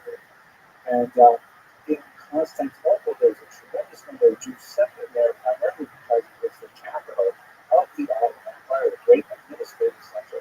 And the Sultan of the Ottoman Empire laughed at Spaniards openly, saying, "Why are you expelling the Jews? They're incredibly useful. They are literate, they are well connected internationally because of their earlier diaspora."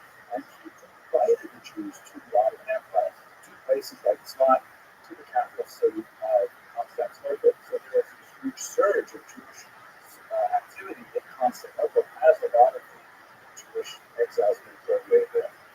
We also see Jews in some of the most important centers, such as, for example, Greece and the Balkans. Here's a fascinating picture from 1846, very early, from Thessaloniki, Salonika, one of the most important Jewish centers in Greece. And it represents three women in traditional costume on the left, a Muslim woman, in the center, a Jewish woman who is wearing absolutely amazing shaitan, and a Bulgarian woman who I imagine is Christian, although it's unusual to see a Christian woman veiled. I don't know enough about the history of conflict, but I thought it was really fascinating. So the Jews of Thessaloniki really get huge boost from these Spanish exiles as well. So that's kind of like looking at some of the impact on the Ottoman Empire that is a modernizing, westernizing, but at the same time deeply mystical approach to Judaism and the outside world. Looking at Europe, Italy was one of the most important destinations about these Sephardic exiles, and they were extremely creative there, reflecting backwards on their country. And right here you see the gorgeous translation of the Bible into Spanish, by these Portuguese exiles. It's called the Ferrara Bible, Ferrara city in Italy. There were significant settlements of these exiles, and many of them brought significant wealth with them. And they supported scholarship, in particular, two women we'll discuss in just a second. On the left, you see a Portuguese document with consolations for the tribulations of Israel. They say we're going to once after Spain, refugee from Portugal, who wrote a brilliant kind of trialogue, a sort of a play in which several biblical figures discuss the history of the Jewish experience in Rome, and it takes us all the way up to the 16th century and holds the experience of the Inquisition and the exile within the larger arc of Jewish history. It's fascinating work and scholarship, and also history already presented by young scholars. Perhaps the most dramatic moment that illustrates what the impact of these Sephardic exiles is the Italian Israel is the so-called Ancona affair. Ancona is a significant port on the Adriatic Sea. You can see it on this map. Looking at the Italian route, and I pronounce that as Canadian, I know. And it looks sort of as the back of the cat. You see there's the port of Ancona, and just to the north, another port of Casado. Ancona was a deeper water port, a little bit more attractive to many Portuguese Jews who may settle there. And they were free in Ancona. Even though it was a Catholic country, they basically, they had a fairly light supervision from Pope Paul III. And these Portuguese Jews essentially went back to their Jewish identity, even though they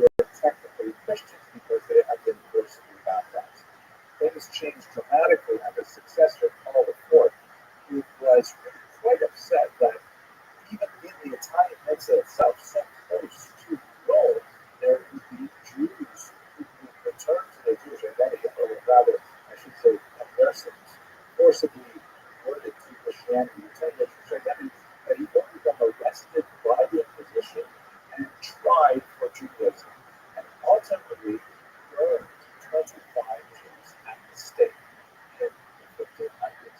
And this was such a reactionary kind of dramatic and draconian imposition of Catholic doctrine, but it's not so surprising with Paul IV. He also wrote very early on in his career something called which is a legal rule that essentially said it is so absurd, that's the title of the beginning of his book, his document, that it's simple as sent out to Catholic churches.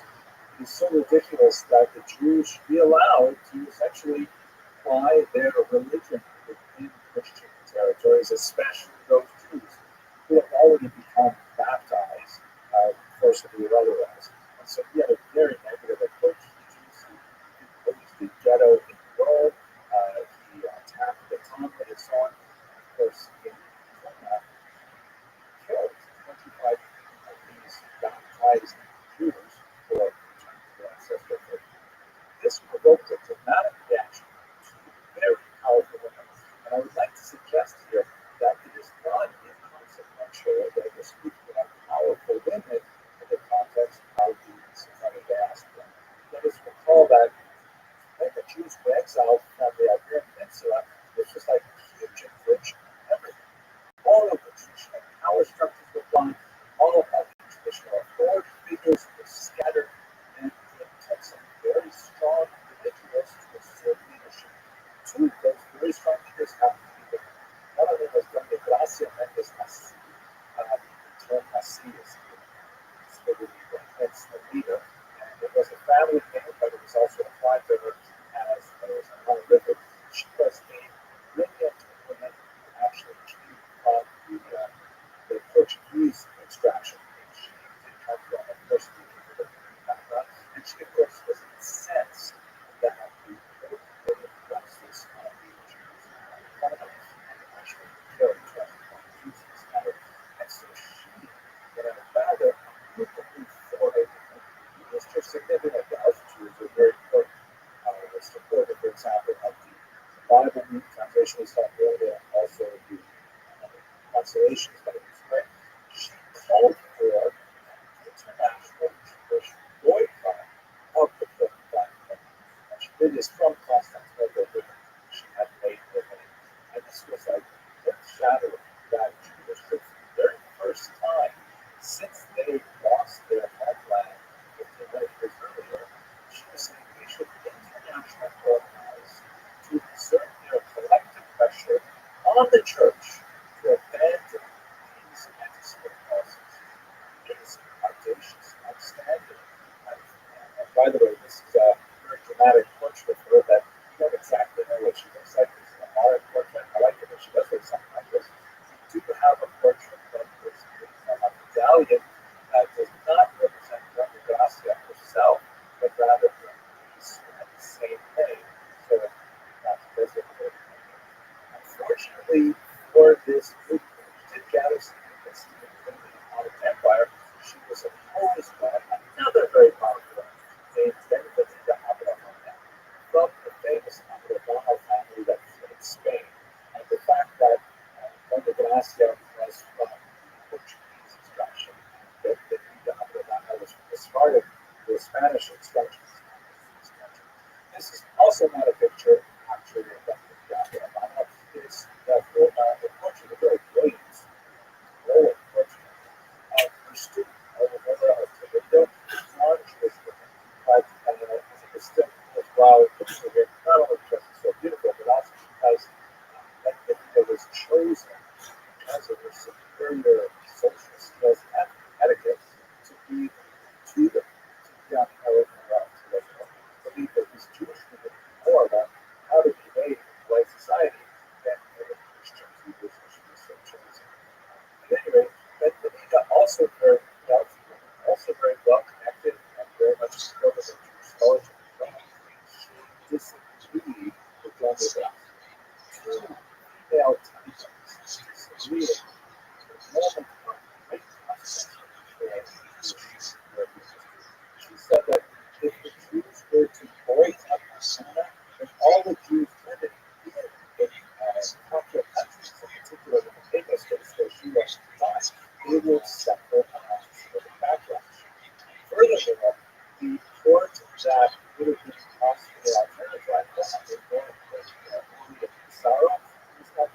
as Jewish as America, and they do not do the terms of the reason also have some past themselves.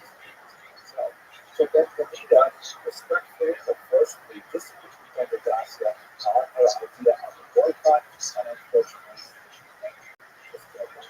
as a result of this conflict. So we see that relatively succeed. Nonetheless, Jewish women are able to exert power on the international level, totally unprecedented, and people to disruptive nature by and then there's a lot more to say about Europe. I'd like to talk more about Holland and Africa, particularly about the city of Let's just repeat section of very brief look at the Americas. Some Jews felt that the best way to escape infections was the Inquisition, was to adopt a very traditionalist approach and run very, very far away. The furthest away they got was the Jews discovered territories in the Americas. And although ultimately many of the Jews would settle in America itself, the United States of America itself, you can see here this beautiful sheet music that captures a bit of the way in which Jews regarded the United States.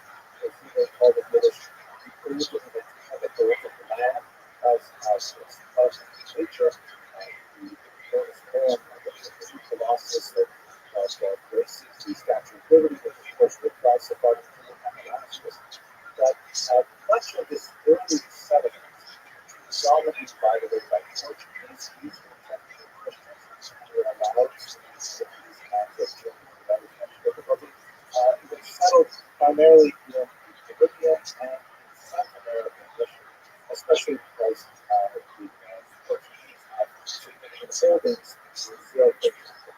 Jews were very active in many of the food industries they were developing, such as sugar, the sugar industry, and the process of sugar. Things like that.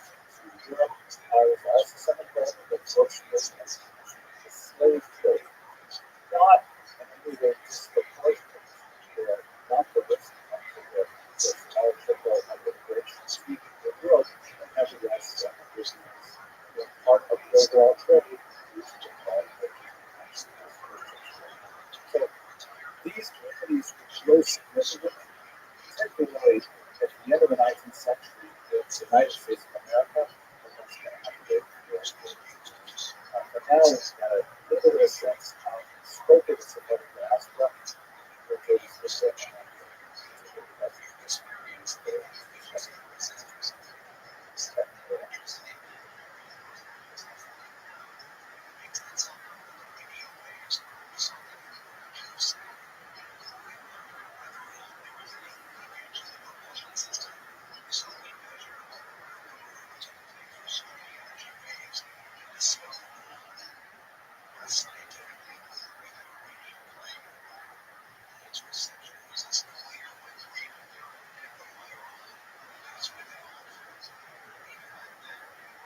Hello and welcome to Jewish History Lab. Today we're going to look at the origins of Polish Jewry, really the origins of the entire Eastern European Jewish population, but Poland is one of the most central and memorable of the countries that we'll be looking at.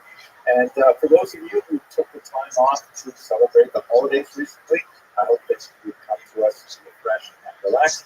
And for all of us, I wish you all a wonderful year of blessings. By the way, if you're not aware, this is the year 5,782 according to the traditional count. Now that we passed Rosh Hashanah, the Jewish New Year, and someone told me that he's been very careful to go on a new diet this year where he will never eat more calories than the calendar year number. And he says, "Thank God I'm not Jewish," right? Sorry, dude. I know a lot of people like that. I know that I couldn't help it. Let's talk about the origins of Polish Jewry. So when I say Poland, I'm really using the term somewhat anachronistically because the region as a whole was dominated by something called the Polish-Lithuanian Commonwealth. You can see in this map, which has the borders of the Commonwealth as of the year 1618, but superimposed on contemporary political boundaries to get a sense of where it was. It was this massive territory. Poland was at sort of like the southwestern core of it, but after this dynastic union with Lithuania, it spread really to a massive area, almost stretching from the Baltic Sea to the Black Sea, well into European Russia, down into the Central European countries as well. And so the material that I'm discussing today does not really apply, strictly speaking, to Poland as we understand it by 21st century values, but to this larger entity, which includes, of course, Ukraine, Belarus, and Lithuania, where there are very, very large universities reside. The southern part of Latvia is also very important because it is part of the Russian Pale of settlement, which we'll get to in a few lectures. At any rate, where did the Jews come from in this region, which became the dominant center of the world Jewish population in the early modern period? So there is a small migration that extends back really to the first centuries of the Common Era, perhaps even a little bit before the Common Era. And these are Jews that come from Byzantine lands and make their way through the Khazarian Empire as well. The extent of Khazarian influence is very difficult to quantify. It appears to have been minuscule.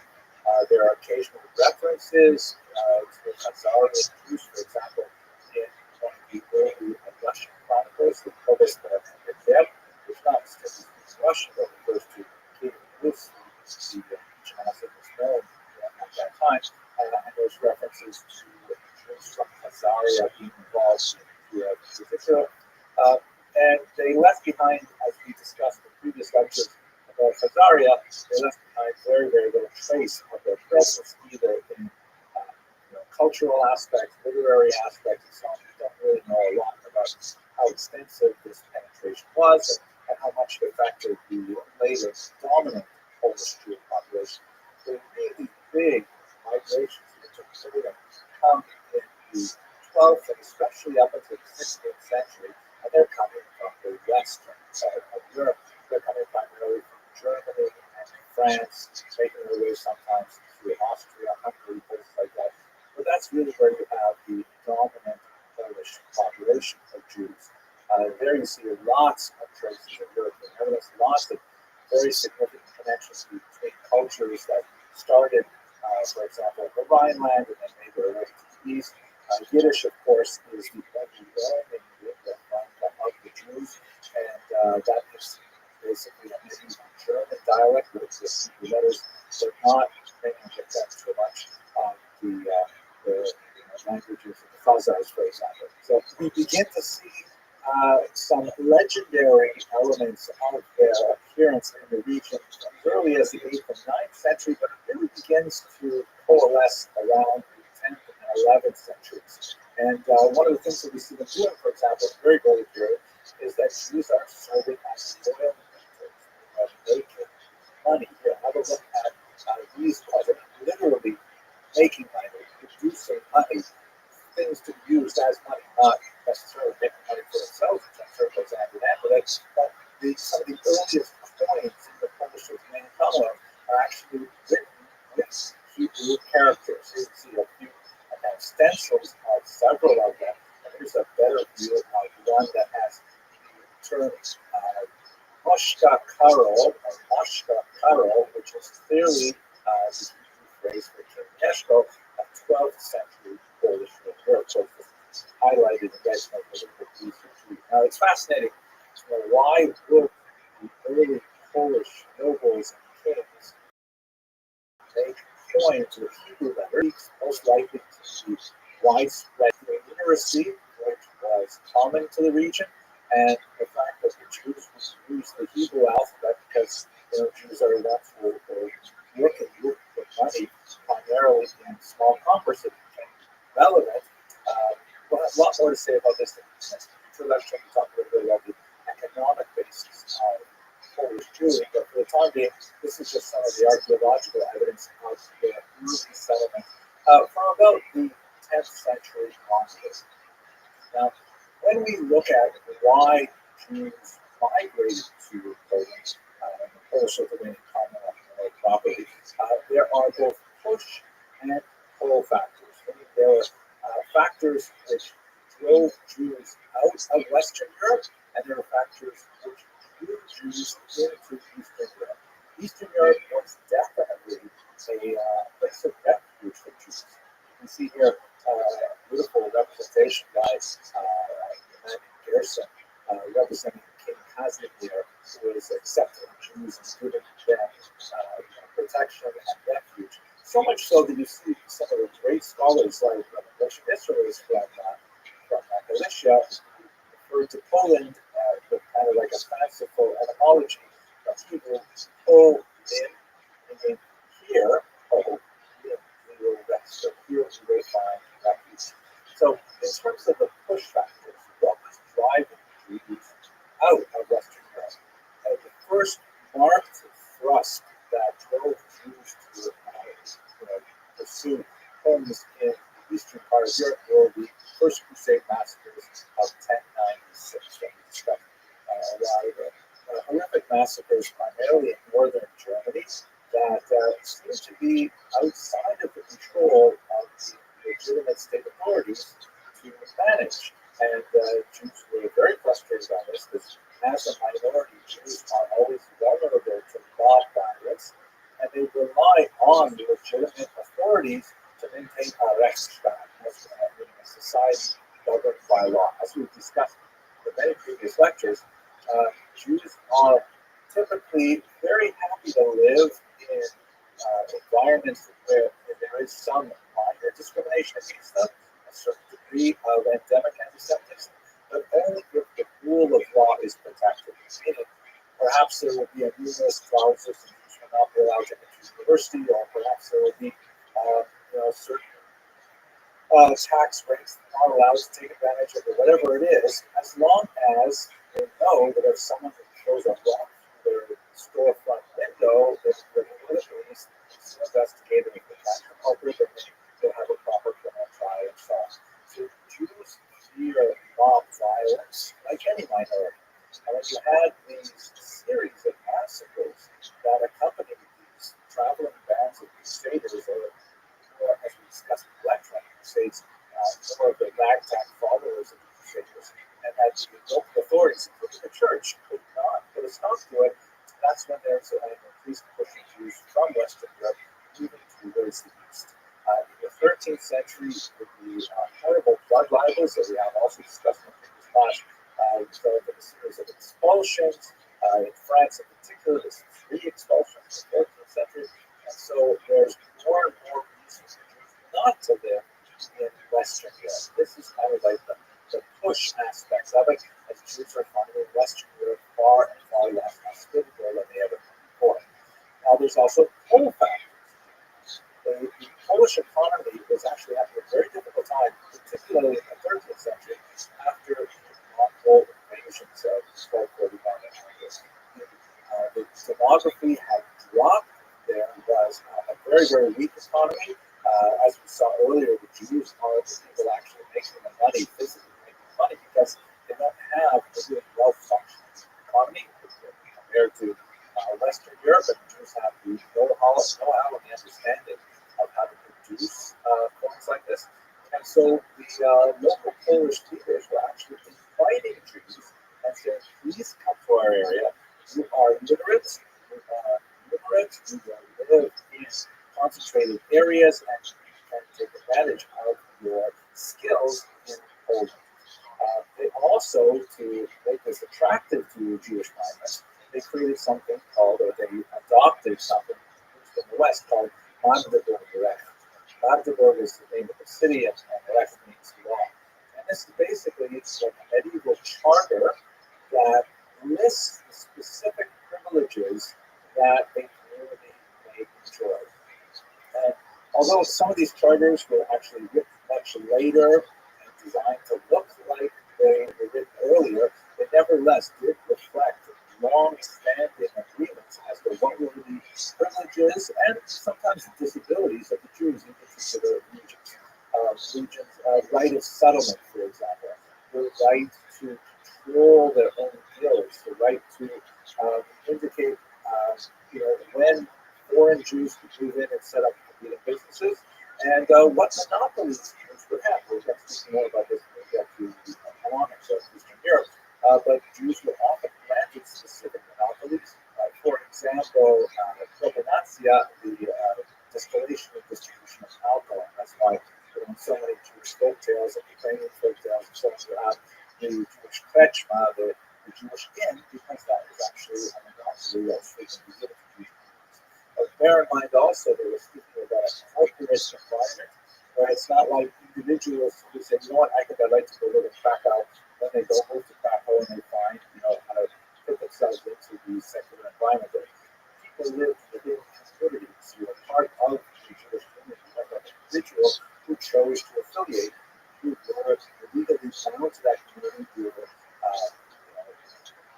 culpable along with the community for taxes and punishment sometimes, things like that. So there were the Polish leaders were very enthusiastic about bringing Jews into the region, and so extended to them a series of rights that guaranteed, above all, safety, rights to live in concentrated areas, things like that, and also economic privileges that allowed them to find various jobs. There's going to be a lot more to say about this, and of course, this year broke down very significantly with the Magnitsky Rebellion in the 17th century.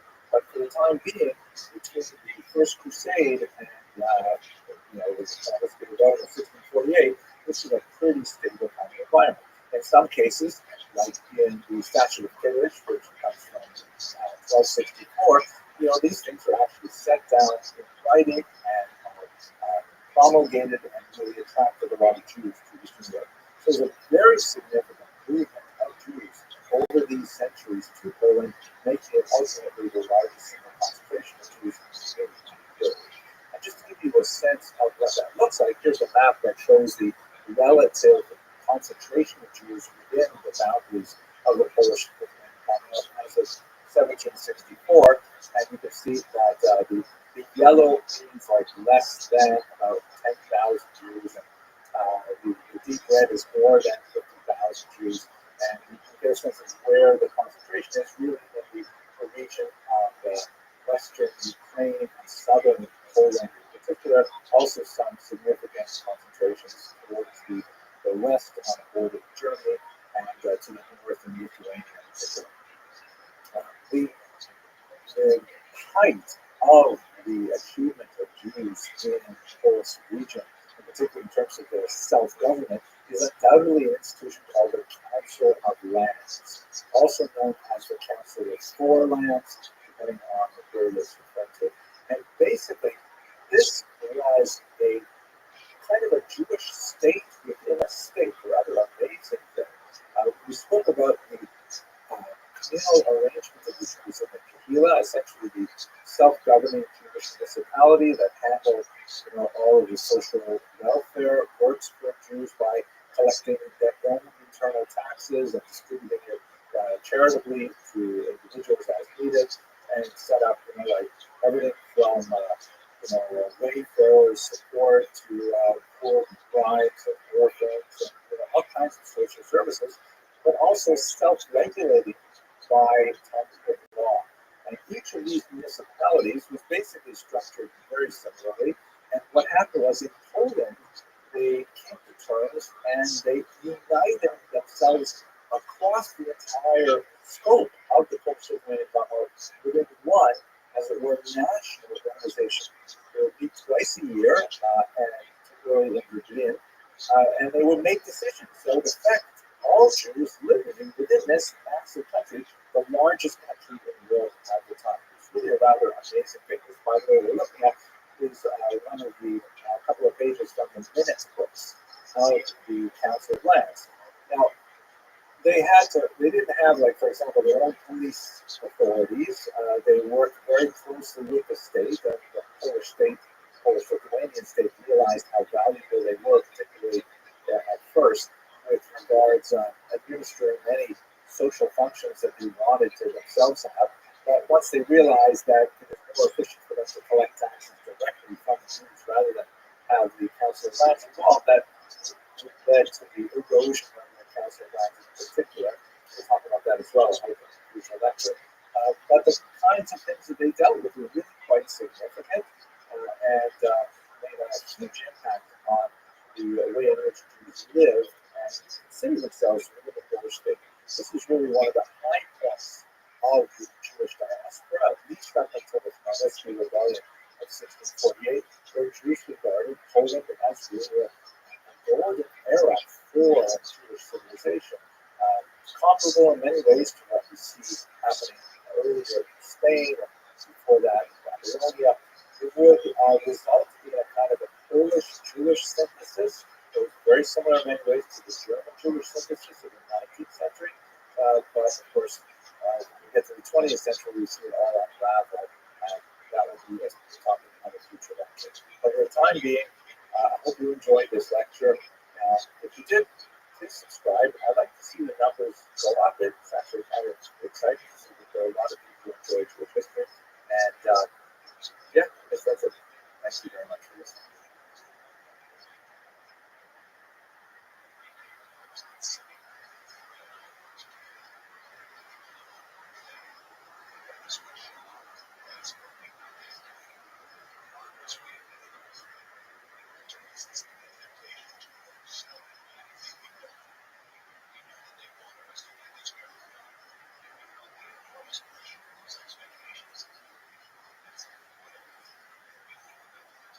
Hello and welcome to Jewish History Lab.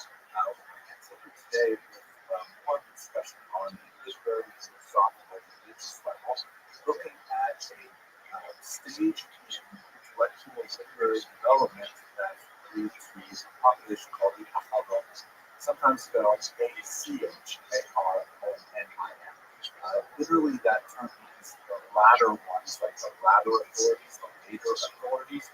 And it's a contrast to their predecessors known as the Rishon, who are called the first ones, who we spoke about in previous times. So let's go in and try to understand who exactly are the Acharonim and what are they all about. So let me remind you of the discussion we had in the previous lecture about this notion of the decline of the generations. As you read that Torah, the decline of the generations. There's this idea, which is religious, philosophical, that the closer a population was to the moment of revelation at Sinai, shown here, by the way, in this great picture of Charlton Heston as Moses in the great Cecil B. DeMille classic, which had a big influence on me. I was so when I first saw this movie. At any rate, there's this idea that at that moment when God spoke to the Jewish people as described in the Bible, and they all said, wow, and what they're going to say about that. That was like the greatest sort of spiritual sensitivity on a large population that had ever occurred in human history. And it's all been downhill since then. As we go further and further away in time from that revelation at Sinai, according to Jewish theology, people get less and less spiritually sensitive. Now, this does not mean that they become less intelligent. In fact, there's a very basic principle that goes along with the decline of the generations, that later generations are considered more authoritative for a host of reasons that will not concern us here, but basically much more familiarity with social innovations, technological innovations that are made, more of a grasp of material that might not have been available to earlier generations. Just on a simple technical level, like my phone has the entire Talmud and all of its commentaries that have ever been digitized on it right there in the palm of my hand. So in many ways, we are living in the 21st century has at my moment's reach. Books that 500 years ago most scholars would never have been able to see because they were existing only in manuscript, and so on. This is not the place to have a discussion of this philosophical concept, but the notion that in Jewish history, many of the more traditional historiographies really count populations in terms of how far away they are from Sinai. So we have, for example, the generation of Sinai, which is called the Dor Dea, the generation of knowledge, because they were filled, to quote Isaiah, with the knowledge of God, despite the behavior that's described in the Bible. Then you have, to summarize some of the major levels, the post-Babylonian exile, which represents stepped down, but nevertheless still living in the temple era, second temple era, of course. Then you have the Tannaim, or the scholars associated with the Mishnah. And this goes right up into the third century, early third century, and then they're followed by the Amoraim, who are the main scholars associated with the Talmud. And as I mentioned, I'm skipping over kind of like subdivisions within these generations. Sometime after the Amoraim, then you have the so-called Rishonim, the first ones. And they represent such a significant shift in the type of thinking and the types of things that they did for research that we have a whole lecture alone on the Rishonim. I encourage you to go back in the series and listen to that if you want to know more about the Acharonim. But that's where we are right now. Acharonim are the scholars that after the 16th century, and they are in many ways quite distinct from the Rishonim. We haven't had anyone really innovate a term for late 20th, early 21st century thinkers, but we might be getting close to that as I hope to discuss at the end of this discussion. Let's think about, well, what exactly are the Acharonim? What exactly do they do that's different from the Rishonim? So, the characteristics of the Acharonim, this is something that I haven't read a lot about it. I just sort of think to myself about what it's like studying the writings of Acharonim as opposed to the study of writings of Rishonim. And I can say three things. First of all, they tend to write super commentaries rather than commentaries. Rather than write a commentary on the Talmud itself, on the Bible itself, on the Mishnah itself, they tend to write commentaries that, even when they are based on that core text, they're widely cognizant of the much broader picture. By way of contrast, for example, Maimonides will quote directly from the Talmud. He's a Rishon, but he will not spend a lot of time talking about other commentators on the Talmud.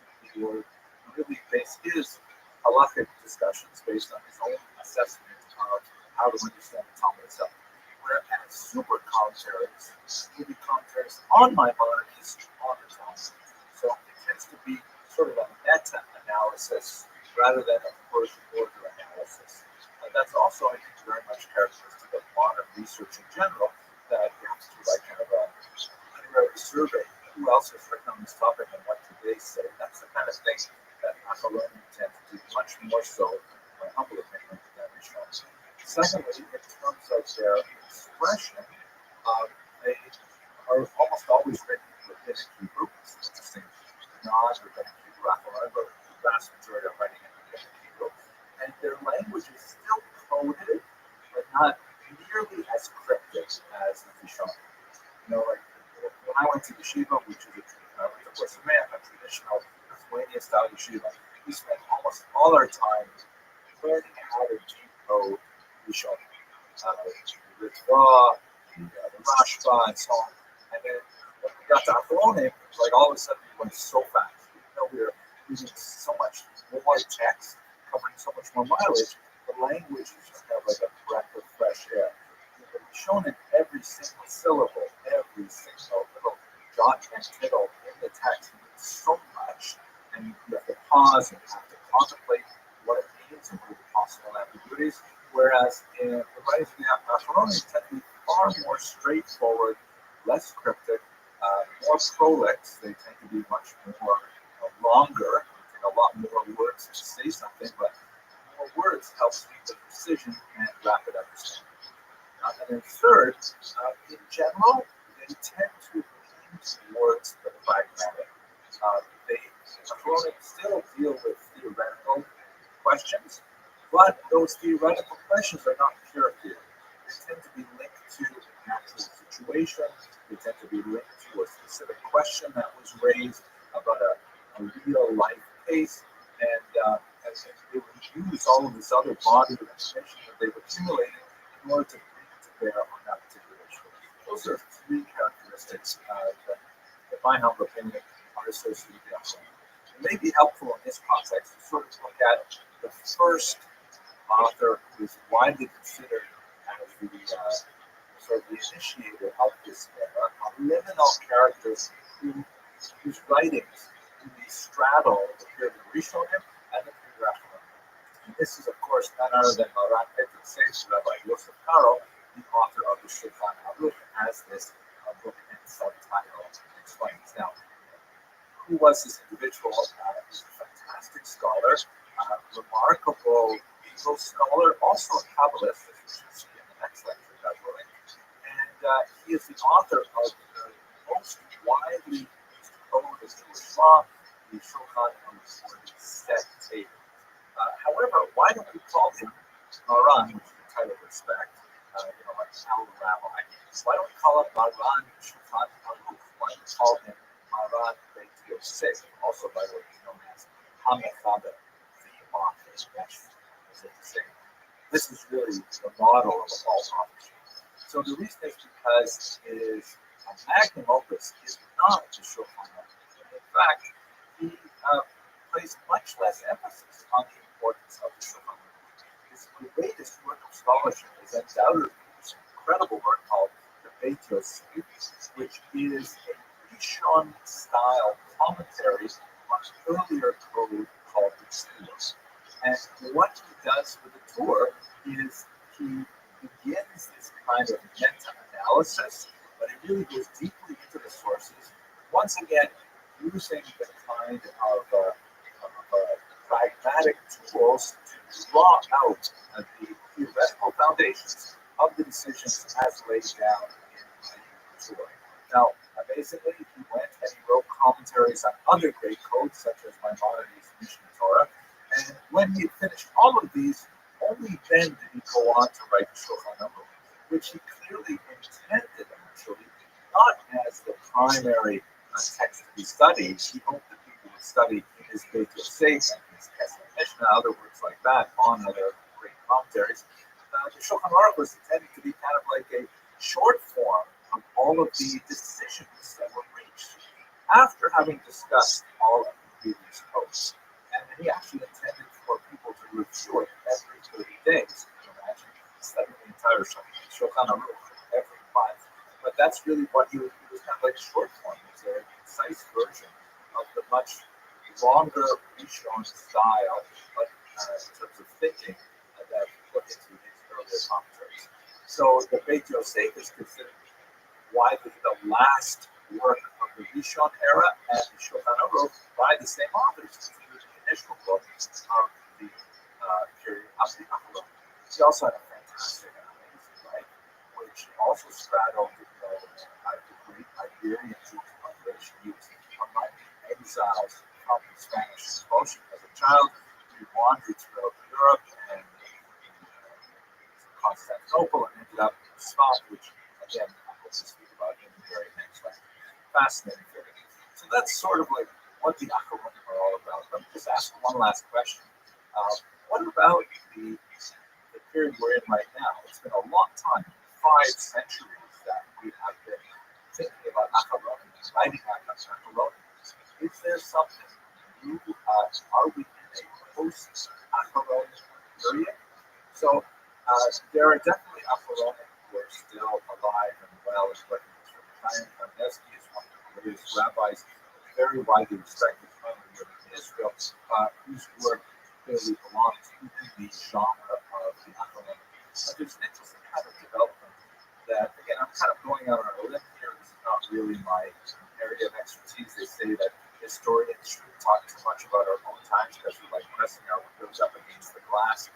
But when I look at like new books on Jewish thought, particularly in Halacha, which is where Jewish law, where the Achronim tend to be concentrated most, it's an interesting phenomenon of hyper-specialization, partially assisted by technology. Because now, if you want to find everything that's ever been written on even the most arcane subject, it's simply a Google search away. Obviously, there are some specialized databases and so on, but it's accessible.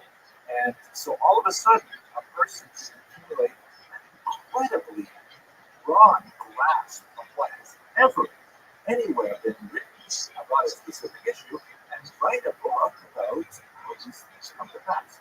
I'll give you one example, which is kind of amazing. I'm sure many of you who are watching this are familiar with the custom that on the holiday of Hanukkah, one should eat foods associated with oil, right? The oil is put in the Hanukkah, the candelabra, and so on. So one of the most common foods is table latkes and also donuts, which are known as ganiyot. So in Israel and in Jewish neighborhoods all over the world, you'll see lots and lots of ganiyot that are baked and available for this holiday. They tend not to be, at least in recent times, they tend not to be what most Americans think of donuts. They don't have a hole in them, but they are hollow and they're typically filled with jelly or custard or something. I know you don't really want to hear about this, but there's a reason for this. And just a couple of years ago, this remarkable, perhaps post-achalonic work came out, so-called Sefer Emek HaSufganim, the book of the Valley of the Donuts. And the subtitle reads, it's all about the custom of eating donuts on the holiday of Hanukkah. And it's a massive tome, actually, hundreds of pages, all about eating donuts on Hanukkah. So part of me wants to think that this is clearly post-achalonic, that we have gotten to such a level of specificity and detail that we can produce these massive works of Jewish law and thought related to something as prosaic as eating donuts. And it remains to be seen, what's next? What are the post-achalonic like? I don't know how long this can last. I have a feeling there's some great thing on the horizon, but we'll just have to wait and see. At any rate, I hope you found this brief lecture useful. If you did, please consider subscribing and getting involved in the channel. It's really nice to see so many people really interested in Jewish history. Thank you very much for watching.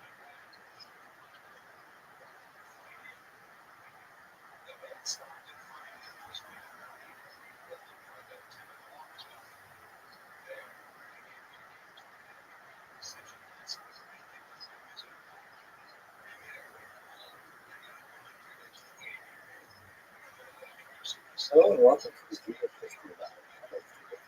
Following up on the discussion I do to look at a period of Jewish history that I find, like most periods of Jewish history, absolutely fascinating. And that is the incredible explosion of spiritual and literary religious activity that occurred in the northern Israel city of Safed, Hebrew spot, village spots. It's a remarkable period of spiritual effervescence that emerged in the 1500s in the wake of the Spanish expulsion. In fact, the Hebrews is related directly to the Spanish expulsion. So let's have a look at it and some of the answers that we get and why this was so hard. As we have seen many different regions, we want to show what occurred in the result of Spanish expulsion. The subsequent Portuguese explorer migration upwards across Portugal created this ripple effect, which the implications of that evil reverberated throughout the entire Europe. At this point, Jews were not only stuck throughout the Mediterranean basin in Europe, but also across the Pacific.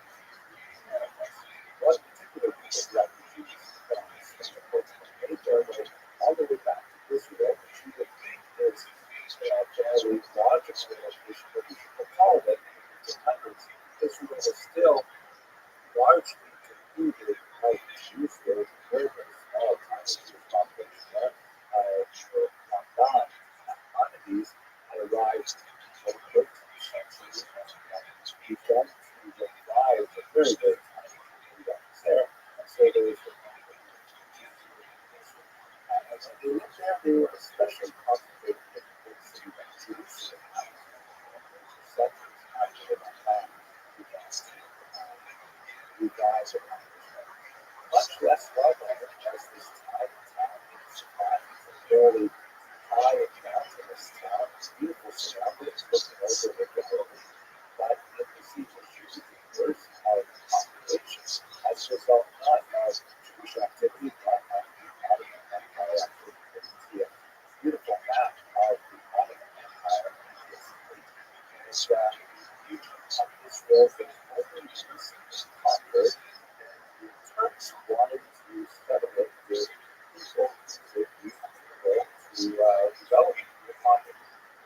were a very natural choice. The Ottomans openly welcomed the refugees from Spain and Portugal.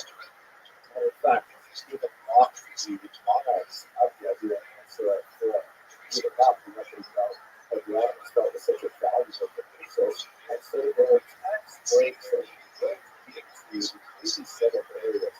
At this particular spot, connected with the textile trade.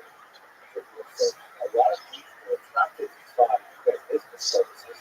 They were able to that and the spiritual tourism that takes place in the spot because of the large number of graves from the Mishnaics, and especially the early Talmudic period, that were found in the region.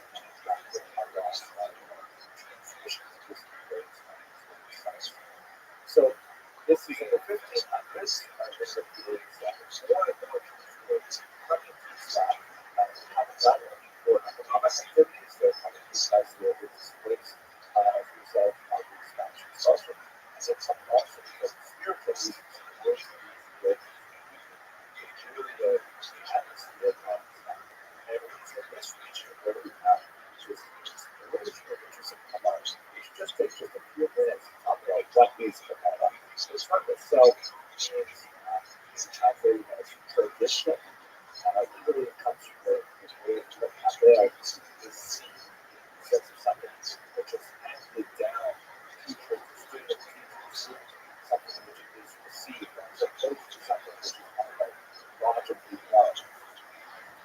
Roots of Kabbalah go back to the distant past, some mystical passages in the great arts and scriptures. There are some really Kabbalistic mystical traditions that they get already into the ancient period, some interesting experimentation with some of these ideas, for example. One of the most fascinating and important works of the Kabbalah only emerged in the 13th century of it, and that is the famous Zohar. Zohar is a huge work of the Kabbalah, capitalizing on earlier works, and there is a certain amount of particularly certain religious scholars and certain academic scholars as to the dating of this text. It is attributed to Rabbi Shimon Bar Yochai, which was put over in the 2nd century of the Common Era, although most academic scholars and universities place it in the 13th century, which was Spain, and there are some interesting arguments for their perspectives, but what is known for certain is that Zohar did not begin to circulate publicly in a fashion until the late 13th century. And it inspired a lot of thinkers in Spain and in France in particular, such as France, which developed the idea of one of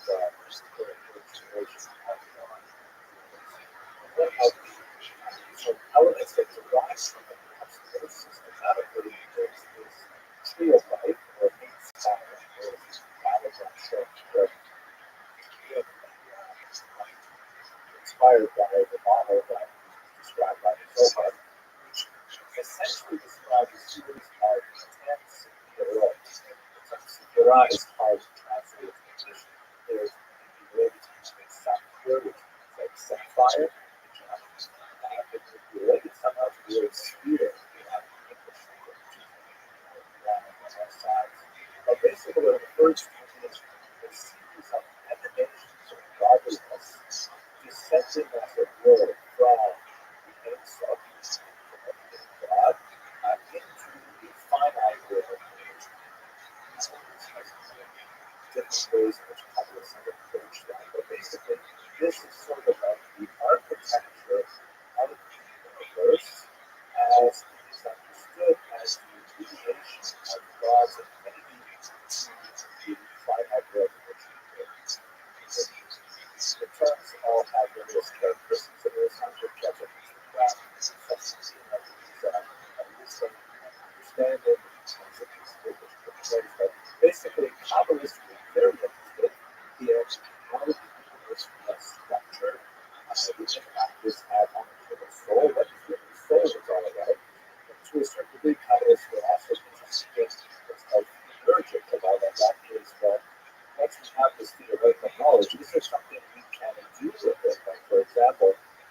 we perhaps create the society closer? Can we accelerate the period of time after which the real living time? We're also fascinated by the popular magic association with Kabbalah as well. Stars, happiness, songs about life, that the tree of life is not the only representation of this kind of architecture of the universe. You see here, for example, this is a classic Rivera description of it, which all of those figures are kind of like nests of young with together. You can carefully see the features of these different colors. Several represent different levels of habitat that is represented in the manipulation of the book, but we're not going to get into the lessons of the experience about us. This sort of what is this getting talked about? So, this slide has the Bible document in a very short period of time. All kinds of people deeply involved with Kabbalah. Here, for example, is the famous grave of separate events located in spots here at the top here of the alphabet. The author of the articles of the factor famous in that salutation synagogue is one of the earliest communistic institutions. And then we have his son-in-law and his niece people, the Rabbi, whether they should go to Guerrero, there's Portuguese refugees in Scott, and then there are lots of students, the St. Louis with militants so as Georgia actually came from Egypt, moved to study Saturday, and Egypt are very tied together. Passed away, the immediate so not much further after that. One of the tragic aspects of communism is that they died very young. So much of them are concentrated within this short period of time. Really about half a century, there were 50 others in this region. So there's enormous amount of activity related to Kabbalah. One of the key distinctions that I did mention between the Kabbalah of the Tanakh and Kabbalah of the Rabbi is that two of them, the teacher, that I mentioned, Cordero, the speech Rabbi Isaac had a difference of opinion as to how the universe tends to be related is specifically with regards to the question of why this evil exists. For the teacher, Rabbi Cordero, it was as a bridge to the system that exists as a consequence of the way the spirit has been kind of created as a result of some kind of early cataclysm, which in turn the Shmurat bursting of the vessel. But the universe was created and divine influence was poured into, to use a metaphor, the clay containers of the spirot. They could not handle the overwhelming nature of godliness and its shadows. And the earth, as it were, absorbed the combination of godliness and the actual clay that held the outside of the vessels. I know this sounds confusing, but basically that's what it's really good to about that everything that we have, for example, home or this book or destiny doing that, they all have an extra godliness, which is somehow very in the physicality of it and allowing it to exist. But at the same time, there is the shell that is from the original vessels that we intended to contain godliness. And the sort of major ideas that emerges from the Kabbalah of Rabbi, which views energize much of the way that we see them, who borrow much more heavily from the Rabbi and from teacher Rabbi Cordero, was the idea that humans have an extremely important role to play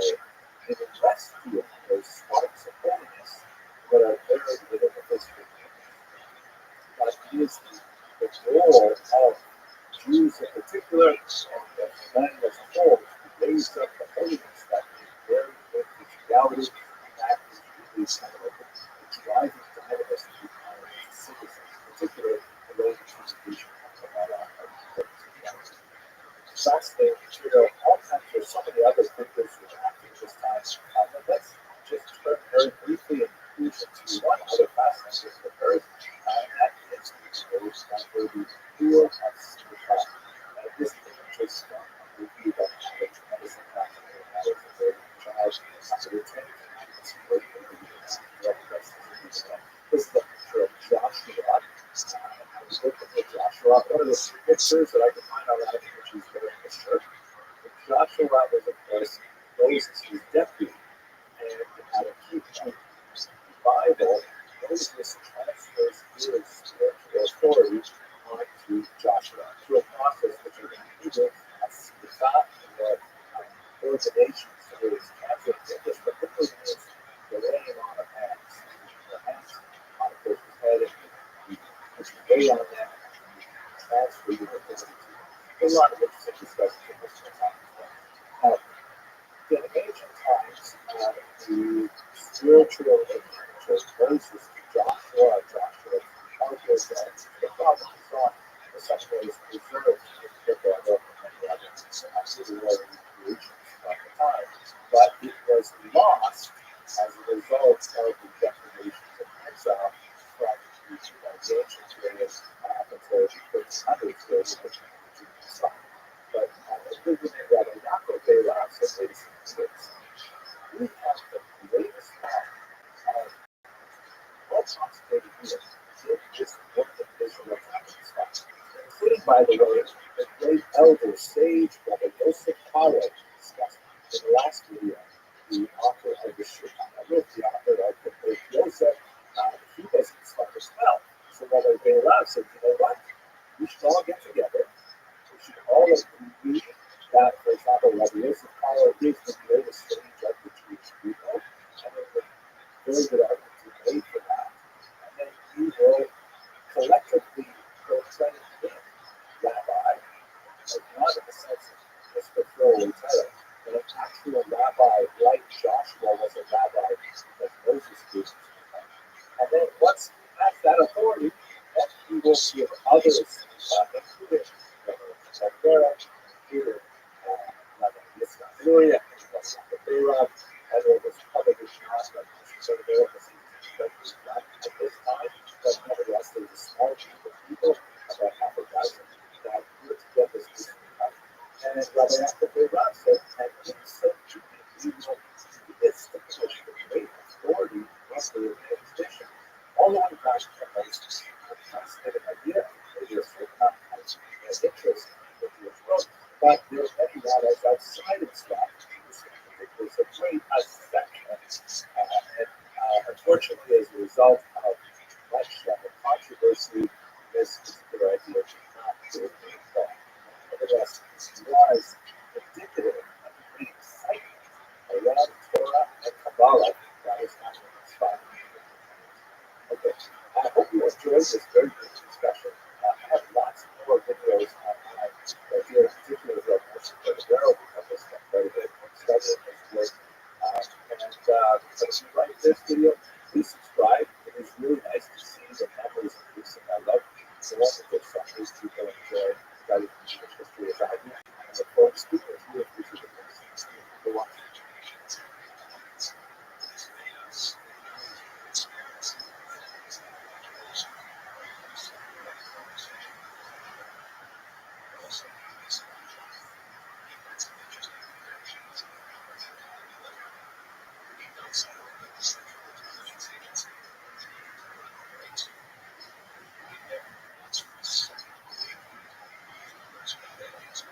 Hello and welcome to another episode of Jewish History Lab. Today I'd like to begin with a discussion of the 17th century. In particular, we're going to look at the Khmelnytsky uprising. This is referring to Bogdan Khmelnytsky, a Ukrainian leader. I'll show you a picture of him shortly. And it's sometimes spelled with Roman characters with the Polish spelling, making it look something like Khmelnytsky. It's actually pronounced Khmelnytsky with a guttural its beginning. This was an extremely consequential uprising in the middle of the 17th century that had a hugely negative impact on Jews in Eastern Europe, very large loss of life and significant disruption through forced migration of Jews from the region. There was a fairly rapid recovery thereafter, but let's take some time to talk about the nature of the uprising and what specifically was the cause for the attacks on the Jewish population. This picture that we're looking at is a remarkable image by Rabbi, a very important 19th century artist from Eastern Europe. And it shows a number of Zaporizhian Cossacks. Zaporizhia is the place on the Dnipro River where the Ukrainian Cossacks would gather. Cossacks, the term is actually used in many different contexts, particularly when we get to the 18th and 19th century. So sometimes it's applied in a very different way. Sometimes it's used as a military designation of the Russian army and so on. But the original Cossacks, or Kozake, were these kind of freebooters, these cowboy types who fled typically from their owners where they were serfs and created these pretty much all male settlements in fairly remote places such as the rapids on the Dnipro River. And there they engaged in, some kind of, I'm not sure what the right word for it is, sort of like nationalistic piracy where they would raid enemies of the Ukrainian people, which was still kind of like in formation. This is before the great national awakening of the 19th century, but definitely there was an ethnic group that had a very common language and were overwhelmingly Orthodox, that is, worshiping Christian Orthodoxy, as opposed to Catholicism. We'll get to that in just a second. And regarded themselves as being, some type of Slavic group, not quite the same as the Western Slavs, and certainly not the same as the Russians, but having some relationship with them. The interrelationship between these groups was very significant, and the Russians in particular would try to cultivate a particular image for the Ukrainians in which they were Malo-Russian or little Russians, meaning they were the younger brothers, so to speak, of the older Russian nation. Although that may not be historically accurate at all, in fact, it might be the other way around, but that's outside the scope of our discussion here. At any rate, these Cossacks were essentially people who had run away from the hierarchical society of feudalism that was pertaining within the region of Ukraine at that time, and they set up their own societies, and it is from this base that the uprising emerged. Let us go directly to the roots of the uprising, specifically how it affects the Jews. So this map, which I think we've seen before, shows the migration of Jews to Eastern Europe from the Ashkenazic heartland of Germany in particular. And beginning really around the 10th century, and especially accelerating in the 15th, 16th, 17th centuries, you have a large number of Jews who are making their way to the east. We spoke about this when we looked at Jewish migration patterns. And in particular, they're concentrating in this region, which we should call right bank Ukraine. Ukraine was not designated a country at the time. As I mentioned, there was a kind of common ethno-linguistic group living there that would ultimately define themselves separate from Poles or Russians and others. But for the time being, they were still under the control of the Polish-Lithuanian Commonwealth, which we've also discussed at length. The right bank refers to the right bank or the west bank of the Dnipro River, which flows, you can see, from Kiev and then sort of in kind of a curving line towards the Kremlin, Crimea. And it is along this river that we have the Zaporizhian Sea, where the Cossacks are housed, and a large number of Jews are settling in this region. What are they doing there? Well, economically, the most important thing that they are doing is they are acting as middlemen between the Polish nobility and the Ukrainian peasants. The Poles had massive land holdings in this region, very fertile region because of its Chernozem, its black soil. This is the region called the breadbasket of Europe for the reason. And the Polish landlords were, very keen on hiring the Jews to manage these massive estates, while while they lived in the Polish heartland to the north and to the west. And so the Jews, in accordance with more of a medieval pattern, would undertake to be arrendators. The arenda is essentially a type of tax farm. You've seen that before in the medieval period, where the nobility, which would actually own not only the land, but own the town and own, the bread mill, and the bridges, and own the orchards and the forests and all kinds of things, they would release the entire territory to the Jews and demand a certain amount of payment on a yearly basis. And they authorized the Jews to act as a community to essentially tax the local peasants in whatever way would be effective of raising the amount of money that was contracted. This type of tax farming is, a perfectly acceptable way of running a kind of rental relationship, but it can become exploitative very easily, particularly if the Polish noblemen say, you know what, we're doing well, we're collecting 1,000 zloty from our territory this year, let's up it to 1,100 or 1,200 the next year.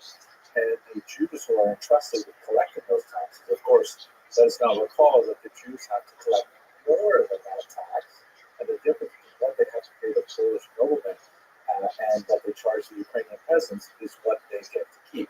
So it is an inherently exploitative system, particularly if the noblemen get greedy and demand more and more. The Jews have to go back and try to find new ways to get that tax out of the peasants.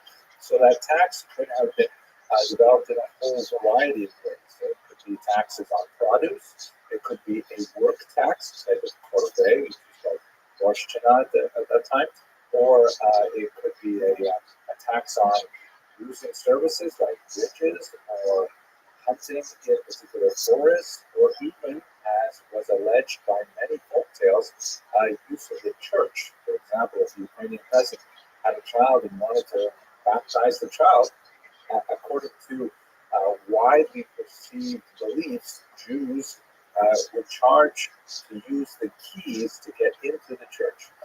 This has been widely disputed because it is kind of an inherently offensive thing, but there have been some researchers that have argued that in fact this did happen from time to time. At any rate, it is the kind of situation where the Ukrainian peasants would certainly resent the Jews as the leading edge of Polish authority and Polish demands on their autonomy. Now, the Jewish arrendator was the backbone of the economy, but it was not obviously the only thing that Jews were doing. Jews were involved in all kinds of other small crafts and small-time commerce and things like that.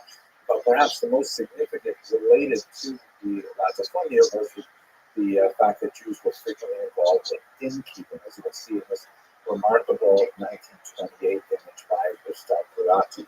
The so-called Kretschma, or the inn, which was typically manned by a Jewish family, was not because the Jews were specifically interested in the hotel hospitality business, but because the noblemen often gave the Jews a monopoly on the production, distillation, and sale of alcohol. This was something called profanatsia. And so the Jews could control this entire industry and tax it and then pass along the profits to the Polish nobles. And this was one of those awkward moments where the Jews occupied a particular position in society where they were providing a service which was obviously appreciated by the local population, especially if you offered it on credit. But it's the kind of thing that can build resentment as well. Alcohol is certainly not something that is, conducive always to the maintenance of a healthy society, particularly in excess. And also the use of credit for the consumption of alcohol is something that we certainly want to encourage and remain. And so you can see why resentment could easily build up against the Jews because of their roles in the entire economic structure. Note also in this image there is a Jewish klezmer on this. This is something that was especially associated with Eastern Europe. Jews as being in more like, because they tend to be much more urbanized, living in small villages and towns as opposed to the spread out countryside, are much more likely to form bands and to have and develop professions such as music at this time. At any rate, it was an environment that was ripe for an eventual confrontation, and this happened in 1648. And this man shown here, Bogdan Khmelnytsky, capitalized on the dissent that was rife among these Cossacks who had fled society because of their unhappiness with their serf owners and so on. And he gathered together and did a proto-nationalist movement, led them in massive attacks against Catholic Polish landowners and their Jewish agents or leaseholders.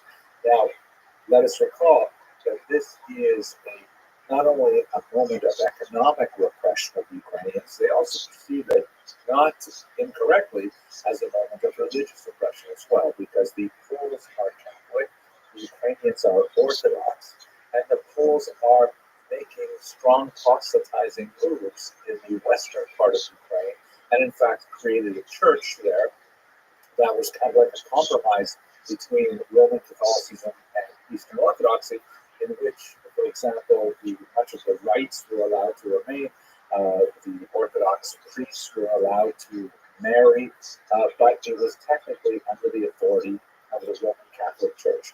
So Khmelnytsky and his Cossacks deeply resented this incursion into their religious identity as well, and he was dramatically successful.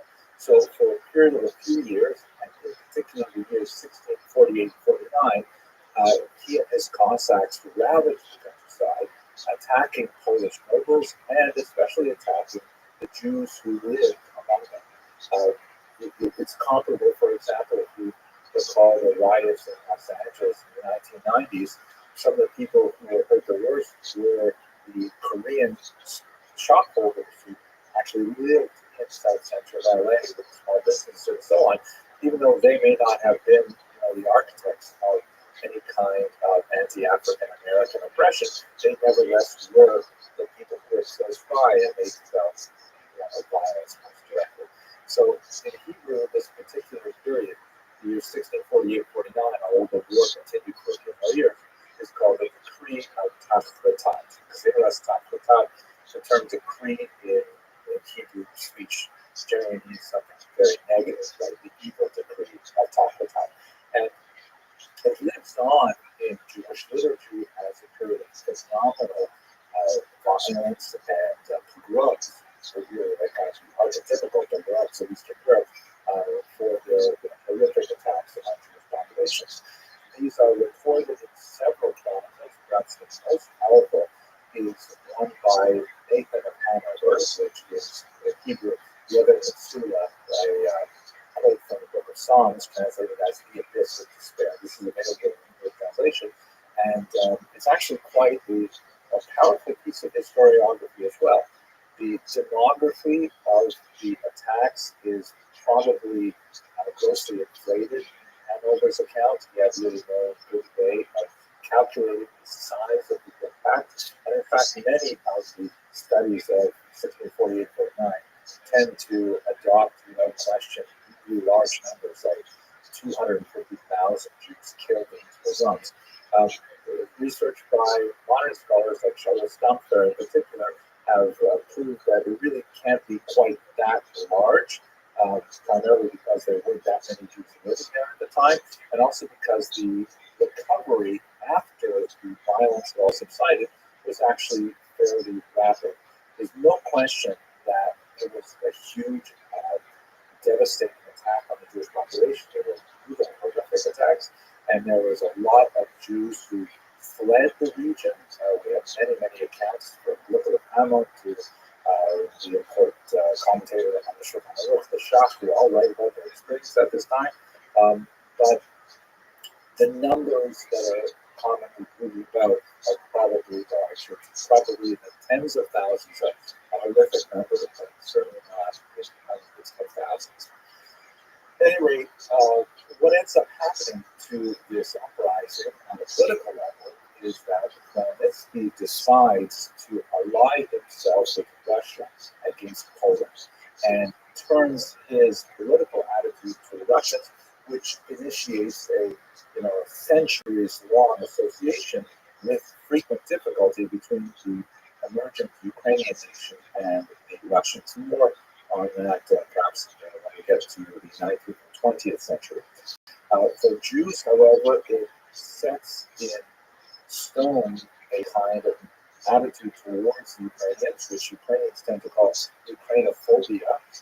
Again, not without reason, because of the historical precedent of the Magnitsky Rebellion, which would be repeated 100 years later with the Haidemak Rebellion as well, and one sees it again in the 20th century with the pogroms of 1919, and the one may argue even elements of the Holocaust as well.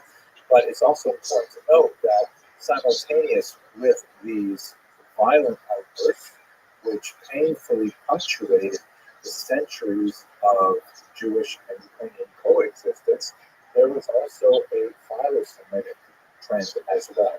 Not nearly as powerful, but we shall examine it in later lectures too. But for now, Khmelnytsky emerges as a national hero, as you can see in this 5-page note from modern Ukraine. He is considered one of the architects of Ukrainian nationalism, something which is horrific for Jews who see him as the architect of anti-Semitism simultaneously. Just to give you one more indication of that, this is actually a famous monument that stands in Naigat Neshaleshkis, the cave today, a monument to Pascal Khmelnytsky, and it was erected in the early 20th, early 19th century. It shows him famously pointing to the north, to Russia, which this was erected by the Tsarist authorities, which they really like to play up the fact that Khmelnytsky decided to ally with the Russians. In the original version of this rather heroic statue, the original draft, actually had a much more chauvinistic attitude.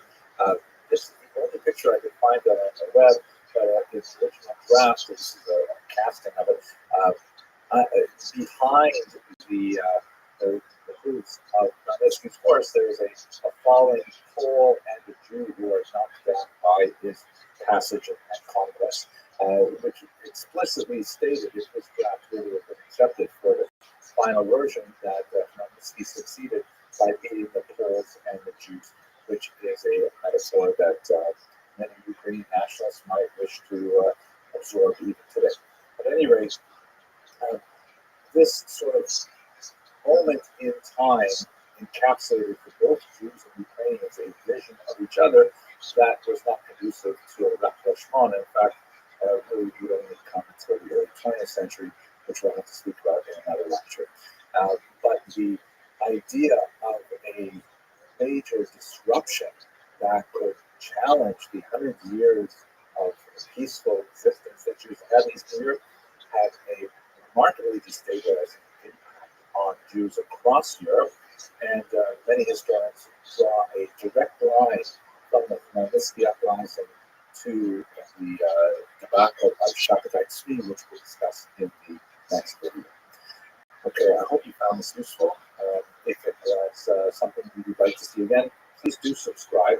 It makes me happy to see the numbers increasing and to know that there are a lot of people out there who appreciate studying Jewish history as much as I do. Thank you very much for watching.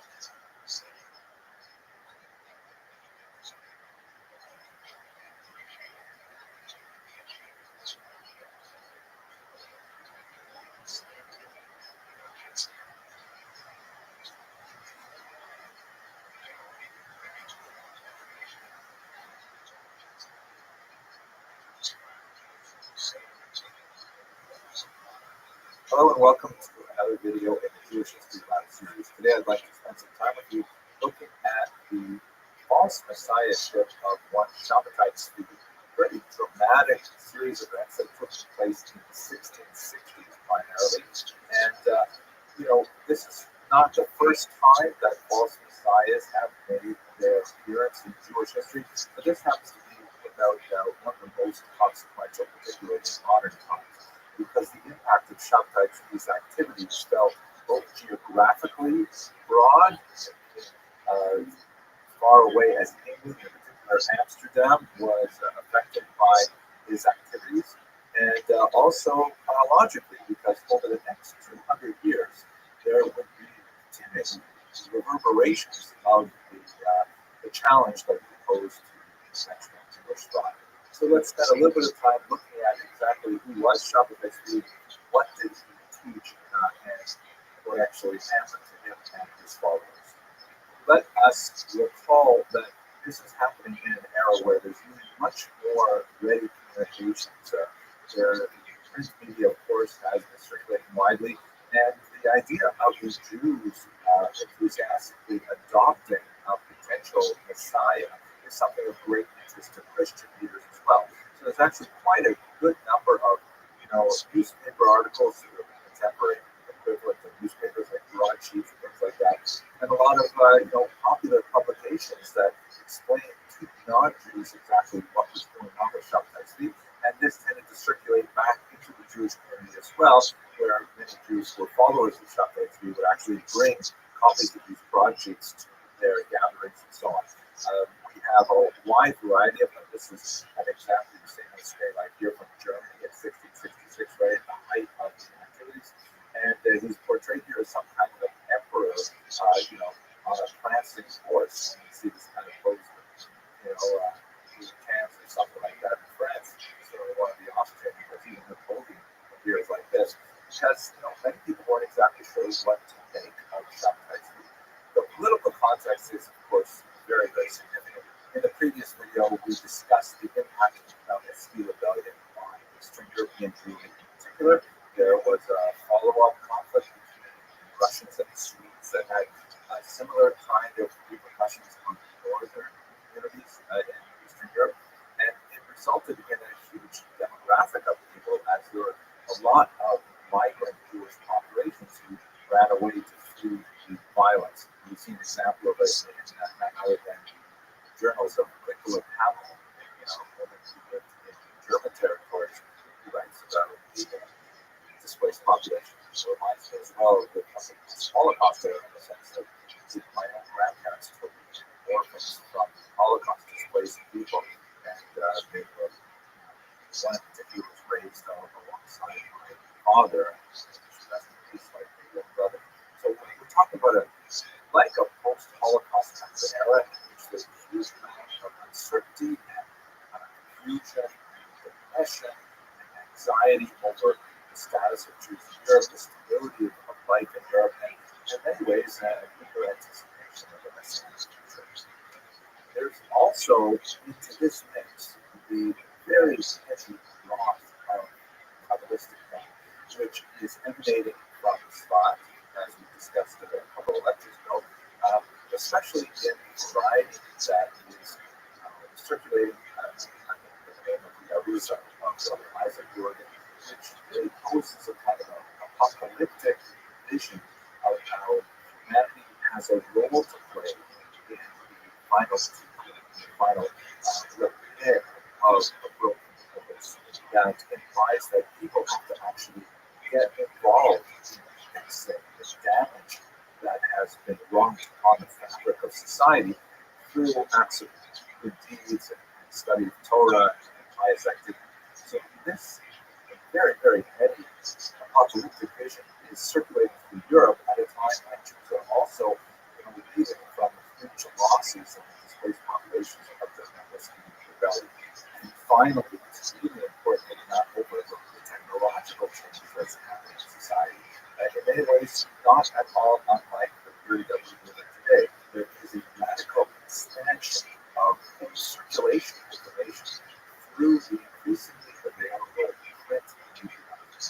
There's a lot more ideas that are able to circulate than we had with precious and copy manuscripts, and all kinds of ideas are now accessible to a much wider, broader reading public. There's also an implication here with regards to gender, because books are a much more accessible way to gain information than classrooms. And women often have much more access to information than they might have had to closed educational circles like the yeshiva. And this may be actually one of the areas in which Shabtai impact is felt with the greatest resonance on the book. Let's come to that. Shabtai was born in 1626 in Smyrna. He spent quite a bit of time in Greece, and he was widely regarded as something of a talented, intellectual young man. His good looks were noted. He had a very sweet, singing voice, and he proved to be, quite an able student of Talmud and of Kabbalah as well, which he began to study at a very early age. He was a sought-after candidate for marriage, and in fact was married once, possibly twice, although both of those marriages ended because they were consummated. Later, we engaged in other marriages, including one to a Torah scroll. That's right, not to a community, but to a Torah scroll. And his longest lasting marriage would be to a woman named Sarah, that was terror. But anyway, around age 22, he began to exhibit increasingly bizarre behavior, which most scholars, looking backwards, tend to ascribe to some form of mental illness, perhaps some kind of bipolar or manic depressive cycle. He would have, and sometimes these moments of great elation, in which he would ascribe to himself miraculous activities such as levitation, called these periods of illuminations, in which he would engage in some really unusual behavior, like pronouncing the forbidden name of God aloud, something which was only pronounced in ancient times by the high priest in the temple on the holiest day of the year, Yom Kippur, and he claimed to be able to levitate and all kinds of other things. And he would alternate that with periods of apparent depression, of solitude and anxiety and so on. And these went back and forth for much of his life. There were some periods of time in which he was a little bit more stable for an extended period of time, and there were other periods of time in which he was absolutely off the radar. For the most part, these eccentric behaviors were sort of written off, and he was regarded as something of perhaps a holy fool. His mastery of Talmud and of Kabbalah and his, otherwise very genial nature tended to stand him in good stead, and people tend to ignore the rather bizarre behaviors. And on occasion, he actually ascribed to himself a messianic identity, but this really didn't attract too much attention, except when Nathan of Gaza, who's shown here in this image, showing the imaginary 10 tribes of Israel back to the Messianic era, and Nathan of Gaza really encouraged this activity, and he became essentially Shabbat's #1 propagandist and broadcast far and wide the notion that Shabbat's was in fact the Messiah. This was something which was certainly not good for Shabbat's mental health, tended to enable the worst aspects of his mental illness, and encouraged him to explore further his delusions of grandeur. So, what were the characteristics of the things that Shabbat's was talking about? Was, first of all, as I mentioned, at the peak of his mania, he proclaimed himself the Messiah. He would regularly hand out various titles, the King of Europe, things like that, to his friends and associates. He would demand of them various acts of obeisance, which typically involve antinomian behavior. Antinomianism, which is really defined here, this is perhaps one of the most characteristic elements of his activity, and the one that garnered both the most enthusiasm among his followers and most criticism from his detractors. Antinomianism means basically anti-law behavior, almost law. And he would take the strictures of Judaism and the calendar of Judaism, and he would simply turn it on its head. He would proclaim fast days, now feast days. He totally disrupted the calendar he once celebrated, the 3 pilgrimage holidays of Passover and Sukkot and Shavuot, all in 1 week. That's spread out throughout the year. He regularly, as I mentioned, pronounced the name of God aloud. He transgressed the Sabbath in various ways, and these were quite alarming to traditionalists. But people who saw him as the Messiah would read into these behaviors a type of new evaluation of the laws, in particular things like taking the fast day of Tisha B'Av, the recognized day of the month of Av, which is regarded as the national day of Jewish mourning for the destruction of the temple. But you know, the prophetic teachings say that that particular day will become a feast day because it will herald the birth of the Messiah. Shabtai Tzvi also, by the way, claimed to have been born on Tisha B'Av, which is very convenient, perhaps intentionally so. So by making that into a feast day, that was something that really appealed to a lot of people and was in line with his claims to be the Messiah. Perhaps the most tempting and certainly salacious aspect of his antinomian behavior was his argument that traditional rules of sexuality no longer apply in the Messianic era. And there was quite a bit of free love happening in Shabtai Tzvi's community with the exchange of spouses, and he himself, as I mentioned, he actually married a woman named Sarah, who was a woman of questionable reputation. She was apparently an orphan from the Nalitsky massacres that we discussed last week, and she had quite a broad kind of range of experience. But Shabtai Tzvi saw in Sarah his opportunity to fulfill yet another type of messianic prophecy, just like the prophet Joshua married a woman of good repute, so he would marry Sarah. She actually would remain by his side right through the very end. So this kind of licentious behavior and the challenge to traditional norms was something that was really very controversial. When he was at his most manic, he actually would, in one occasion, smear that he was looking at Max and strove to break down the locked door of the synagogue because he was barred from praying communally with them. And when he came in, he insisted on not only reading the Torah from a printed book rather than from the traditional school. He actually invited his friends to come up and read the Torah from the text. He actually invited women up for an aliyah, which is not controversial today in many non-Orthodox synagogues, but you can imagine how much of a landmine that was in the 17th century.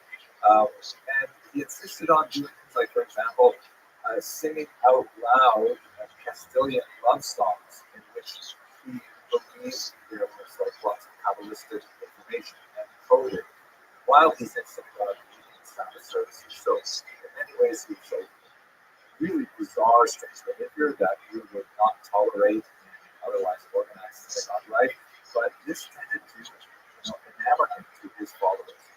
This idea of egalitarianism, the idea that he was removing the sin of Eve from the women, was something that actually might have engendered still more interest among followers. And in fact, this seems to have had a significant later through Frank's group in particular, and perhaps even through proto-feminism. He was also, as I mentioned by the example of reading from the book, very open to ideas of technology and how this was actually part of him forming the Messianic. So what ended up happening to us, the whole story? Here's one broadsheet that printed in German gives you a little sense of what happened. In the 1665 and 1666, what ended up happening is he figured it was time now to proclaim his messiahship before the Sultan of the Ottoman Empire and to claim Jerusalem and initiate the Messianic period.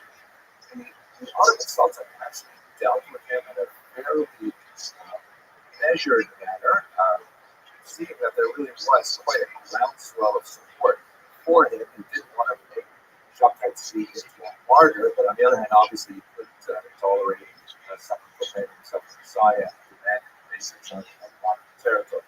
So when Shabtai Tzvi came to the Sultan, he was intercepted at sea and held offshore for quite some time, and then eventually he met with some of the high officials of the Sultan, but not with the Sultan directly. He was, according to some accounts, actually listened in from a high alcove, and his demands were stated, but ultimately the Ottomans were not prepared to give Jerusalem to Shabtai Tzvi, but if he liked, he could remain alive so long as he decided to convert to Islam.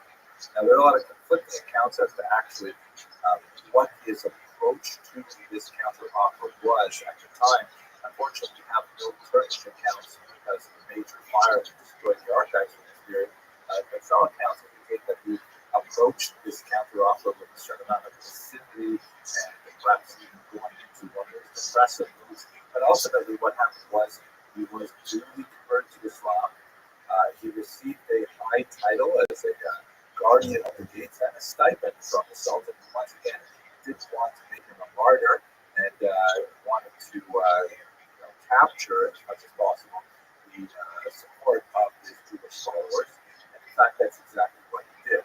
Some 200 to 300 families who were ardent supporters of Shabtai assumed that if he converted to Islam, it must mean that they must also convert to Islam, that that's somehow part of the unfolding of the Messianic period. And so they followed him into that faith. They're called the Jinn, which is really right up to the 20th century. His wife Sarah, shown here, also converted to Islam and joined him. By the way, this is an interesting image. You can see that Sarah also had a lot of impact on later fashion and science fiction films. Here's Natalie Portman and Amidala. You can see she has exactly the same hairstyle. At any rate, what happened to Shabtai Tzvi in the aftermath? It appears that his mental illness did not fade. He continued to have run-ins with the Turkish authorities, who exiled him further and further away, eventually ultimately jailed him. Sometimes he continued to have some relationship with not only his own followers now that he's written that, but also to seek some kind of reconciliation with his earlier Jewish attitude. To still participate in the reading of Psalms and engage in prayer. And in fact, his very last request before he died was to receive a prayer book so that he could recite the Yom Kippur liturgy himself. Looking beyond Shabtai Tzvi's short but eventful life, we see the Dunna actually a small but significant role, particularly in Turkey. There's an interesting image of the mosque in Greece riding in that. He also had a significant impact on later anti-Roman quasi-messianic movements like that of Jacob Frank in Poland, which actually had a Catholic bent rather than Islamic. And perhaps the most significant for our purposes, looking at Jewish history more narrowly, the charge of Sabbateanism continued to reverberate throughout Europe for the next 200 years. Major figures, including Yosef Eibishwitz, shown here, even the great Ramchal, the Moshe Mitzado, author of the Silk China, were accused of harboring Sabbatean beliefs. They were definitely Sabbatean circles, sometimes openly admiring Shabtai, much more commonly, however, kind of secretly purporting to circulate his doctrines and anticipated even his resurrection as the Messiah, which is a distinctly Christian idea that nevertheless not expression among some of the later followers. So that's a quick look at Shabtai Tzvi's career. I do have a few other longer lectures on this if you're interested in learning more. But for the time being, I want to thank you for watching. Please do subscribe. It really is nice to see that the number of people who are interested in Jewish history is significant. And thank you very much for watching.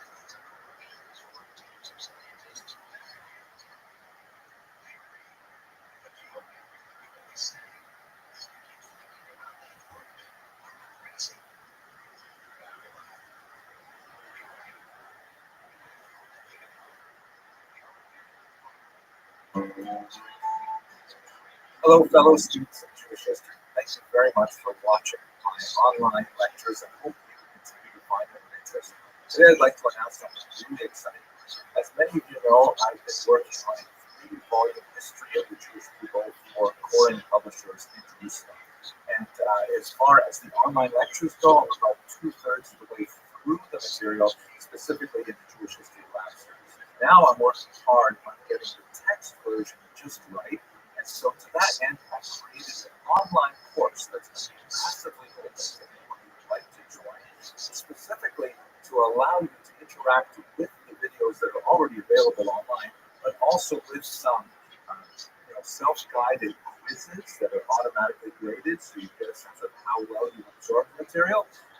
Some more interactive opportunities with myself, with other members of the class, and I think most excitingly, you're going to get a good look at the draft text of each chapter as they are prepared over the next few months. And you'll be able to actually comment on the text in this course, which will give me a chance to really improve it. So when we finally go to print, it's going to be something that is literally crowdsourced with your input, so we can create a really great history. I'm very excited with the prospect of learning what could I observe in the work that maybe I can add in some more details. What areas may be perfectly clear to me, but perhaps I'm not explaining very well, and so you'll give me a sense of how I can change perhaps the presentation material. I think it's going to be absolutely fantastic. The course material for this first course is going to cover the first volume. That is biblical Jewish history. We're going to go from the pre-Abrahamite era of Israel before the arrival of the early Hebrews. We're going to go through the discussion of how we approach the Bible as a historical text, the archaeological records. We're going to look at the Assyrian exile and the 10 lost tribes. We're going to look at the Babylonian exile and the return. We're going to try to understand something of the world of the sages from that ancient period, the Maccabean revolt, the first revolt against the Romans, the birth of Christianity, and the second revolt, of course, under Bar Kokhba. We'll also look at topics like women in the ancient period and early diaspora communities. I think it's really a fantastic outline. If I didn't teach this course, I would love to take it. So please have a look at the link that's produced below, and I would love to have you in this course. I hope you enjoy the lectures, and take care. Thank you very much for listening.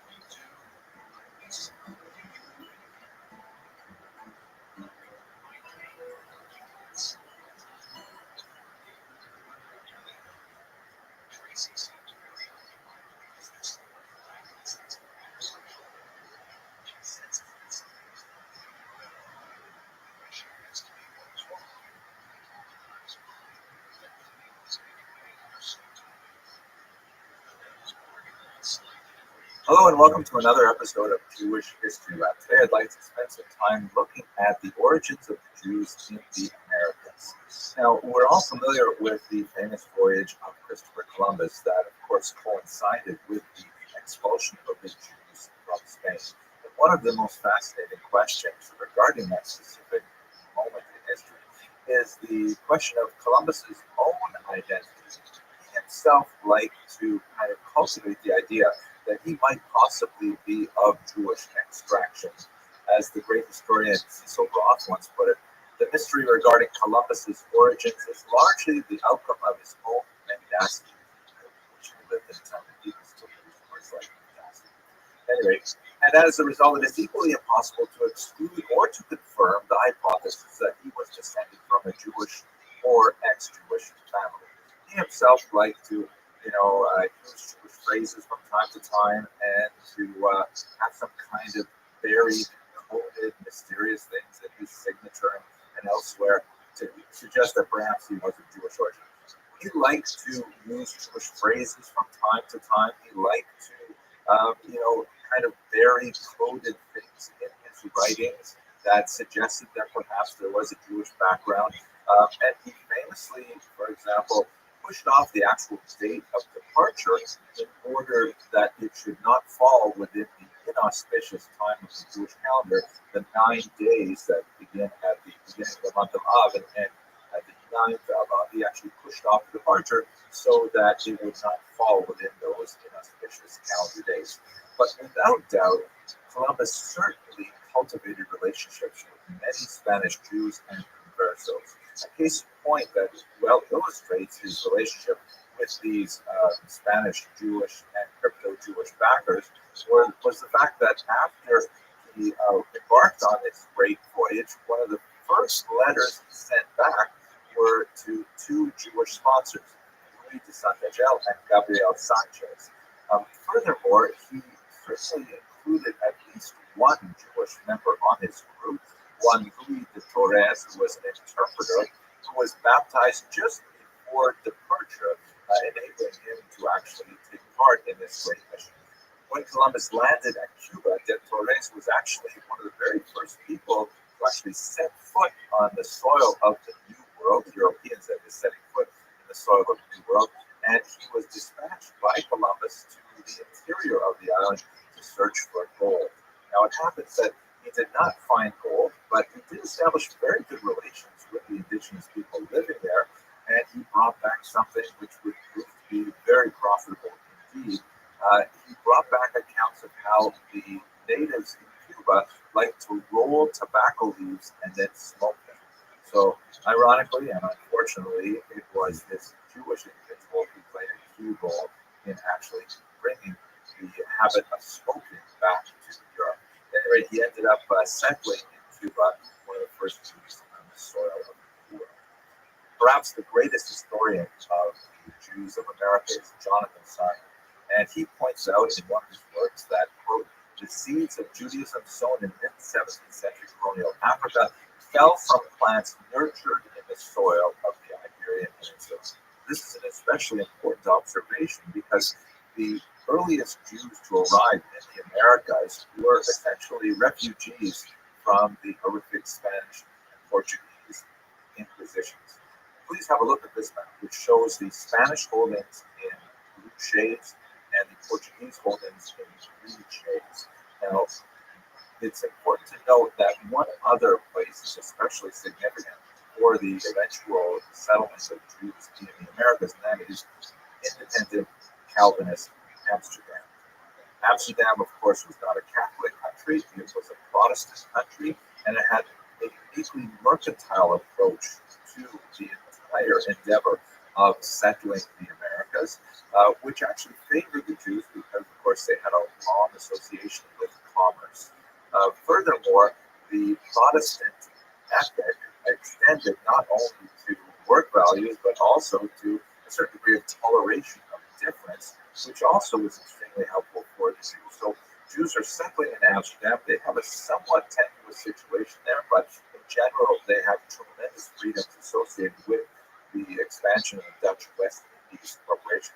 If we look here at the Portuguese holdings in what would later become Brazil, the region of Pernambuco is especially important because in 1630, Holland conquered these territories from the Portuguese, and that allowed Jews to openly establish their presence there as believing Jews and not simply as crypto Jews pretending to be Christian living in the region. So we actually have an explosion of Jewish activities in Pernambuco, in particular in the city of Recife, which was home to about 1,200 Jews in the early 17th century. It was a huge number. Of the European population living in that city, Jews constitute 1/3, which is rather remarkable. And they actually established quite a settlement there. They had rabbis there, they had a synagogue, and they had 2 schools. I wonder why they had 2 schools. Perhaps one was Hasidish, one was a little more modern. I don't know. Actually, it's kind of funny because normally you would expect them to establish 1 school and 2 synagogues, right? Because you always have to have, as the joke goes, 1 synagogue to pray in and 1 synagogue you wouldn't be caught dead in. At any rate, this experiment, which proved to be very successful for the Jews of Recife, ended in unfortunate tragedy because on January of 1654, the Portuguese recaptured the region, and all of a sudden the Jews found themselves under the control of the Inquisition once again. They were given just 3 months to leave, and the entire Jewish community was dissolved as Jews found other places to live throughout the colonial region, some of them returning back to Europe. Now, this reconquest of Recife in particular meant several things for Jews around the world. First of all, if we go back to Europe, there is a significant push from the Jews of Amsterdam to gain admission to England. You will recall that Jews were expelled from England in 1290. That was the result of a problem with money lending, where the nobility was much too indebted to Jewish moneylenders, and they found it was more expedient to simply expel them forever than to pay back their debts. So the Jews had been formally excluded from England from the 13th century. Under pressure from Amsterdam's Jews and Oliver Cromwell, the ban on Jews entering England was quietly lifted, and actually population in London began to develop, which is very significant. Of course, we have much greater implications later on in history.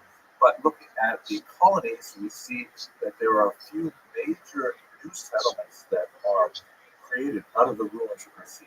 First of all, in Curacao, in 1659, there were Jews who were already living there, but the formal community was established in 1659, and also in Cayenne and Suriname, and these populations would later extend elsewhere in the Caribbean. Jamaica was established in the 18th century, for example. But most significantly, I think, on a demographic level, is the implications of the Jews who made it from the seabed to a place called New Amsterdam in 1654. New Amsterdam, of course, is New York, which would be one of the greatest centers of Jewish population throughout the rest of the modern era. Now, there were Jews already living in North America prior to this arrival in 1654, but they were, isolated individuals that, came and went without leaving a lasting impact. For example, one Joachim Gauss, who was a metallurgist and an engineer, was living in Roanoke in 1585. He was actually arrested and accused of blasphemy in 1589, and he didn't leave much of an impression in Roanoke. Another Jew was Solomon Franco, who arrived in Boston in 1649, but he ended up leaving because he could not post bond for himself as a new arrival in the country. So we have just a couple of scattered individual Jewish explorers, no real community development until September of 1654, a few months after Recife is dissolved by the Portuguese, where you have 23 impoverished Jewish refugees on a boat called the St. Catherine, landing in New York City Harbor in New Amsterdam. 18 of them, according to one account, were women and children. So a small group of bedraggled, penniless refugees arriving in New York ended up becoming the nucleus of the mighty Jewish population there.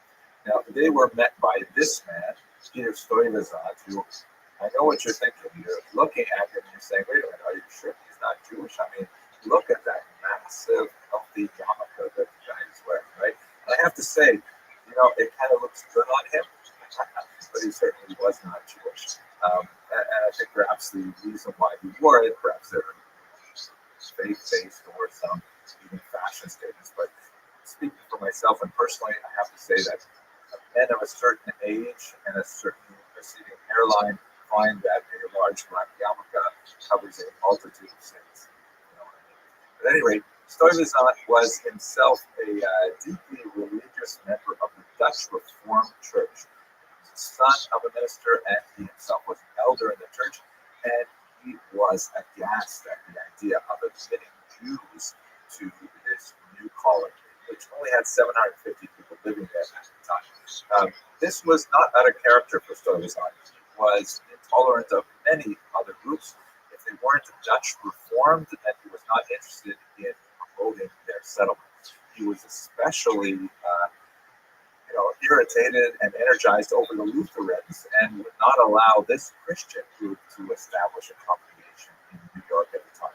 So when these Jews arrived from the seabed, he wrote to his bosses in Amsterdam and said, listen, can we please expel these refugees? They are, to quote from his letters, deceitful, repugnant, hateful enemies, blasphemers, and he basically wanted to have nothing to do with them. But ultimately, Stuyvesant lost to market policies. Jews in Amsterdam put a lot of pressure on the Dutch West India Company to allow the Jews to remain there. They had suffered tremendous losses with their communities in Recife. It should be noted that the Dutch West India Company also included Jews among its shareholders.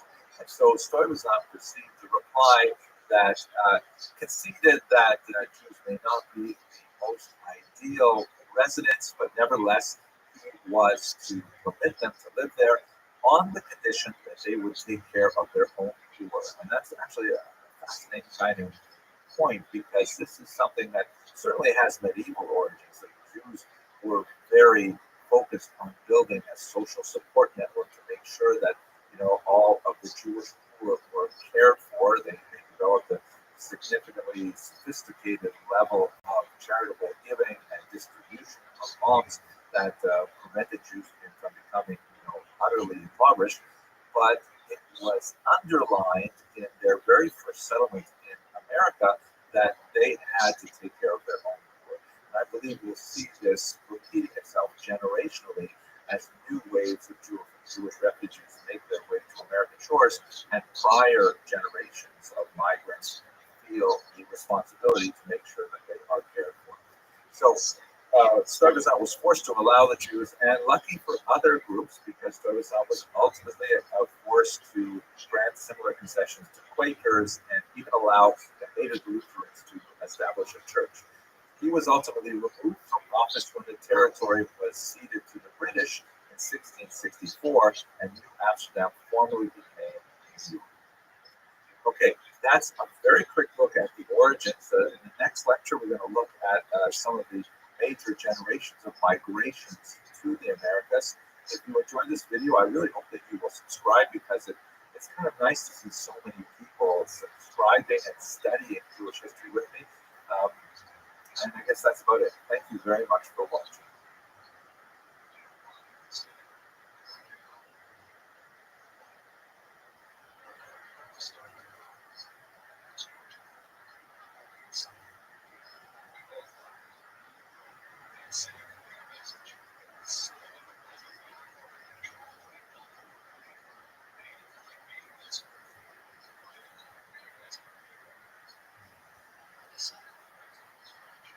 Hello and welcome to another episode of Jewish History Lab. In the previous video, we looked at the arrival of the Jews in the Americas and the remarkable story of the 23 refugees who landed in New Amsterdam, later New York. What I'd like to do in this short video is to take a broader approach and look at the most significant waves of migration to the New World, with emphasis on the United States and to a certain degree Canada, because these waves of migrations had a major impact on what would become one of the largest Jewish populations in the world in a couple of centuries. By the time we get to the 18th century, New Amsterdam has become New York and it's under the British. And there are basically 6 Jewish communities established by 1700, with only about 300 Jews in total living all in the colonies. Here you can see where they are. New York, of course, which we discussed. Also Newport, Rhode Island, where the Truro Synagogue was established. Philadelphia in the South, Charleston and Savannah. And in Canada, Montreal is a very important city. Toronto is also significant later on. Most of the Jews living in North America at this point are observing the Sephardic Rite, a tradition that would continue for much of the 18th century, even as the migrant population derived more from Ashkenazic lands, kind of like the tradition-minded approach that many Jews took, because so much challenge was placed upon them in terms of forces to acculturate or assimilate to a very foreign kind of environment. So the idea of remaining within the tradition, even if it was not necessarily one's tradition from Europe, but nevertheless it was the established tradition of marriage. There were a lot of kind of centrifugal forces and centripetal forces. There was a strong desire to kind of retain that kind of tradition. Here's another way to look at that migration from Eli Barnabi's historical atlas. You can see that there are populations moving from the Southern American communities, in particular after the Portuguese retake the formerly Dutch territories on the coast. But there's also new populations moving from Amsterdam, London, and even from Spain and Portugal. Here's another view of the coast. And you can see as we go into the 18th century, there's quite a few small establishments, all the way as far west as St. Louis and New Orleans by the time you get to 1802. But for the most part, the major populations are along the coast. The second major wave of Jewish migration was in the 9th 19th century. And this came primarily from Central Europe, Germany in particular. A lot of reason why Jewish men in particular find it expedient to actually leave their homeland and make their way to the New World. There are anti-Semitic forces in Central Europe that force Jews to reconsider their place of residence. There's some restrictions placed on things like Jewish marriage, like only the oldest son in a family may marry. There are revolutions going on, 1848, for example. So there are a lot of Jewish men in particular who seek out their fame and fortune in the Americas. One of the things that's really noteworthy about the arrival of these often penniless young men on American shores is that the prior generation of migrants, many of whom have established themselves very well in America, like Rebecca Gratz, for example, here. This is Rebecca Gratz of the Gratz College fame, who take it upon themselves to make sure that these Jews, who in many ways are very different from the Native American Jews at this point, they have a different language, they have different customs and so on, but nevertheless, the prior generations really make it a point to protect them. And there's a significant rise in the Jewish population as a result of this German migration. Have a look at these numbers. In 1826, it's estimated there were about 60,000 Jews in America. By 1840, that had increased to 50,000, and by 1860 to 150,000. Really dramatic increase, largely as a result of German migration, but it would be dwarfed by migration at the end of the century. The economic patterns of these Jewish migrants are essentially kind of literally a rags to riches story, because many of them, when they arrive in these shores, they look for some kind of occupation. The only thing that's really available to them, especially if they want to maintain any kind of contact with other Jews, is to live in an urban center and to engage in peddling. This is like right at the bottom of the commercial ladder of success, where essentially they've got a push cart and they're moving from house to house seeking donations or making small purchases of used clothing and things like that, then repairing them and then reselling them, recycling things like, making brushes and things like that. And it's like right at the very bottom of the economic ladder. But with hard work and frugality, they may be able to graduate to opening a storefront where they'll engage in more of a niche economic activity with one particular kind of craft or sales, or as often happened when they moved out west, and is also the case incidentally with my own ancestors in Canada, is they'll open a general store in a developing semi-rural area and kind of sell everything that anybody in town wants. And that'll be the beginnings of commerce in many of these frontier locations. And then, if they're really successful, they may graduate to a phenomenon that is developed in the 19th century, the department store, like Macy's or things like that, where they will carry all kinds of things in a large one-stop shopping place that ultimately results in significant wealth. So the German Jews actually enjoyed a trajectory of significant economic development over the 19th century.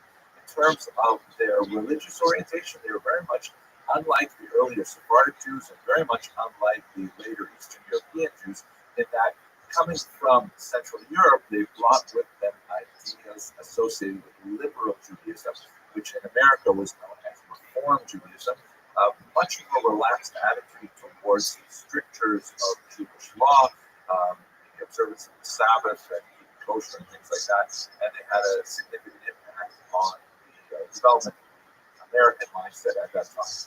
Among their greatest achievements, when they eventually achieved greater wealth, was the erection of massive structures that were testament to their success, like the major synagogues in New York and elsewhere, as we shall see.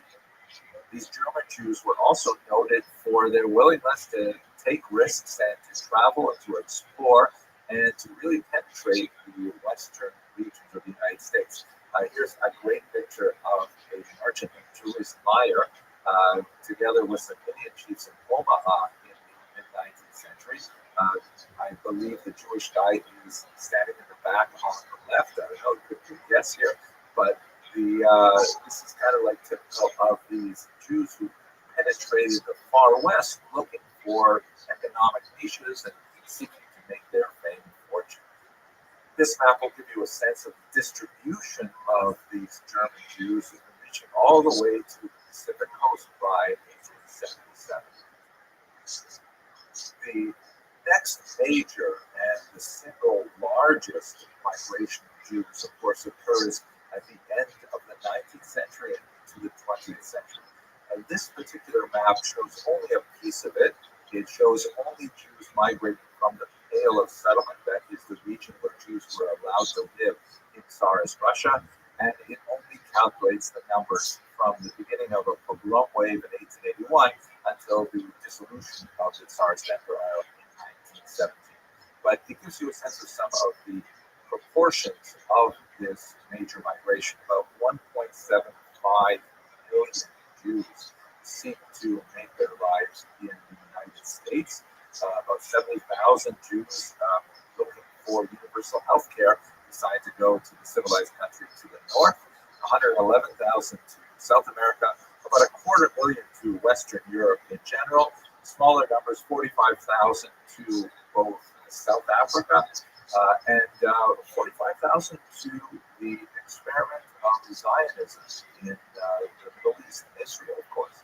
And then 5,000 make their way to join the very tiny community that actually goes back to the colonial era in Australia. So we'll talk a lot more about this a little bit later on in this series, but let's have a look at a couple of maps from Aviatar Friesel's really fascinating Atlas of Modern Jewish History, just to get a sense of the overall population of world Jewry at this time. Here you see what world Jewry looked like, let's say in the year 1800. There are less than 1 million Jews around the world. About 70% of them live in Europe, and the rest are roughly evenly divided between North Africa and the Ottoman Empire. When you get to approximately the year 1800, you see that the population has overall grown significantly to 3.2 million Jews. But once again, Europe dominates with about 2.7 million.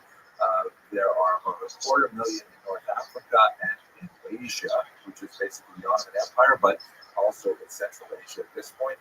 The Americas has increased to about 10,000 by the time you get to the year 1800. And that's all the Americas, South America, Canada as well. Oceania, very small number still, 100. By the time you get to the end of the 19th century, let's say the year 1900, now you've got about 10.3 million Jews worldwide, a significant population increase. And much of it has shifted to Eastern Europe. Poland and European Russia has the largest population, the largest increase as well. But there's also a dramatic expansion of the Jews living in the US and Canada, with over 1 million by the time you get to the year 1900. The rest of America is about 35,000. So this gives you a sense of how the overall proportions are changing. Okay, we will spend much more time later on talking about that last migration. But for now, I want to thank you for watching. I hope you enjoyed this short video. I do enjoy when you subscribe, because seeing those numbers go up makes me feel like, wow, there's so many more people who are enjoying Jewish history as I do. So please do subscribe. And otherwise, I hope you have a great day. Thank you very much for watching.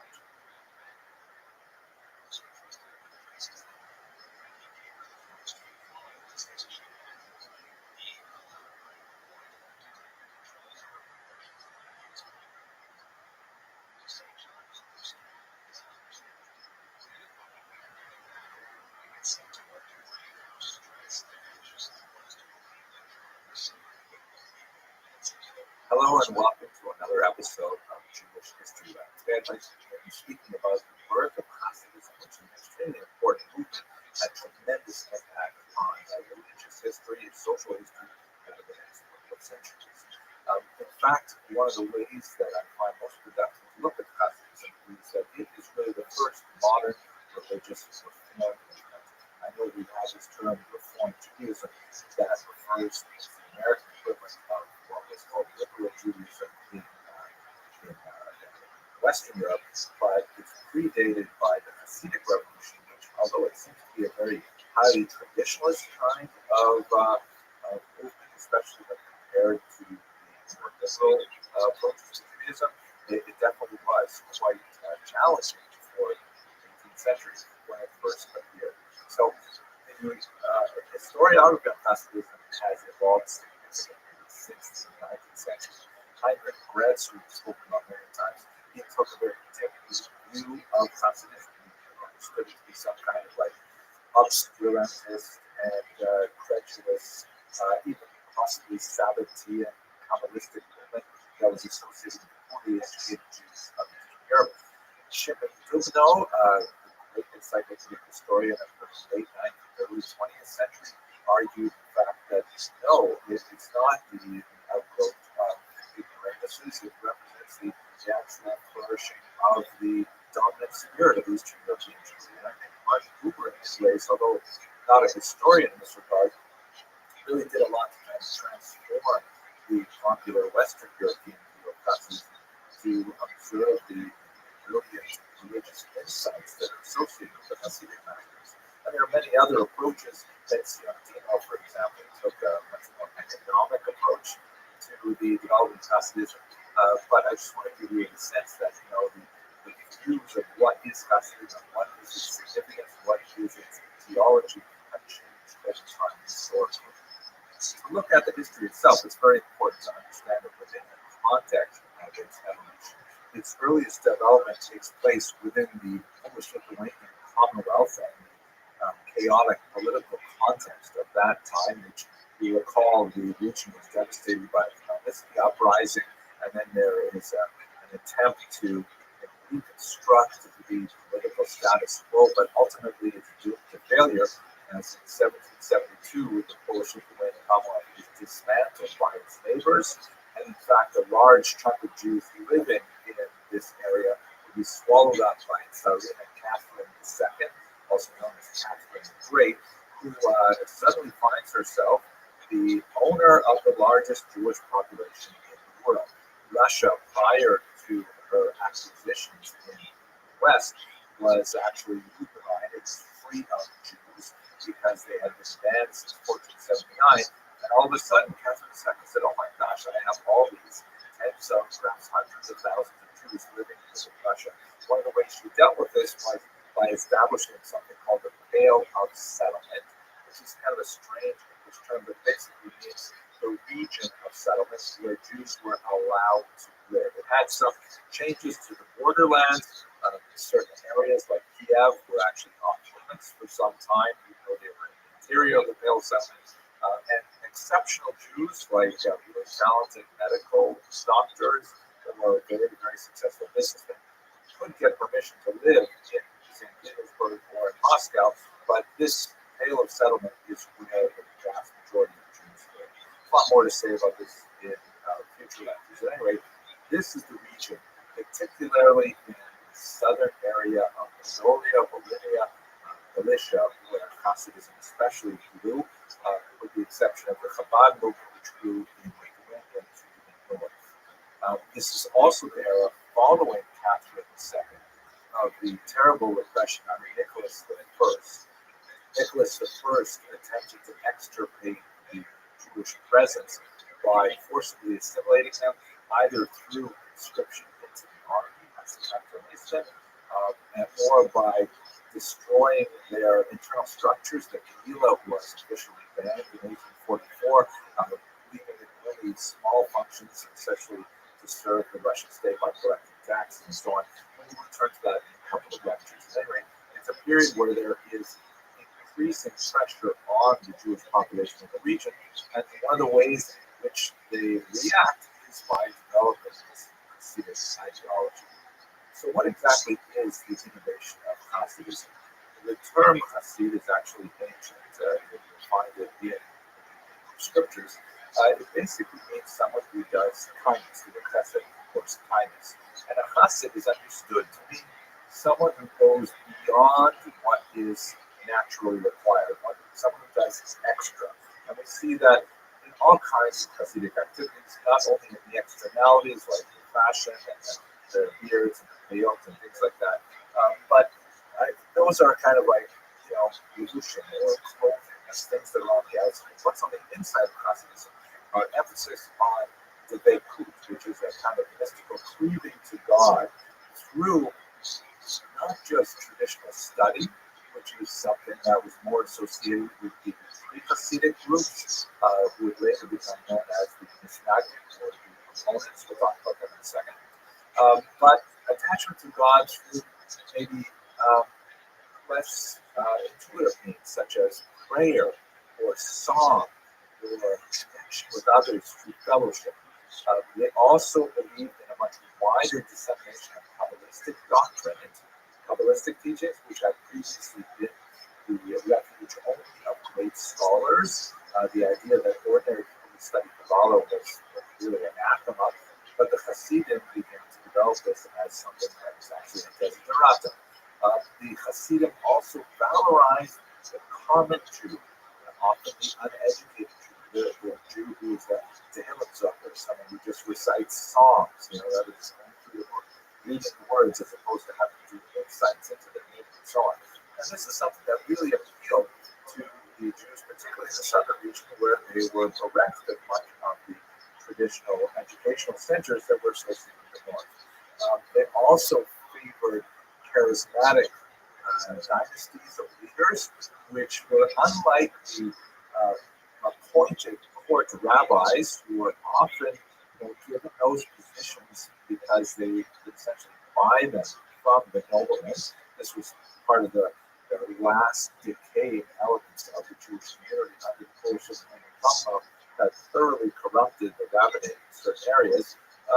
Local Hasidic leaders who did not necessarily have any official claim to authority, but nevertheless, garnered the confidence of the population as being truly interested in their spiritual welfare and gathered around themselves kind of like disciple circles of followers who are not necessarily, heavily learned and so on, but nevertheless were deeply sincere, and they infused the idea of Judaism with much more passion and much more simple enthusiasm than it had seen with the somewhat desiccated version that focused on the arcane study of the Talmud, more associated with the northern regions. One of the most important leaders of that time was Israel ben Eliezer, who was known as the Baal Shem Tov. So a couple of words about him. We only know about him from works that were written considerably after his lifetime, but we know something of the context in which he was active. Specifically, there were people who were wandering around the southern part, particularly known as Baalei Shem, which was simply masters of the name. The name, of course, was the name of God. And this was kind of like a popular term that was associated with people who literally made amulets. One of the great scholars of this period, incidentally, is my friend and colleague, Professor Yochanan Petrovsky Stern of Northwestern, shown here in his youth when he first met Kiev, looking at some of the remarkable finds in the Vernadsky Library there of 18th century in custom or record books from that time. He's done research on people like Hillel Baal Shem, who were like these early proto-Hasidic leaders serving in local populations and creating amulets for them. That's where they got that specific name. Now, not all of these amulet makers were especially reputable. Some of them were charlatans. And Israel ben Eliezer soon gathered a reputation for being exceptional, for being a miracle worker, but also a very insightful teacher of Judaism, one who connected with regular people and so on. And so he was associated with the name Baal Shem Tov, the good Baal Shem, to distinguish him from some of the other Baal Shem, but not necessarily so good. The fact that we only have sources about him that were written quite a bit later does not diminish the fact that he was an actual person and has been researched and identified exhaustively by my colleague, senior colleague, Professor Moshe Rossman of Bar-Ilan University. He wrote an amazing book on the early biography of Baal Shem based on secular sources, published sources we found in the tax records that specifically referred to the Baal Shem Tov in the information portion, which gives a lot more of a concrete notion to this teacher, who, among other things, is reviewed to have done this well as that still provides clear water to this day. So we get this idea from the writings of his followers and from the biographic picture we get from the tax records elsewhere that he was a person who lived in southern Poland, western Ukraine, catered to the spiritual requests of his followers, and actually began this really important movement that we'll discuss a bit further in the next lecture. Thank you very much for watching. If you are so moved, please subscribe, because I love seeing numbers of students of Jewish history increase, and it's nice to know that we'll have at least some kind of an internet resource. Have an excellent day. Thanks for listening.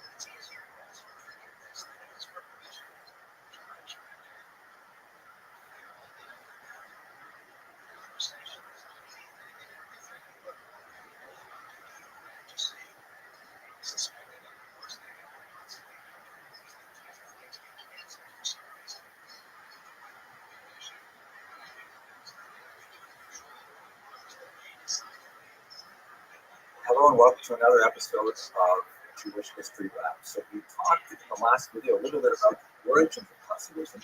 One of the most interesting ways, I think, to try and understand what Hasidism is by looking at the counter-reaction.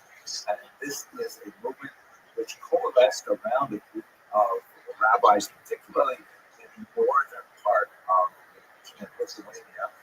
These people ultimately became known as the Misnagdim or Misnagdim.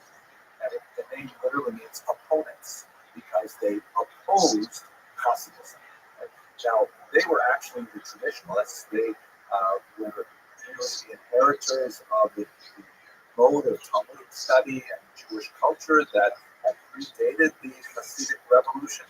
And in their reaction to Hasidism, they would further define themselves. But what's fascinating is they were also defined by the Hasidism as well. So let's just try to understand what are the main differences between Hasidim and Misnagdim. And there's a lot to say about the fashion, or what some people would call the Yarmul culture. Right? Get it? Yarmul culture. But 95% of the issues, Hasidim and Misnagdim are exactly the same. That's why they fall within the same category of Orthodox Jews. Let's try to understand, look at some of the most important elements of Jewish practice and theology. And practice is placed first, because in many ways, practice is far more significant for Jewish culture than theology.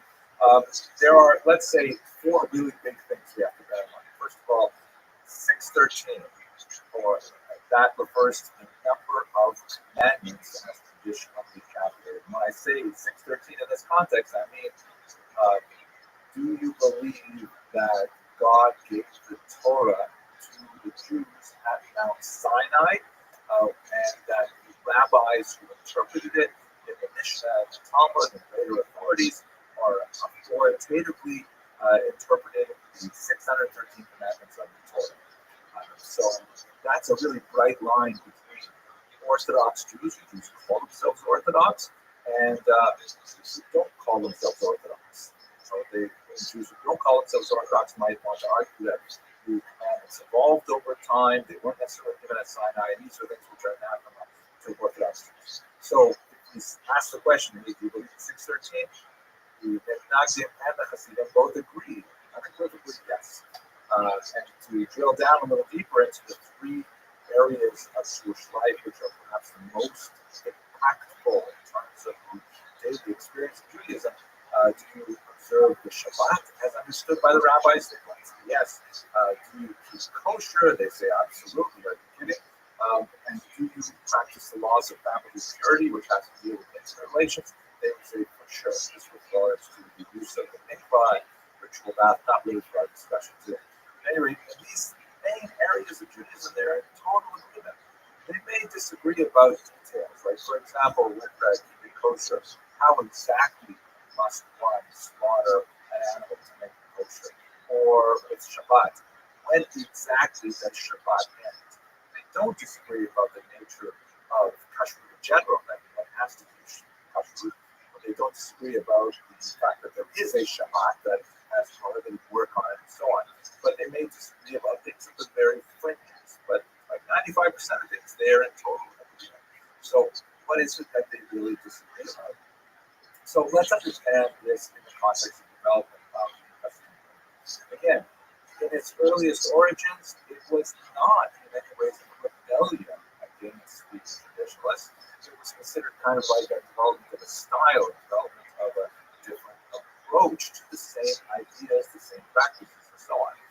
In terms of actual people, one of the most important students of the Baal Shem Tov is there, known as the Maggid of Mezrich, and he lived until 1772. He trained 5 major disciples, including Rabbi Zalman of Yadi, also known as the Altogether older rabbi, who was the founder of Chabad. He wrote a very important book called the Tanya, which is associated with Chabad in a very deep way. But 4 other disciples that in turn gave rise to many, many other disciples, many other dynasties. You see it particular map, which is from the remarkable historical atlas of Hasidism by Cindy Korzinski, that Hasidism spread very far and wide through these various dynasties. And it is interesting that it only became defined as a distinct movement that had a Hasidic root after the Maggid Mezrich passed away and the opposition began to define it. So it's fascinating that in many ways the Maggid called themselves opponents. They had nothing to oppose prior to the Hasidic movement, so this maybe didn't exist prior to it, but they began to define themselves in opposition. And the Hasidim themselves also define themselves as a way of kind of stating, well, what is it that we believe that is necessarily possibly different from this Hasidim? The most significant, the king of the Hasidim, although he did not necessarily lead the charge, he was sort of like the prime expositor of the Talmudic worldview that we adopted by the Hasidim, was none other than the Vilna Gaon, a great scholar of Lithuania, who lived until 1797. Now, what were the charges against the Hasidim? What were the Hasidim so upset about? There's basically 8 major charges. Let's go over them very quickly. First of all, the argument was that Hasidim were separatists. And in fact, if you think about the corruption of the local rabbinate, particularly in Mongolia, you wouldn't want to go to a corrupted Zionist rabbi. You'd rather go to a genuine rabbi, rather hang out with somebody who cares about Jesus and cares about you as a parishioner. So they did organize separate prayer groups. Secondly, they ignored mandated prayer times. So one of the aspects of Hasidism, which is fascinating, I think, is the notion that Judaism has boundaries. In fact, one of the first questions the Talmud asks about any subject is, what is the measurement? What's the shear? How long is this? How deep is it? How big is it? How long does Yom Kippur last? When exactly is it? It's always like measuring things. Hasidim says, oh man, we have to spend so much more time on our intention. Now, it's not to say that Hasidim don't pay attention to measurements or that Hasidim don't pay attention to intention, but nevertheless, it's like a question of how much emphasis. So the Hasidim would say, why are you locking yourself into really restricted prayer times? You have to start by a particular time, end by a particular time in order for it to be counted as the morning prayer. It's more important that you go to prayer with a proper intention. And maybe that means you need a little more sleep in the morning, things like this. There's much more to say about it, but I'm just going to gloss over the time. 3, they recite the prayer of the Ari. They follow a Kabbalistic prayer schedule of the great Isaac Luria that we discussed in the book that is spot. They maintain a separate kosher slaughter. Those dispute over whether the knives should be sharper or duller. Because sharper knives are more easily nicked, but duller knives require more pressure. And both of these things could have impact on whether or not an animal is slaughtered properly. All of these things, by the way, clearly indicate the sociological separation of the communities, which had economic implications. This has been Sion Duper's primary contribution to the historiography, saying, hey, the debate between the Mishnah and the Hasidim really had an economic aspect to it as well, especially when it comes to the collection of taxes associated with Jewish life, like taxes on kosher meat, taxes on candles, things like that. That if you create a different revenue stream, you really upset the status quo. The Lithuanians, it's not to argue that they see them disregard the study of the Talmud, that they spend so much time singing and perhaps drinking and dancing, things like that. They're not sitting down and learning Talmud properly. Talmud is really what we should be doing. And more than, oh my gosh, to spend time studying the Kabbalah, Kabbalah should only be for people who have learned for, decades and have already completed the entire Talmud. They've already done stuff, and things like that. What are you talking about? And then some Hasidic groups were associated with really unruly behavior. There was like kind of experimentation with intention of maybe I'll have more intention if I turn somersaults, literally. Maybe I'll have more intention if I drink more alcohol before I pray, things like that. That the Lithuanians really looked down upon. And finally, the accusation that some of these things really cross the line. They're no longer observing halakha, that is Jewish law, and they're being influenced by the antinomian teachings of Shabbatites, we discussed just a couple of lectures ago. Arguments that the Hasidim were actually kind of a front for Sabbatean movement, and are to really be extirpated now before it further affected the Jewish life politics. Now, when these charges first came out, the Alter Rebbe and Rabbi Menachem perhaps very important Hasidic leaders, went to the Vilna Gaon saying, they wanted to give an audience room to try and say, no, that's not what we're all about. Please don't misunderstand us. They were unsuccessful. They were not granted an audience. In fact, it has not been counter-reacted by pronouncing bans on the Hasidic movement, and in some cases even burning Hasidic texts. This is actually kind of a nasty thing that's associated with the 18th century. Jews are unfortunately from time to time known to have such strong feelings about the writings of other Jews that they'll even sign those works to the flames. But by the way, that only ends up making the books much more popular. So if anyone watching this video wants to ban any of my books, I think that would be great because sales would just. At any rate, the Hasidim, they issued counterbans in this Mishnah, and they also, unfortunately, have book versions. Especially strong social ban was applied in 1781, and in 1794, when a rabbi in Prince, a Mishnagdic rabbi, lost a job to a Hasidic candidate, he denounced the Hasidim to the secular authorities, and the Tsarist government, always on the lookout for possible revolutionary movements, actually arrested the Alter Rebbe, the Zalman Abiyadi, and had him temporarily jailed. A phenomenon that would be associated with a very strong contribution to Hasidim for some time. Now, besides the tremendously bitter rancor between the Mishnah and Hasidim, the Mishnah were also busy thinking about, how do we react to this? Because the Hasidic movement really grew in leaps and bounds. It spoke to a need. There were Jews who wanted justice. So the Mishnah had to articulate a response, and they did, which was ultimately expressed in things like this building, the Yeshiva of Rothschild, which was one of the great bastions of Talmud learning in Lithuania, and formed the center of the nucleus of a Talmudic renaissance that would expand along with Hasidism. What the Mishnah said is, hey, the Hasidim say we're attached to text. Well, absolutely, you better believe it. We are going to be super attached to text. We're going to spend even more energy in the Talmud.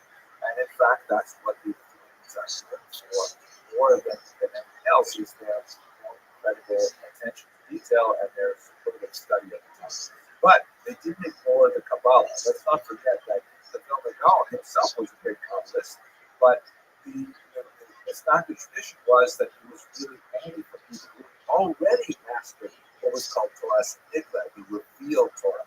Before you study Torah Sinigla, the hidden Torah, even in kind of like watered down versions of the Hasidim were circulated. They weren't studying necessarily the Zohar itself. They were studying kind of like digests of the Zohar or reworked versions of the Zohar.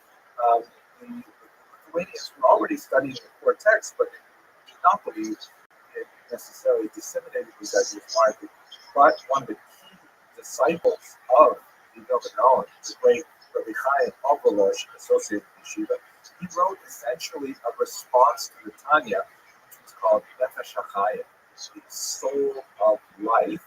And this is essentially a Kabbalah form. It's not.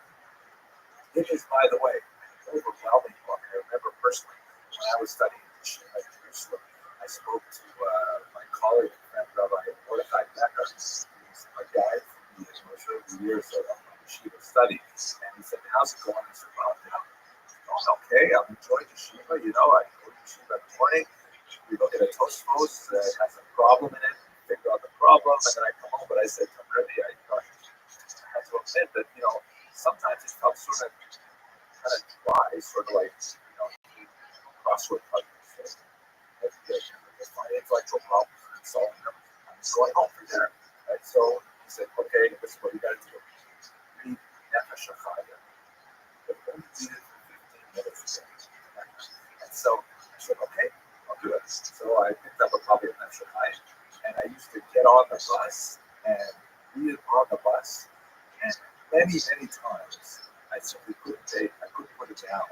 And I looked up, and I had already gotten way past my yeshiva stuff, and I was like way in some Arab neighborhood north of Jerusalem somewhere, because I had just gotten so lost in tremendous writings on what kind of was. And it really changed the way that I went back and studied those Tosfos.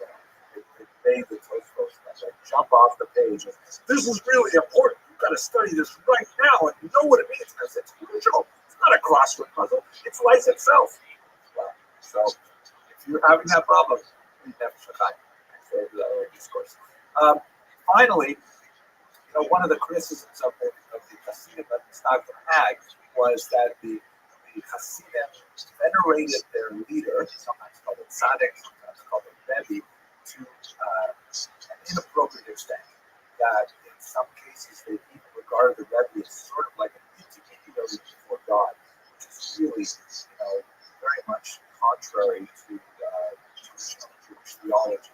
So they Misnagdim certainly criticized this idea of like having an intermediary and used to regard very learned and those dignitaries, but they nevertheless elevated their leaders, especially Rosh Yeshiva, head of the Yeshiva, as being someone with tremendous insight and power associated later with the term Das Torah, the mind of the Torah itself. And so that was kind of like a Misnagdic reflection of Hasidism, action, but also the Okay, while the Hasidim and Misnagdim are fighting daily at the end of the 18th, the beginning of the 19th century, there will be a major challenge to them, which we'll discuss in the next video. I'd just like to conclude by saying thank you very much for watching. If you're so moved, hit the subscribe button, because I'm just getting so much pleasure seeing how many people love Jewish history like I do. Love to include you in that group. And let's turn and look at the challenge that both of us here at the Misnagdim face and use this stuff. Thank you very much.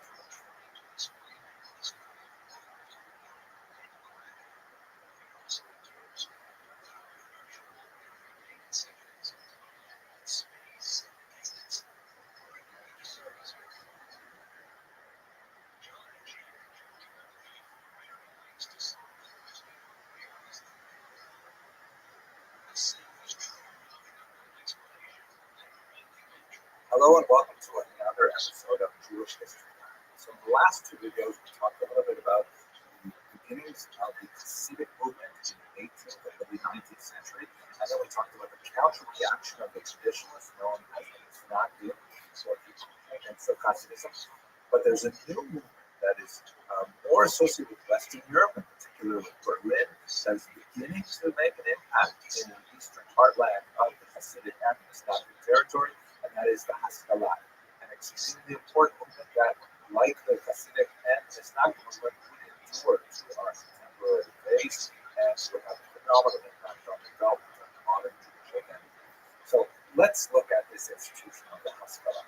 First of all, the term Haskalah means enlightenment, and it is just the Hebrew translation of the German term Aufklärung that was widely used in the 18th century to refer to this new movement of rationalism and humanism that swept across much of Western Europe. There are Jewish roots to it for sure. If you look, for example, at the 16th century work of Rosaria del Rossi, who was an Italian Jewish thinker, and an unusual moment in 1570 when there was an earthquake in the Italian city of Ferrara in the Holy River Valley, not too far from Padua. And he was forced out of doors like everybody in Ferrara.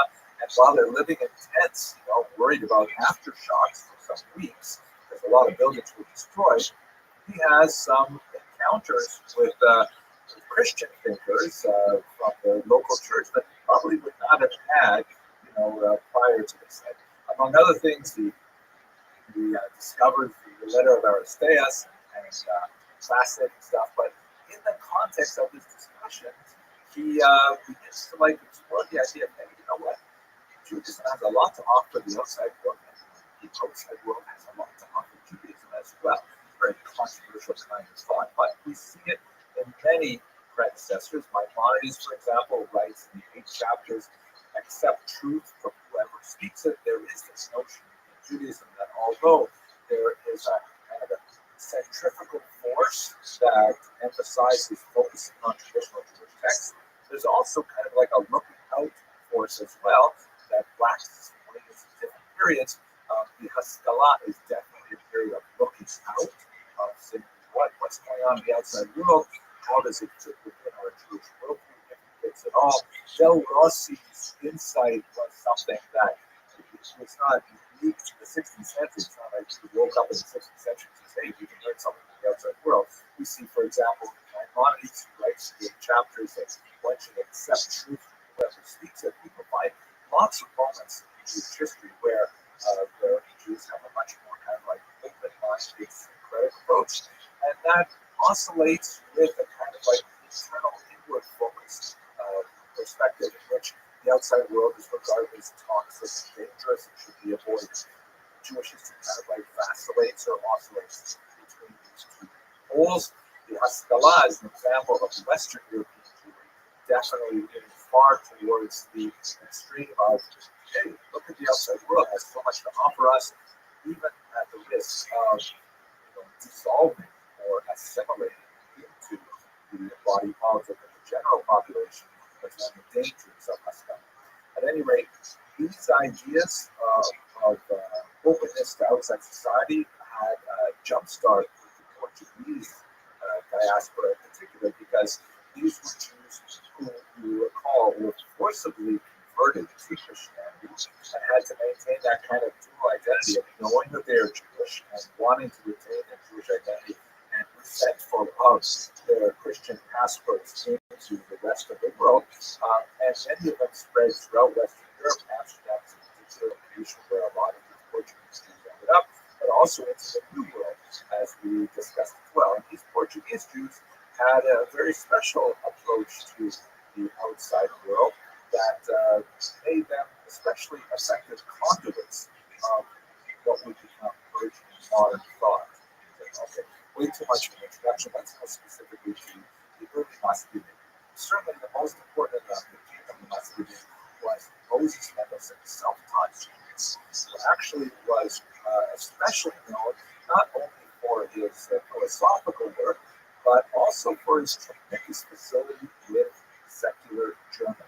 Let us not forget that Jews had their own language, Yiddish. This is besides the ancient language of Hebrew, which was largely preserved for religious purposes, prayer, and Aramaic, which was used primarily to study the Talmud. But the vernacular was Yiddish. Yiddish is essentially a medieval German dialect that was it's kind of like if you compare Creole, Haitian French to continental French, or even, where I grew up, Joual, Quebecois French, comparing that to Parisian French, they're really very different, almost not understand each other. So it was very similar in syntax and vocabulary, had huge overlaps, but speaking Yiddish to a German would make one seem like a peasant and backward and things like that. And of course, they're using different alphabets, so it's impossible for British readers to understand written German unless they know the alphabet, and then they tease out the 15-20% of the vocabulary is different and so on. So Moses Mendelssohn developed tremendous facility in spoken German and written German, and he was kind of like a cause célèbre in the 18th century, saying, wow, here is a Jew. Note, by the way, he's still a very observant Jew. He's still observing Shabbat and so on. Who nevertheless can maintain himself in the highest levels of high German society, culture, and so on.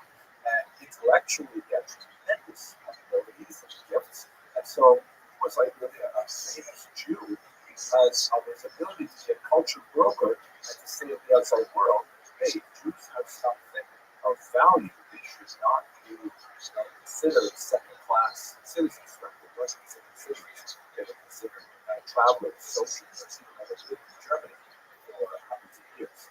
So he was someone who not only communicated Judaism, Jewish culture, to the outside world, he also communicated it backwards. He also, promoted the study of German language and German culture and things like that to traditional observant Jews, which got him into a lot of trouble. Other examples of his own Maskil, by the way, Maskil is like the singular noun form of Haskalah. Haskalah is enlightenment. Maskil means a proponent of enlightenment. Solomon Weiman, unlike Moses Mendelssohn, did not remain an observant Jew. He went OTT, or off the derech, away from the path. He wrote a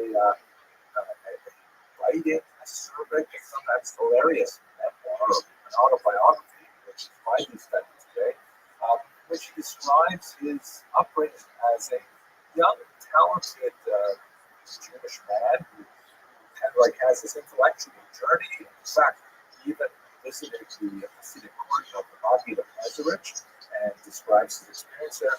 But when he comes to Western Europe, to Berlin in particular, and he encounters German culture, he eventually jettisons his Jewish identity and seems to become much more involved in German philosophy, German thought, things like that.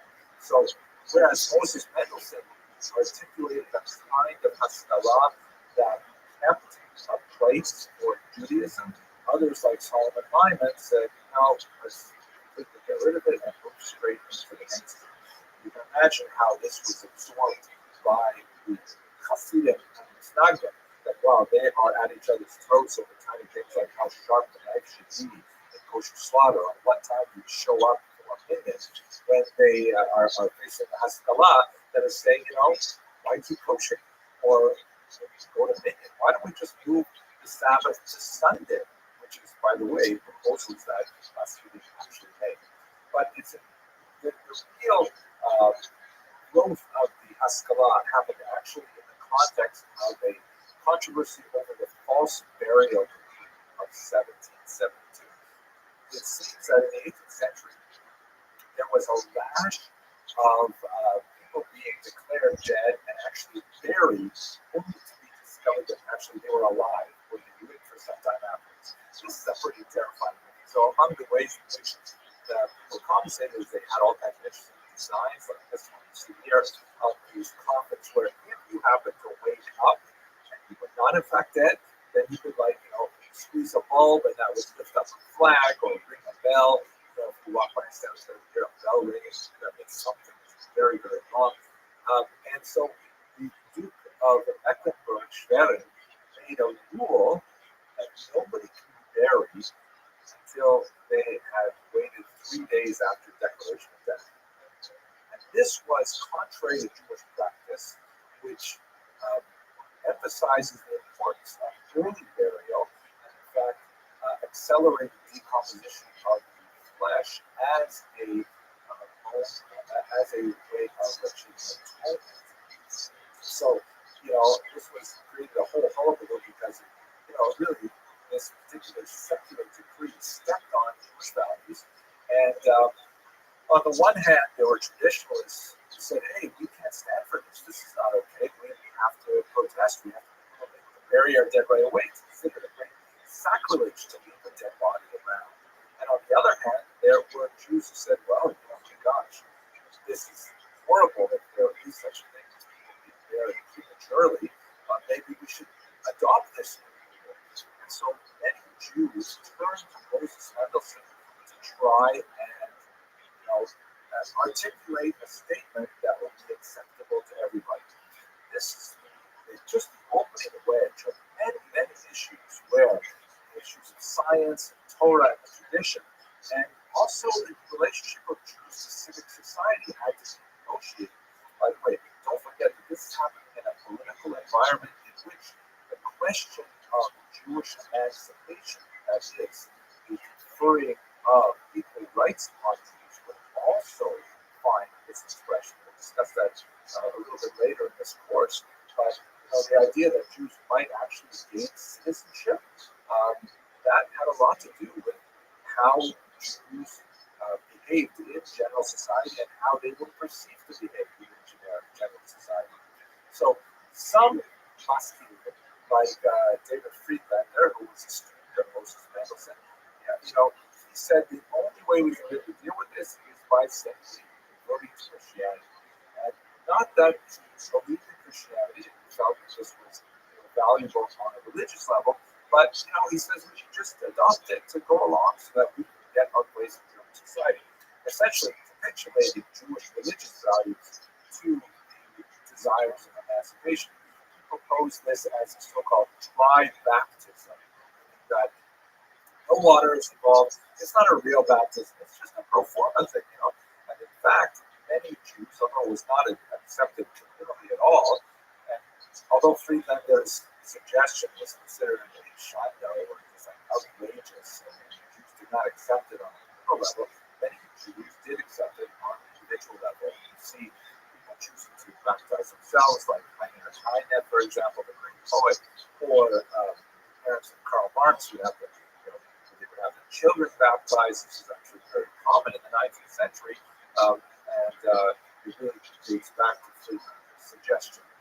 Others, like Rabbi Samson and Flora Hirsch, argue that modernity has to be engaged, but not by completely abandoning Jewish identity. So he argued for a sort of like a hybrid approach that would accept those elements of modernity that were compatible with Judaism without sacrificing any of the 613 commandments that we talked about a couple of lectures ago.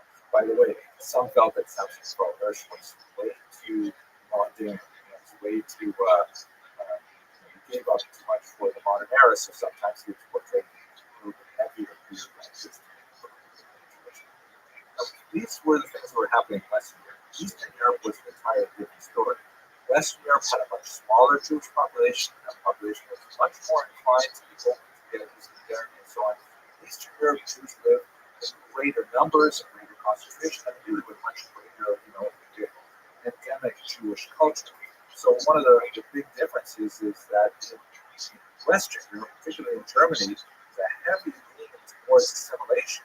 You necessarily find that in Eastern Europe, although there was more of an emphasis on acculturation, which is kind of like a softer word than assimilation, adaptation to culture, rather than a disappearance within culture. And some of the ways in which the Haskalah was expressed in the Eastern European context was, let's do different Jewish things rather than simply adopt the norms of the larger population. So rather than, let's say, abandoning Jewish languages to Russian or to Ukrainian or Polish, let us instead develop Yiddish, which was at this time not a very advanced language, very, very limited literature, for example. But let us promote Yiddish as a genuine language capable of expression of the wide spectrum of Jewish experience and human experience. Or let us adopt a political orientation such as Zionism or Jewish socialism, discussed as well later on in this course. So the Haskalah in Western Europe may have been much more of a movement that emphasized really abandonment of Jewish ideals, assimilation. Eastern Europe was much more of an adaptation of Jewish ideals to different movements, but that's not necessarily the interesting. Some of the most interesting examples are people like Joseph Pearl, big opponent, by the way, of the Hasidic movement, who also argued that No, what we should do is we should advance our educational system, and we should include much more secular studies within the educational environment. Something which provokes hostility from many other groups, especially independents back in Australia. Finally, let us remember that all of this is happening in a dire political context. As we mentioned a couple lectures ago, Tsar Nicholas I had this horrific strategy of assimilating forcibly of the Russian Empire by demanding that they join the army, which was a horrific sentence of about 25 years. Noting that by the time Jews joined the army at age 18, they had already been well indoctrinated into the values of Judaism. Maybe they were already married and things like that. He actually lowered the age of conscription to 12. This was the notorious Canton system that he sent Jewish boys, sometimes much younger than 12, illegally, but nevertheless they happened, to these reform schools called Canton schools, where they would be trained in military values and also trained in Russian Orthodox Christianity. And many times they would never return to their families. They would end up assimilating into Russian society. Very, very terrible thing. The alternative that Nicholas I offered was to attend the so-called crown schools, which were Russian-approved schools that had some participation of Jewish leaders like Max Rosenthal, who believed that perhaps this is a way that the Haskalah could offer, enlightenment to Russian Jewish populations. But in reality, they ended up being fronts for conversionist efforts, and Rosenthal left in disgust and ended up here in the United States. So it was in this context that the fight of the Hasidim and the Stagim has to be viewed. But I think one of the most fascinating figures reflecting on this in the 19th century is Eliezer Steinfeld, who wrote an interesting book called Shalom al Yisrael, Peace upon Israel, in which he wrote the following. God saw three shepherds, Rabbi Eliyahu, that was to safeguard the Torah, to purify its Talmud, and to oversee its logic and its diligent study. Like shepherd number one, shepherd number two. The Hasidim in Bolivia, to martial devotion, to fan the embers of freedom. Right? The Hasidim with their ideals of the Veikuts and closeness to God and so on. And finally, the great sage of our people, Moses Ben Menachem in Germany, that's Moses Mendelssohn, the leader of the Stagim, who of course was himself observant, as we mentioned earlier, and called him to place the cradle of enlightenment in the lap of religion. Now, of course, not everyone would agree with the views of Rabbi Tzvi that, all three of these shepherds, the leader of the Stagim, the leader of the Hasidim, and the leader of the Haskilim, that they all somehow are like appointed by God to lead the church into the future. So I'm going to leave that to you to debate. But it is worthy of note that today, a couple of centuries later, all three of these movements, the Hasidim, Stagim, and the Haskidim, continue to exert tremendous influence on the development of Jewish identity and continue to exist with each other in kind of a dynamic tension to tease out what it means to be a Jew in the world. Okay, I hope you enjoyed this lecture. I had fun thinking about it, talking about it with you.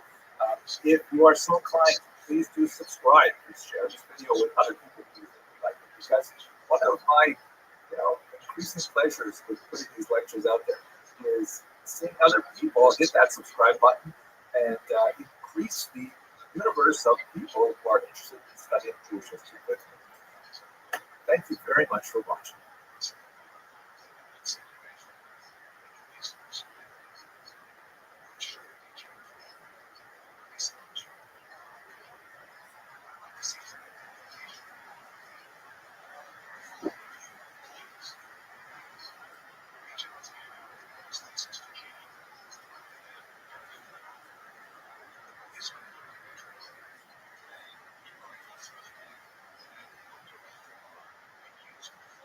Hello and welcome to Jewish History Lab. Today I'd like to look at the emancipation of the Jews in Western and East Central Europe.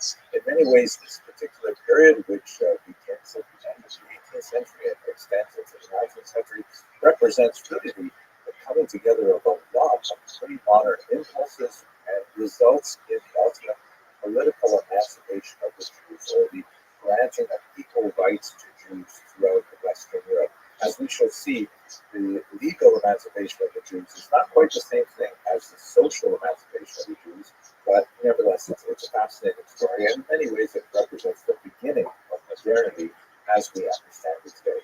Now, it's really important for us to just take a second to think about what does this word emancipation actually mean. It's a word that Jewish historiography has seized upon, although it clearly is borrowed from the experience of African Americans and a much more dramatic emancipation that occurred with the context of the American Civil War in the 1860s. There's a huge contrast. In many ways, it's really not a fair word to use, but that is the accepted term, so we'll go with it. The Jews prior to their emancipation were not slaves. It's not the same thing as the African American experience. They were largely living with a series of disabilities, residence restrictions, the hated Jewish oath, and so on. They were not directly enslaved to owners. They had a certain degree of freedom of movement. They had a limited degree of freedom to choose different occupations, very isolated and narrow opportunities for higher education, but it's not at all comparable to being a slave on a plantation. But nevertheless, we use this term to try to find a word to express the release of all of these disabilities in the late 18th and 19th century. So, by way of background, it's very important for us to understand that, if we're using this term emancipation, what do we exactly mean by it? So, before the modern era, Jews lived in a corporate structure, which is a little bit like feudalism, meaning everybody in society lives in a certain box that is related primarily to their role in the overall economy. You have this massive box that is primarily populated by serfs who have the least amount of rights. They are kind of attached to the land, and although they are also not enslaved, they are nevertheless highly dependent on the nobility for their rights of movement, even their rights of marriage and things like that. But they nevertheless have kind of like day-to-day freedom that makes them very unslave-like. The Jews were not in that box. The Jews were also not in the box of the nobility or the knights. So people like that who engage in various activities that are specifically, related to their high status in society, managing large farms and manors and things like that.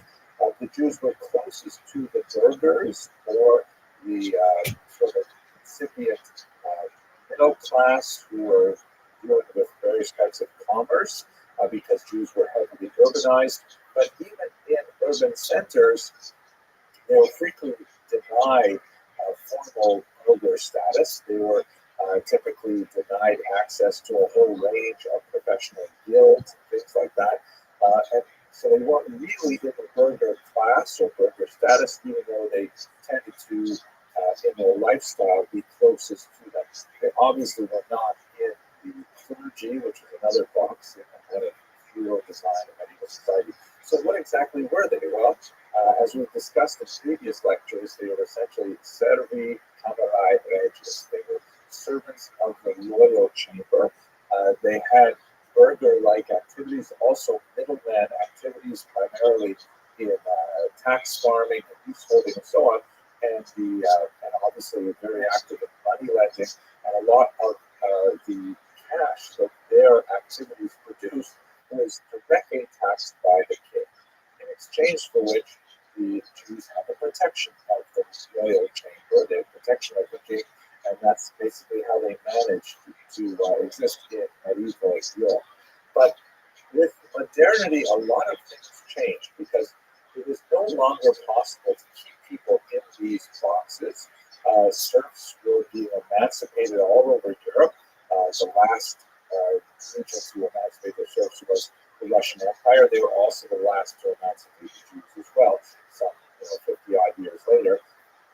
And people were like moving into cities, industrialization was happening, and people were like moving into factory jobs, which really upended a lot of the structures of rural agrarian life. But it was like a period of transition where you might have people who would go back to the ancestral farms and essentially do surf-like activity during the harvest season, and then they would go into the cities during the winter and work like blue-collar jobs in these burgeoning factories. So it was a very kind of transitional period in the 18th century and 19th century. The Jews, for their part, were really pressing to get more rights of residence to move wherever they wanted, to be free from the hated Moab Judaical, this kind of medieval oath where, because Jews were considered intrinsically untrustworthy, they had to do ritual humiliations when they were making an oath in court. Like they had to stand on a pigskin, sometimes with their chest hairs, holding on to the sacred Torah and so on. So they wanted to get rid of a lot of these things. They wanted access to higher education. They wanted access to generally everything that was going on in culture and science and society in the modern era. And the emancipation movement was something that slowly, in fits and starts, granted these things to Jews. Obviously, it was very closely related to the Haskalah that we discussed in the previous video, the Jewish Enlightenment, because while the Jewish Enlightenment was primarily an intellectual movement that was about changing the way Jews thought and bringing it more into line with the intellectual currents of contemporary European culture, it was also a political movement, saying that if Jews can be reformed in terms of their use of the vernacular, in terms of their relationship to society, and understanding their civic responsibilities, then society should in turn give them the legal rights of citizens. Let's not forget that for much of medieval history, Jews were considered formally travelers. They were like resident aliens. They were not considered like normally subjects of the king like everybody else was. And in modernity, this is a time when kings in general were put to decline, and the idea of societies being made up of equal citizens, particularly white males, that's something that was coming of age, and the Jews were claiming their rights to be there as well. So let's look for a moment now at the United States, which was technically the first modern country to formally emancipate the Jews. And it was not the hardest thing in the world for the United States to do. This is because the Jews did not constitute the major challenge to emancipation. Obviously, African American slaves were the big challenge. America is very much a society that is still trying to come to terms with the racial character of its history. And the Jews were nearly, but not quite right. This is not the place in this class to talk about the gradual whitening of the Jews, but one of the things that is largely true of American society is that Jews were generally considered like not quite white, like Northern Europeans were. And by the way, this is not only Jews, this is also Irish and Italian people and so on. Up until really the 20th century, these people were considered kind of like off-white in the skin tones of social structure in 18th century America, and the 19th century as well. They were not quite the same degree of whiteness. Obviously, this speaks to the fact that whiteness is largely a social construct. Obviously, there are skin tones that you can discern visually, but especially when you get in the kind of the middle range, it really depends a lot on how a person behaves, how a person carries himself, how a person is viewed by society around them, that determines whether or not a person is actually white or actually not white. So Jews were, for the most part, nearly white, and more significantly, they were not Catholic. There was a tremendous antipathy towards Catholics, regardless of their skin color. It happened to coincide, of course, with the Irish and with the Italians, who were also generally Catholic. So there's a lot of hesitation to giving rights to, first of all, African Americans, that, of course, America fought a war over that, but also these nearly white peoples like the Irish Catholics, the Italian Catholics, and then of course the Jews. So viewed from the perspective of those who wanted to limit the full access to society in early America, the Jews were like a lower priority for the exclusion. And the kinds of disabilities that Jews faced in the 18th and 19th century America were comparatively minimal. There was questions about whether or not they could hold public office, some issues of whether or not their oaths would be trusted because they would not take us on Christian Bibles, for example, and those were fairly easily dealt with. The Constitution of 1787, and especially the Bill of Rights of 1791, clearly indicated that Jews should be free of these disabilities, although vestigial oath laws did persist in some states until 1877, when the last one was proved that was applied specifically to New Hampshire. So in other words, the United States of America, very small Jewish population, nearly white. It's not really that difficult to actually make that big step and emancipate them. In England, you have a fascinating phenomenon where social change precipitated legal change, where it seemed like English voting society in particular were ready for the idea of the emancipation of Jews before they were actually emancipated. I think one of the great examples of this is David Solomon, shown here, who was actually elected sheriff of London in 1835, but could not immediately hold office because of that hated Jewish oath, that he would not take the oath that indicated that he was a Christian, which of course he was not. So in other words, we have a situation where, and this happened, by the way, to many elected officials in England, and so the whole process was eventually solved, where the population as a whole, the voting eligible population, thought that the Jewish candidate was the superior candidate for a position, and they voted him into office. It's always a him. And it was the office itself that was trying to hold back on allowing this Jewish candidate until eventually, after significant debates in English governmental circles, they abolished the Jewish oath. So emancipation for Jews in England actually came from a groundswell of support, at least among the voting population. France has an entirely different story. Here you see a depiction of the Declaration of the Rights of Man and, in brackets, male citizen. This is, of course, a hugely important document that's roughly comparable to the American Bill of Rights, in which, it decrees the kind of ideas of equality for all citizens, things like that. It's interesting to note, by the way, that there are limitations even to these very beautiful documents. In the case of the United States of America, the Declaration that all men are created equal was not interpreted to mean really all men, because it did not include African Americans, for example. And this Declaration for the Rights of Man and Citizen, a revolutionary figure named Marie Cruz actually said, hey, wait a second, why does it have to be masculine? So she proposed a declaration for the rights of woman and citizen. And the word citizen, of course, in French can be defined either as a male or as a female, but the French government at the time is not willing to accept that. They're really only thinking about man. Honestly, it says man and they meant man, but that's beyond the scope of discussion today. In the case of France, unlike England, where social change precipitated legal change, in France, it was legal change that precipitated social change, almost. In other words, the laws were put on the books before society was totally ready for them. So what happened in France is you have the revolution in 1789, and then almost immediately the Jews start saying, hey, what about us? We're included too, right? We're also part of this revolution. And philosophically, it was really hard to say no, because so much of the grounding of the French Revolution, like the American Revolution, was based on this flowery and soaring rhetoric of the equality of all people and so on. So that includes Jews too, right?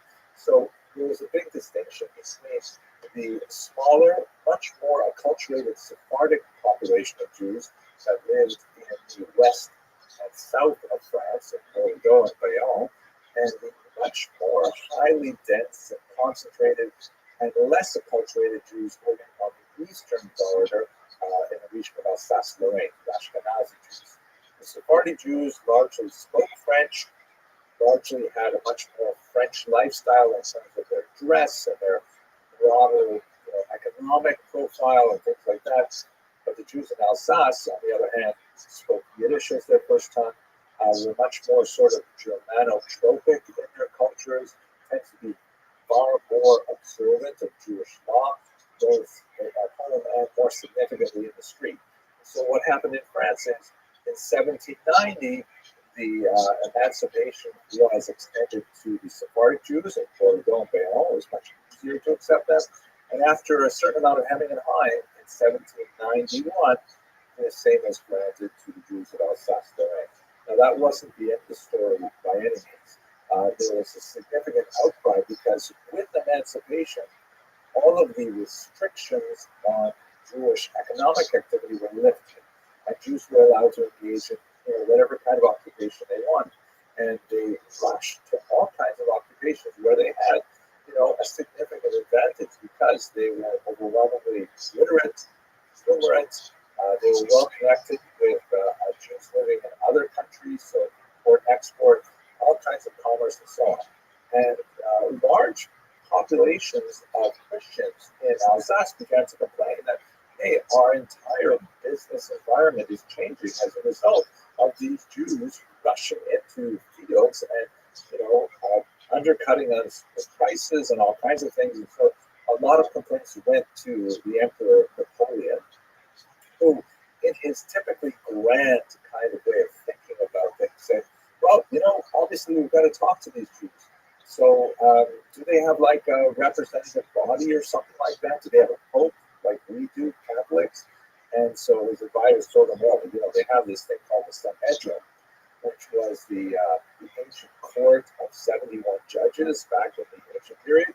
But they haven't met in 1900 years since they were exiled from Israel. Actually, not quite since they were exiled, but shortly thereafter. And so he said, fine, Napoleon, let's reopen the Sanhedrin. And so messages were sent out all over Europe that Napoleon was going to gather the Sanhedrin. And in that gathering, he was going to ask them a series of 12 questions. This was actually the Assembly of Jewish Notables that was prior to the convening of the formal Sanhedrin. The questions that he asked were actually quite fascinating, and it really gives an insight as to what he wanted from the Jews. He asked questions like, for example, do the Jews have their own police force? What's the point of asking about the police force? Well, the point is because he wanted to know if he was going to be accepting a state within a state. It doesn't make sense for there to be two judiciaries and two police enforcement agencies. What if Jews wanted to run their affairs through a different legal system? Would they be culpable to French law? All kinds of things like this. He wanted to know a little bit about the assimilation ability. Is that a word? The assimilability of the Jews. We asked, for example, are Jews allowed to marry non-Jews? Now, in basic Jewish law, that's like a really short answer. No, intermarriage is not permitted under Jewish law. Obviously, there are interfaith relationships, but that's really more of a 20th and 21st century phenomenon, and certainly not countenanced by traditional Jewish law, although some of the denominations that are active today, of course, have different relationship to that question. But in the 18th century, the answer was no, it's not allowed. It's fascinating to know that the Assembly of Notables and the later Sanhedrin, which were made up largely of masculine, there was only a very small number of Jews who represented the traditional viewpoint, what we call today Orthodox, and they essentially hemmed and hawed on this answer. They said, well, not exactly, it would precisely be recognized, but, and they essentially, they knew what kind of answer Napoleon wanted, and they provided them with that. I think the most dramatic moment in the Sanhedrin, of the Assembly of Notables gathering, was when we asked them, would the Jews defend France? Do they consider themselves French, or would they join with their enemies? Now, the fact is that France and Germany are having wars just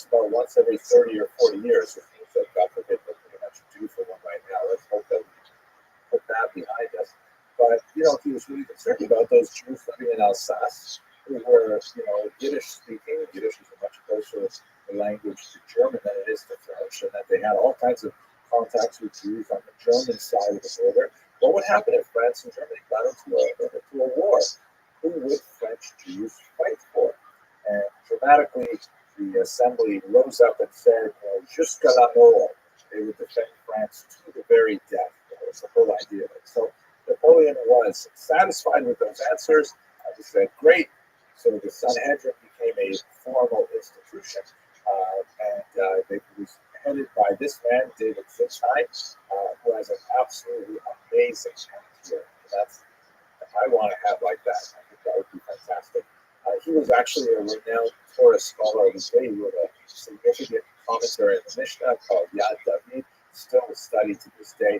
And he was one of the more orthodox members of the Sanhedrin that gave it kind of like its weight on the right wing of the Jewish spectrum. There's a lot more to say about how Napoleon directed the organization of Jewish synagogues within France, but these are this point, because I think we should spend a little bit of time talking about this central film. So, in Austria, a document was issued by Kaiser Joseph II called the Toleranzpatent in 1782. This was kind of like a very important pre-emancipation document that sort of gave the Jews of Austria a formal understanding of what their rights were in Austria. And that's very important because rights, as opposed to concessions, is an extremely important notion, a great stepping stone towards full emancipation. But what happened over the next 100-odd years was really quite distressing and confusing. Austria, like much of Central Europe, went through a revolution in 1848-49, and that revolution was then pushed back. And the revolution came from the more liberal side of the spectrum. So with the General Constitution that was due in 1849, civil and political rights were issued for everyone in Austria, and quote-unquote not dependent on religion. But then in 1851, when there was kind of like a conservative backlash to that revolution, those rights were taken back, the Constitution was abrogated, and then slowly it was reinstated again over the 1860s. The same kind of thing was happening in Hungary, although you also had very significant opposition to emancipation from Jews themselves in Hungary, led by the Hassan Sofer, a very important rabbi, Rabbi Moshe Sofer, who essentially said that emancipation is going to result in assimilation. He was not at all wrong. Emancipation and assimilation seem to go hand in hand. And he said we should not accept emancipation. We should demand to have unequal rights, because that's really a very important tool that the Jews use to maintain Jewish integrity. Nevertheless, this was the zeitgeist, the trend of the times, and with the formal uniting of Austria and Hungary in the Austro-Hungarian Empire, then there was formal emancipation granted to the Jews as well. This is also a period of tremendous social change in urban areas, in particular in Budapest. Hopefully we'll come back to that a little later. Finally, in Germany, this region had the most extensive, prolonged struggle between liberal and conservative elements, specifically with regard to the Jews. So emancipation in Germany over the 19th century, which was, by the way, not united for most of the 19th century, it was very piecemeal, was very limited. Rights given to Jews were frequently extended in a very grudging manner, and there's a tremendous amount of social hesitancy. So, like a great contrast to England, where social change demonstrated the readiness for emancipation well before it was actually granted. In Germany, you had a situation where there was definitely very little social readiness for emancipation. There were some, bright lights here and there, like Christian Willing from Rome, who wrote very important work advocating for the emancipation of Jews. But by and large, German society as a whole was just not ready for emancipation. But a far more representative figure would be someone like this man, Heinrich von Treitschke, a very significant historian who entered into a very heavy debate with Heinrich Goetz over the publication of the latter's History of the Jews.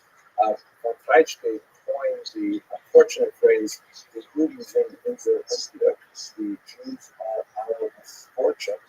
And he articulated a position that would later be picked up very enthusiastically by none other than Adolf Hitler. And he argued that the emancipation of the Jews had to be rolled back, and of course, the disaster of the Holocaust ensued. So that's a very quick look at the emancipation of Jews in Western and East Central Europe. In the next video, I'd like to look at Eastern Europe, which had a very different trajectory. If you enjoyed this video, please consider subscribing. We have a great learning community that is always expanding, bringing in lots of people who want to study Jewish history. And okay, I guess that's about it. Thank you very much for watching.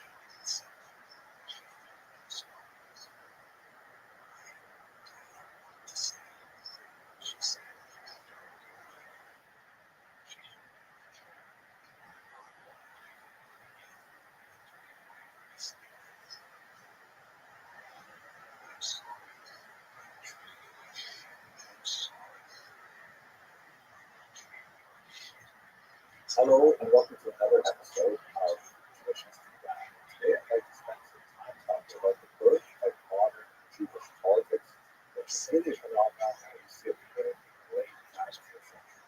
Now, obviously, that's introduced is great in the sense that, as long as there have been more than one Jew, there have been politics that have been part of the nature of the Jewish experiences and possibly a human in general.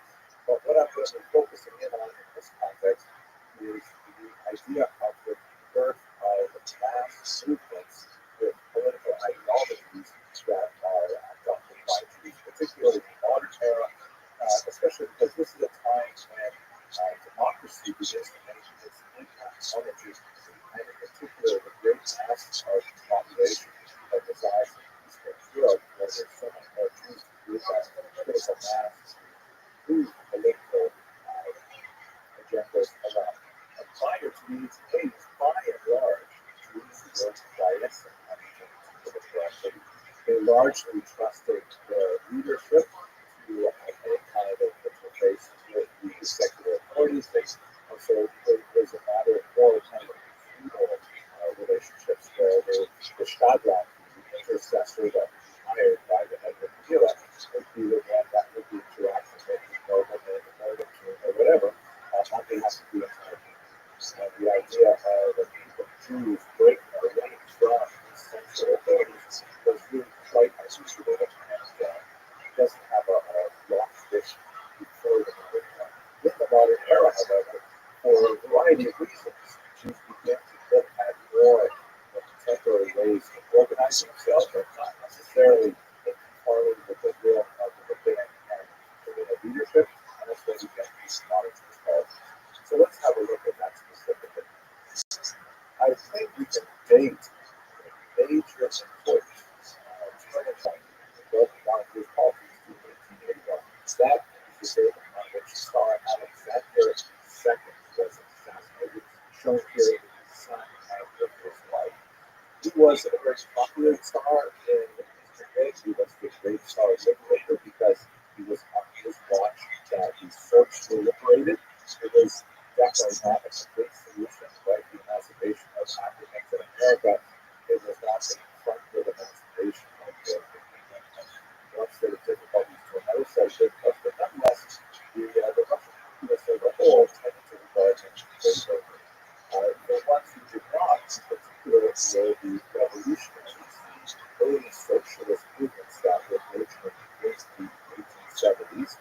And in 1881, a group of them, organized under the name of Rothschild, People's Will, tossed a bomb at his carriage and killed him. You see these contemporary newspaper accounts of that act of violence.